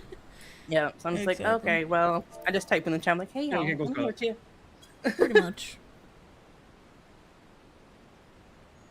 Yeah, we're just, you know, because it just kind of depends, I guess, what the whole vibe is. You're having a conversation in one chat, and then the other one's like, "Oh, let's talk about butts." Right. But Kebi doesn't mute, so I'm like, "Babe." And then I have my Discord, and because obviously he talks through my mic, that's why his account is perpetually muted. Not my mic, but my account, so to speak. So it's really weird because I have it in streamer mode because obviously who wants to be hearing the ding, ding, ding, ding, ding all night long? Right. 8 hours of streaming and you're driving chat crazy. So he can't hear when I mute. So then I'm muted talking to chat and then he'll go like, "Oh, let me just tell Scarlett something." I'm like, "She can't hear you. You gotta let me unmute." It's just a nightmare. It's a, are we muted or unmuted? It's, Oh, this one's fun. Thighs. This one's fun. I just don't. This word "fun" is used very loosely in this game. Yeah. So I get on one to Scarlet. Which one is it? Aki, isn't this one fun? It's this gonna one be is so much great. fun. Yeah. I'm sure. I like this one, personally. Alex, That's what you said about the other one, Aki. You know why? why? Wi-Fi times. Yeah, because of them. If you want to take boss. If you want to take boss, I can take ads. It's up to you, You Ben. want to take ads? Got ads. Where are we going? Pick a circle. Click on it. Going down. Look. Oh. Hi. I can take the. No. It's just you and me and you. Oh, I have we're to just become one of two? these things. I'm so shit. all the way over here. Okay. Yeah, it's just we're just splitting 4 and 4. So happy We have a healer at least? together. See, you know what's up. Yes, Scarlet is Scarlet. Yes. Hey, I believe the person that just joined the server would be Lilith. So if you do want to Hey. hop in VC, you're more than welcome to. Yes, you are more than welcome to. No pressure, of course. No ever. pressure at all. All the pressure. We're nice to be Bearded. Chef Alex is rude. Ignore him. Oh, and just for the record, if we ever do play together, I 0% do not mind if you guys talk to chat. I would rather hear than not, personally. That's just Kebi and I, though. Oh, Lilith is in chat. Even though he's not going to answer to back me up because he's not listening, so Wait, don't worry what? about it. Huh? What? Where? Dog? Honestly, Squirrel? we're Squirrel. the same way most of the time, was- honestly. Like, we don't mind either. I was telling them that we don't mind if they talk to chat openly Oh, yeah. because I'd rather hear it and then just laugh. The Yeah, good thing is, pretty if you have to talk to chat, I can see your Cat butt? I can see your chat. Cat butt. That's weird. Yeah, that's just Weird things are happening. I lost what? Here. But yeah, On the Lily, thing, if you baby. did want Over to, here. you're more than welcome to No, join. no. No, she's Over already here. One in. there. Right? Yeah, Hi. she's in. Hi. I can't hear when people join. I'm sorry. Yeah. Yep. There we go. Hello, I'm here. The small Lale's here. This streamer mode is just so annoying. I wish I could turn on streamer mode for everything except for when people join and leave. Yeah, so you can. Like, I want to hear when people are Just like point creeping. away from the party. Yes. When you get targeted, point it away, because you'll see why. When you get targeted, bonus points if you hit Scarlet with it. Oh, sound good. I'm sorry, Scarlet, I'm Scarlet. kidding. I think. Why did she suggest that Aki join again? God. I hope I get targeted. Babe. Oh, it's Jay. Lord. You got the evil cookie. What? Nothing. Why are you following me? Oh, Jay You have has been been chosen. Farewell, my friend. They go off to a better place. Bye, Jay. Oh, go in the corner. They're in jail. Bad In jail. Haha, don't pass go. Do not collect $200. Not 200 for you. You're gonna be broke. We're Not bad Alex, friends. you're gonna be broke.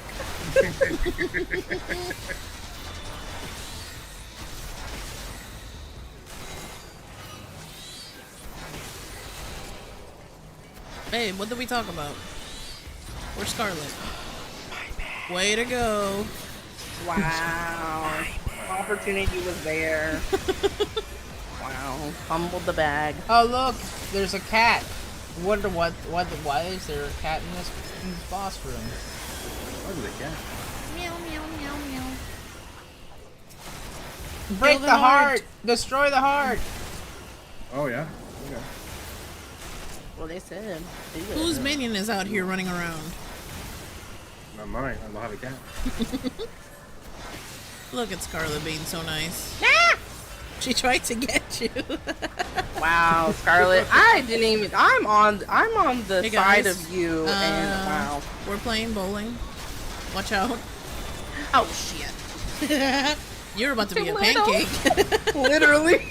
Oh no, get away! Get away! Get away! Who has been chosen? Oh, Aki.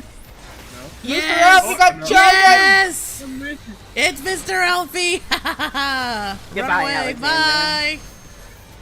Have fun! Yeah, you go to that corner. You know what you did. You know Game what said you we've did. had enough of you. Move, Jake. Look at all those ads. Have fun! We can't help. Oh Lord, good luck.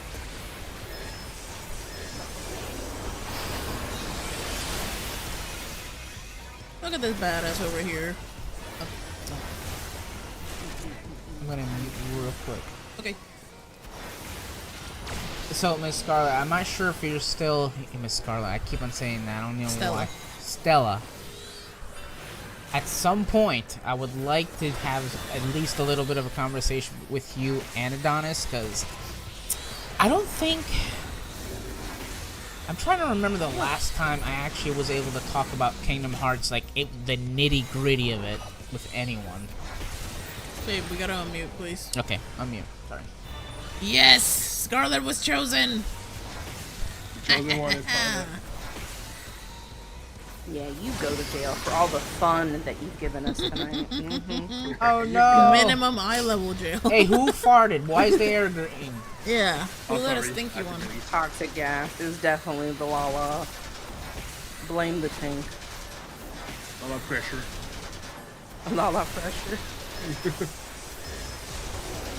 Oh my god, why could I not heal just myself? Oh, just got them. Yeah, I'm so sorry. Rip. It wasn't letting me heal. I got so. the res.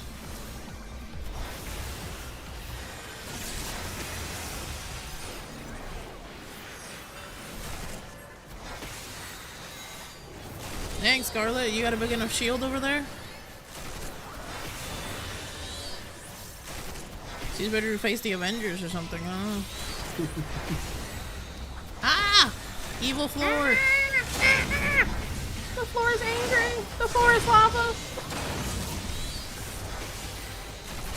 Yay! Yay. See, it wasn't that bad. Woohoo! It was fun. Ish. It was something, yeah. I don't know. The cat was making me have allergic reactions and shit. I don't know about all that. Alex done lost us money because he got put in jail. Like, it's a rough A lot one. of pressure. Yeah, Alex done gassed us all. Dutch ovened us in the room. Like, ugh, it's rough. No. Good times.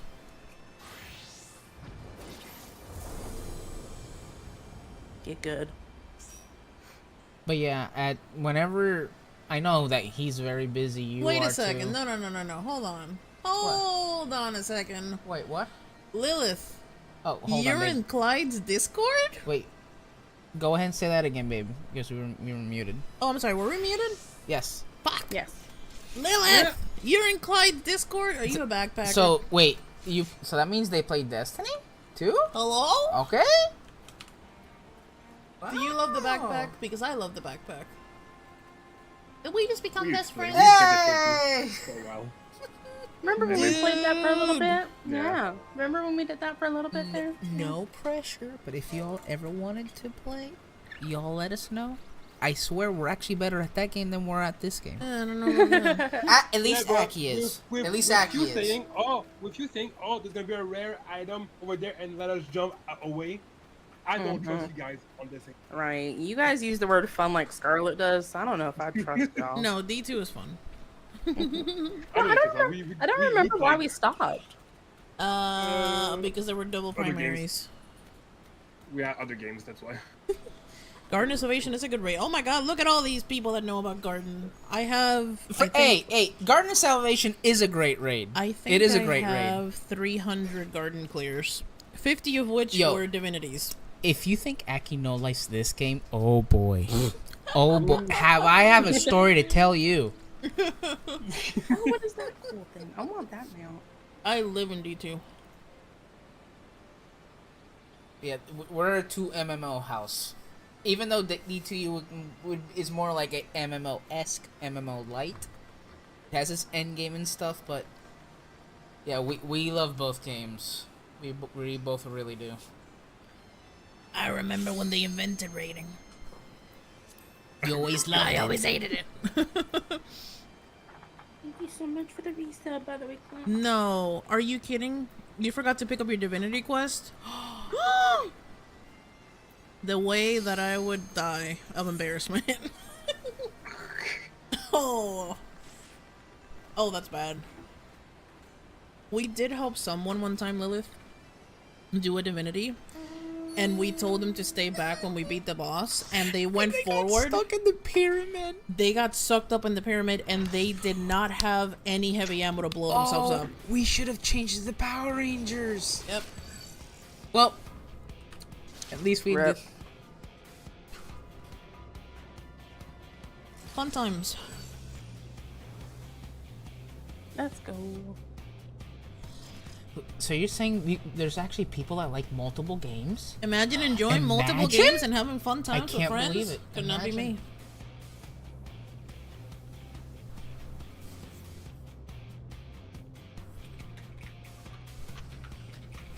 Oh my god.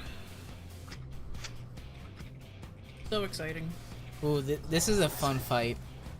I hope y'all Stop enjoy saying this one. fun, you're freaking them This out. is a Word, really like, fun fight. I'm just anytime someone says the word fun for now, I'm just gonna be triggered. So, I'm gonna stay in the corner and start crying. Just ban and unfriend them. Right. Oh, When the welcome in, boss welcome casts in. jump, That's the attention follow. So much to follow. Okay, when the boss casts jump, attention on the direction it's aiming, and run away. E. Okay, run away. So instead of Sorry, saying how confused. high, we go in a different direction. Jump! Fun. I like this one, but I like it less than the last one. This word is just ugh. F is for friends who do stuff together. U is for you and me. And is for no minimum eye level. Thank you, Scarlet.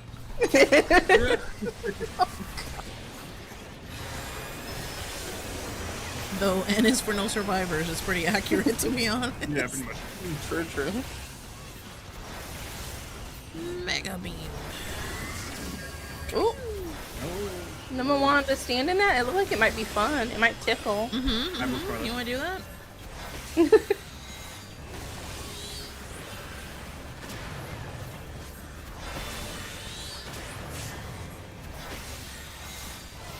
Execution.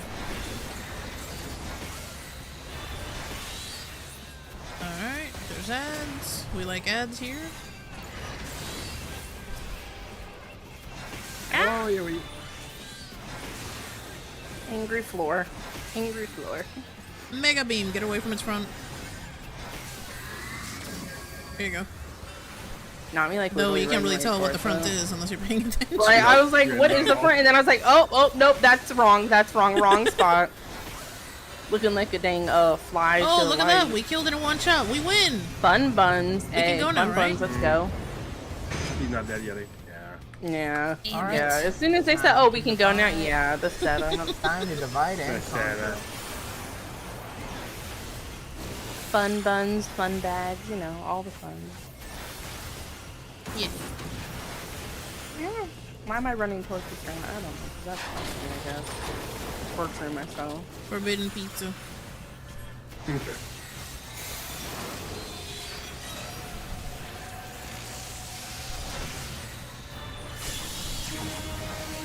Oh my god. You missed me by an inch. Oh, I saw my life flash before my eyes. Ooh, ooh. So you got a haircut, babe? No arm hair for you, okay? Oh my god, the way that I saw my pinky toe like touch the line, I'm like, ah. Farmers aren't going through? What do you mean? You said fun. Did you say something else? Hey guys, remember the floor thing? Again. Oh, yeah. Again. I don't remember. I remember. I just don't remember which one. Don't die, because I don't want to hear about it later. Right.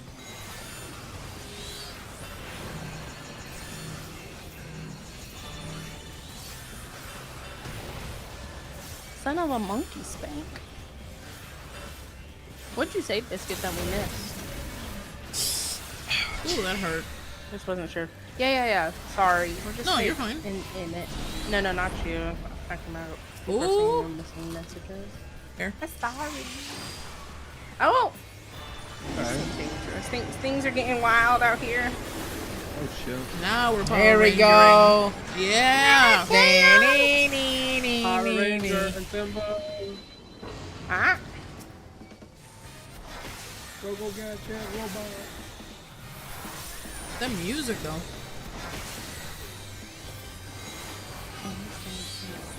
Yes. Soken went ham for the Alexander music. Yeah. Was it? Oh shoot. Ah.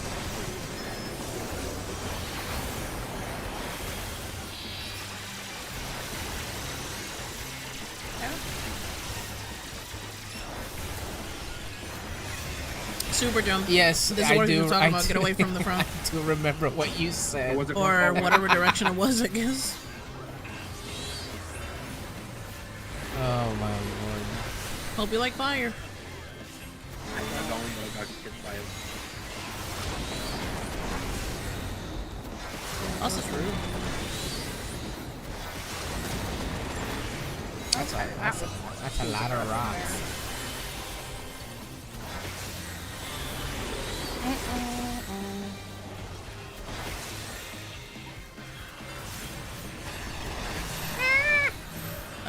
Lilith? Lilith? Well, this is just like. Get away from the front! Oh no! Oh. I'm sorry. Keep going.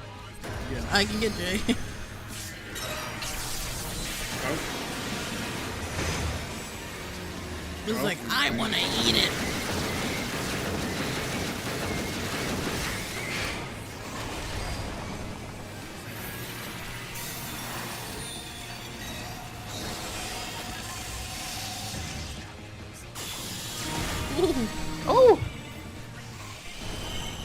score is not looking nice right now. Oh, by the way, high and low. Yeah. The beam, the beam. What's the beam? Ah, fuck. We're playing PvP. Aki, that evil laugh. Yeah, like Why I are can you point. so evil? Like I can point the boss. I think it's all your fault. Yeah. It definitely is. Actually, I told the no, boss where to it's point. Scarlett's fault. Scarlett's fault, right? Yeah, No. she told me to do it. Oh, I'm gonna eat Yeah, it. it's I'm gonna Aki's fault. eat. I'm gonna eat it. I don't care. Let's go. Yay. Let's go. GG's. We win. Woo! Yay.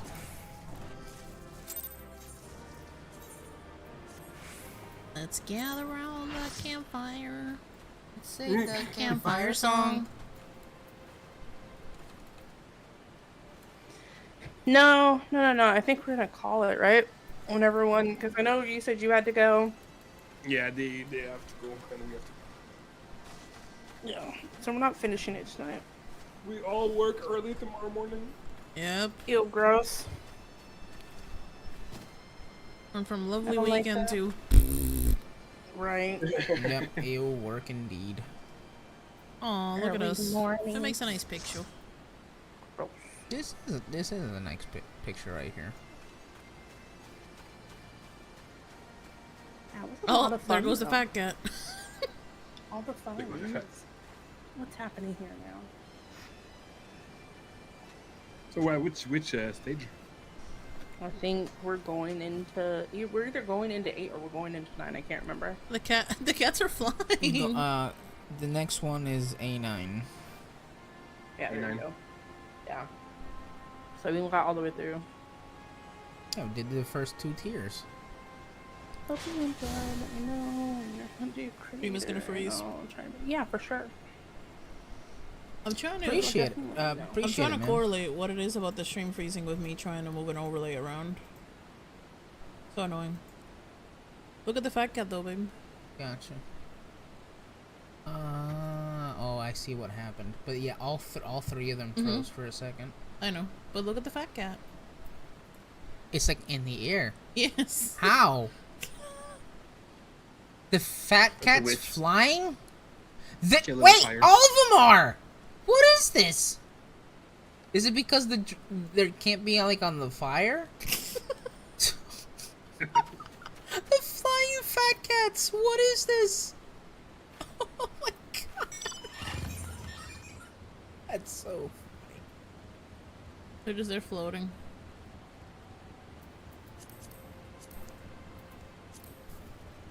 Of course, man. And thanks for even stopping by the stream as well. Really Sometimes. appreciate it. We gotta get a picture with the elfies. Yes. Take it easy, man.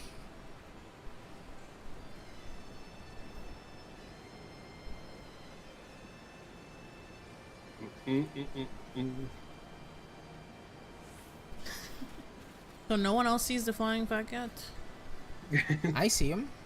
in your screen? Yes. Oh yeah. Honestly, I don't see him. Pay attention, Alex. Come on. No, he's not on my screen. Fucking back. Oh man. Yay. Lilith, if you want, post your Bungie ID in Discord. Because I think after this, there's a couple more things, like maybe 1 or 2 more things I'd like to do in Destiny before we get off stream today, and then can have dinner and whatnot. Alright, there we go. So now we've got the one for next time. Yay! Nice. Yay! All the things. I wanted to turn on the lighting, but the fat cat on top looks evil. It looks like it's like plotting revenge or something. I've been on all day training for this raid. Also we got a all day some- off work for it just to help you guys out. Well, I appreciate it. Aw, Hi, damn, I appreciate Heiners. Scarlett. Maybe we'll have to get back into Destiny. I don't remember why we quit know. playing. I like literally Yeah, don't other remember. games, that's why. We just playing. multiple games. Because you actually have variety of tastes and can focus Yeah. on multiple things, whereas we're obsessed. No, but I mean, since we've been playing Final Fantasy, we didn't play. Literally, Final Fantasy is the only thing we've been playing since we started it. So, I presume Alex- if we add Destiny, we can play and Destiny at the same time, so I don't mind. Honestly. Yeah. Well, if you Alex play only Destiny- recently started playing something else the other day. Yeah. He went back to playing League for the first time Yeah. in 6 weeks. Pretty much. Well, when you do, you know 2 nerds that play it. Yep. Yeah. Like I'm in the corner waiting. Yes, she's coming. Yes. But then as soon as you hear fun, uninstall, babe, okay? So you're probably just like, Aw. delete. Oh Aw. my god, Aki, look at the name. Which one? What Lilith just posted in Discord? Where? Destiny Talk. No backup crayons. Yeah, I believe it. That's great. We had a ton of fun. Thank you guys so much for joining Absolutely. No, that was us. fun. Yeah, all- Thank Make you sure for to letting us be a ping part us of it. when you're gonna do the last tier. For sure. Always happy to have you, Scarlet. Always helpful. Of Anytime. course. It's always a fun time. You know what to do. DM or in the Discord, just tag me or Kebi or whoever. Yeah. Or Scarlet. Just scream at her. Be like, get a hold of Yeah, him. yeah. You're right. Oh my god. Likewise, nice Of meeting course. everyone. J2, nice meeting you. Fun Nice meeting streams, everyone. fun nights. Talk to you Hope later. Monday goes okay for everyone. And happy final shape for those joining us on Tuesday. Alright, hopefully your Monday's not too Monday. Oh. Monday, not too mundane. Yeah. Makes sense. Alright. Yeah. Bye, guys. Bye bye. Bye. Take care. Bye, y'all. Alright, I'm leaving this. And did you say we're still doing Yeah, video stuff? I would like to end the stream with Destiny, especially, you know, it being that close to the Yes, final Heine, shape. our apologies. We were. We were. We were in VC with a couple other streamers, so we didn't want to interrupt. But yes, we were, and then we had to take a quick little pause Yes. because, yeah. Because we were helping them unlock raids, and we wanted them to be able to enjoy it. I'm gonna go back to Mandy and then log off, babe. Yep. Ooh, I'd- we're on the Curse of Osiris now. Yeah. Should probably stand up. Yeah, it was Everyone really was super, nice. super sweet, and we just met players that love 14 and D2. Yeah. What a and concept. imagine that. Imagine that. We need more of those in the world.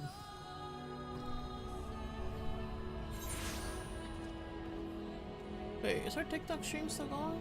Yeah, I see it. What does it say offline? No, I see it, babe. On my I just PC refreshed it set and I offline. see it. I don't know. Yep, it's. Oh it's god, this, I'm live. gonna have to crash it again. For D2. If you could. Alright guys, so here's what's gonna happen, okay? Listen up. I'm just kidding. We're gonna put a little BRB screen. You guys are gonna be nice and cute and get yourself some drinks and a cup of water, and we're gonna continue to watch the video while Kebi and I switch back to D2 because we have no life. And once we switch back to D2, we're gonna do D2 stuff, and we're gonna hug, and we're gonna be cute, and we're gonna be awesome. And Jay, I see you. You were an amazing raider. Thank you so much for letting us join Thank you. and have a good time with you all. Really appreciate it. That was really fun. I'm glad that we could get together and play with such nice people. It's always a good time. And yeah, thank you for for having just a great time. So everyone Really appreciate hydrate it. and stretch and do the things that Kebi and I are supposed to be doing, but we're ignoring, okay? Be nice and cute. And again, guys, if you have not followed the Elfies, they were super nice. Yeah, that We was also great. met someone, the Angry Frog, that happened to find us. It's just talking in chat right now. That was absolutely great. They for were real. such a vibe. So if you guys could please give them a follow and say that Aki and Kebi sent you, I would appreciate it. All right, so I got back into MIDI. Now I'm logging off the game. We like nice people. We like nice friends. Of course. We're just here to have a good time. And there is nothing wrong with enjoying multiple video games, believe Exactly, man. I mean, we understand that people like their own stuff, and we understand that Destiny specifically has had its bad past, but Aki and I, we've been there since the very beginning, and both games really mean the world to us. Our lives would be so different without both of them, and I'm just glad to be a part of both. not. Absolutely.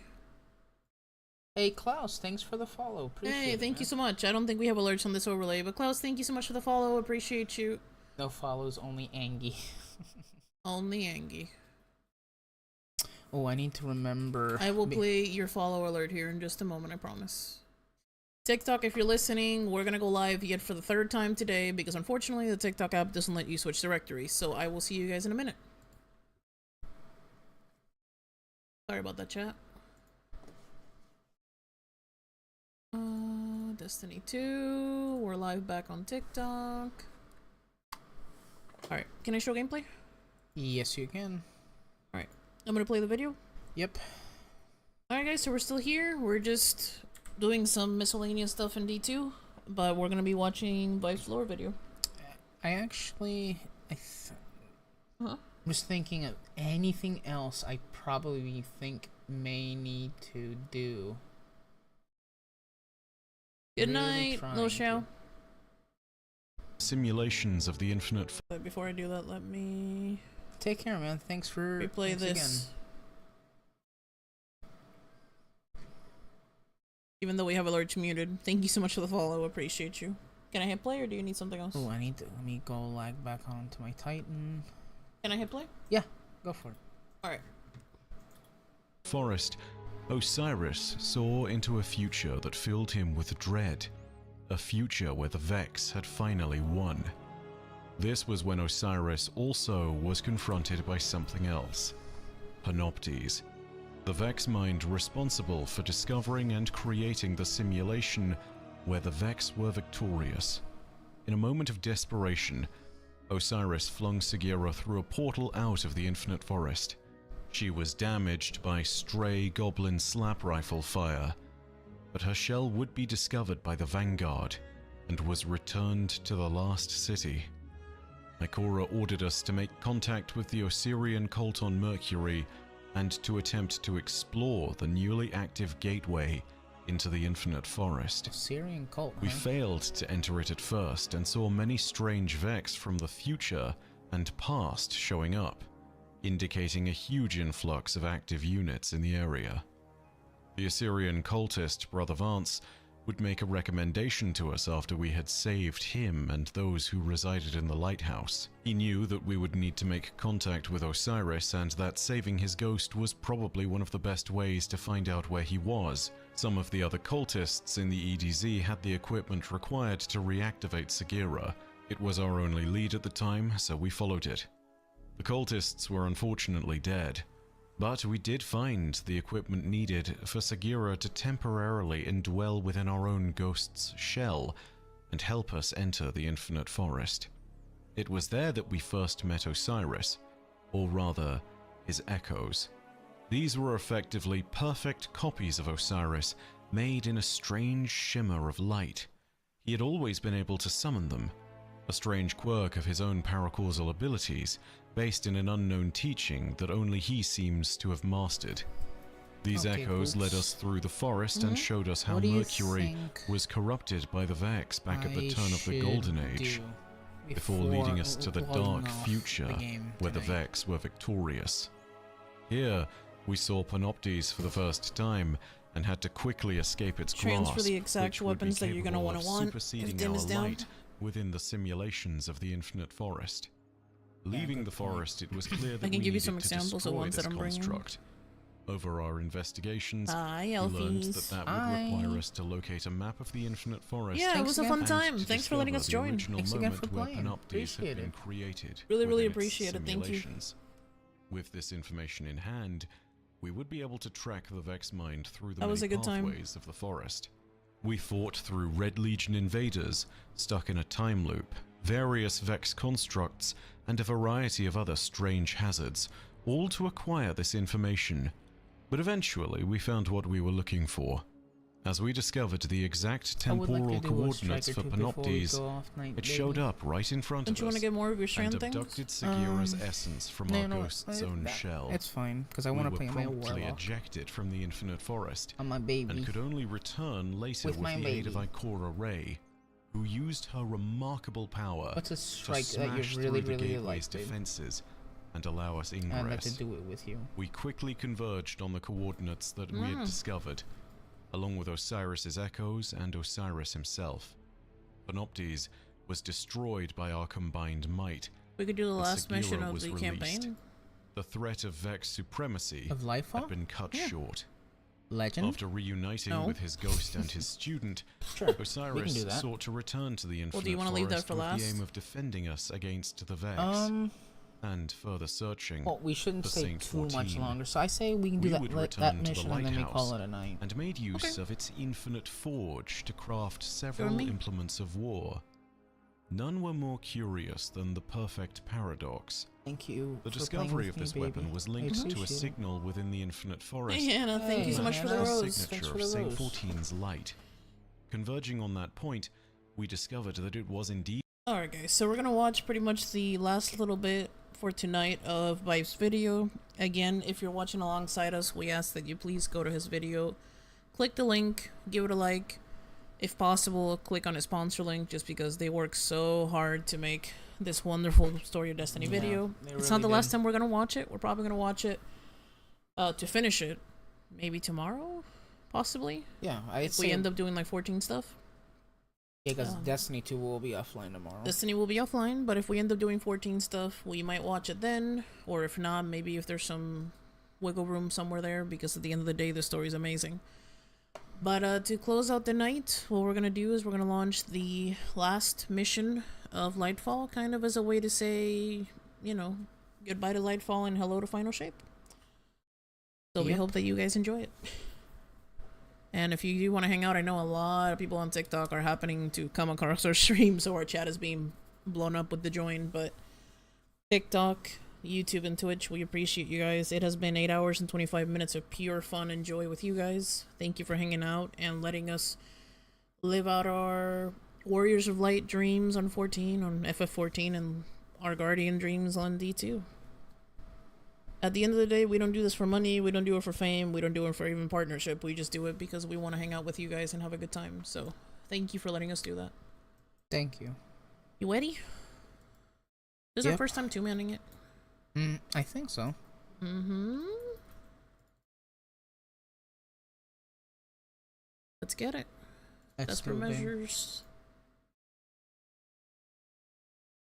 With my new Void his loadout. light, but he was nowhere to be found. Nice. As it turned out, the Vex had created a singular mind over countless thousands of simulations that was designed specifically to drain his light. We would follow the path of Saint, and discovered what seemed to be a memorial to the great Titan. He had slain thousands of Vex in his explorations of the forest, and they had expended significant resources to defeat him. On his body, we discovered the broken remnants of this shotgun. We reforged it in the lighthouse's infinite forge. Thank you for the hearts, But it guys. led us to Appreciate a moment you. where something seemingly impossible happened. Remarkably, Saint 14 had left a message for us with this weapon, stating that he remembered the moment when we gave it to him. We had only ever been raised as a guardian within the last half of a decade. Saint I'm actually gonna 14 switch. received Strand? this weapon Yeah. Me too. in the early City Age or late Dark Age, What did you perhaps. need to switch? Regardless, Just a loadout. we weren't The grenade alive type? for that Yeah. moment. So it seemed impossible grapple. that we would have been Gotcha. able to give him this weapon. Regardless, we held on to this weapon, understanding that not only Let's go, was it one babe. of the Let's finer kick crafted ass. shotguns that we had received at the time, but also that with time travel and the Vex, certain possibilities may arise even if they are technically impossible. This perfect paradox might yet come to pass. We might yet live to see ourselves present Saint 14 with this shotgun. We all mourned the loss of this great hero, but we would not have long to do so. Soon we would need to descend upon Mars and face a rising new threat. The Traveler's Light had awakened slumbering gods and begun to thaw the ice around Hellas Basin. Soon Mars would become a battleground of old machines and ancient shadows once Alright, more. let's go.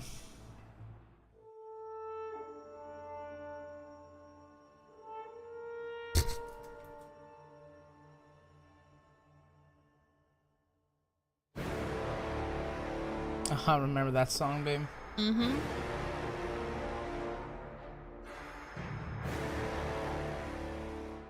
What happened next began with an unusual amount of warsats falling in Hellas Basin.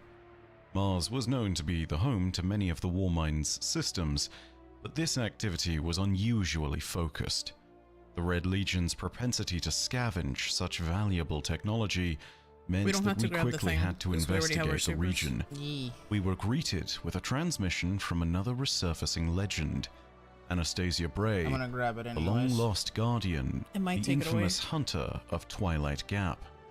She had converged on this location in her quest for the core of the Warmind Rasputin. Whilst we'd interfaced with trace segments of him before, this was his true core and the heart of his system, and she'd found it just in the nick of time. We arrived as the ice was beginning to thaw, and as the forces of Zol and Nokris were beginning to return from their long slumber. Commander Zavala was quick to assert himself into the picture, given that he saw the Warmind as an imminent threat to humanity if it wasn't capable of being made into an asset. Anna Bray wasn't so convinced and believed that Rasputin could be an ally of his own volition. GG, thank you so much for the follow. Rasputin quickly pounced upon the opportunity to prove by deploying We're gonna find out Tuesday what it's all about. In particular, it looks so much fun. Pretty much, it's a selected bunch of Bungie's like supers and melees and grenades and stuff like that. They selected a few, and then they made them into this super customizable class. So so much fun. And Tom Berry, it was our pleasure DPSing right beside you. That was a really fun time. And Zavala thought that we would be up to the task. So basically, Twinkle Toes, you can pick Beam like a striker titan that can suspend and does solar melee. Like, it's just the most fun shit I've ever seen. Out. And so we converged on the European dead zone. You have to listen to kids sing karaoke? No. A source of strong light which would be enough to tempt Zol's hunger and bait the trap. But the trap would not be on our own terms. We would need to descend deep into the Martian tunnels in order to lure out Zol. There we would face Nokris's brood for the first time, and saw firsthand the power of Hive necromancy used against us in order to summon back numerous dead Hive into the battle as it was going on.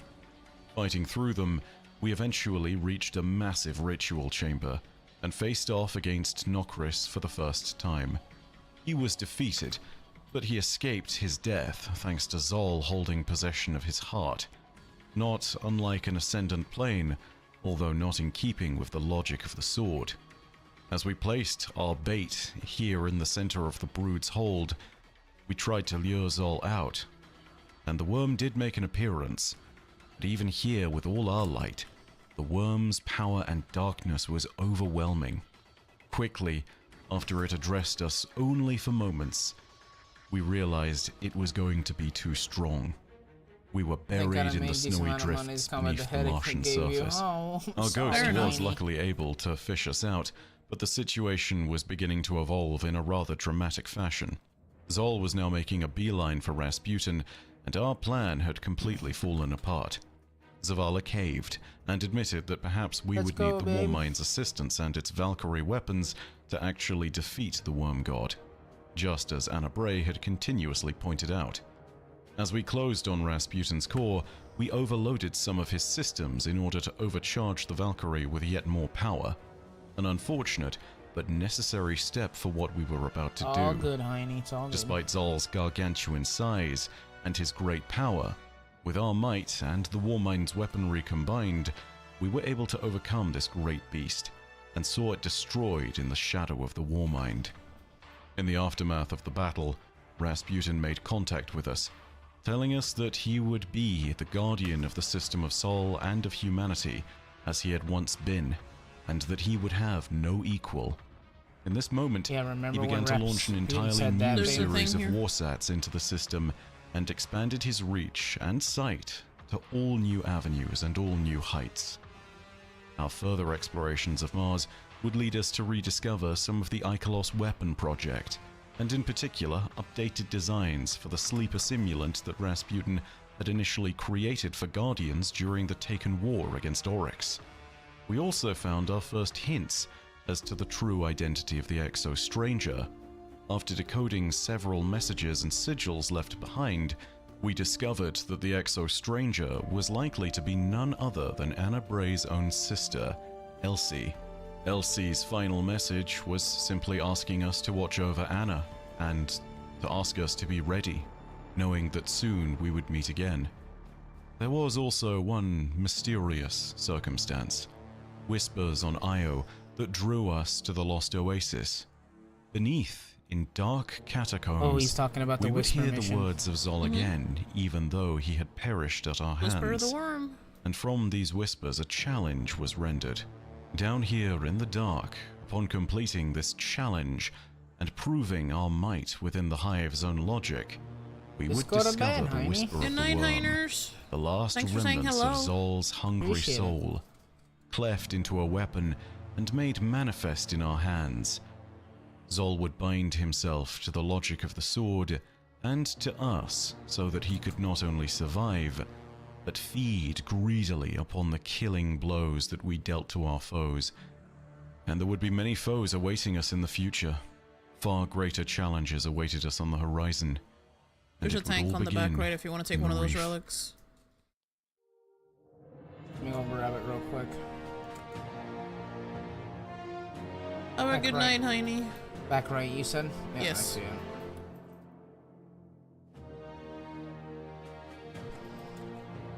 Got it? Yep. Tormentor back here. I As think. the conflict on Mars began to die down, Cade Never mind. and the Queen's Wrath, Petra Venge, had gone hunting. A new abomination had hit the reef in recent months, a writhing mass of new Elixni forces that were not quite alive. These new dead Elixni, or rather undead Elixni, were known as the Scorn. Tainted by some kind of dark ether, they could be risen again from the dead repeatedly. They were led by 8 barons, whom the Hunter and the Queen's Wrath would work to capture successfully over a long campaign. In the process of this, they discovered that the true leader of the Scorn was an all-too-familiar face, a traitor, Aldrin Sov, brother of the late Queen Mara. For their crimes, all of the Scorn and Aldrin were locked away in the max security wing of the Prison of Elders. Man, As I one of the forgot how barons, crazy this Vikrul the gets. Fanatic, spoke to Varix the Loyal, he made it clear that the Awoken lacked a strong leader without Mara. Varix saw this, and feared for the fate of his own people as well. But it was the words of Aldrin that may well have pushed him over the edge, and made it feel as though it was necessary for him to perform his next treacherous action. Varix made off with his own personal ether supplies and released every prisoner within the Prison of Elders in order to cover his escape.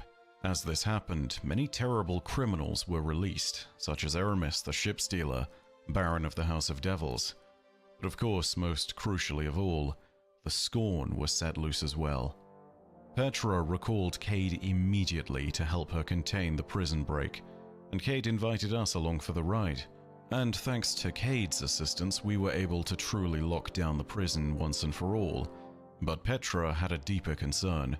She headed down to the Supermax wing where the Barons and Aldrin were being locked away, and she found that they had all made their escape. They were leaving via the airlock on the lowest part of the Prison of Elders. Cade destroyed a part of the prison's central processing hub and rode the debris down to reach them more quickly. Unfortunately, this left him isolated and alone, and destroyed some of our ways down that we might have used to get to him more quickly. Alone, he faced off against the majority of the escaped Scorn. They were armed and ready for this moment, and whilst it was not the falling clubs and gnashing teeth of the Scorn foot soldiers that got to him, there was one amongst their number who was better armed, a Baron, Purha, the rifleman. He would take up a perch above the battlefield and waited for an ideal moment to strike. But he didn't kill Cade. He killed Cade's ghost, Sundance. Cade was left broken and beaten by his encounter with the Barons. Without the light, there was little hope. But it was Prince Aldrin who stole Cade's weapon, the Ace of Spades, and asked him if he had any last words. Moments before Flag. we could arrive at the scene, Aldrin delivered Where? the killing Right here. blow. fatally shooting Cade 6. Let's do this. As we game. arrived, Aldrin and the Barons escaped, and Cade passed away in our arms. We would return Cade's remains to the tower, and though Let's Zavala do this, didn't want to commit boys. forces to hunting Aldrin for fear of losing more friends, Ikora had a fire in her heart. So did we. We stated plainly for Zavala that he wouldn't need to commit any forces, breaking the silence that had persisted since the Black Garden's heart. For the first I got the time, big boy. we spoke and promised Aldrin Sov would die by our hands. But before going after Aldrin Sov, Ikora had found something that we needed to address. She had been You having sorry you visions farted? and dreams of light, potentially sent to her by the Traveler. We followed those dreams to Io, Don't worry about it, and were gifted because we with can't new smell it. understandings of our light. With these new powers in hands, it appeared that the Traveler might be preparing to arm us better for what came next. To hunt down the Barons, we would need to head to the Tangled Shore, a lawless and wayward patch of space within the reef's territory, frequented Thanks. by pirates and It smugglers. was loud. Oh, Petra God. picked up on our signal shortly after we arrived and offered us some assistance against the Barons. That assistance came in an unusual form, Elixni. Criminal Elixni, but Elixni at our side nonetheless.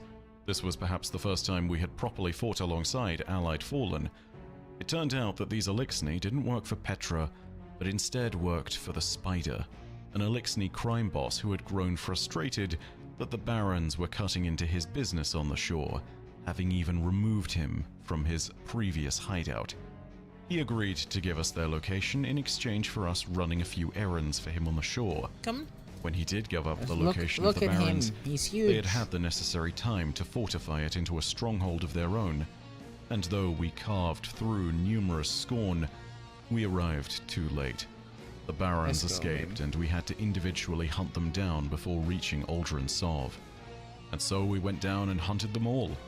The Rider, the Mad Bomber, the Trickster, the Rifleman, the Hangman, the Mindbender, the Machinist, and eventually, as we made our way to a well-guarded Let's go, Awoken babe. watchtower, we faced down the last of them, Fikrul, the Fanatic. But while we had been hunting, Aldrin had been listening. As it turned out, his murder of Cade had not been of his own volition entirely. He had been guided to his target by a spectral vision of his lost sister Mara, who had told him to let the reef burn, and that only he could free her from some dark prison. The spectral vision guided him to the European Dead Zone, where he took a shard of the Traveler and brought it with him to the Tangled Shores watchtower. Deep within that watchtower, the one that linked to the Dreaming City, the corruption behind Aldrin's eyes was starting to grow. In that moment, the darkness within Aldrin and the shard's light were combined. They opened a gateway within the inner chamber of the watchtower, a gateway that led to the Dreaming City. The apparition of Mara thanked Aldrin and said that he had indeed been the key to freeing her. But in truth, Aldrin had unleashed a powerful taken entity, a chimera the veil. possessed of a greater mind, somewhere off, far beyond the portal's end. It quickly consumed him, swallowing him whole just as we arrived on the scene. We had to destroy this terrible monster, and after defeating it, a broken, beaten, and no longer bewitched Aldrin was lying face first in front of us. Just as he had done to Cade, we then offered him his last words, with the Look Ace how of close we Spades are. being held in Yep. dark offering of finality. It isn't clear to this day who killed the Forsaken Prince, but his death would create echoes across the many years of our story still to come. Petra wasn't done though. Regardless of whether we had shot Aldrin or whether she had, she insisted that the work needed to continue, and it would continue in the Dreaming City. She told us that we needed to make contact with Mara Sov, and that she could do so if we merely returned to the watchtower and stepped through the gateway that Aldrin had created. On the other side, we got our first glimpse at the Dreaming City, the Awoken's most sacred place in all existence, We met up with Petra, and after reactivating an awoken device called the Oracle Engine, we heard the voice of Mara Sov. But unlike for poor Aldrin, this was no apparition. This time, the voice of the Queen was real, and as it turned out, Eris, Mara, and Osiris's plans had borne fruit. Back at the Battle of Saturn, the Queen knew that she would need to die, and that her death would leave Oryx exposed. But she had prepared for this moment. Much like the Hive, she had carved a throne world for herself out of the Ascendant Plane.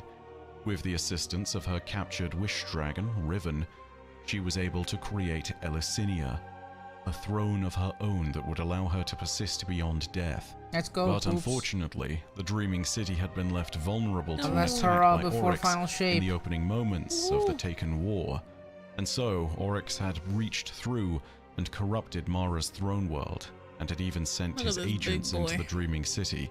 It was now infested not All just right, with Scorn, big boy. but also with Taken. And worse still, Hive broods were descending upon the Awoken's most holy stronghold. But, worst of all, Let's do this, Riven man. had been taken by Get Oryx before we had destroyed him. She had been the one who had been Open directing up. Aldrin. She had been the one who had given him the visions of Mara. She had been the one responsible for Cade's death. Petra had put two and two together quickly enough, and Mara did as well. Aldrin might have pulled the trigger, but the real menace behind this was the manipulations of Riven of 1,000 Voices, the last known Ahamkara. The vengeance of a monarch who has lived for 1,000,000 years is something to behold, and the action which basically Mara dead. undertook was swift and decisive. Without hesitation, she decreed that the Dreaming City should be opened to the Guardians, and that we should assemble a team to hunt the last Ahamkara. We were promised the bounty of the Awoken's realms yet again if we could slay Riven, and so we eagerly set out on our mission. As we worked our way towards the Queen's Walk Spire, we could not have known the doom that we would unleash. As our Bye, feet touched the homie. ground, our hearts were set on vengeance, and so perhaps it was already too late. We began our missions by freeing the Techians, Kali and Shuro-Chi, who instructed us that they would be able to contain Riven's heart if only we killed her. They also warned against the strong desires that we brought to bear in our fight, telling us that our desires as 6 immortal godslayers could feed a nation of Ahamkara, let alone just one. But maybe we should have listened more closely. Moving deeper into the heart of the Dreaming City, we faced challenges from powerful Taken Alright, and some now. of the Awoken's defenses that sealed Riven away.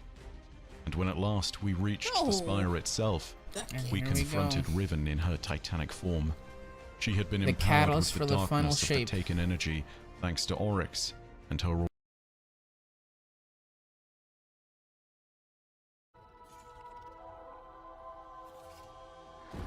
No more running away. Rest now.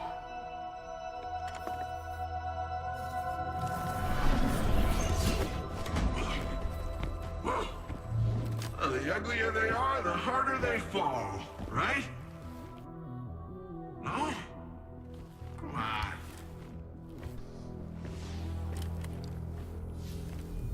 We finally found you. Get your ghost! What's wrong, Osiris? Get your ghost out of there! Finality takes shape. It's creating the link! At long last. Destroy it!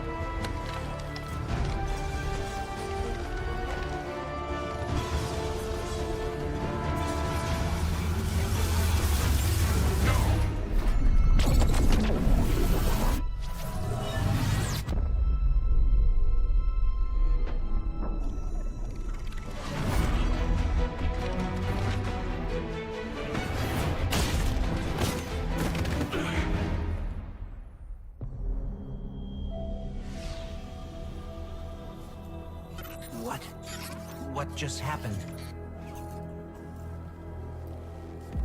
We just lost.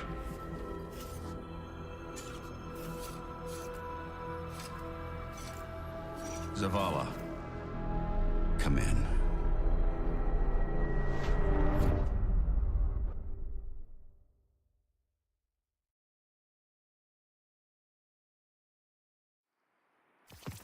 Oh boy. Oh boy, indeed.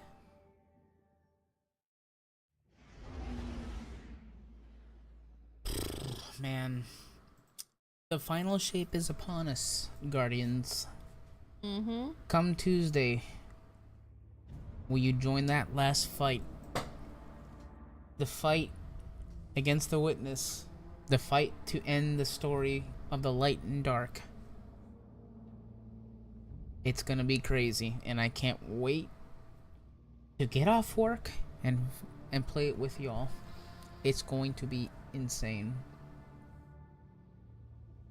Do you want to call it? Yeah, let's go and call it now so we can eat something. If and that is go the to bed. case, I think I might take a moment to get the launch trailer.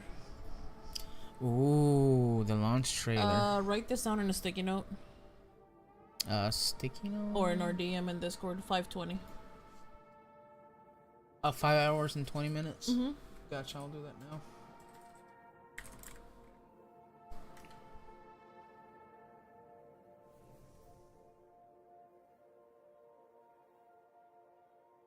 Alright. I gotta load it up. Let me... Done, poops. A second.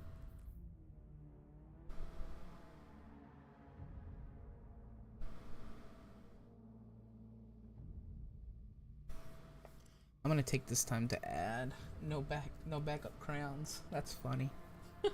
That's actually really funny.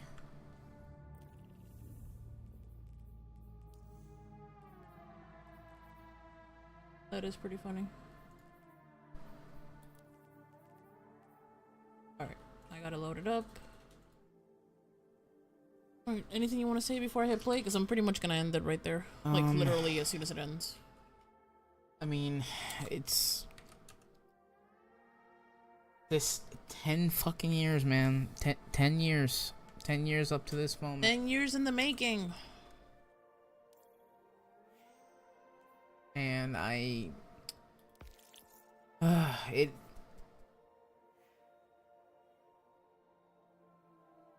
obviously, you know, I don't want it to end, but I know it's not gonna fully end. I know that, but it seems like the end of an era, kind of like how Endwalker was the end of an era for Final Fantasy 14. It's just this story. It's finally culminating. I just hope that Bungie can answer a lot of questions that we have. I have faith that they will. Because I know one thing. I know that Bungie's had a hard year. But I know one thing for certain. When Bungie is backed up into a wall, they bring the juice. They come out swinging. And then this last DLC is gonna be... It's a make or break for them. So I believe that they're going to bring us an amazing product and an amazing story. And I just can't wait to play it. I can't wait. It's finally the end of the Light and Darkness saga within Destiny 2, or this Destiny as a whole. Yep. And I can't wait to go through it. It's going to be glorious. So, with Anything that you being wanna said, say? yeah. Oh, if I start speaking, I'm gonna cry. So I ain't gonna. No, do no, that. no. You need to talk. Say something. Say one thing at least. I want chicken. Besides that, I want more chicken. besides more chicken, or besides pupa or pote or mama, what? What I want to say is that you guys should follow the social medias. Wow. Because it's gonna be a little bit tough on the schedule. You would think, oh my god, it's the biggest DLC of all time. AkiKebi will surely be live when it launches. AkiKebi had a mishap. Yeah, we're working on it, Adam. We're going offline, but that's kind of what we're gonna be doing while we're figuring out dinner. You know, taking off all the mods, spending the last of our legendary shards, etc. But thank you so much for the reminder. I appreciate it. What happened is that my job had a switch that is unfortunately requiring me to be in mandatory training. And by mandatory, I mean we're taking off certain mods pre-season because sometimes they bug out and we don't want to be on that bug out list. It's more of a superstition at this point, but yeah. You also play Warframe together? Maybe one day. I'm not gonna say no.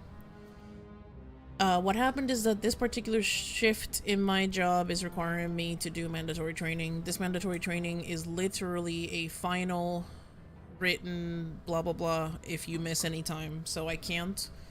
However, the moment that I am off my shift on Tuesday, you bet your sweet little ass we are going live immediately as soon as possible to enjoy the final shape with you guys. This game is my entire heart. If I had to pick one game to play for the rest of my life, it would be Destiny 2, hands down, no question. I adore the fuck out of Final Fantasy XIV, you guys know this, but D2 is my main. Seeing its culmination after all these years, finally coming through fruition, not to say that it's done, but you know, the main DLC. It's my pleasure to stream it, it's my pleasure to play it, it's the fact that we get to share that with you guys just makes it all the more special. The fact that I get to play that with my husband, who is also my best friend, it means the world. So follow the socials, we will let you know when we go live, and hopefully we won't cry too much. But it's gonna be a fun time, absolutely. It's a Destiny's biggest DLC, and then less than a month later, 14's newest DLC. I mean, we are eating good. Yes, we're eating good, we're very lucky, very blessed, and we're so happy to get to share it with you guys. So thank you for the opportunity to do that. Anything else?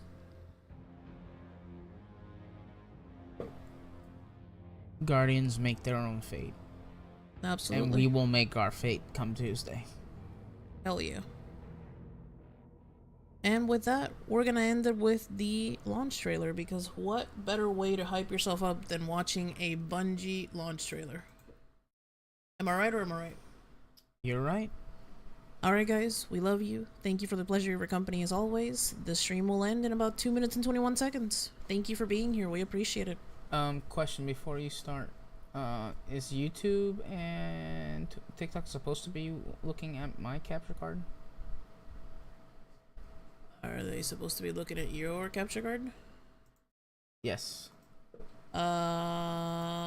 Yes. Okay. Simply because I forgot to add one thing to theirs. Gotcha. Let's see, nope. Hang on. Thank you for reminding me. Yep. That will be voice meter. Let me, where is launch trailer? Thank you. I forgot the scene doesn't automatically add it. So let me add that. Transform center to screen. Fit to screen. Okay. There. Better? Yep. Gamers.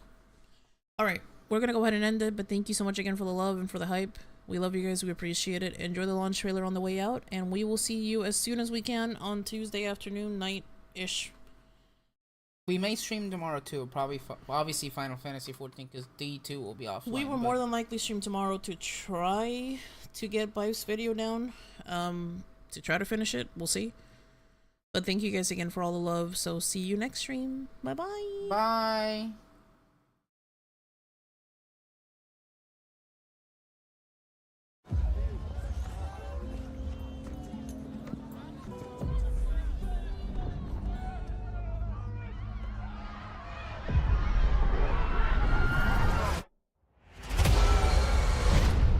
I'm gonna ask for a redo on that one. I don't know why that just froze right there. My apologies. We go again.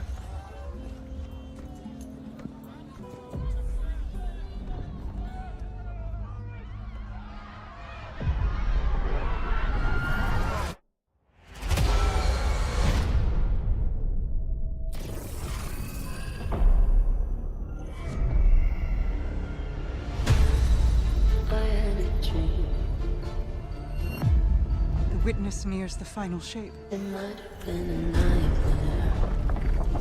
It's reshaping reality into a perfect stillness. I'm done burying my friends. It's the end of everything. Might as well try to stop it. One last step. Together. Into the end. This place. It's hard to describe. An infection. Festering. You said it spoke to you. The witness shows us what it thinks we want. It's a lie. Light bearer. Let us lift the weight of suffering.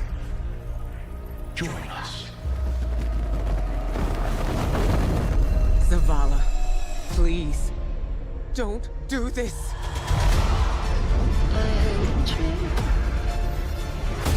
Got everything. Why don't you think? Monster might bring you nightmare. Nobody makes my fate but me.